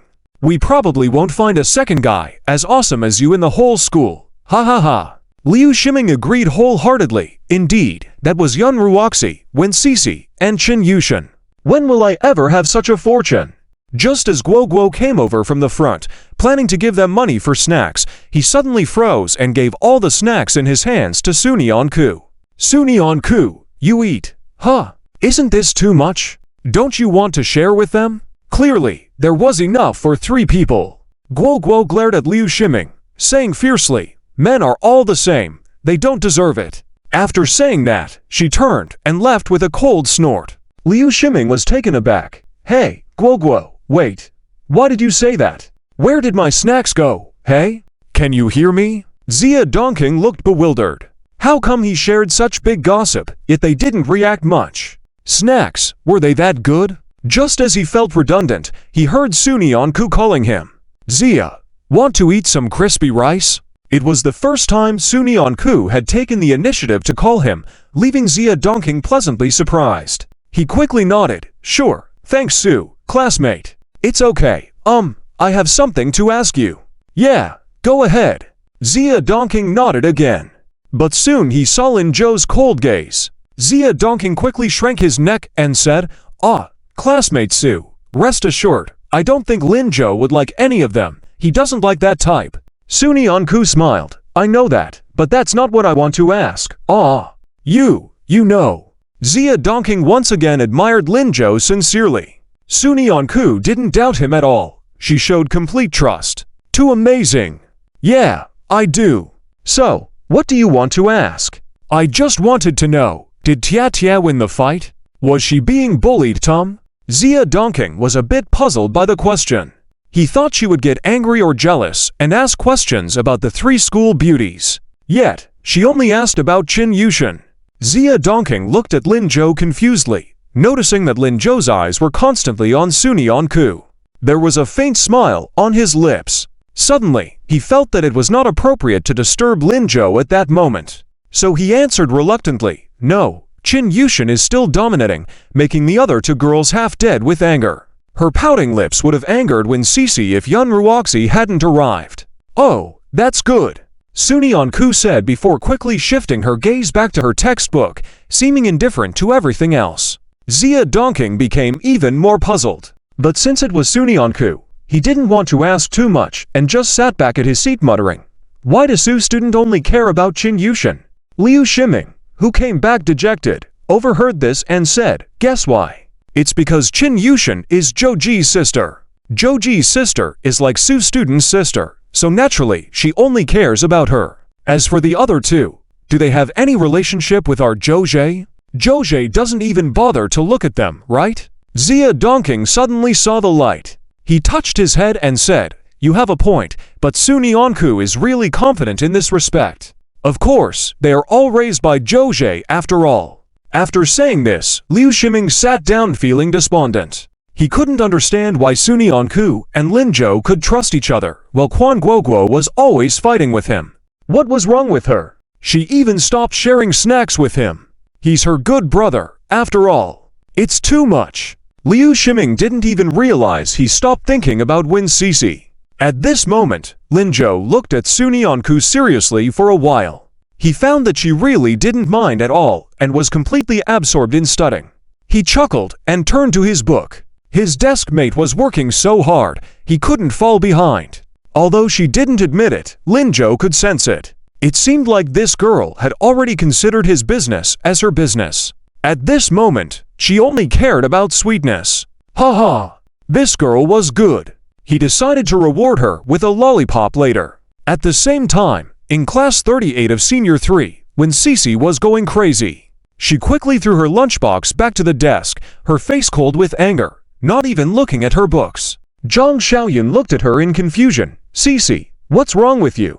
You've never argued with anyone before. Though you don't like Yun Ruoxi, you wouldn't directly confront her like this.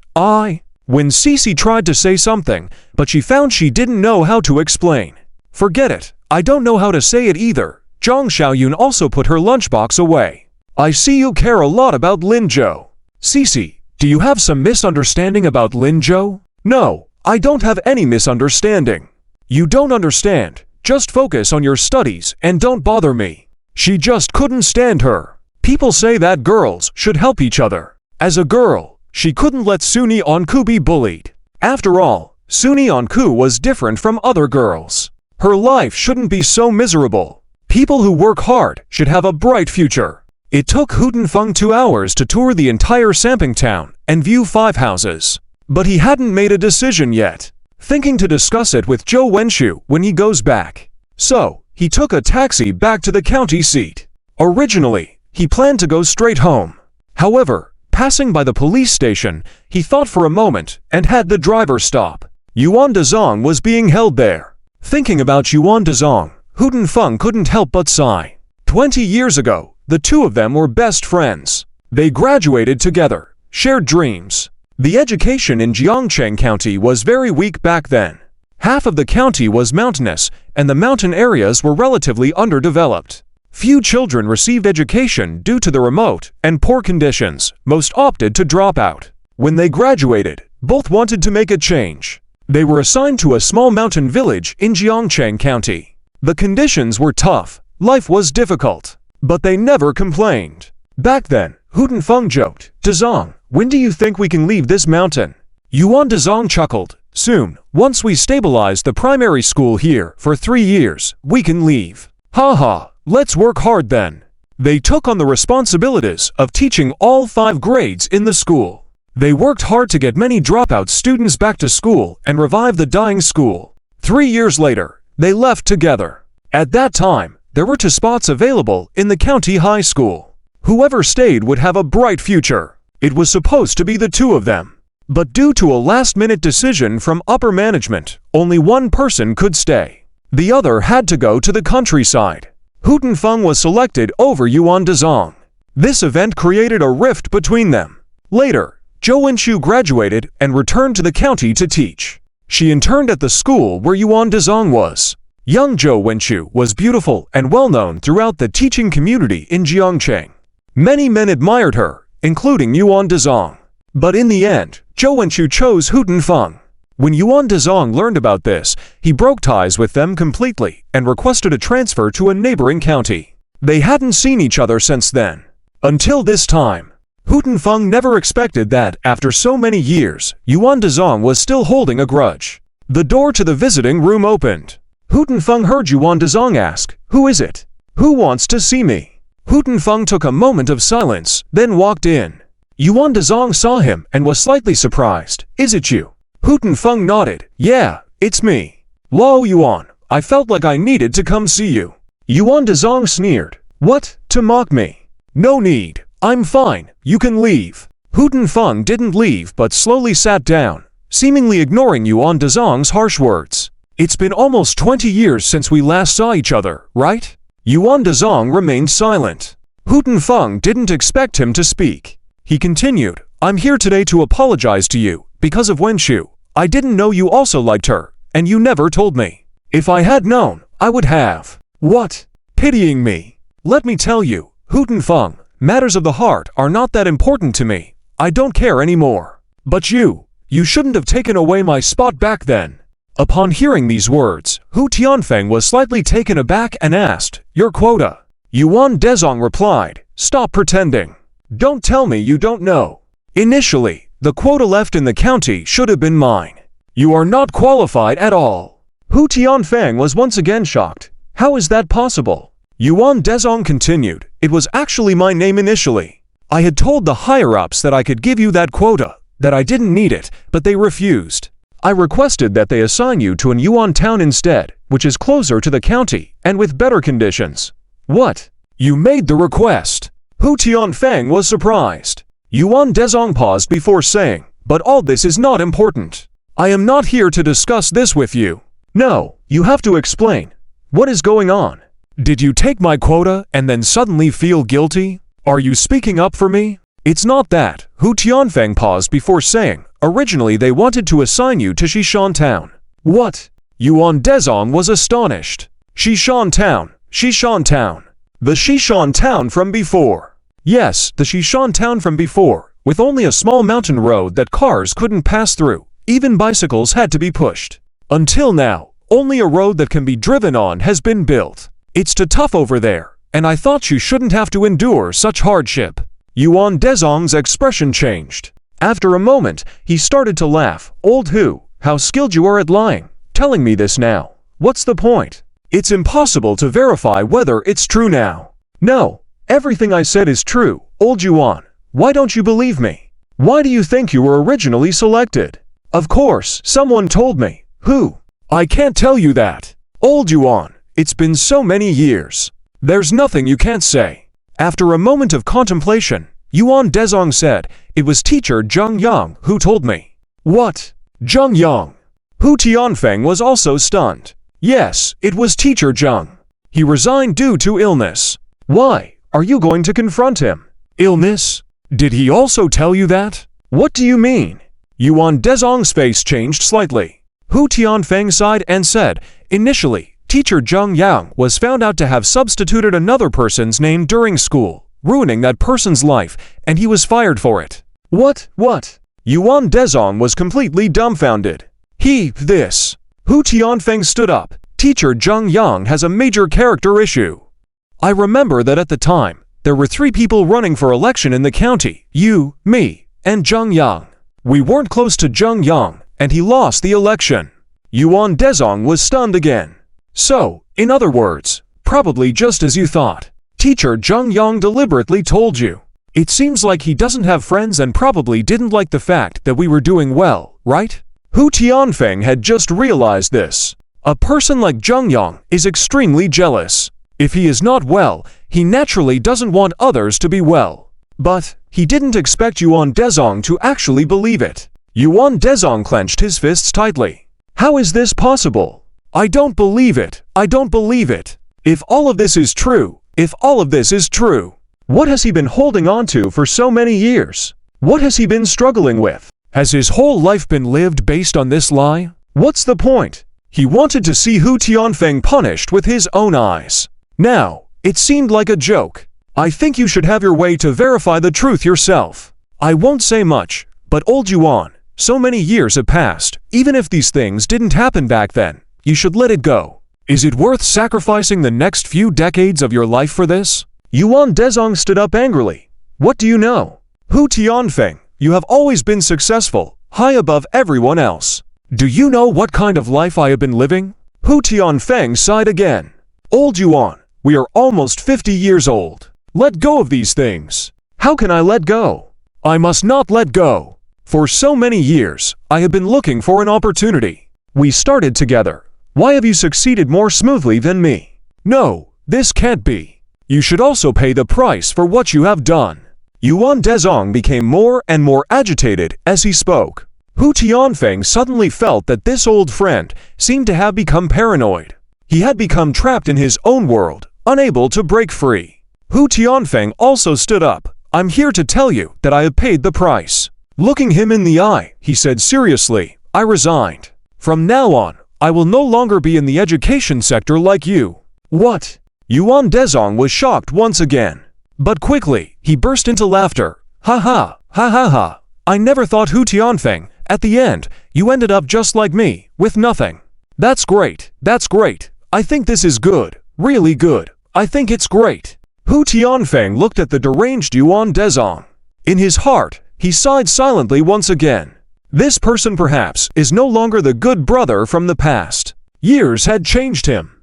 Hu Tianfeng felt relieved suddenly. He no longer felt any guilt he had before. He also started laughing. Old Yuan, actually, I'm not the same as you after all. Not the same. In what way are you not the same? You have nothing now too, right? Yuan Dezong laughed. Hu Tianfeng was not angry and said seriously, who said I have nothing? My daughter is currently studying at Nanchuan University. She's doing very well academically, receiving scholarships every year. My son, the one who got into a fight with you that day, now, the one you almost hurt, I always thought he was rough and not working hard, a stain in my life. But now, I see that he should be my pride.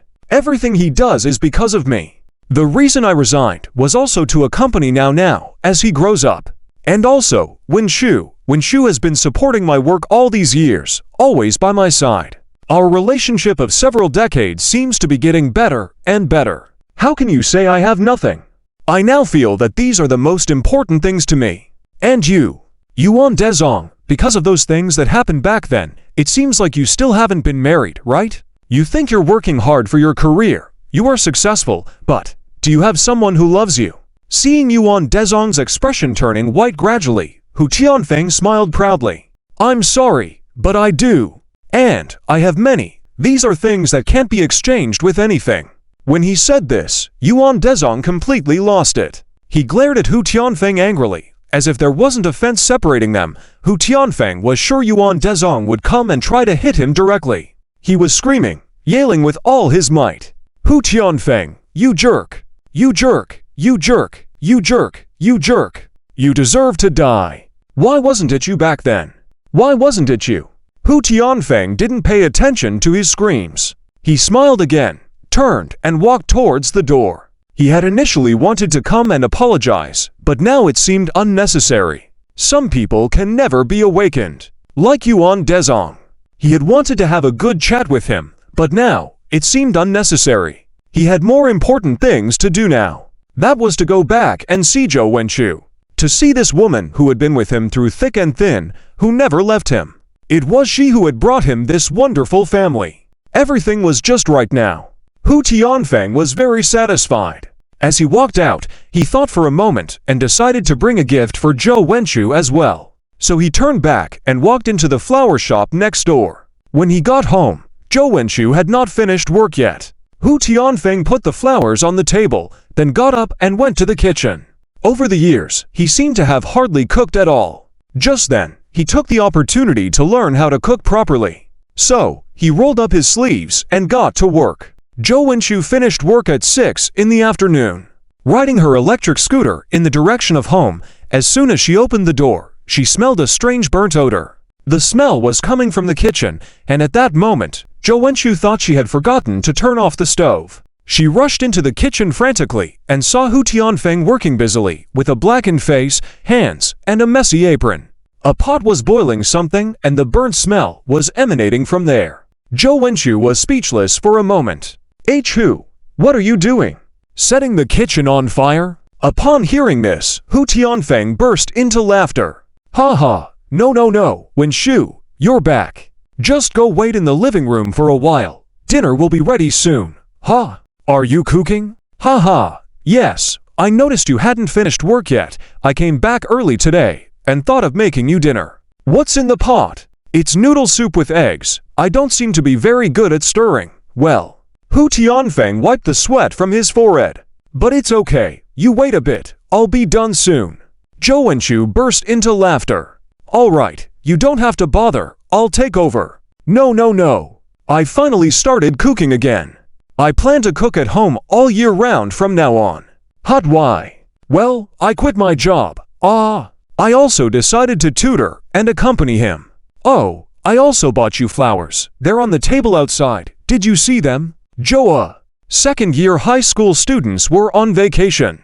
This is to vacate classrooms for the third-year students to take their mock exams. Early in the morning, after preparing his exam necessities, Suni Anku prepared one for Lin Zhou as well. When Lin Zhou entered the classroom with breakfast, he saw this scene.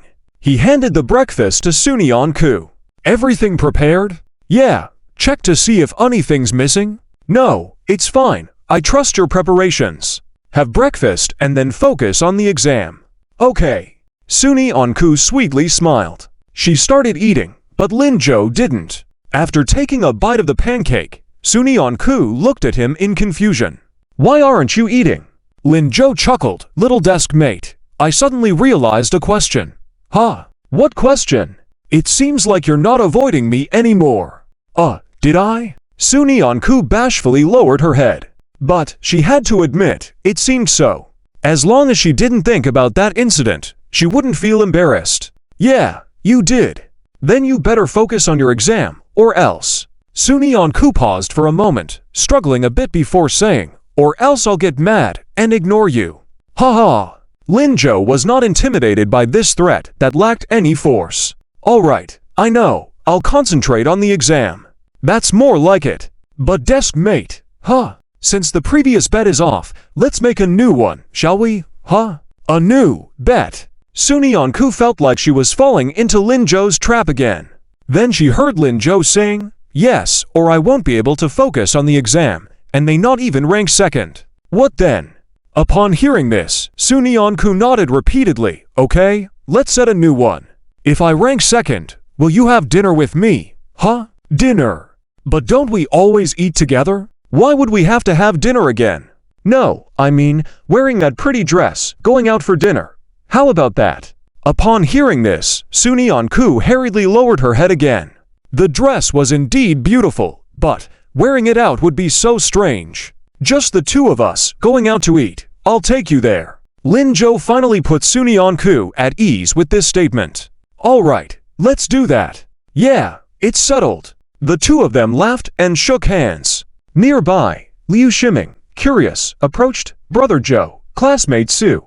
What are you talking about? I'm so nervous about the exam. Huh? Why is it just you? Lin Zhou curiously looked at Liu Shiming. Liu Shiming sighed softly. I don't know either. Qianguoguo has been ignoring me since yesterday. She seems to be in a bad mood. In a bad mood?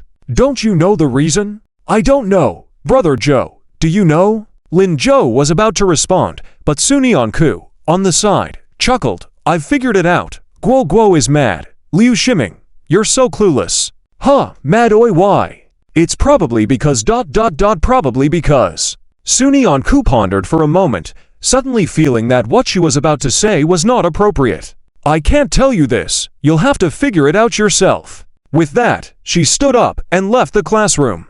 Today's exam had Sunyanku and Lin Zhou in different exam rooms. Instead, she was with Qianguoguo, whom she had agreed to go to the exam with in the morning. However, Qianguoguo didn't want to see Liu Shiming and asked Sunyanku to wait for her at the door. Seeing Sunyanku leaving, Liu Shiming was even more puzzled. Brother Zhou, what did classmate Su mean? Why does she speak like you, leaving things half said? Lin Zhou yawned lazily and got up. Figure it out yourself. Huh? Are you two ... really? Liu Shiming trailed off, feeling left out. Yeah. Liu Shiming, what are you saying? I mean, in Boxu, Brother Zhou, with you. Classmate Su seems smarter. That's about right. Lin Zhou patted his shoulder. All right, let's go. It's exam time. Liu Shiming had no choice but to follow quietly. On the other side, Qianguoguo and Sunyanku were walking seriously. When they were almost at the exam venue, Qianguoguo waved at Sunyanku. I'll be taking the exam on this side. Sunyanku, you go that way. Hurry. Oh, wait a minute, Guoguo. Huh? What's wrong? Are you really not going to talk to Liu Shiming anymore? Why bother? It's like dealing with a fool. The exam is important. But aren't you worried that Liu Shiming's distraction may affect his exam? He's so clueless, and with his grades, even if his performance is not impacted, he won't do very well. Relax, Sunyanku. Oh, okay. Sunyanku nodded and headed towards her exam venue. Just as she took 2 steps, she saw Wen Cece walking towards her. Wen Cece didn't expect to meet Sunyanku here. Her exam room was not far ahead. She wanted to say something, but when it came to her lips, she didn't know how to say it. Sunyanku in front of her was still wearing a loose school uniform, hiding her thin body within. Cece couldn't see her face clearly. However, for some reason, Cece sensed a distance in Sunyanku's expression. She seemed to know her, yet also seemed not to. Pushing her glasses, as Cece walked past her, Sunyanku didn't even glance at her. Cece hesitated for a moment and couldn't resist saying, Sunyanku, classmate. Seeing Sunyanku stop in her tracks, she smiled. You are Sunyanku, right? Sunyanku nodded. Yes, what's up? Her voice was also distant. Cece gritted her teeth and introduced herself. Hello, I'm Wen Cece from Class 8 of the Arts Department. Sunyanku nodded but still didn't speak. Cece suddenly felt that the conversation couldn't go on today. Sunyanku simply wasn't responding to her words. How could she continue? But upon reflection, wasn't this Sunyanku's usual demeanor? Silent, unwilling to talk, uncommunicative. After all, she grew up in that kind of environment. Cece thought to herself, she might not be able to endure the academic pressure as well as Sunyanku. Taking a deep breath, Cece added, are you sitting together with Lin Zhou? Yes, Sunyanku nodded again. Lin Zhou, he. But when the words were on Cece's lips, she gave up. She smiled, nothing much. Good luck with the exam, Sunyanku. With only 20 minutes left until the exam, it didn't seem right to engage Sunyanku further. Better to endure a little longer. Okay, thank you, you too. I will. Cece smiled, turned, and headed toward her exam room. Sunyanku glanced at her strangely. This girl didn't seem so bad after all. She was quite gentle when talking to her. Why did she dislike Lin Zhou so much? Unable to make sense of it, Sunyanku shook her head and walked toward her own exam room. At the same time, Qianguoguo, who had just entered the exam room, suddenly dashed out as if crazy. This action startled Sunyeon-ku. Huh? Guo, where are you going? I need to pee. But the exam is about to start. I can't hold it in. I'll be right back. Guo shouted and quickly ran off. Sunyeon-ku shook her head and entered the exam room. Meanwhile, in another exam room, Liu Shiming slumped on the desk, restless. He felt like something was missing. This time, Lin Zhou was still in the same exam room as him. After sitting for a while, Liu Shiming couldn't bear it anymore and walked directly to Lin Zhou's side. Zhou, what's up? Lin Zhou looked up. Liu Shiming faltered, unsure how to explain. I don't know, I just feel a bit empty inside. Empty? Like something's missing? Yeah, but I'm not nervous for the exam. What's wrong? Liu Shiming frowned, unable to understand why he felt this way. He had never experienced it before. Lin Zhou shook his head, looking amused. A troubled heart needs medicine. Medicine for the heart. What's that? Lin Zhou was about to explain when he heard the back door open. Qian Guo stood there and shouted, Liu Shiming. Lin Zhou looked at her, laughing. There, your medicine has arrived. Liu Shiming didn't hear Lin Zhou's words. At that moment, he was shocked. Guo, why are you here? Weren't you taking the exam in the building behind?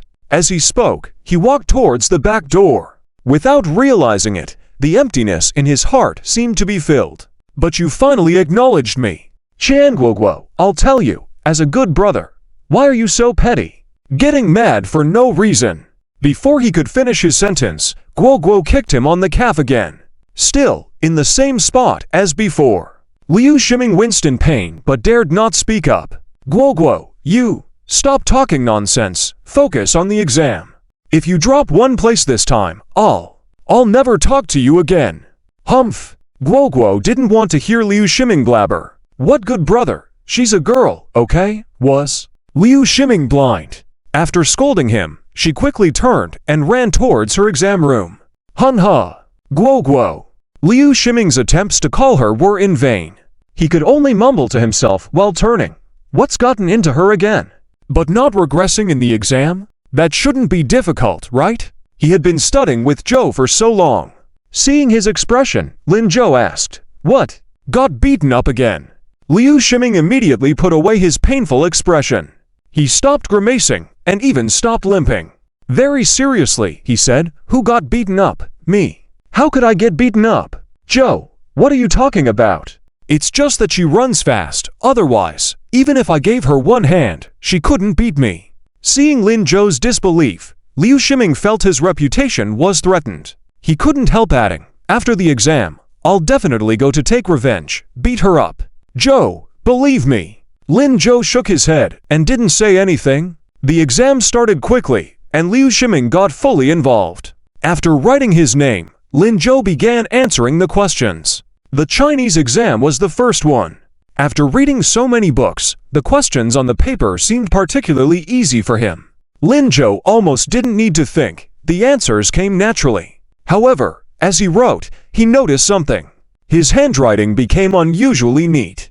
Thinking of the benefit of good handwriting from the rebirth welfare obtained that day, Lin Zhou smiled. After all, the appearance of the answer paper was also very important, especially regarding composition. With neatly written characters, he could earn many extra points. This time, he didn't hand in the paper early. Mainly, he had nowhere else to go after finishing, as the school didn't allow students to leave. He might as well take a nap in the classroom. So, with 30 minutes remaining, Lin Zhou lay on the desk. The invigilator, upon seeing this scene, frowned and stepped out. He intended to wake Lin Zhou up, but after seeing his name, he halted. Couldn't help but stand there, watching his paper for a while. Upon a closer look, he was amazed. This truly was his student. Impressive indeed. Nodding, the invigilator turned and walked back to the podium. When the exam ended and the bell rang, Lin Zhou finally got up to hand in his paper. As he prepared to leave, he heard the invigilator call out, Lin Zhou, student. Lin Zhou turned back, puzzled. What's wrong? You're doing great. Keep it up. Oh. Lin Zhou was even more puzzled now. He didn't remember knowing this invigilator. Why did it feel like they were close? When Lin Zhou reached the back door, Liu Shiming hugged him by the neck. He said bitterly, Zhou, the language composition this time is so difficult. Did you write it? Difficult. Isn't it easy as long as you have hands? Liu Shiming suddenly realized that he seemed to have complained to the wrong person. For someone like Lin Zhou now, no matter how difficult the topic may be, it should not be a problem, right? This is truly embarrassing. Liu Shiming sighed silently in his heart. Just as Lin Zhou was about to say something comforting to him, he saw the invigilator teacher walking past him with all the exam papers of the examination room. As he passed by Lin Zhou, he even smiled at him. Lin Zhou could only return the gesture with a polite smile. Liu Shiming looked at them in confusion. Zhou, do you know Teacher Jian Zhengyang? Teacher Jian? Who is that? It's our invigilator teacher, the one who just smiled at you. Seeing Lin Zhou looking puzzled, Liu Shiming was shocked. You don't know him? No, I don't. Just found out he's Jian Zhengyang. Although Lin Zhou knew that Jian Zhengyang was the homeroom teacher of Class 8, he really only knew the name and not the person. He didn't expect him to be this young. He seemed like a young man who had just graduated from university. Then why did he seem so familiar with you? I don't know. That's strange. But Zhou, don't you think Teacher Jian has a great figure? What figure? Lin Zhou seriously recalled in his mind. Jian Zhengyang did indeed seem like someone who actively worked out. Full of muscles, but not overly big. He looked very sunny. Yes, so handsome. Zhou, do you think I can achieve a figure like that? Liu Shiming clenched his fist, raised his shoulders, causing the fat on his own body to shake. Lin Zhou. He silently glanced at Liu Shiming, unable to bear to burst his bubble, and only after a while said, well, you probably can. Liu Shiming didn't detect Lin Zhou's deflection at all and was overjoyed. That's great. I also want to train.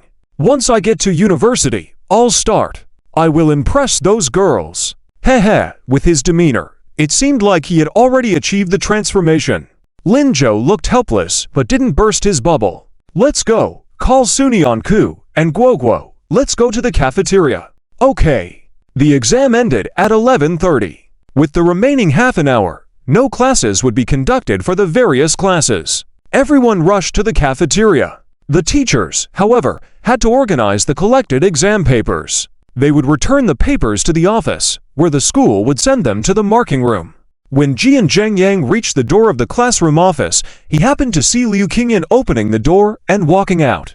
In that moment, he suddenly paused. Even his expression seemed somewhat constrained. His speech became halting. Li Laoshi, have you finished submitting the papers? Liu Qingyan nodded. Yes. Have you just collected them? Yes, I'm going to submit them now. Quickly go then.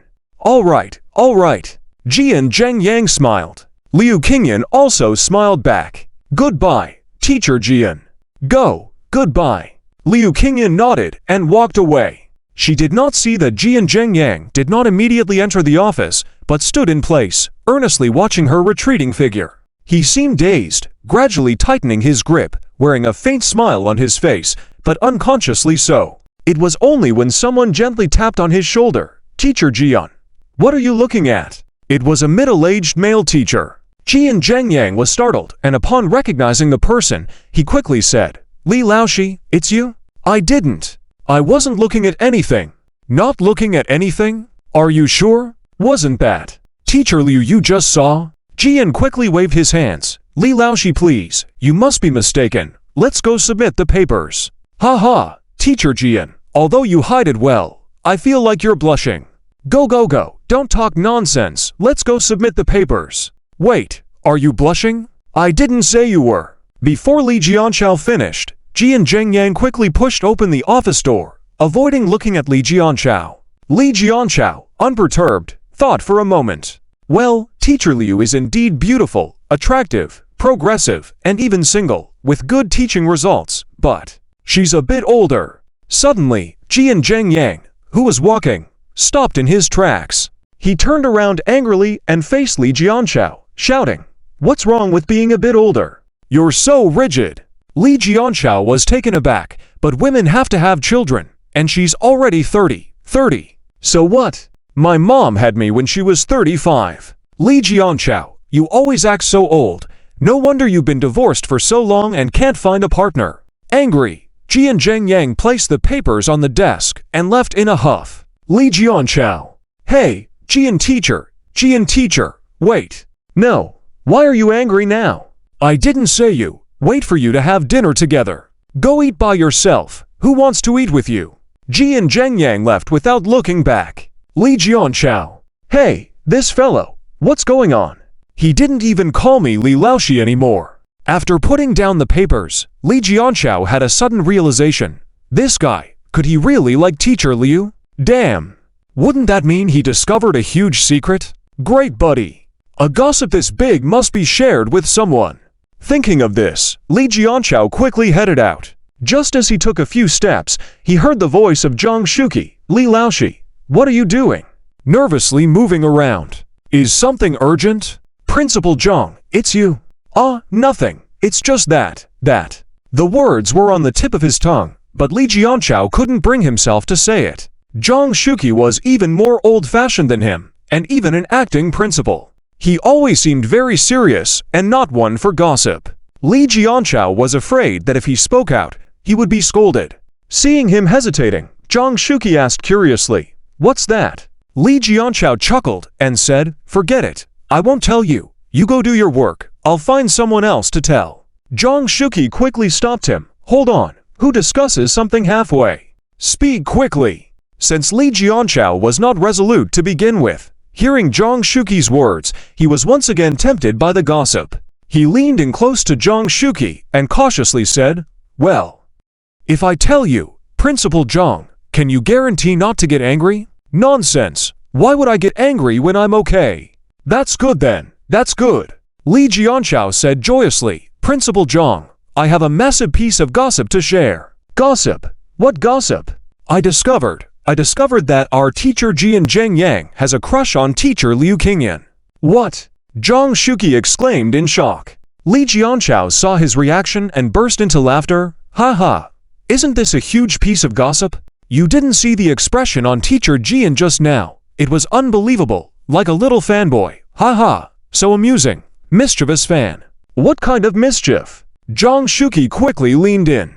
The first time Li Jianchao discovered that Zhang Shuqi had such a strong gossip spirit, he instantly felt like he found the right person. Zhang Shuqi and himself were of the same type. He instantly became happy and disregarded that Zhang Shuqi was his superior, vividly recounted the situation with Jian Zhengyang. After finishing speaking, he felt it was not satisfying enough. With eyebrows dancing, he continued, saying, "You see, isn't this more than just a simple liking? I wonder what teacher Liu is thinking. Ha ha ha." Indeed it seems so. Zhang Shuqi also agreed wholeheartedly. Jian Zhengyang and Liu Qingyan? It had to be said, the two of them seemed quite compatible. One fond of sports, the other leading in fashion. If the two didn't mind the age difference, it could work out. Zhang Shuqi started pondering if he should help out. But if he were to help, too many people couldn't know. After all, he didn't know teacher Liu's thoughts yet. If it caused too much commotion, it could backfire. Li Jianchao didn't catch Zhang Shuqi's thoughts, feeling cheerful with no restraints. "Enough, Director Zhang. I'm going to chat with someone else too. Ha ha ha." However, just as he took 2 steps, Zhang Shuqi shouted, "Wait." Li Jianchao turned around in surprise. "What's wrong, Director Zhang?" Zhang Shuqi sternly said, "Chatting with someone else. You're this gossipy. Very idle, aren't you?" Li Jianchao. "No, Director, this matter ends here. Don't let me hear about it from someone else again. Got it? But Director, you just..." "It's decided, or else all the overtime work will be on you." Li Jianchao wanted to retort but dared not. He could only look astonished at Zhang Shuqi, realizing he wasn't joking. He could only nod with resignation, saying, "All right, I won't say anything. Trust me, I won't. Director Zhang, please don't punish me." That's good. Go do your work." Okay, I'm leaving now." With a head full of doubt, Li Jianchao left the office in a flurry, while Zhang Shuqi stood there, touching his chin, deep in thought. As long as this matter didn't blow up, Jian Zhengyang shouldn't feel embarrassed. Liu Qingyan wouldn't need to avoid Jian Zhengyang either. With this situation, their chances of success should be higher. plus occasionally lending some help. Yeah, it seemed reliable. The more Zhang Shuqi thought about it, the happier he felt. But after a moment, he couldn't feel happy anymore. Oh no, forgot to call Principal Hu, really? Why listen to gossip here with nothing to do? Zhang Shuqi quickly took out his phone, flipped through the contacts, and dialed the number. I don't know what Principal Hu is up to. His phone has been unreachable these days. Muttering to himself, Zhang Shuqi suddenly heard the voice of Hu Tianfeng on the other end of the line. Hello, Director Zhang. Zhang Shuqi was so startled, he almost threw the phone out. Principal Hu, your phone finally went through. You have no idea. I was calling all day. He was on the verge of tears. Yesterday, Gao Zhanxiang asked him to go out and find Hu Tianfeng, but he couldn't catch up. He called Hu Tianfeng upon returning, only to find his phone off. He had to temporarily assume the position of acting principal. Ah, my phone was dead, didn't pay attention. But Director Zhang, I'm not a principal anymore, you can call me Old Hu. On the phone, Hu Tianfeng's voice sounded distant, he seemed to be busy with something. But Zhang Shuqi still heard him clearly. Oh, no, that won't do. In my heart, you're always the principal. Mr. Hu, please don't joke, come back soon. Leader Gao said that a decision to dismiss you hasn't been finalized yet, he wants you to come back to work. Haha, I'm not going back. I'm quite enjoying myself at the moment, planning to go travel next week. Director Zhang, thank you for your hard work, manage the school well, You're not going. Mr. Hu, that's it, I'm hanging up. I'm frying dough sticks now, goodbye. The phone made a beep sound, and Zhang Shuqi was left stunned. No, Principal Hu, what are you frying dough sticks for? Is that something you can do? With no response, Zhang Shuqi sighed and pocketed his phone quietly. The acting principal position seemed like something he couldn't decline from now on. What kind of tiring life was this?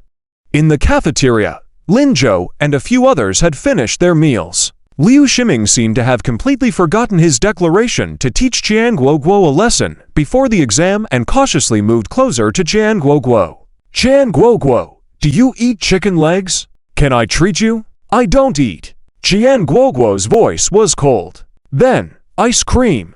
I'll treat you later. I don't eat. What do you want to eat then? Just tell me, I'll treat you to it. I don't eat anything. Liu Shiming, could you be quiet for a while? We have an exam this afternoon. Can't you stay quiet for a bit? All right. Liu Shiming could only sulk back to sit next to Lin Zhou and Suni Anku, pouting. He whispered under his breath, hoping Qian Guoguo wouldn't hear. Look, does she not seem like a man, so fierce? Haha, Suni Anku rarely laughed. How did your exams go? Not so good. I can't write essays. Every time this came up, Liu Shiming felt disheartened. On the other hand, Qian Guoguo was very confident. I think it went pretty well. Suni Anku then turned to Lin Zhou. Lin Zhou, how about you? Lin Zhou took a bite of vegetables and earnestly said, I think the promise you made to me will be fulfilled soon. Suni Anku paused. Liu Shiming and Qian Guoguo quickly leaned in with a spirit of gossip, quickly approaching. What promise? Su, you promised my friend Lin Zhou something? You guys aren't going to. The two glanced at each other, then burst into laughter as if the previous argument didn't happen. Not that. Suni Anku instinctively refused. Qian Guoguo was shocked. Suni Anku, I haven't even said where you're going. Why are you saying you're not? I. Suni Anku realized she might have answered too quickly. But at that moment, she impulsively felt these two might blurt out something about a date. She didn't want to admit it, even though Lin Zhou did indeed invite her to dinner. But that didn't count as a date, right? Yeah, it's definitely not. It must not be. But now, how should she explain? Suni Anku hesitated for a while before reluctantly stammering, I. Before she could finish her sentence, she saw Qian Guoguo quickly moving closer to her. After scrutinizing her for a moment, Qian Guoguo said seriously, Hey, Suni Anku, you're blushing. Liu Shiming heard Qian Guoguo's words and also leaned over. Let me see. Where's the redness? Suni Anku directly lowered his head, almost burying it in the bowl. No, I don't. Don't talk nonsense, haha. Qian Guoguo was about to say something, but Lin Zhou interrupted, saying, All right, let's eat quickly, the food will get cold soon. It was clear that he didn't want them teasing Sunyeon-ku. Jianguoguo had to sit back on the stool. Yeah, let's eat. Liu Shiming, come join us for the meal. All right. Liu Shiming sat down eagerly. Lin Zhou saw Sunyeon-ku still not lifting her head, knowing that the girl was probably truly embarrassed. He chuckled and picked up a chicken leg with his chopsticks, passing it to her. Tablemate, have some food. All right, all right. Sunyeon-ku, too embarrassed to look at him, picked up the chicken leg and started eating it eagerly. It seemed like this could help alleviate the awkwardness. Lin Zhou felt extremely pleased seeing this. He even felt that the food tasted much better today. They didn't notice, not far from them, someone was gazing at them intently. Zhang Xiaoyun noticed that when Cece wasn't eating and followed her gaze. She saw when Cece looking at Lin Zhou, sighed, "Oh. Cece, have you had too much on your mind for Lin Zhou recently? Who's thinking too much about him? I don't even want to see him, okay? But you've been looking at him all this time. Who said I was looking at him? I absolutely don't want to see him. This person actually is still feeding others affectionately, really." When Cece picked up a piece of cabbage angrily with her chopsticks and stuffed it into her mouth. "He's really annoying me." When Cece, "What's wrong?" A voice came, and when Cece looked up to see Ji and Zheng Yang. The teachers at Yizhang dined together with the students, but usually the teachers didn't greet the students. "Is there a problem with today's exam?" Seeing him, when Cece quickly changed her irritated expression to a smile. No, Teacher Jian, I did well in the exam." Ji and Zheng Yang raised his eyebrows in doubt. "That's good, but it's okay if you didn't do well. This isn't the official college entrance exam, relax." "Okay, teacher, would you like to join us for the meal?" When Cece scooted over, making room for Ji and Zheng Yang. After a moment of hesitation, Ji and Zheng Yang nodded and sat down. All right then. He had only graduated not long ago and was quite different from the traditional teachers. He liked to get along well with the students. When Cece was happy about it, but Zhang Xiaoyun felt a bit awkward. After all, dining with a teacher felt a bit uncomfortable, especially during conversations. But since Cece agreed, she couldn't say anything and just forced herself to eat, hoping Ji and Zheng Yang wouldn't pay attention to her. Just as she thought that, she heard Ji and Zheng Yang ask, "Zhang Xiaoyun, how did you do on the exam?" "Ah, Kai." Zhang Xiaoyun, who was not good at studying to begin with, fell into silence, not knowing how to answer for a moment. Luckily, when Cece noticed her friend's embarrassment and quickly intervened. After solving the awkward situation, Ji and Zheng Yang said, "However, I found some students did quite well." He muttered to himself, "Maybe it's because the teaching from Miss Liu was good. She might have more experience. I should go to her for advice later." Speaking of Liu Qingyan, Ji and Zheng Yang couldn't help but smile, which puzzled when Cece slightly. "Teacher, what are you talking about?" "Oh, I was saying Lin Zhou from Miss Liu's class did very well. He finished the test early, and from what I saw, his answers were all correct." Lin Zhou. When Cece was surprised again. "Is he that good at studying?" "Yes, I was surprised too. A student from the science stream doing so well in language."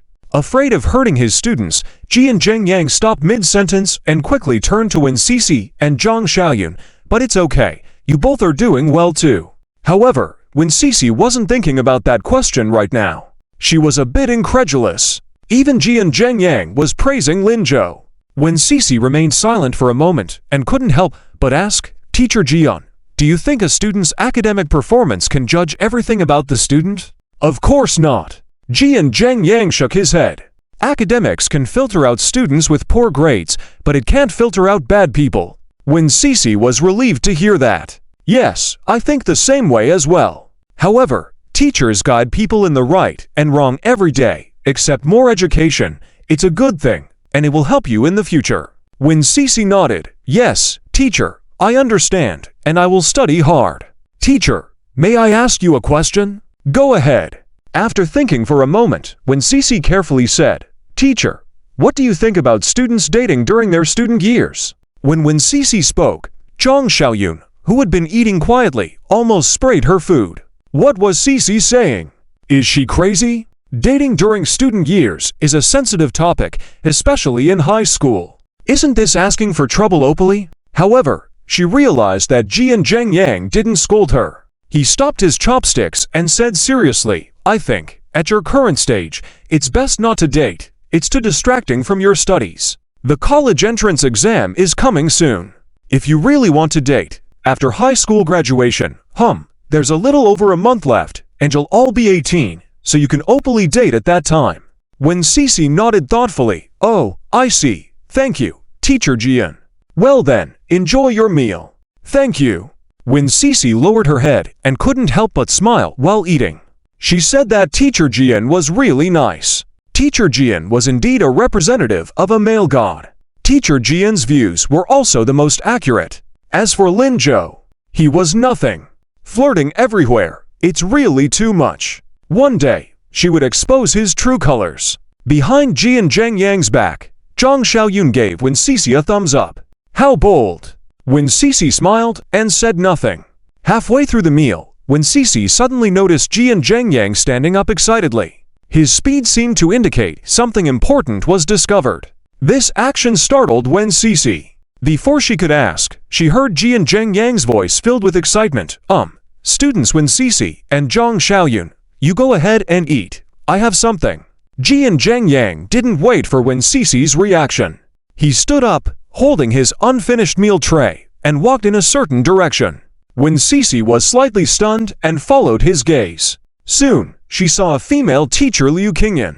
When Jian Zhengyang reached Liu Qingyan, he stopped and seemed to be talking to her. His expression was silly, almost childlike in an instant. After Liu Qingyan nodded, Jian Zhengyang sat down, even eating with a slightly stiff posture. When Cece frowned tightly, Zhang Xiaoyun also saw this scene and was so shocked that she opened her mouth wide. Why is Teacher Jian acting like a kid in front of Teacher Liu?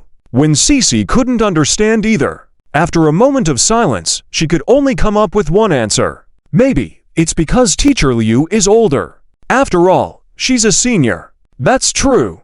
The two girls muttered a few words and then lowered their heads to focus on eating. At that moment, Jian Zhengyang found it impossible to eat. The moment he saw Liu Qingyan eating alone, he was stunned. At that instant, he didn't even know what he was thinking. He just walked over. When he saw her, he realized he was a little nervous. He didn't even notice a grain of rice stuck to his clothes until Liu Qingyan pointed it out. Only then did he react, awkwardly wiping it off with a tissue before sitting down stiffly again. With the person in his heart sitting right across from him, Jian Zhengyang felt dazed. On his first day at the school, he saw Liu Qingyan. Back then, the young and inexperienced teacher was completely captivated. She was so elegant, so unique. Jian Zhengyang had never been in a relationship throughout all his years of schooling. It wasn't that he didn't want to, nor was it that no one pursued him. He just found all the girls too immature. None of them appealed to him. For a while, he even thought he might be single forever. He threw himself into sports, using exercise to burn off excess energy, and gradually fell in love with working out. After starting his job, he never planned to give up this hobby. After all, female teachers were generally strict, rigid, and conservative, not his type at all. Until he saw Liu Qingyan. At that moment, he felt his youthful hormones stir. At first, he thought it was just a passing infatuation, something that would fade quickly, especially since work kept him busy. When he was recruited, he had the highest exam scores in the province, so the school assigned him to teach senior year students immediately. Over the past year, he often attended meetings and worked with Liu Qingyan. Gradually, he got to know her better. Then, he realized that his feelings weren't fading, they were growing stronger. Especially in the past 2 months, Liu Qingyan had changed in ways that made it harder for him to control himself. Countless times, Jian Zhengyang had wanted to start a conversation with her, to get closer beyond just work interactions. But no matter how many times he tried, he never succeeded. Jian Zhengyang always thought of himself as a cheerful, confident guy with great social skills. But lately, he discovered he could get nervous, too. Liu Qingyan, she was truly beautiful, capable, smart, and competent. She was the most captivating woman he had ever met. Perhaps because he was provoked by Li Jianxiao earlier that morning, Jian Zhengyang felt a little bolder now. But after sitting down, he realized it still wasn't enough. He didn't know what to say. Even his eating felt off. After hesitating for a long time, he finally heard Liu Qingyan ask, "Teacher Jian, what's wrong?" Are you feeling unwell? Huh? No, I feel great. I'm fine. Then why aren't you eating? Jian Zheng Yang fell silent, unable to come up with a response. Liu Qingyan glanced at her tray and said, I've finished eating. I'll be going now. Take your time, Teacher Jian. Huh? Oh, okay. You go ahead. Goodbye, Teacher Jian. Liu Qingyan nodded, got up, and walked out. Jian Zheng Yang watched her back, clenched his fist, and knocked himself on the head. Hey, you idiot! Why couldn't you say anything?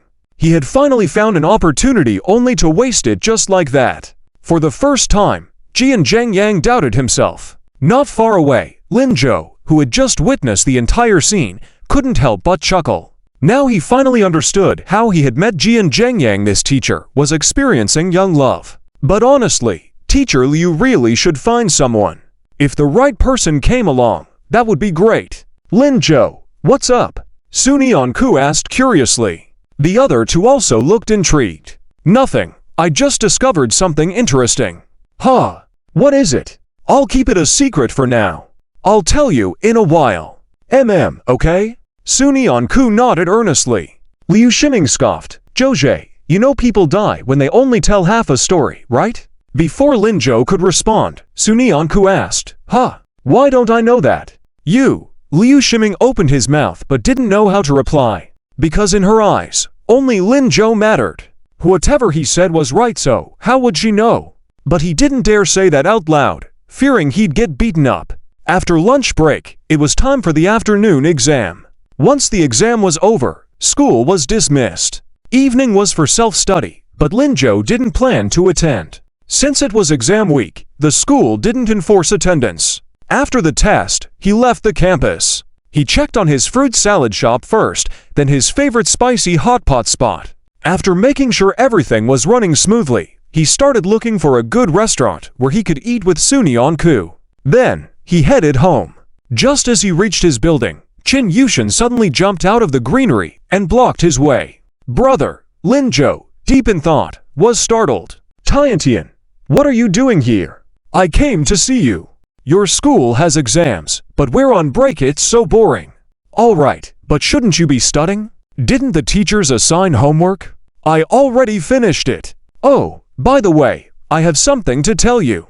Qin Yushan, full of mischief, pulled Lin Zhou aside and exaggeratedly recounted the argument between Wen Sisi and Yun Ruoxi. At the end, she huffed, those girls are so clueless. My brother already has a sister-in-law, and yet they still don't get it.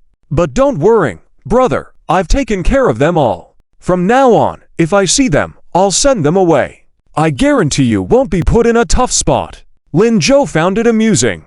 Are you doing this for me, or for her? Qin Yushan froze for a moment. Then she realized what Lin Zhou meant and gasped in shock. Brother, what do you mean? Brother, are you falling for someone else? This is not okay. This is not okay. This is not okay. Sister is so good. How can you be with another woman? I will tell sister. Let sister hit you. Be careful. Qin Yushan said, raising her fist. Lin Zhou couldn't help but laugh. Ha ha, okay. I was just kidding. Thank you for helping me, Shield. I'll buy you some candies later. You're welcome. It's nothing. Qin Yushan finally smiled. As long as you and sister are good, I can do anything. I am your true sister after all. If it's not for them, then for whom? After all, older brother is good to himself too. Alright, Yushan, honestly speaking, even if you tell sister, she probably wouldn't hit me. Hit someone. Just look at that soft and weak appearance of the boy sitting next to you. If others bully him, she might hit them back. But let her hit him. Probably not in this lifetime, right? Brother, you are so confident. Qin Yushan pouted. Lin Zhou nodded, of course. Qin Yushan wasn't angry either, and the two happily chatted. About 5 minutes later, Qin Yushan suddenly remembered something important and said seriously, Oh, brother, I came to you with something important. What is it? Lin Zhou asked curiously. After hesitating for a while, Qin Yushan said, My mom's birthday is this weekend. What gift should I give her? What do you want to give? I don't know. That's why I came to ask you. Qin Yushan pulled Lin Zhou's sleeve, almost acting cute. After thinking for a while, Lin Zhou said, I think whatever you give, your mom will be very happy. Really? Of course. But I still want to give something unique. I see. Let me think. Lin Jo thought seriously for a while and then said, let's give her a surprise. Huh? What surprise? Lin Jo whispered a few words in Chin Yushin's ear. Listening, Chin Yushin's mouth widened in surprise. Can we really do that? Definitely. What do you think? I think it's great. All right, then it's settled. See you this weekend. Okay, see you this weekend. I'll go now, brother. Okay. Chin Yushin bounced away, and Lin Jo hummed a song on his way home. The next day's exam was easy for Lin Jo. However, during the exam, he deliberately left a few questions unanswered.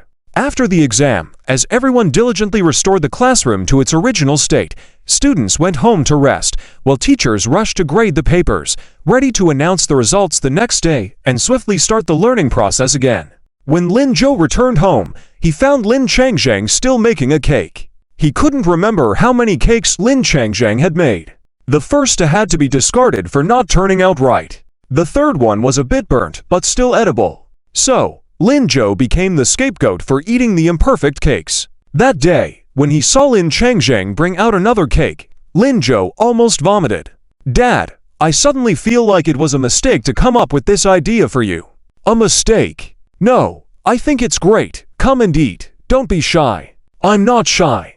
I really don't want to eat it. No, I can't finish it alone.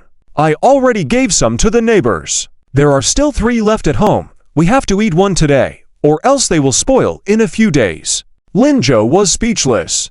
Dad, aren't you going to work these days? Oh, I took time off from work to learn baking cakes. Lin Jo felt like crying. He looked at the cake on the plate, contemplating how to handle the situation. After a couple of minutes, he suddenly said, Dad, this cake you made today actually looks pretty decent. Of course, they are all made very well, but I still think it's not enough. I want to give the best to Shulin. Okay. I was just praising you. Please don't be so lovey-dovey in front of me. Ha, no more nonsense. Hurry and eat. I won't eat. Dad, I know where to put this cake. Where? Tell me quickly. Lin Jo quickly whispered a few words to Lin Changzhang. Lin Changzhang nodded happily. That's a good idea. You are indeed smart. Let's do it this way. All right. Lin Jo finally escaped the situation and went upstairs to sleep. Early the next day, the school announced the results of the mock exams. Classmates went to the classroom early. Yuan Lian finally came. This time there were no surprises. She directly presented the report, smiling happily. This time, our class is still at the top. Zun Nianku is still the first, with a total of 735 points. Not only are we first in the school, but also in the city and province. Let's applaud her. Thunderous applause filled the classroom. However, Zun Nianku was not in the mood to listen. She was worried, looking at the empty seat next to her. Lin Jo wasn't there today. She didn't know if he was late or something happened. She didn't recall him mentioning anything to her yesterday. She was really concerned. After the applause ended, Yuan Lian continued, in addition to Zun Nianku, I also want to praise a few other students. Qian Guo improved by 15 places with a total score increase of 35 points, as well as Liu Ximing, whose total score jumped by 103 points. Of course, other students also made progress, and our class's overall performance remains number 1 in the school and city. However, I want to specially commend one student. As she mentioned this, the classroom fell into silence. Yuan Lian didn't intend to keep anyone in suspense. That student is Lin Jo. Lin Jo not only improved by 20 places in the class, but also over 200 places in the school, and most importantly, he is third in the city with a total of 721 points. The classroom was shocked. Wow! Didn't he score over 500 last time? Now he has over 700. It's been less than a month. Is he a different person? Zun Nianku finally regained her composure and smiled upon hearing this score. Lin Jo had really done it. But where was he? On the platform, Yuan Lian called for Lin Jo for a while and realized he wasn't in the classroom. She furrowed her brows in confusion. Huh? Where is Lin Jo? Other students were surprised as well. Lin Jo isn't here. Hung Zun Nianku, where's Lin Jo? Asked to stand up, Zun Nianku replied, I don't know. Liu Shiming added. Ms. Yuan, didn't Lin Zhou inform you he would be absent? He didn't. Did he skip class? Is something wrong? People started discussing. Zun Nianku became more worried upon hearing this. Teacher, shall I go look for him? Yuan Lian was about to agree when she saw the classroom door being pushed open. Lin Zhou was slowly pushing a small cart towards the classroom. On the cart were 3 cakes of different shapes. Lin Zhou's actions directly shocked everyone. They all looked at him with puzzled faces, saying, "What's going on? Is it someone's birthday today? No, that's not it. He even bought 3. Who can eat 3 cakes for their birthday?" Su Nianku also lifted her head, but her eyes did not see the cake. They only saw Lin Zhou. He was fine, really good.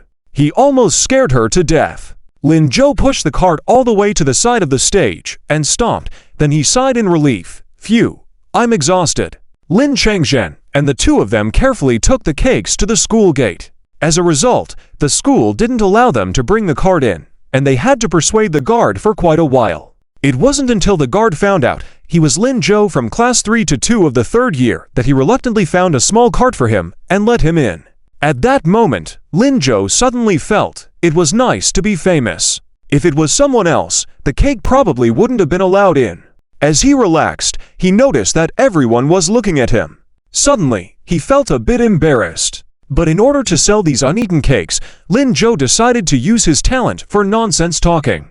After all, his deskmate was so good at it, so these 17 or 18-year-old teenagers shouldn't be too difficult, right? So, he smiled and said, "Well, our class did not rank first this time, right? I thought we should celebrate a bit, so I bought the cakes. We just finished the exams, so it's a good opportunity for us all to have fun. We can't study every day, or we'll become stupid. Teacher Liu, don't you agree?" Liu Qingyan didn't say anything, but the students in the classroom were ecstatic. Yes? Absolutely right. Lin Zhou is absolutely right. Only a fuming Fan Yuns, who was stressed about his grades, stood up angrily. I oppose. We should review our test papers. The college entrance exam is approaching soon. Why waste time on cakes? In this exam, he dropped to 3rd place in the class directly. The rankings in the whole school also dropped significantly. His halo of being a top student was gone. And that Lin Zhou, whom he looked down upon, actually did so well. Now he was leading the class to goof off. As the study committee member, he couldn't tolerate it. But as soon as Fan Yuns spoke, he was attacked by all the students in the class. What are you talking about, Fan Yuns? If you want to study, then go study on your own. We need to relax. Exactly. I've been taking exams for 2 days. My head hurts. What's wrong with having a piece of cake? If I don't eat this cake, my headache won't go away today. Fan Yuns snorted. Fang Liang, you are the only one who likes cake. There are many people in our class who need to study. Go out if you want to eat. Fang Liang chuckled. Are you sure? What's wrong? Am I not right? Our class has made such progress by squeezing in study time. Fang Liang smiled faintly. Let's vote then. Raise your hand if you agree to eat the cake. As soon as he finished speaking, the whole class raised their hands in unison. Even Zhou Shanshan beside Fan Yuns, after giving Fan Yuns a few glances, slowly raised her hand. She even smiled at him. I also want to eat cake. You ... Fan Yuns was about to go crazy. He looked around and finally saw something surprising in the last row. Excitedly, he said, "No wonder you guys don't study well. Look at Su Nianku. Did she raise her hand? She is the top student in the province. She only cares about studying. What about you guys? All you think about is having fun." When this was said, everyone turned their heads. They noticed that Su Nianku indeed didn't raise her hand, as she seemed to be focusing on something, looking seriously. That direction ... was it towards Lin Zhou. Huh? Su Nianku was looking at Lin Zhou. This realization exploded in the minds of some people, and they were shocked. Oh my god! It's explosive! Lin Zhou on the stage also saw this scene. He chuckled as he looked at her. This girl was daydreaming again. Lin Zhou had to divert his gaze to Liu Shiming, indicating that he should call out Su Nianku. Otherwise, the whole class would start suspecting. That little girl would be so embarrassed, as she's so thin-skinned. After receiving the signal, Liu Shiming gently tapped Su Nianku.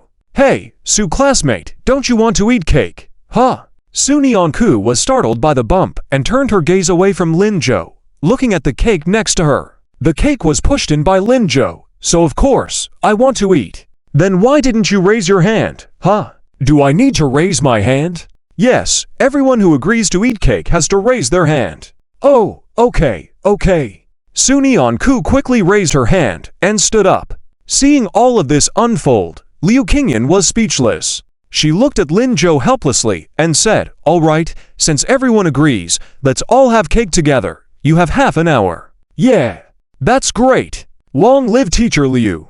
Lin Jo, hurry, cut the cake." When this was shouted, Lin Jo froze. I think I didn't bring a knife. Huh? No knife? What do we do now? How do we cut it?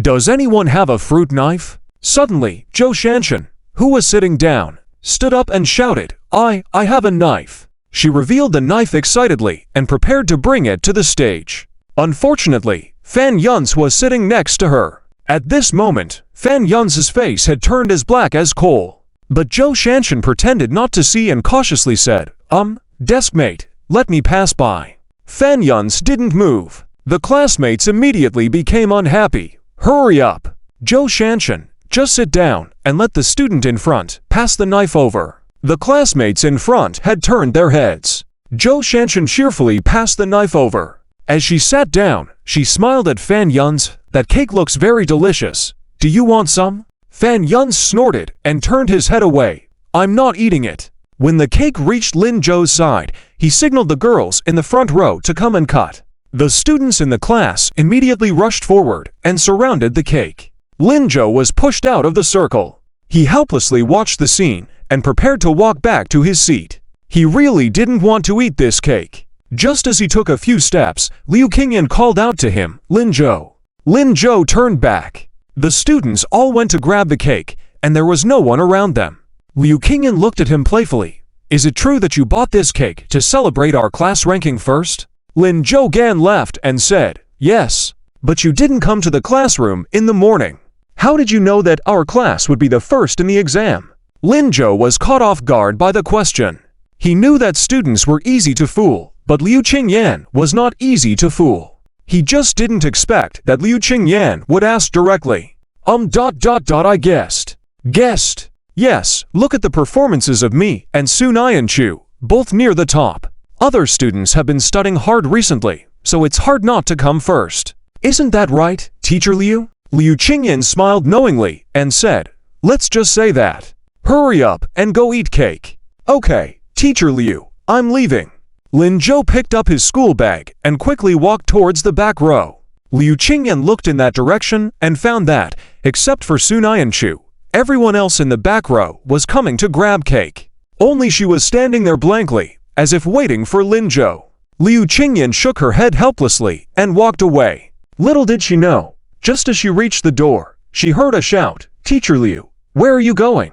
Let's eat cake together." "Yeah, don't leave. I don't want to eat." Liu Qingyan was about to refuse when she suddenly felt a strong force coming towards her. Before she could react, she was pulled into the crowd. The piece of cake that was about to be handed to her ended up landing on her. "Teacher Liu, let's eat together." "Oh no, the cake dropped. What do we do? Cream is everywhere."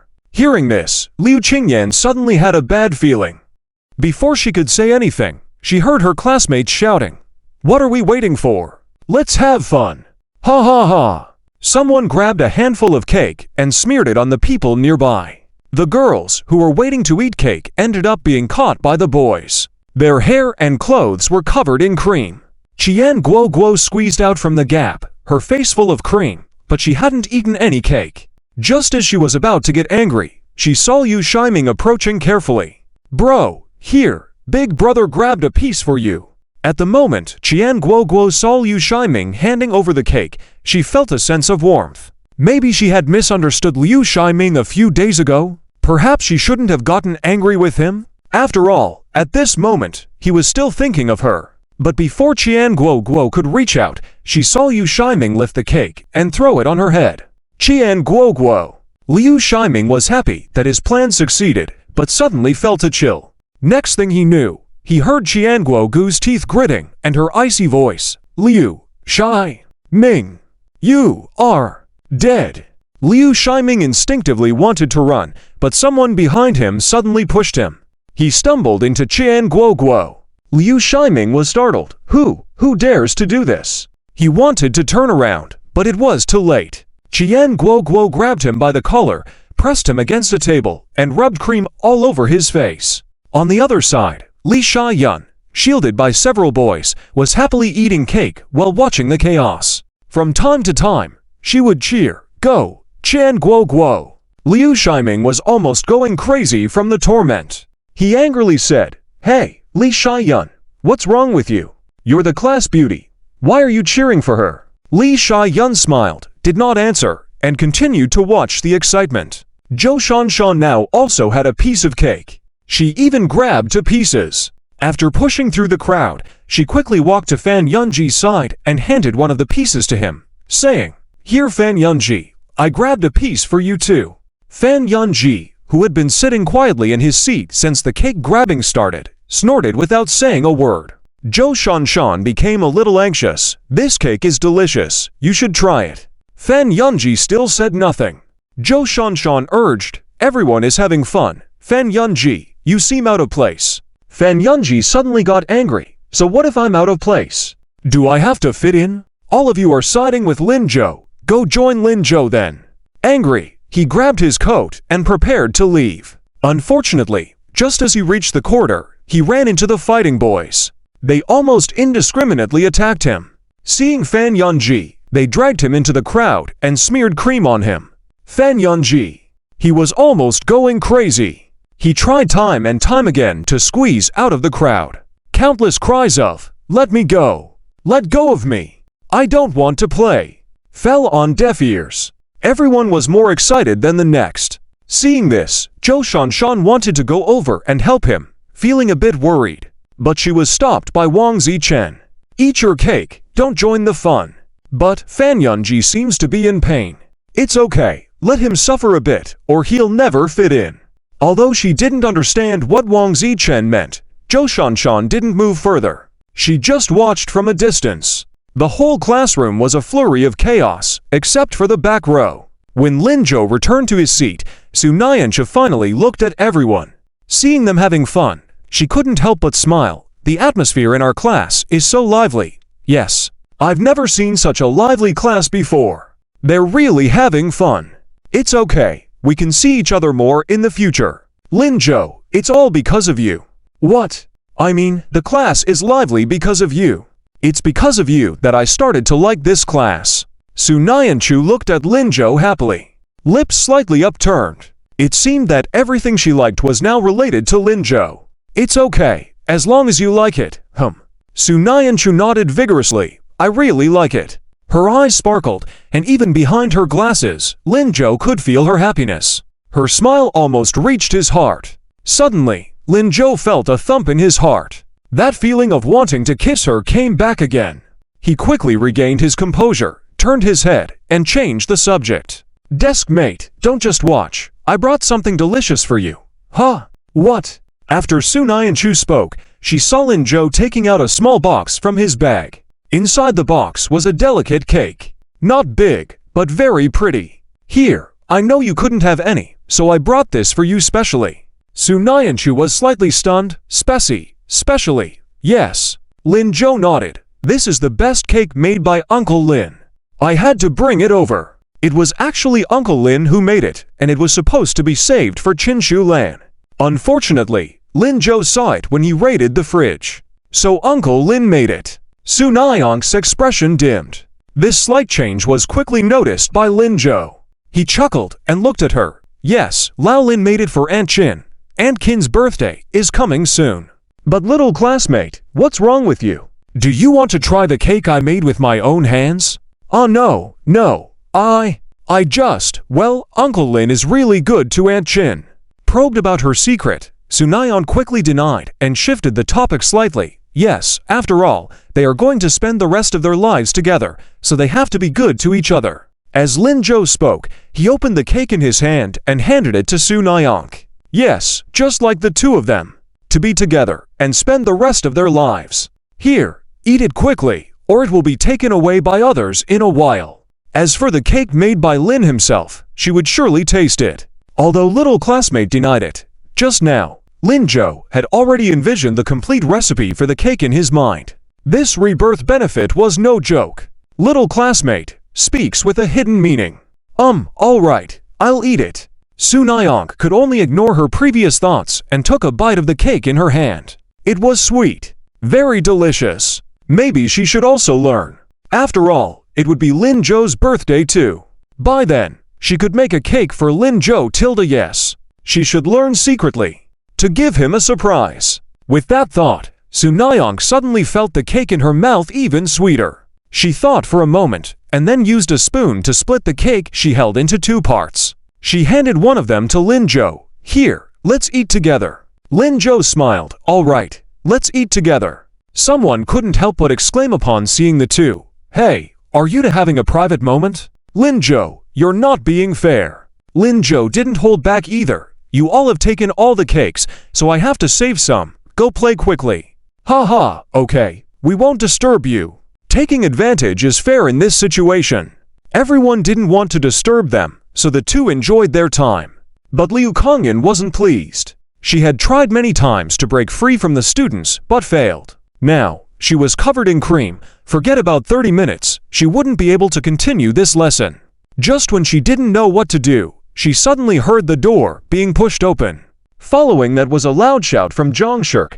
What are you all arguing about? This is class time. Have you all gone mad? Zhang Shirk could hear the yelling from afar and couldn't resist walking over. Then, he witnessed the scene before him. After he shouted, the classroom fell into a brief silence. No one reacted, frozen in place. Seeing this situation, Zhang Shirk got even angrier. Are you all eating cake or fighting? Liu Laoshk, are you here too? Liu Kongyan quickly stood up. Yes, Director Zhang. Zhang Shirk paced around her with hands behind his back. Look at you all. What are you doing? Are we not having class? Just because you got first in a test, you're all so proud. This isn't a college entrance exam. What's there to be proud of? Especially you, Liu Laoshk. Why are you joining in the fun with them? As a teacher, aren't you supposed to control them? Liu Kongyan hesitated, not sure how to respond. Seeing this, Lin Zhou winked at Liu Shuming, who just got freed from Qian Guoguo's clutches and was now covered in cream. Receiving Lin Zhou's signal, he hesitated for a moment, then asked silently, "Are you sure?" Lin Zhou barely nodded. Liu Shuming took a deep breath, looked seriously at Zhang Shirk, who was lecturing them endlessly. After 2 seconds, he gathered his courage and shouted, "What are you waiting for? Let's all participate. Maybe our class will be first in math this time, right?" Zhang Shirk froze halfway through, realizing the call was made by someone in particular.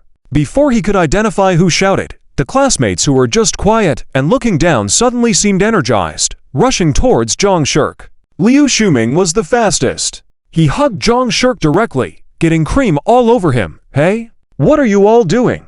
Let go of me. Hey, Liu Laoshk, can't you control them? Just moments ago being distressed, Liu Kongyan silently took a step back. She took a deep breath, turned around, and headed towards the classroom's door. Sorry, Director Zhang, I really can't manage, you handle it yourself. Zhang Shirk, hey, where are you going, Liu Laoshk? She was going to freshen up, going crazy, right? These rascals. Lin Zhou, at the back, watched with great amusement.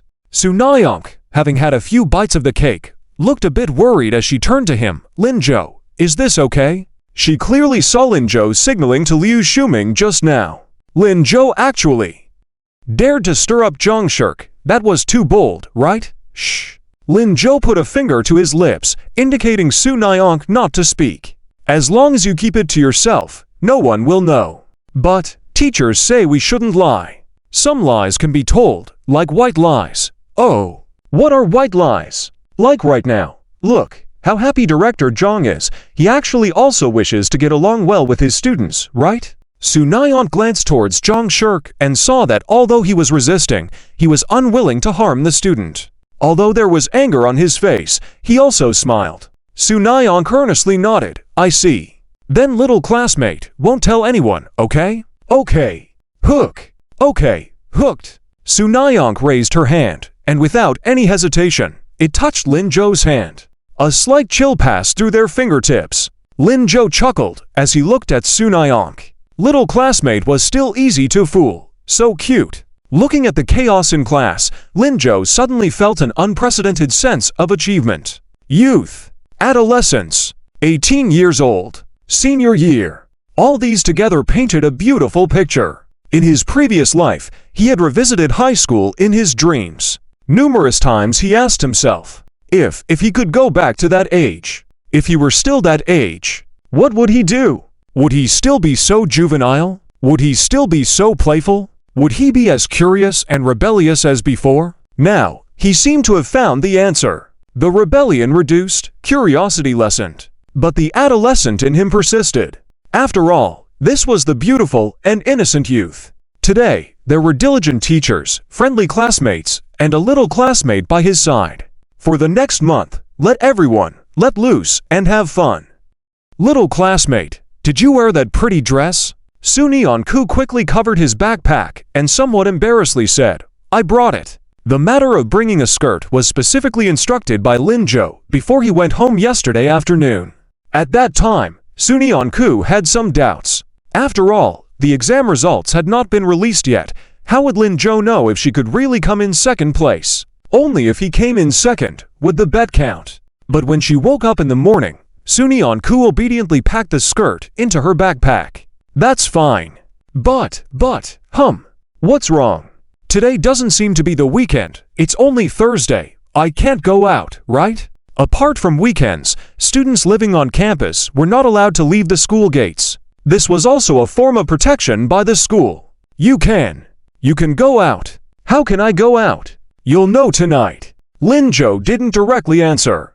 Although Sunyeon-ku was puzzled, she didn't ask further. She lightly agreed with a hum and obediently followed Lin Zhou to see the excitement. As long as Lin Zhou said something, she believed. If he said she could go out, then she definitely could. The students were still in chaos. Standing at the door, Liu Qingyan wiped the cream off her face and looked back. Seeing Lin Zhou and Sunyeon-ku in their own world, she shook her head helplessly. These kids, they even know their limits. Why did they target her specifically? Was she too kind to them usually, so they had no sense of propriety? Liu Qingyan suddenly felt that she needed to be a strict teacher. Otherwise, they would be out of control. Fortunately, she still had Zhang Shuqi to keep her company. Seeing Zhang Shuqi being tormented by his classmates, Liu Qingyan suddenly laughed. This group of kids seemed to be seeking revenge. Zhang Shuqi looked more miserable than her. He attracted attention, while she was left idle. Standing at the classroom door for a while, Liu Qingyan noticed that although they were still fooling around, they didn't actually harm anyone. And they showed no sign of stopping. She decided to ignore them and went to the bathroom to freshen up. Otherwise, she looked too disheveled. How could she face others when class ended? Upon reaching the bathroom, Liu Qingyan headed straight to the sink. The school facilities were not very well equipped. Although there were sinks, there were no mirrors. She had to rely on her instincts, washed her face, and wiped the cream off her body. Feeling somewhat clean, she turned around to go back to the classroom to end this dramatic scene. The class was about to end. The next session was an English class. Teacher Wang Min was getting old and couldn't handle their antics. Just as Liu Qingyan turned around, she ran into someone she knew. Teacher Liu. Jian Zheng Yang's voice came from beside her. Liu Qingyan turned to see him coming out of the men's restroom. He seemed nervous as he looked at her. Liu Qingyan was a bit puzzled. She didn't understand why Jian Zheng Yang was so nervous. Nevertheless, she responded opally, Teacher Jian. Are you also heading to the restroom? Jian Zheng Yang awkwardly remarked. This question at the restroom door was probably a first. Why did he seem so silly? However, this teacher Jian, although excellent in teaching, their class's language scores were always top-notch. But whenever you looked at him, he seemed a bit foolish. To prevent teacher Jian from finding out about their chaos in the class, Liu Qingyan nodded, yes, to the restroom. But isn't this your language class this period? Jian Zheng Yang added. Liu Qingyan raised an eyebrow. How should she respond to that? Should she say that she was skipping class?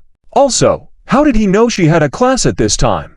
Jian Zhengyang realized he misspoke. He hastily corrected himself. Oh, I saw your schedule before. I meant. He had seen each schedule. But how should he explain that? It's okay, Teacher Jian. You should wash your hands, right? Ah, yes, indeed. Then go ahead. I have to go back to watch over them. It's a bit chaotic when I'm not around. Okay. Jian Zhengyang nodded as he watched Liu Qingyan leave. He couldn't help but raise his hand, hitting himself on the head. What's wrong with him? He always got tongue-tied and made no sense whenever he met Liu Qingyan. Was she starting to dislike him? Just then, Jian Zhengyang noticed a white spot in Liu Qingyan's hair. He instinctively called out, Teacher Liu. Liu Qingyan, who was about to turn, had to look back. Teacher Jian, do you need something? Oh no, there's something in your hair. Is that cream? Jian Zhengyang was a bit puzzled. Oh, is there more? Liu Qingyan panicked a bit. She quickly reached up to touch her head but couldn't find anything after feeling around. This was embarrassing. She must remember to bring a mirror next time. Liu Qingyan asked anxiously, Is it gone? No, it's still there. Liu Qingyan tried to grab it a few times. Jian Zhengyang watched for a while and boldly took a step forward. Teacher Liu, shall I help you? Sure, thanks, Teacher Jian. The class was about to end in a minute, so she couldn't go out like this. Okay. Seeing Liu Qingyan bend down in front of him, Jian Zhengyang's heart skipped a beat. Subconsciously, he hesitated, unsure of what to do next. This was the person who made his heart race. Teacher Jian, what's wrong? Liu Qingyan's voice broke his trance. Oh, I got a paper out. Jian Zhengyang quickly reached into his pocket. He was thankful that he had a paper with him when he left home that day. Although he wanted to help directly with his hand, he knew it was inappropriate. After taking out the paper, Jian Zhengyang carefully touched Liu Qingyan's hair. At that moment, a faint scent of her hair entered his nostrils. Jian Zhengyang felt his mind going blank for a moment. Gently wiping her hair seemed to soothe the deepest part of his heart. If only this could last a lifetime. It would be wonderful. Teacher Jian, is it done? Ah, almost, right away. Jian Zhengyang hastily said, quickly putting the paper away. But due to being too nervous, he accidentally clenched Liu Qingyan's hair tightly when holding it. Liu Qingyan, who was just getting up, exclaimed, and the next moment, she fell towards Jian Zhengyang. Instinctively, Jian Zhengyang reached out and caught her. At that moment, a person suddenly appeared in front of them. Teacher Liu, what's wrong with you? Why did you let those students run off on their own? It was Zhang Shuqi, who had just escaped from the classroom and made his way to the restroom. The two of them were suddenly startled. Jian Zhengyang quickly let go of his hand. Liu Qingyan also quickly stood up straight, nervously looking at the newcomer. At this moment, Zhang Shuqi had cream all over his face and his body was also smeared with cake, looking quite disheveled. The sight made both of them want to laugh, but no one dared to. The scene just now was really too awkward. Jian Zhengyang felt his face burning hot as he nervously looked at Zhang Shuqi and worriedly glanced at Liu Qingyan. The touch just now was really good. He wished it could last a lifetime. However, he didn't know what she was thinking and whether she would be angry. Jian Zhengyang was a bit worried. Liu Qingyan didn't notice his gaze. She just kept lowering her head awkwardly. Having lived for 30 years, she had always maintained a strict image at school. Although she had recently made some slight changes, if misunderstood by her superiors, if she were to hug and cuddle with colleagues at the restroom door, then her image.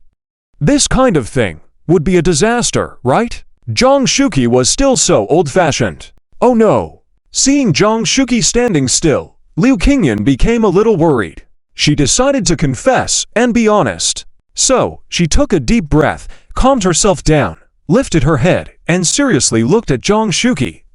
Director Zhang, listen to me. Just now was actually a... Before she could finish her sentence, she heard Zhang Shuqi say, Mr. Jian, did you see Ms. Liu? Jian Zhengyang? Director Zhang. Didn't see her. It's fine. I'll go find her. She's being outrageous. The whole class is almost in chaos. After saying that, without even looking at Liu Qingyan, he turned and walked away. Liu Qingyan. Jian Zhengyang was also baffled. Seeing Zhang Shuqi walk further away, he muttered in confusion. What's wrong with Director Zhang?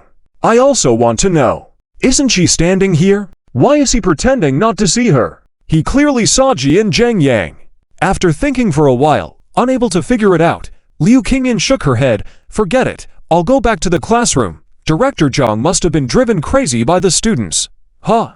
Driven crazy? Not crazy, just, how do I explain this to you?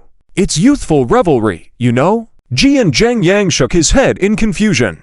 I don't know, it's fine, I'm leaving. Thank you, Mr. Jian.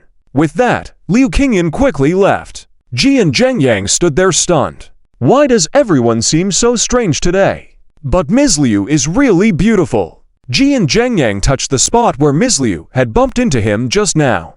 Although it hurt a little, he was so happy. Should I not wash this shirt today? Thinking about it, Ji and Zheng Yang smiled again.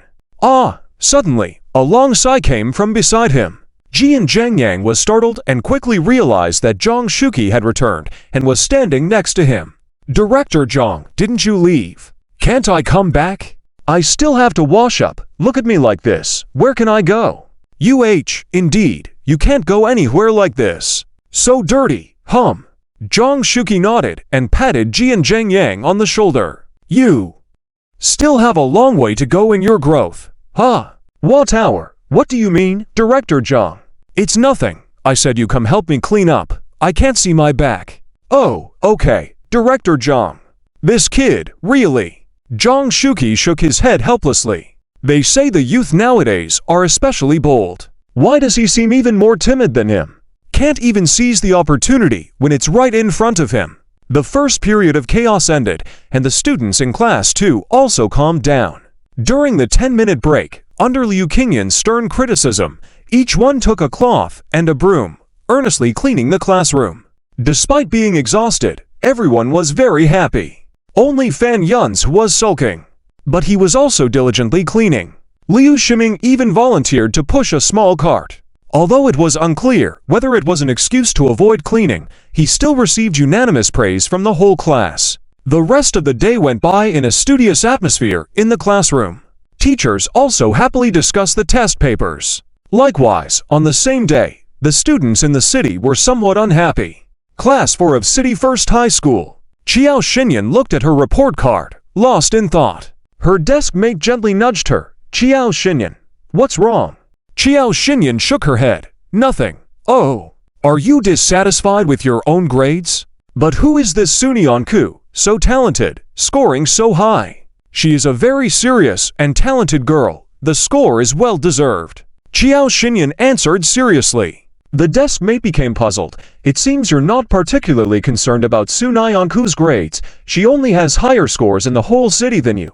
Why are you troubled? Qiao Xinyan sighed and looked at the third place. There was a name there. Lin Zhou. His total score was 721 points, just 1 point less than hers. 14 points less than Sunion Ku. And his math score was 148 points. Seeing her reaction, the deskmate was even more confused. Lin Zhou. I heard this classmate isn't that good at studying. Maybe he just performed exceptionally well this time. You don't need to worry. You don't understand. Competition test, 148 points. Math Olympiad test, 148 points. Second mock exam, 148 points. How can it be so coincidental? Looking at his other scores, he scored 5 points lower than Sunion Ku in English and 9 points lower in comprehensive sciences. Qiao Xinyan even suspected it was intentional. He deliberately gave first place to Sunion Ku. Just didn't expect there was still 1 point missing. What's wrong? I don't understand what you're saying. Qiao Xinyan, don't be nervous. You study so well. Next time, you'll definitely surpass Lin Zhou. I believe in you. Next time is the Math Olympiad competition. Sunion Ku 150, Lin Zhou 148. If she wants to get a good grade, she must score full marks. What's wrong with the Math Olympiad competition? You can do it. Come on. Qiao Xinyan could only smile lightly. Yeah, come on.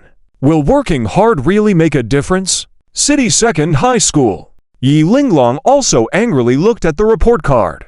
Lin Zhou in third place. He actually got third place. She originally thought, with one Qiao Xinyan and one Sunion Ku, third place should be hers. Never thought it would be Lin Zhou instead. How could this happen? How did he suddenly become so good at studying? During the first exam, he only scored over 500 points. Yi Linglong couldn't figure out this logic. Seeing her so angry, Song Yan curiously asked, "What's wrong, Linglong? You've been staring at Lin Zhou's results for an hour. What's the issue?" Song Yan, do you think there are really people who are naturally talented, improving by 200 points in a month? The last lesson in the afternoon is self-study.